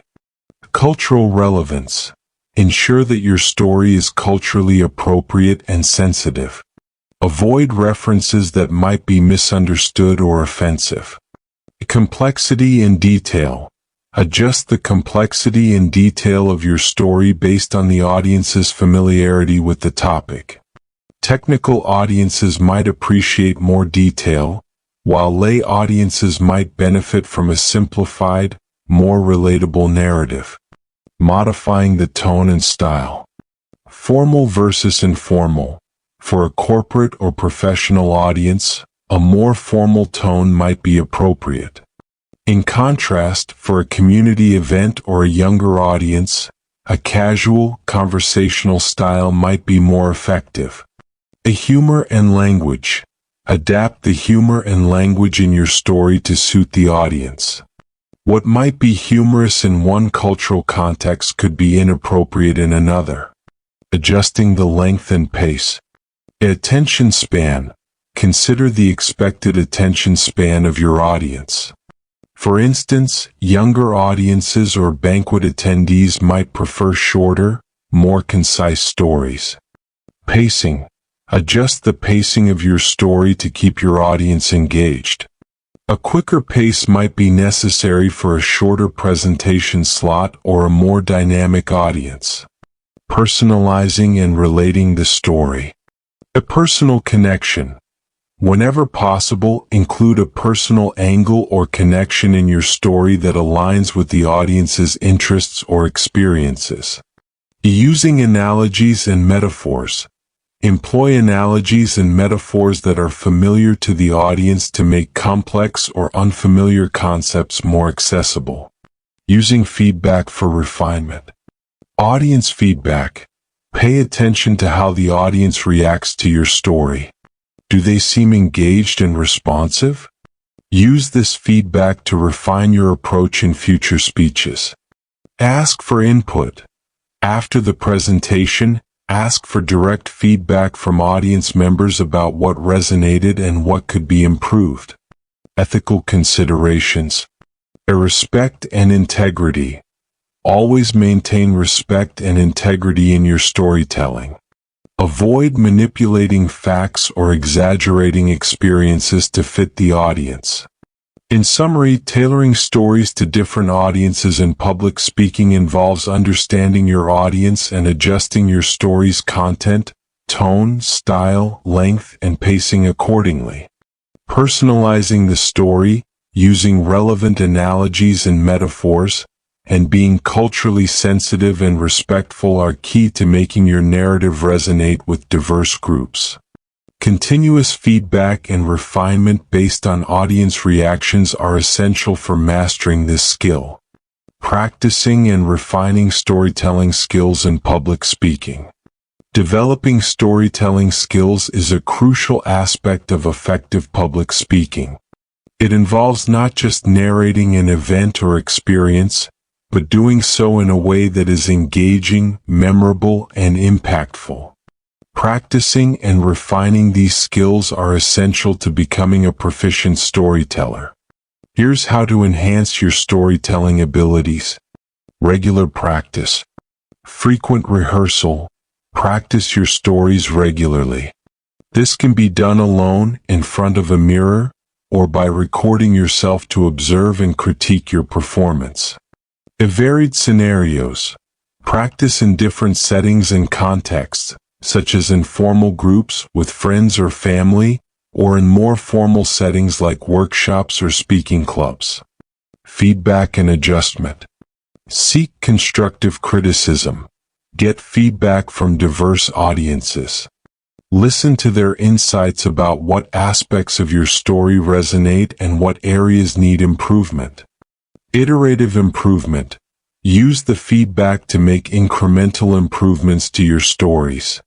Pay attention to pacing, clarity, emotional impact, and engagement. Studying effective storytelling. Learn from experts. Watch and learn from accomplished storytellers. This can be through live speeches, recorded talks, or even in literature and film. Analyzing techniques. Break down what makes their storytelling effective. Pay attention to their use of language, pacing, body language, and how they create emotional connections. Experimentation and creativity. Trying new approaches. Don't be afraid to experiment with different storytelling techniques, such as varying your narrative structure, using different types of humor, or incorporating multimedia elements. Creative story development. Develop your own stories creatively. Think about how to present common experiences in unique and engaging ways. Understanding your style. A personal style identification. Identify and develop your unique storytelling style. Are you more factual, humorous, emotive, or inspirational? Lean into your natural strengths. Authenticity. Ensure that your storytelling remains authentic to you. Authentic stories are more engaging and believable. Incorporating body language and voice. In nonverbal cues. Practice using gestures, facial expressions, and movements that complement and enhance your story. A vocal variety. Work on your vocal modulation, changing your tone, pace, and volume to suit different parts of the story. Adapting to your audience. Audience analysis. Tailor your stories to your audience. Consider their interests, cultural background, and level of understanding to make your stories more relevant and engaging. Irresponsive storytelling. Be prepared to adapt your story on the fly based on audience reactions. If they respond positively to humor, for example, you might lean into that more. Reflective practice. A self-reflection. After each storytelling experience, reflect on what worked well and what didn't. Consider how you felt during the storytelling and how the audience reacted. Continuous learning. Workshops and training. Attend storytelling workshops or courses to learn new techniques and receive professional guidance. Reading and research. Read extensively, not just storytelling books but a wide range of literature, to understand different narrative styles and techniques. In summary, practicing and refining storytelling skills in public speaking involves regular rehearsal, seeking and applying feedback, learning from experts, being creative and authentic, using effective body language and vocal variety, and continuously adapting and learning. Understanding and connecting with your audience is also crucial for effective storytelling. Ethical storytelling in public speaking. Ethical storytelling in public speaking is crucial for maintaining integrity and trustworthiness as a speaker. It involves being truthful and respectful in your storytelling, ensuring that your narratives are not only engaging but also responsible and considerate. Here's a guide to ethical storytelling. Honesty and accuracy. Truthful narratives. Ensure that your stories are based on facts. Exaggerating or fabricating stories for effect can undermine your credibility. Accuracy in details. Be accurate in the details you share. Misrepresenting facts, even unintentionally, can lead to misinformation and damage your reputation. Respect for privacy and sensitivity. Privacy considerations. Be mindful of the privacy of others when sharing stories. Obtain consent if your story involves other people, especially in a way that could impact them. Sensitive topics. Approach sensitive topics with care and respect. Be aware of how your storytelling might affect individuals who have experienced similar situations. Cultural sensitivity. Awareness of cultural contexts. Understand and respect the cultural contexts of your stories. Avoid stereotypes and generalizations that might be offensive or misleading. Inclusivity. Strive for inclusivity in your storytelling. Be mindful of not alienating segments of your audience through cultural insensitivity. Avoiding exploitation. In not exploiting emotional responses. While emotional engagement is a powerful tool, avoid manipulating your audience's emotions for sensationalism or personal gain. Balancing emotion and fact. Ensure that emotional elements in your story do not overshadow the factual content or lead to misinterpretation. Representing others fairly. Fair and balanced portrayals. When your stories involve other people, portray them fairly and objectively. Avoid biased or one-sided representations. Acknowledging multiple perspectives. Where applicable, acknowledge that there may be multiple perspectives to your story. Reflection and responsibility. Reflecting on the impact. Consider the potential impact of your stories. Reflect on whether they could have unintended consequences or could be misinterpreted. Taking responsibility. If a story is challenged or found to be inaccurate, be prepared to take responsibility and correct the information. Continuous learning. Educating yourself. Continuously educate yourself on ethical storytelling practices. Stay informed about the standards and expectations in your field or industry. Feedback and improvement. Seek feedback on the ethical aspects of your storytelling and be willing to make adjustments based on this input. In summary, ethical storytelling in public speaking involves ensuring accuracy and truthfulness, respecting privacy and sensitivity, being culturally aware and inclusive, avoiding exploitation, representing others fairly, and being responsible and reflective about the impact of your stories. It's about balancing the power of storytelling with a commitment to integrity and respect for your audience and those featured in your stories. Using visual aids to complement stories in public speaking. Visual aids can significantly enhance storytelling in public speaking. They provide a visual element that can complement and reinforce your narrative, making it more engaging and memorable. When used effectively, visual aids can help illustrate key points, evoke emotions, and provide a richer, more immersive storytelling experience. Here's how to effectively integrate visual aids into your storytelling. Selecting appropriate visual aids. Relevance to the story. Choose visual aids that are directly relevant to your story. They should support and enhance the narrative, not distract from it. Types of visual aids. This can include slides with images or graphics, videos, physical objects, or even simple props that relate to the story. Enhancing emotional impact. A visual storytelling. Use visuals that evoke emotions. For example, a photograph or an image that complements the emotional tone of your story can make it more impactful. Creating immersion.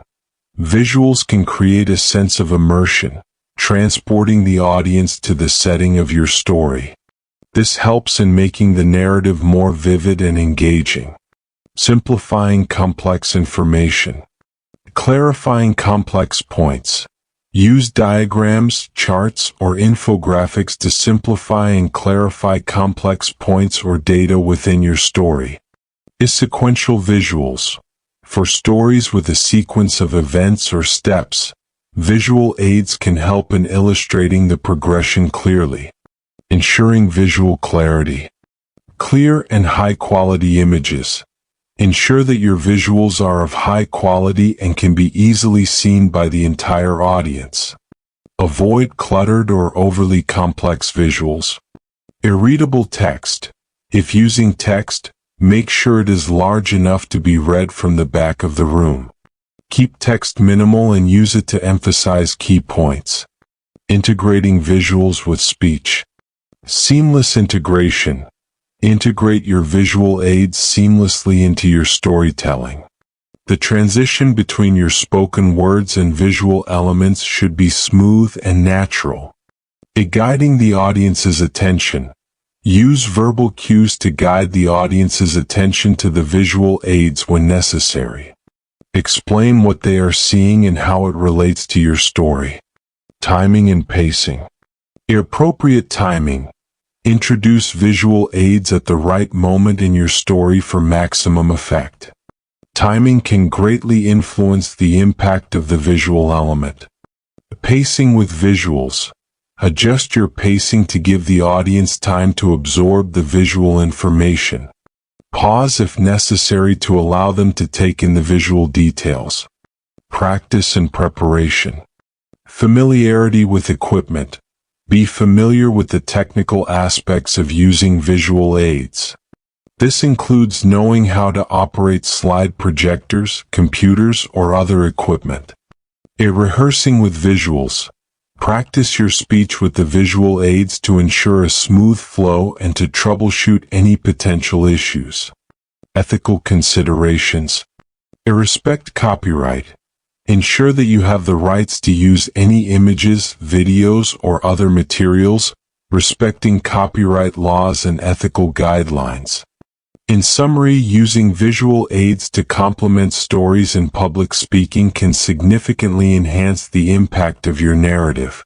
The key is to choose relevant, emotionally resonant, and clear visuals that integrate seamlessly with your speech, and to use them at the right moments to clarify, emphasize, and enrich your storytelling.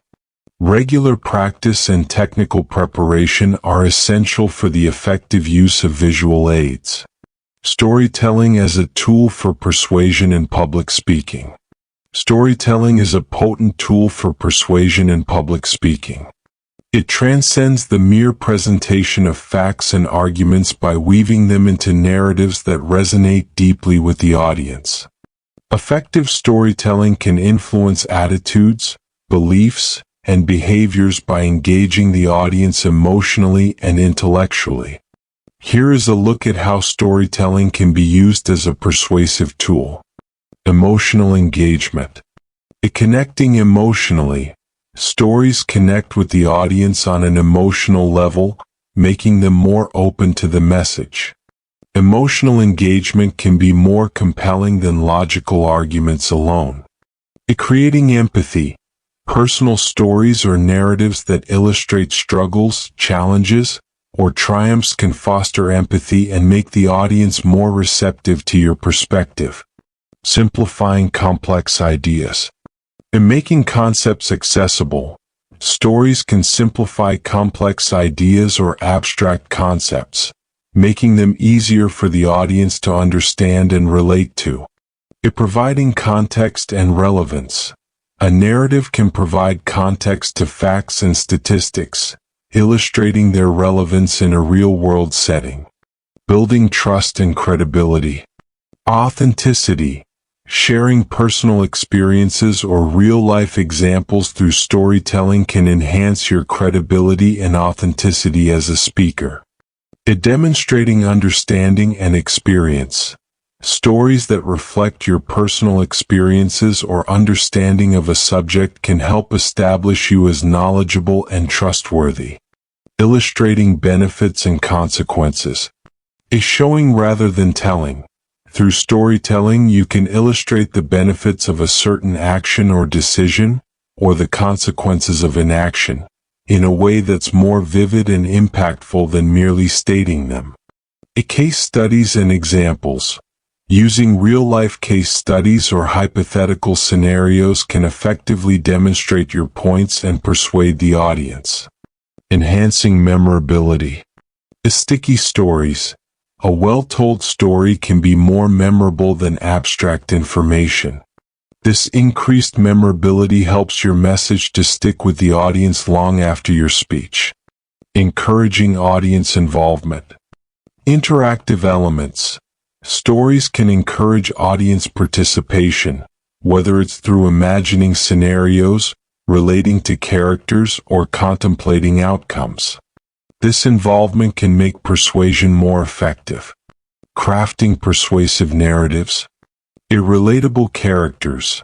Create stories with characters or scenarios that the audience can identify with. This relatability makes the persuasive element more powerful. A clear moral or lesson. Ensure your story has a clear takeaway that aligns with your persuasive goal. The moral of the story should reinforce the action or belief you are advocating for. Ethical considerations. Irresponsible storytelling. Be ethical in your storytelling. Avoid manipulating facts or exploiting emotions in a way that misleads or deceives the audience. Practicing and refining. Tailoring to the audience. Adapt your stories to suit the specific interests, values, and beliefs of your audience for maximum persuasive effect. Feedback and improvement. Seek feedback on your stories and their persuasive impact, and refine them based on this input. In summary, storytelling is an effective tool for persuasion in public speaking. It works by emotionally engaging the audience, simplifying complex ideas, building trust, illustrating benefits and consequences, enhancing memorability, and encouraging audience involvement. Crafting relatable and ethical narratives that align with your persuasive goals can significantly enhance the impact of your speech. Voice modulation techniques in public speaking. Voice modulation in public speaking refers to the skillful variation of pitch, tone, volume, and pace to enhance speech delivery. Effective voice modulation can greatly improve the clarity, engagement, and impact of your message. Here's an overview of voice modulation and its significance. Definition of voice modulation. A voice modulation. This involves altering your voice's characteristics during a speech. It is not just about what you say, but how you say it, using your voice to convey emotions, emphasize points, and maintain audience interest. Importance in public speaking. Enhancing clarity and interest. Modulating your voice helps in maintaining the audience's attention and making your speech more interesting and dynamic. For emotional expression, different tones can convey various emotions such as excitement, seriousness, or curiosity, adding depth to your message. Emphasizing key points. Changing your pitch or volume can highlight important parts of your speech, guiding the audience's attention to where it's most needed. Components of voice modulation. 1. Pitch. This is the frequency of your voice. Varying your pitch helps in expressing emotions and preventing monotony. 2. Volume. Modulating the volume, speaking louder or softer, can emphasize certain points and adjust to the room's acoustics. 3. Tone. The tone of your voice conveys your attitude or emotion. It can range from serious and authoritative to light and playful. 4. Pace. This is the speed at which you speak. Altering your pace, speeding up or slowing down, can enhance understanding and create emphasis. Effect on audience engagement. And maintaining attention. A monotonous voice can make the audience lose interest. Varied modulation keeps the delivery lively and engaging. Aiding understanding. Modulating your voice can help in making complex information more understandable and retainable. Conveying confidence and authority. Confidence. A well-modulated voice, especially one that is clear and steady, exudes confidence. Authority. Authoritative modulation can command attention and respect, making the audience more receptive to your message. In summary, voice modulation techniques in public speaking involve varying pitch, volume, tone, and pace to enhance speech delivery. These techniques are essential for maintaining audience attention, expressing emotions, emphasizing key points, and conveying confidence and authority. Effective voice modulation can transform a speech from mundane to captivating, significantly impacting its success. Understanding voice modulation in public speaking. Voice modulation in public speaking is the art of altering the pitch, tone, volume, and pace of your voice to convey your message more effectively. It's an essential skill for engaging your audience, emphasizing key points, and expressing emotions. Understanding and mastering voice modulation can significantly enhance the impact of your speech. Here's a closer look at its components and importance. Components of voice modulation. 1. Pitch refers to the highness or lowness of your voice. Varying the pitch adds inflection and prevents a monotonous tone. 2. Volume involves adjusting the loudness or softness of your voice. Speaking louder can show enthusiasm or importance, while speaking softer can draw the audience in for key points. 3. Tone. The quality or character of your voice that conveys different emotions or attitudes, such as seriousness, excitement, or sincerity. 4. Pace. The speed at which you speak. A faster pace can convey excitement or urgency, while a slower pace can emphasize importance or allow the audience to absorb complex information. Importance in public speaking. Enhancing clarity and engagement. Modulation makes your speech more interesting and easier to follow. It prevents your audience from tuning out due to a monotonous delivery. Emotional resonance. The way you modulate your voice can strongly impact how your audience emotionally connects with your speech. It helps in conveying the appropriate mood and tone. Emphasizing key points. Strategic changes in pitch, tone, or volume can highlight important information, signaling to your audience to pay extra attention. Impact on audience perception. Conveying confidence. A well-modulated voice conveys confidence and authority, making your audience more likely to trust and respect your message. Maintaining audience interest.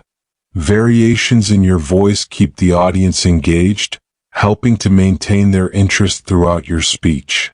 Developing voice modulation skills. Self-awareness.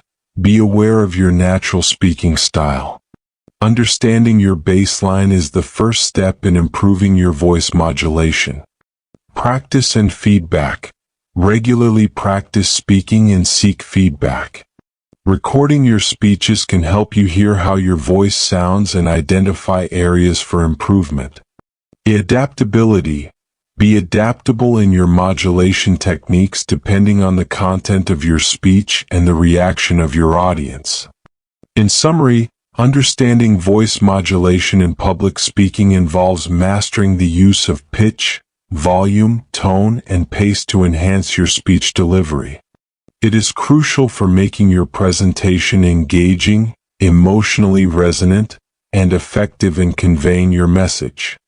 By developing these skills, you can ensure that your audience remains interested, understands your key points, and responds positively to your message.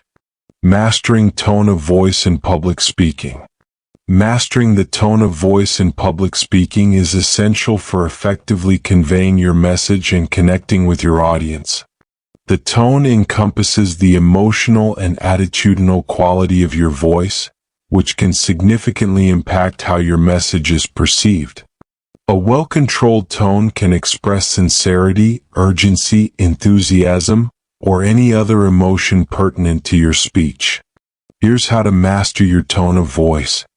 Understanding tone of voice. Emotional expression.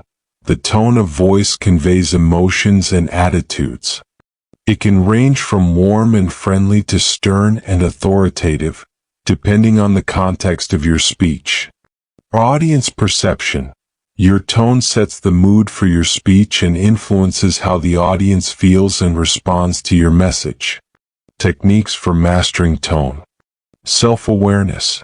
Be aware of your natural speaking tone.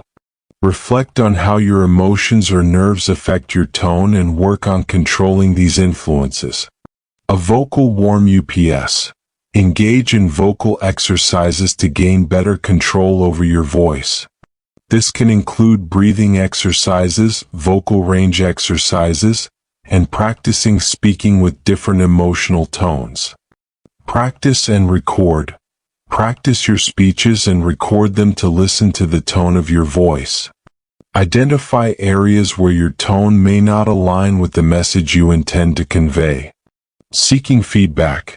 Get feedback from others on how your tone is perceived. This can provide insights into how effectively you're using your tone to convey your message.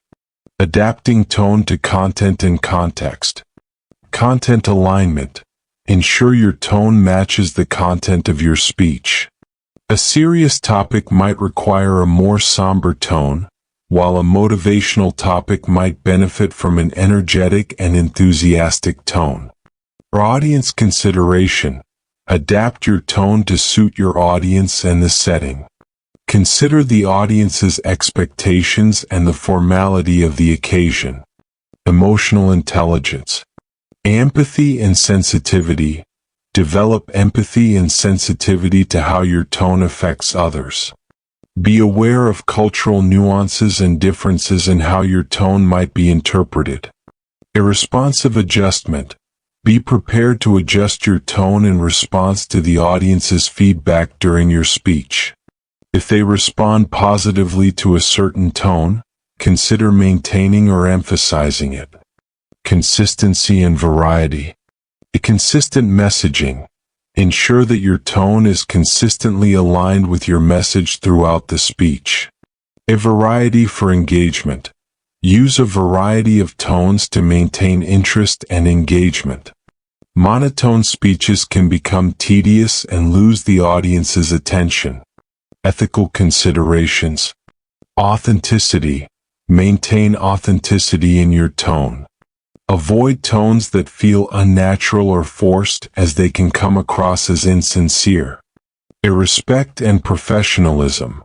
Regardless of the emotional tone, maintain a level of respect and professionalism in your delivery. In summary, mastering the tone of voice in public speaking involves understanding how it conveys emotions and attitudes, practicing vocal control, aligning your tone with your content, being responsive to your audience, and maintaining authenticity. A well-controlled and appropriate tone can greatly enhance the effectiveness of your speech, making it more engaging and persuasive. Pitch variation for emphasis in public speaking. Pitch variation is a crucial aspect of voice modulation in public speaking. It involves altering the highness or lowness of your voice to emphasize key points, convey emotions, and maintain audience interest. Effective use of pitch variation can make your speech more dynamic and engaging. Here's how pitch variation works as a tool for emphasis. Understanding pitch variation. A defining pitch. Pitch refers to the perceived frequency of your voice. Changing the pitch involves speaking at higher or lower tones than your normal speaking voice. A role in emphasis. By varying pitch, you can emphasize important points, differentiate between ideas, and add expressiveness to your speech. Techniques for using pitch variation. Highlighting key points. Use a higher pitch to draw attention to key messages or important announcements. A sudden rise in pitch can signal to the audience that something significant is being discussed. Creating contrast. Alternating between lower and higher pitches can help differentiate between topics, points of view, or characters in a story. Conveying emotions. Different pitches can convey different emotions. A higher pitch might indicate excitement or urgency, while a lower pitch can convey seriousness or authority. Practicing pitch variation. Voice exercises. Engage in voice exercises that involve pitch modulation. Practice scales, going from low to high notes and vice versa, to increase control over your pitch range. Record and listen. Record your speeches and listen to them to analyze how effectively you're using pitch variation. Pay attention to whether the changes in pitch align with the intended emphasis in your speech. Feedback. Seek feedback from others on how your pitch variation is perceived and whether it effectively emphasizes your points. Contextual appropriateness. Ensure that your pitch variation is appropriate for the context of your speech. A formal presentation might require more subtle variations compared to a more casual or interactive talk. Ethical considerations. Authenticity. Ensure that your use of pitch variation feels authentic and not manipulative. It should enhance your message, not distract from it. In summary, pitch variation is a valuable tool in public speaking for emphasizing key points, conveying emotions, and ensuring that your speech remains engaging and dynamic. It requires practice, awareness, and sensitivity to your audience and context. When used effectively, it can greatly enhance the clarity and impact of your communication. Pace control for clarity and engagement in public speaking. Pace control is a critical aspect of voice modulation in public speaking, involving the speed at which you speak.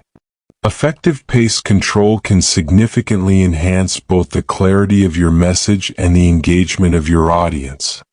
Adjusting your speaking pace can help emphasize key points, aid in the audience's comprehension, and keep their attention. Here's an exploration of how to use pace control effectively. Understanding pace control. A pace variability. The pace of your speech should vary depending on the content, the audience, and the desired impact. A mix of faster and slower sections can make your speech more dynamic and engaging. Techniques for effective pace control. Slowing down for complexity. Slow down when explaining complex or important points. This gives the audience time to process the information. Speeding up for energy. Increase your pace to convey excitement or enthusiasm, or when discussing less critical or more straightforward information. Pause for emphasis. Use pauses strategically to emphasize key points, to allow the audience to absorb information, or to create suspense. Balancing pace for engagement. Avoiding monotony. A constant pace can become monotonous. Introduce changes in pace to maintain interest and engagement. Readability and clarity. While varying your pace, ensure that your speech remains clear and easy to follow. Avoid speaking so fast that comprehension is compromised. Adapting to audience and context. Audience feedback. Pay attention to the audience's reactions. If they seem confused or disengaged, it might be a cue to adjust your pace. A contextual appropriateness.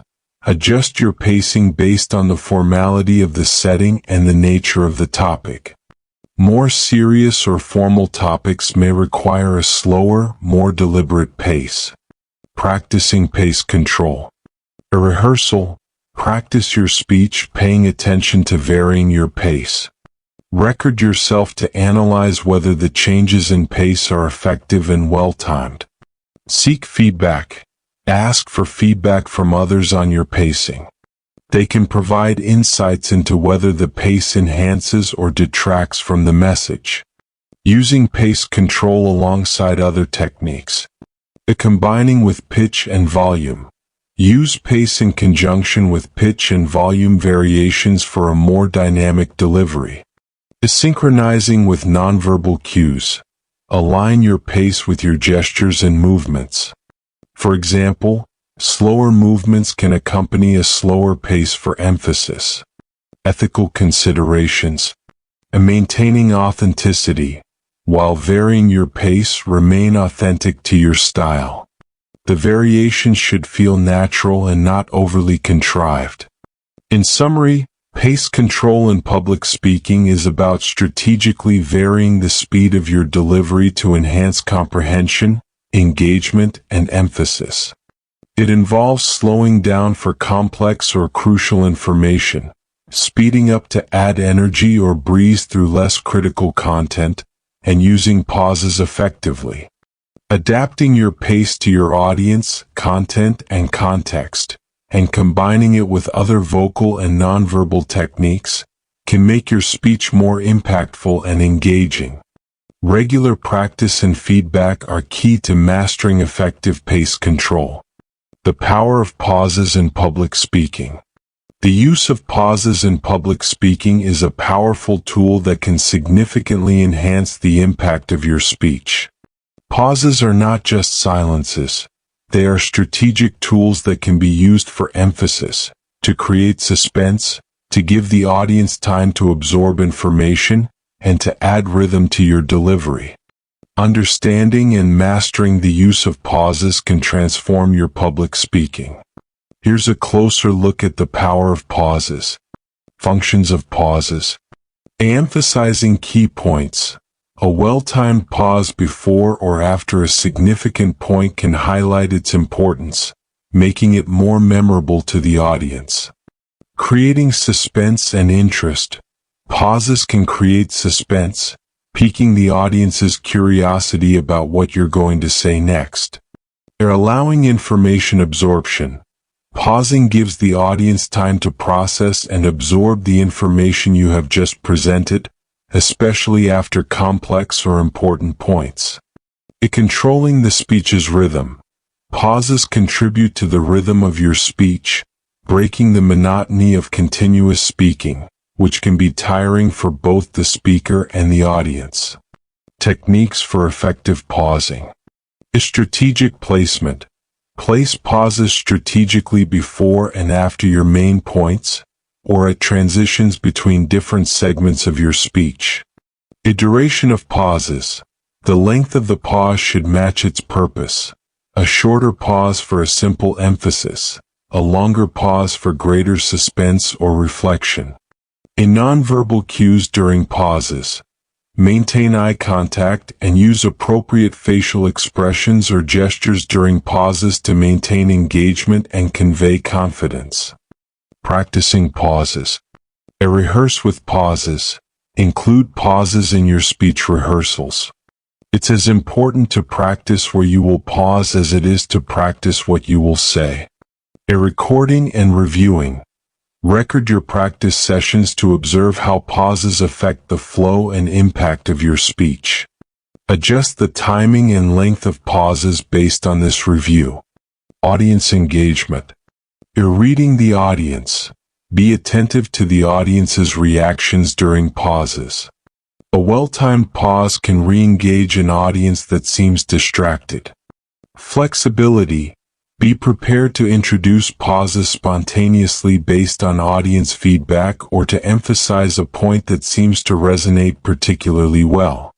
Overcoming fear of silence. Confidence in silence. Many speakers fear silence, equating it to awkwardness. However, confidently embracing pauses can exhibit control and mastery over your speech. Avoiding filler words. Replace filler words like with pauses. This makes your speech sound more polished and deliberate. Ethical and cultural considerations. Cultural sensitivity. Be aware of cultural differences in communication styles. In some cultures, longer pauses are normal and expected, while in others they might be interpreted differently. In summary, the power of pauses in public speaking lies in their ability to add emphasis, create interest, allow for information processing, and enhance the rhythm of your speech. Mastering the art of pausing can elevate your public speaking by making your delivery more impactful and engaging. Regular practice, along with confidence in using silence to your advantage, is key to effectively incorporating pauses into your speeches. Expressiveness in speech and public speaking. Expressiveness in speech is a vital aspect of effective public speaking, involving the use of various vocal and emotional elements to convey your message engagingly and persuasively. It's about bringing your words to life, not just through what you say but how you say it. Expressiveness can captivate your audience, make your message more memorable, and add depth to your communication. Here's an exploration of how to enhance expressiveness in your speech. Understanding expressiveness. Conveying emotions and attitudes. Expressiveness involves using your voice to convey a range of emotions and attitudes, helping your audience to connect with your message on a deeper level. Beyond words. It extends beyond the words you use, encompassing tone, pitch, pace, and body language. Components of expressive speaking. 1. Vocal variety. Using a range of vocal tones, pitches, and volumes to add interest and emphasis to your speech. 2. Emotional resonance. Conveying genuine emotions through your speech. This can involve changing your vocal delivery to reflect the emotion you want to convey. 3. Pacing and timing. Varying the speed of your speech and using pauses effectively to create emphasis and allow for the absorption of information. 4. Articulation and clarity. Speaking clearly and articulating words properly to ensure your message is understood. Techniques for enhancing expressiveness. Voice modulation exercises. Engage in exercises to improve your control over your vocal range, tone, and volume. Emotional connection. Connect emotionally with your message. Understand the feelings behind your words and let that guide your expressiveness. Storytelling. Use storytelling techniques to make your speech more vivid and engaging. Body language. Complement your vocal expressiveness with appropriate body language, including gestures, facial expressions, and movements. Practicing expressiveness. Rehearsal. Practice your speech focusing on expressiveness. Record yourself to evaluate and improve your performance. Feedback. Seek feedback from others on your expressiveness. They can provide insights into how your emotional and vocal delivery is perceived. Adapting to your audience.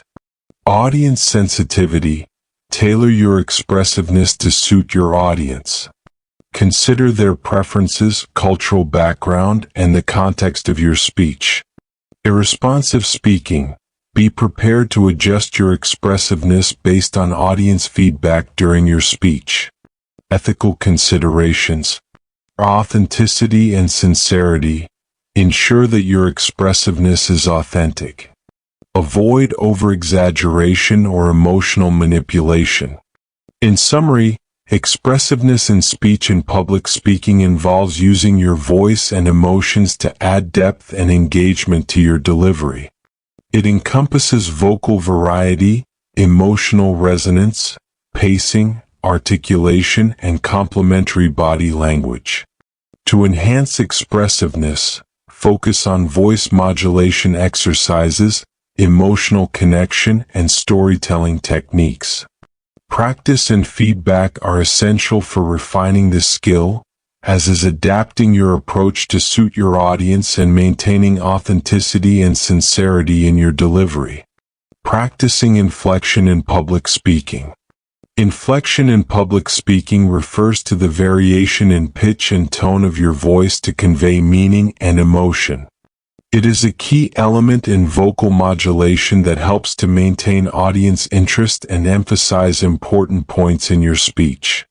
Practicing inflection is essential for effective communication, as it adds expressiveness and clarity to your message. Here is how to develop and refine this skill. Understanding inflection. A definition and role. Inflection involves altering your voice's pitch and tone to express different emotions or to highlight certain parts of your message. It can change the meaning of words and sentences and is crucial for engaging delivery. Techniques for practicing inflection. Vocal exercises.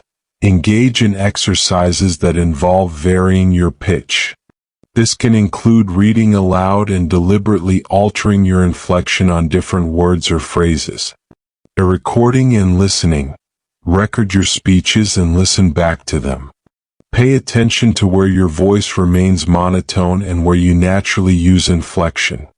Assess the effectiveness of your inflections in conveying your message. Script marking. When preparing your speech, mark your script to indicate where to change inflection. Highlighting words that need emphasis can serve as a visual reminder during your speech. Incorporating emotion. Emotional resonance. Inflection is closely tied to emotional expression. Practice speaking with different emotions and notice how your inflection changes with each emotion. Contextual practice. Practice inflections in various contexts, a joyful story, a serious announcement, a motivational closing, etc., to understand how inflection varies with different content. Feedback and adjustment. Seeking feedback. Get feedback from others on your use of inflection. Ask them if certain parts of your speech stood out or if any sections lacked emphasis. Continuous improvement. Use the feedback to refine your inflection. Focus on areas where inflection can add more clarity or emotional impact. Real-life application. Everyday conversations. Apply inflection in your everyday conversations. Being conscious of how you use inflection in regular interactions can improve your ability to use it effectively in speeches. Diverse audiences. Practice speaking in front of different groups. Notice how inflection might change depending on the audience's reactions and engagement. Balancing inflection. Avoiding overuse. While inflection is important, overusing it can make your speech sound artificial. Strive for a balance where your speech sounds natural yet expressive. Alignment with content. Ensure that your inflection aligns with the content of your speech. The tone should match the message you are conveying. In summary, practicing inflection in public speaking involves understanding its role in vocal modulation, engaging in vocal exercises, recording and assessing your speech, incorporating emotional resonance, and seeking feedback for improvement. Using inflection effectively can greatly enhance the clarity, expressiveness, and engagement of your speech, making your message more impactful and memorable. Volume control for effect in public speaking. Volume control is a crucial aspect of vocal modulation in public speaking. It involves adjusting the loudness of your voice to enhance the impact of your message, create emphasis, and maintain audience engagement. Proper volume control can convey confidence, assertiveness, and can help in emphasizing key points of your speech. Here is an overview of how to use volume control effectively. Understanding volume control. A role in speech delivery. The volume of your voice can significantly affect how your message is received. Speaking too softly might make you seem unsure, while speaking too loudly can be perceived as aggressive. Enhancing emphasis. By varying your volume, you can emphasize important points, making them stand out in your speech. Techniques for effective volume control. Projecting your voice. Learn to project your voice so that it reaches the back of the room without shouting. This involves using your diaphragm to control the volume. A varying volume for emphasis. Increase the volume slightly to highlight key points or to express strong emotions like excitement or urgency. Lower your volume to draw the audience in and create a sense of intimacy or seriousness. A contextual volume adjustment. Be mindful of the size of the room and the presence of a microphone. Larger rooms or outdoor settings may require a louder voice, while microphones can amplify your voice even when speaking softly. Practicing volume control. Voice exercises. Engage in exercises that help you control and project your voice. This could include breathing exercises and practicing speaking at different volumes. A recording and reviewing. Record your speeches to analyze your volume control. Listen to see if the changes in volume align with the intended emphasis in your speech. Feedback. Get feedback from others on how effectively you're using volume. They can tell you if your volume variations are enhancing your message or if they're too subtle or too pronounced. Balancing volume with other elements. Complementing with other techniques. Combine volume control with other vocal techniques like pitch variation and pace control for a more dynamic and engaging delivery. In nonverbal cues. Use appropriate body language and facial expressions that align with changes in volume for a cohesive speech delivery. Overcoming common challenges. Avoiding monotony. Speaking at a constant volume can make your speech monotonous. Introduce variation to keep the audience engaged. Audience engagement. Use volume changes to re-engage an audience that seems disinterested or distracted. Ethical and cultural considerations. Respecting audience comfort. Ensure that your volume is comfortable for the audience. Avoid being too loud, which can be jarring or uncomfortable for listeners. In summary, volume control in public speaking is about strategically adjusting the loudness of your voice to emphasize points, create emotional impact, and maintain audience interest.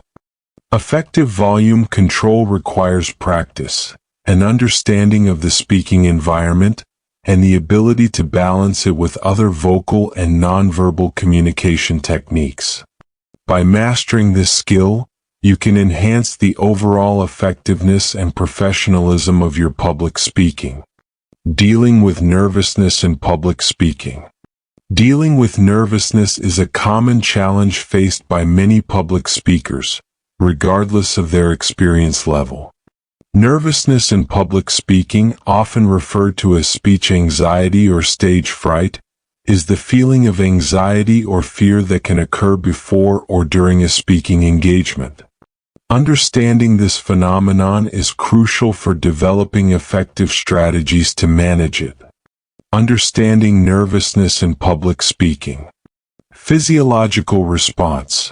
Nervousness often triggers a physiological response, commonly known as the fight or flight reaction. This can manifest as increased heart rate, sweating, trembling, or butterflies in the stomach. Mental effects. It can also affect the speaker mentally, leading to self-doubt, forgetfulness, or negative thoughts about the audience's perception. Common causes. Fear of judgment. Anxiety often stems from a fear of being judged, criticized, or not living up to expectations. A lack of experience. Inexperienced speakers may feel more nervous due to unfamiliarity with speaking in front of an audience. High stakes. Important occasions or speaking to large or significant audiences can increase nervousness. A personal disposition. Some individuals are naturally more prone to anxiety and nervousness than others are. Impact on performance. Impact on delivery. Nervousness can affect speech delivery, resulting in a shaky voice, stumbling over words, or forgetting parts of the speech. Body language. It can also affect body language, leading to fidgeting, awkward movements, or lack of eye contact. A mental block. In extreme cases, nervousness can lead to a mental block, where the speaker freezes and is unable to continue. Perception versus reality. Internal versus external perception. Often, the nervousness felt by the speaker is not as noticeable to the audience. What feels overwhelming internally might only be subtly perceived externally. Importance of addressing nervousness. Enhancing effectiveness. Learning to manage nervousness is crucial for effective communication. A calm and confident demeanor makes the speaker more credible and their message more convincing. A personal and professional growth. Overcoming speech anxiety can lead to personal development, increased confidence, and professional growth.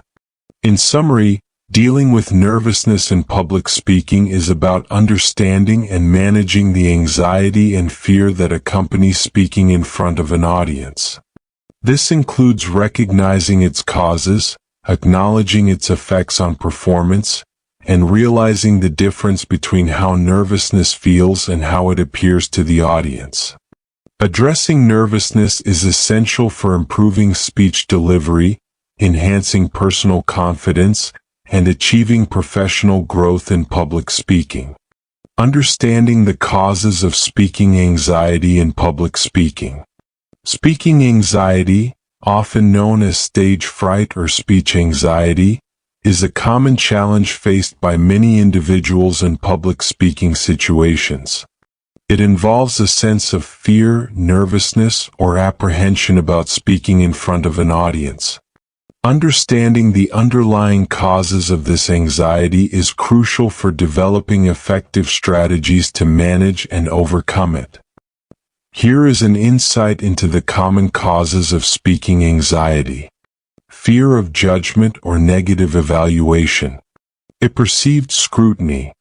One of the primary causes of speaking anxiety is the fear of being judged or negatively evaluated by the audience. This fear often stems from a concern about making mistakes, being embarrassed, or not meeting the audience's expectations. Lack of experience or unfamiliarity with public speaking. Individuals who have limited experience in speaking publicly may feel more anxious due to unfamiliarity with the process and fear of the unknown. Inexperience with subject matter. Anxiety can also arise from a lack of confidence in one's knowledge or expertise on the topic being presented. High-stakes situations. Important occasions. High-stakes situations such as giving a presentation that could impact one's career or academic standing can significantly increase anxiety. Significant audiences. Speaking to large or particularly important audiences, like experts in the field or high-level executives, can also heighten nervousness. Personal factors. Innate disposition. Some people are naturally more predisposed to anxiety than others, including in speaking situations. The past negative experiences. Previous negative experiences with public speaking can contribute to a heightened sense of anxiety in future speaking events. Perfectionist tendencies. High self-expectations. Individuals who set extremely high standards for their performance may experience more anxiety due to the pressure they put on themselves to deliver a perfect speech. Physical and mental state. Physiological factors. Factors such as lack of sleep, poor nutrition, or physical health issues can exacerbate feelings of anxiety. The mental health conditions.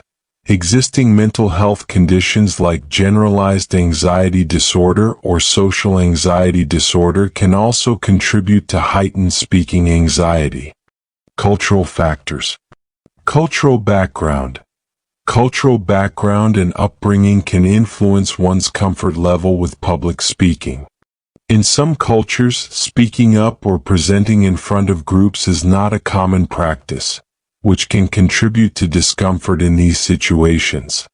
In summary, understanding the causes of speaking anxiety involves considering a range of factors, including fear of judgment, lack of experience, high-stakes situations, personal predispositions, past experiences, perfectionist tendencies, physical and mental states, and cultural influences. Recognizing these factors is the first step in addressing and managing speaking anxiety effectively. Breathing techniques for relaxation in public speaking. Breathing techniques are a powerful tool for managing anxiety and promoting relaxation, especially in the context of public speaking. Proper breathing can help calm the nervous system, reduce stress, and improve focus and clarity. Here's a guide on how to use breathing techniques to relax before and during public speaking engagements. Understanding the role of breathing. Counteracting anxiety responses. Deep, controlled breathing can counteract the body's natural stress responses, such as increased heart rate and shallow breathing, which are common in nervous speakers. Enhancing vocal quality. Good breathing techniques also support better voice control, making your speech clearer and more resonant. Techniques for relaxation. 1. Diaphragmatic breathing. Also known as belly breathing, this technique involves breathing deeply into the diaphragm rather than shallow chest breathing. It maximizes oxygen intake and promotes relaxation. How to do it? Place one hand on your abdomen.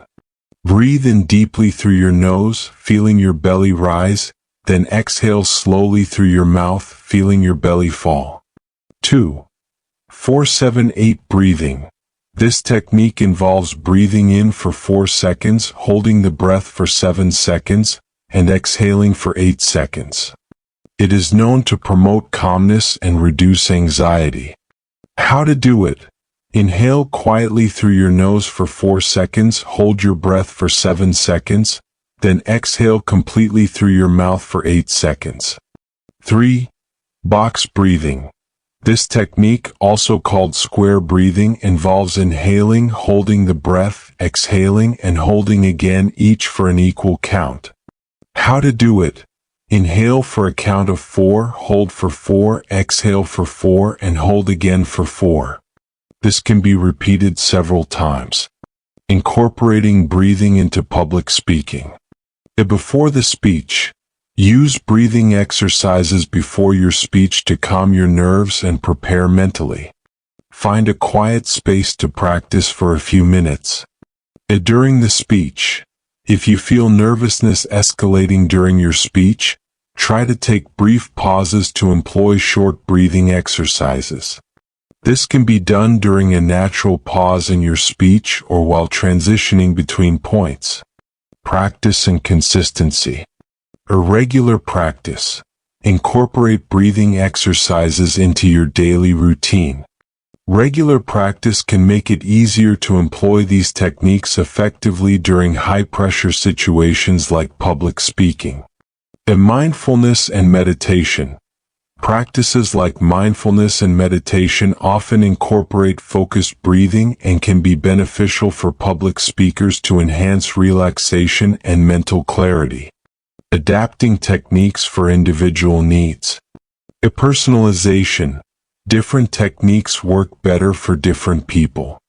Experiment with various breathing exercises to find what works best for you. In summary, breathing techniques are a valuable tool for managing stress and promoting relaxation in public speaking. Techniques like diaphragmatic breathing, 4-7-8 breathing, and box breathing can be practiced regularly and applied both before and during speaking engagements to help maintain calmness, improve focus, and enhance vocal delivery. Mental preparation strategies for public speaking. Mental preparation is as important as physical preparation for public speaking. It involves strategies to mentally condition yourself for a confident, composed, and effective performance. These strategies help manage anxiety, boost confidence, and ensure that you are mentally ready to engage with your audience. Here is an overview of mental preparation techniques for public speaking. Visualization. Positive imagery. Visualize yourself giving a successful speech. Imagine speaking confidently, the audience responding positively, and you feeling satisfied with your performance. Rehearsing scenarios. Mentally rehearse your speech, including how you will handle potential challenges like tough questions or technical issues. Affirmations and positive self-talk. Reinforcing confidence. Use positive affirmations to build your confidence. Repeating phrases like, "I am a confident and effective speaker," can reinforce positive self-beliefs. Counteracting negative thoughts. Replace negative thoughts with positive ones.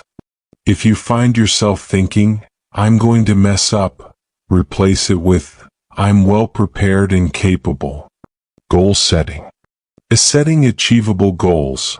Establish clear, achievable goals for your speech, such as engaging the audience, clearly conveying key points, or maintaining composure. Focus on objectives. Concentrate on these goals during your preparation and speech to maintain focus and direction. Mindfulness and meditation. Staying present. Practices like mindfulness and meditation can help you stay present and focused, reducing anxiety and enhancing mental clarity. The breathing exercises. Incorporate breathing exercises into your meditation practice to calm your nerves and center your mind. Understanding and accepting nervousness. In normalizing nervousness. Recognize that nervousness is a normal part of public speaking. Accepting it as a natural response can reduce its impact on your performance. Channeling nervous energy. Learn to channel nervous energy into positive enthusiasm and dynamism in your speech. Preparing for different outcomes. Anticipating challenges. Mentally prepare for various scenarios, including how to handle unexpected situations, such as audience interruptions or technical difficulties. Flexibility in delivery.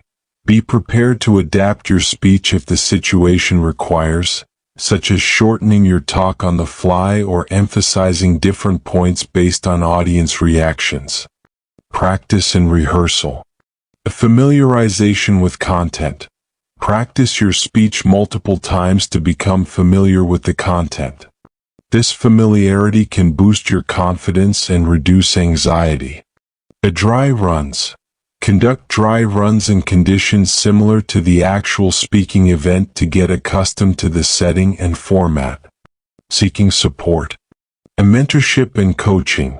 Seek advice and guidance from experienced speakers or coaches.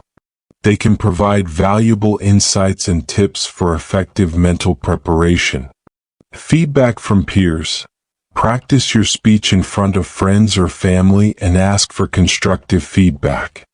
In summary, mental preparation strategies for public speaking encompass visualization, affirmations, goal setting, mindfulness, understanding nervousness, preparing for various outcomes, practice, and seeking support. These techniques are aimed at building confidence, managing anxiety, and ensuring a focused and effective performance. Regularly practicing these strategies can significantly improve your mental readiness and overall effectiveness as a public speaker.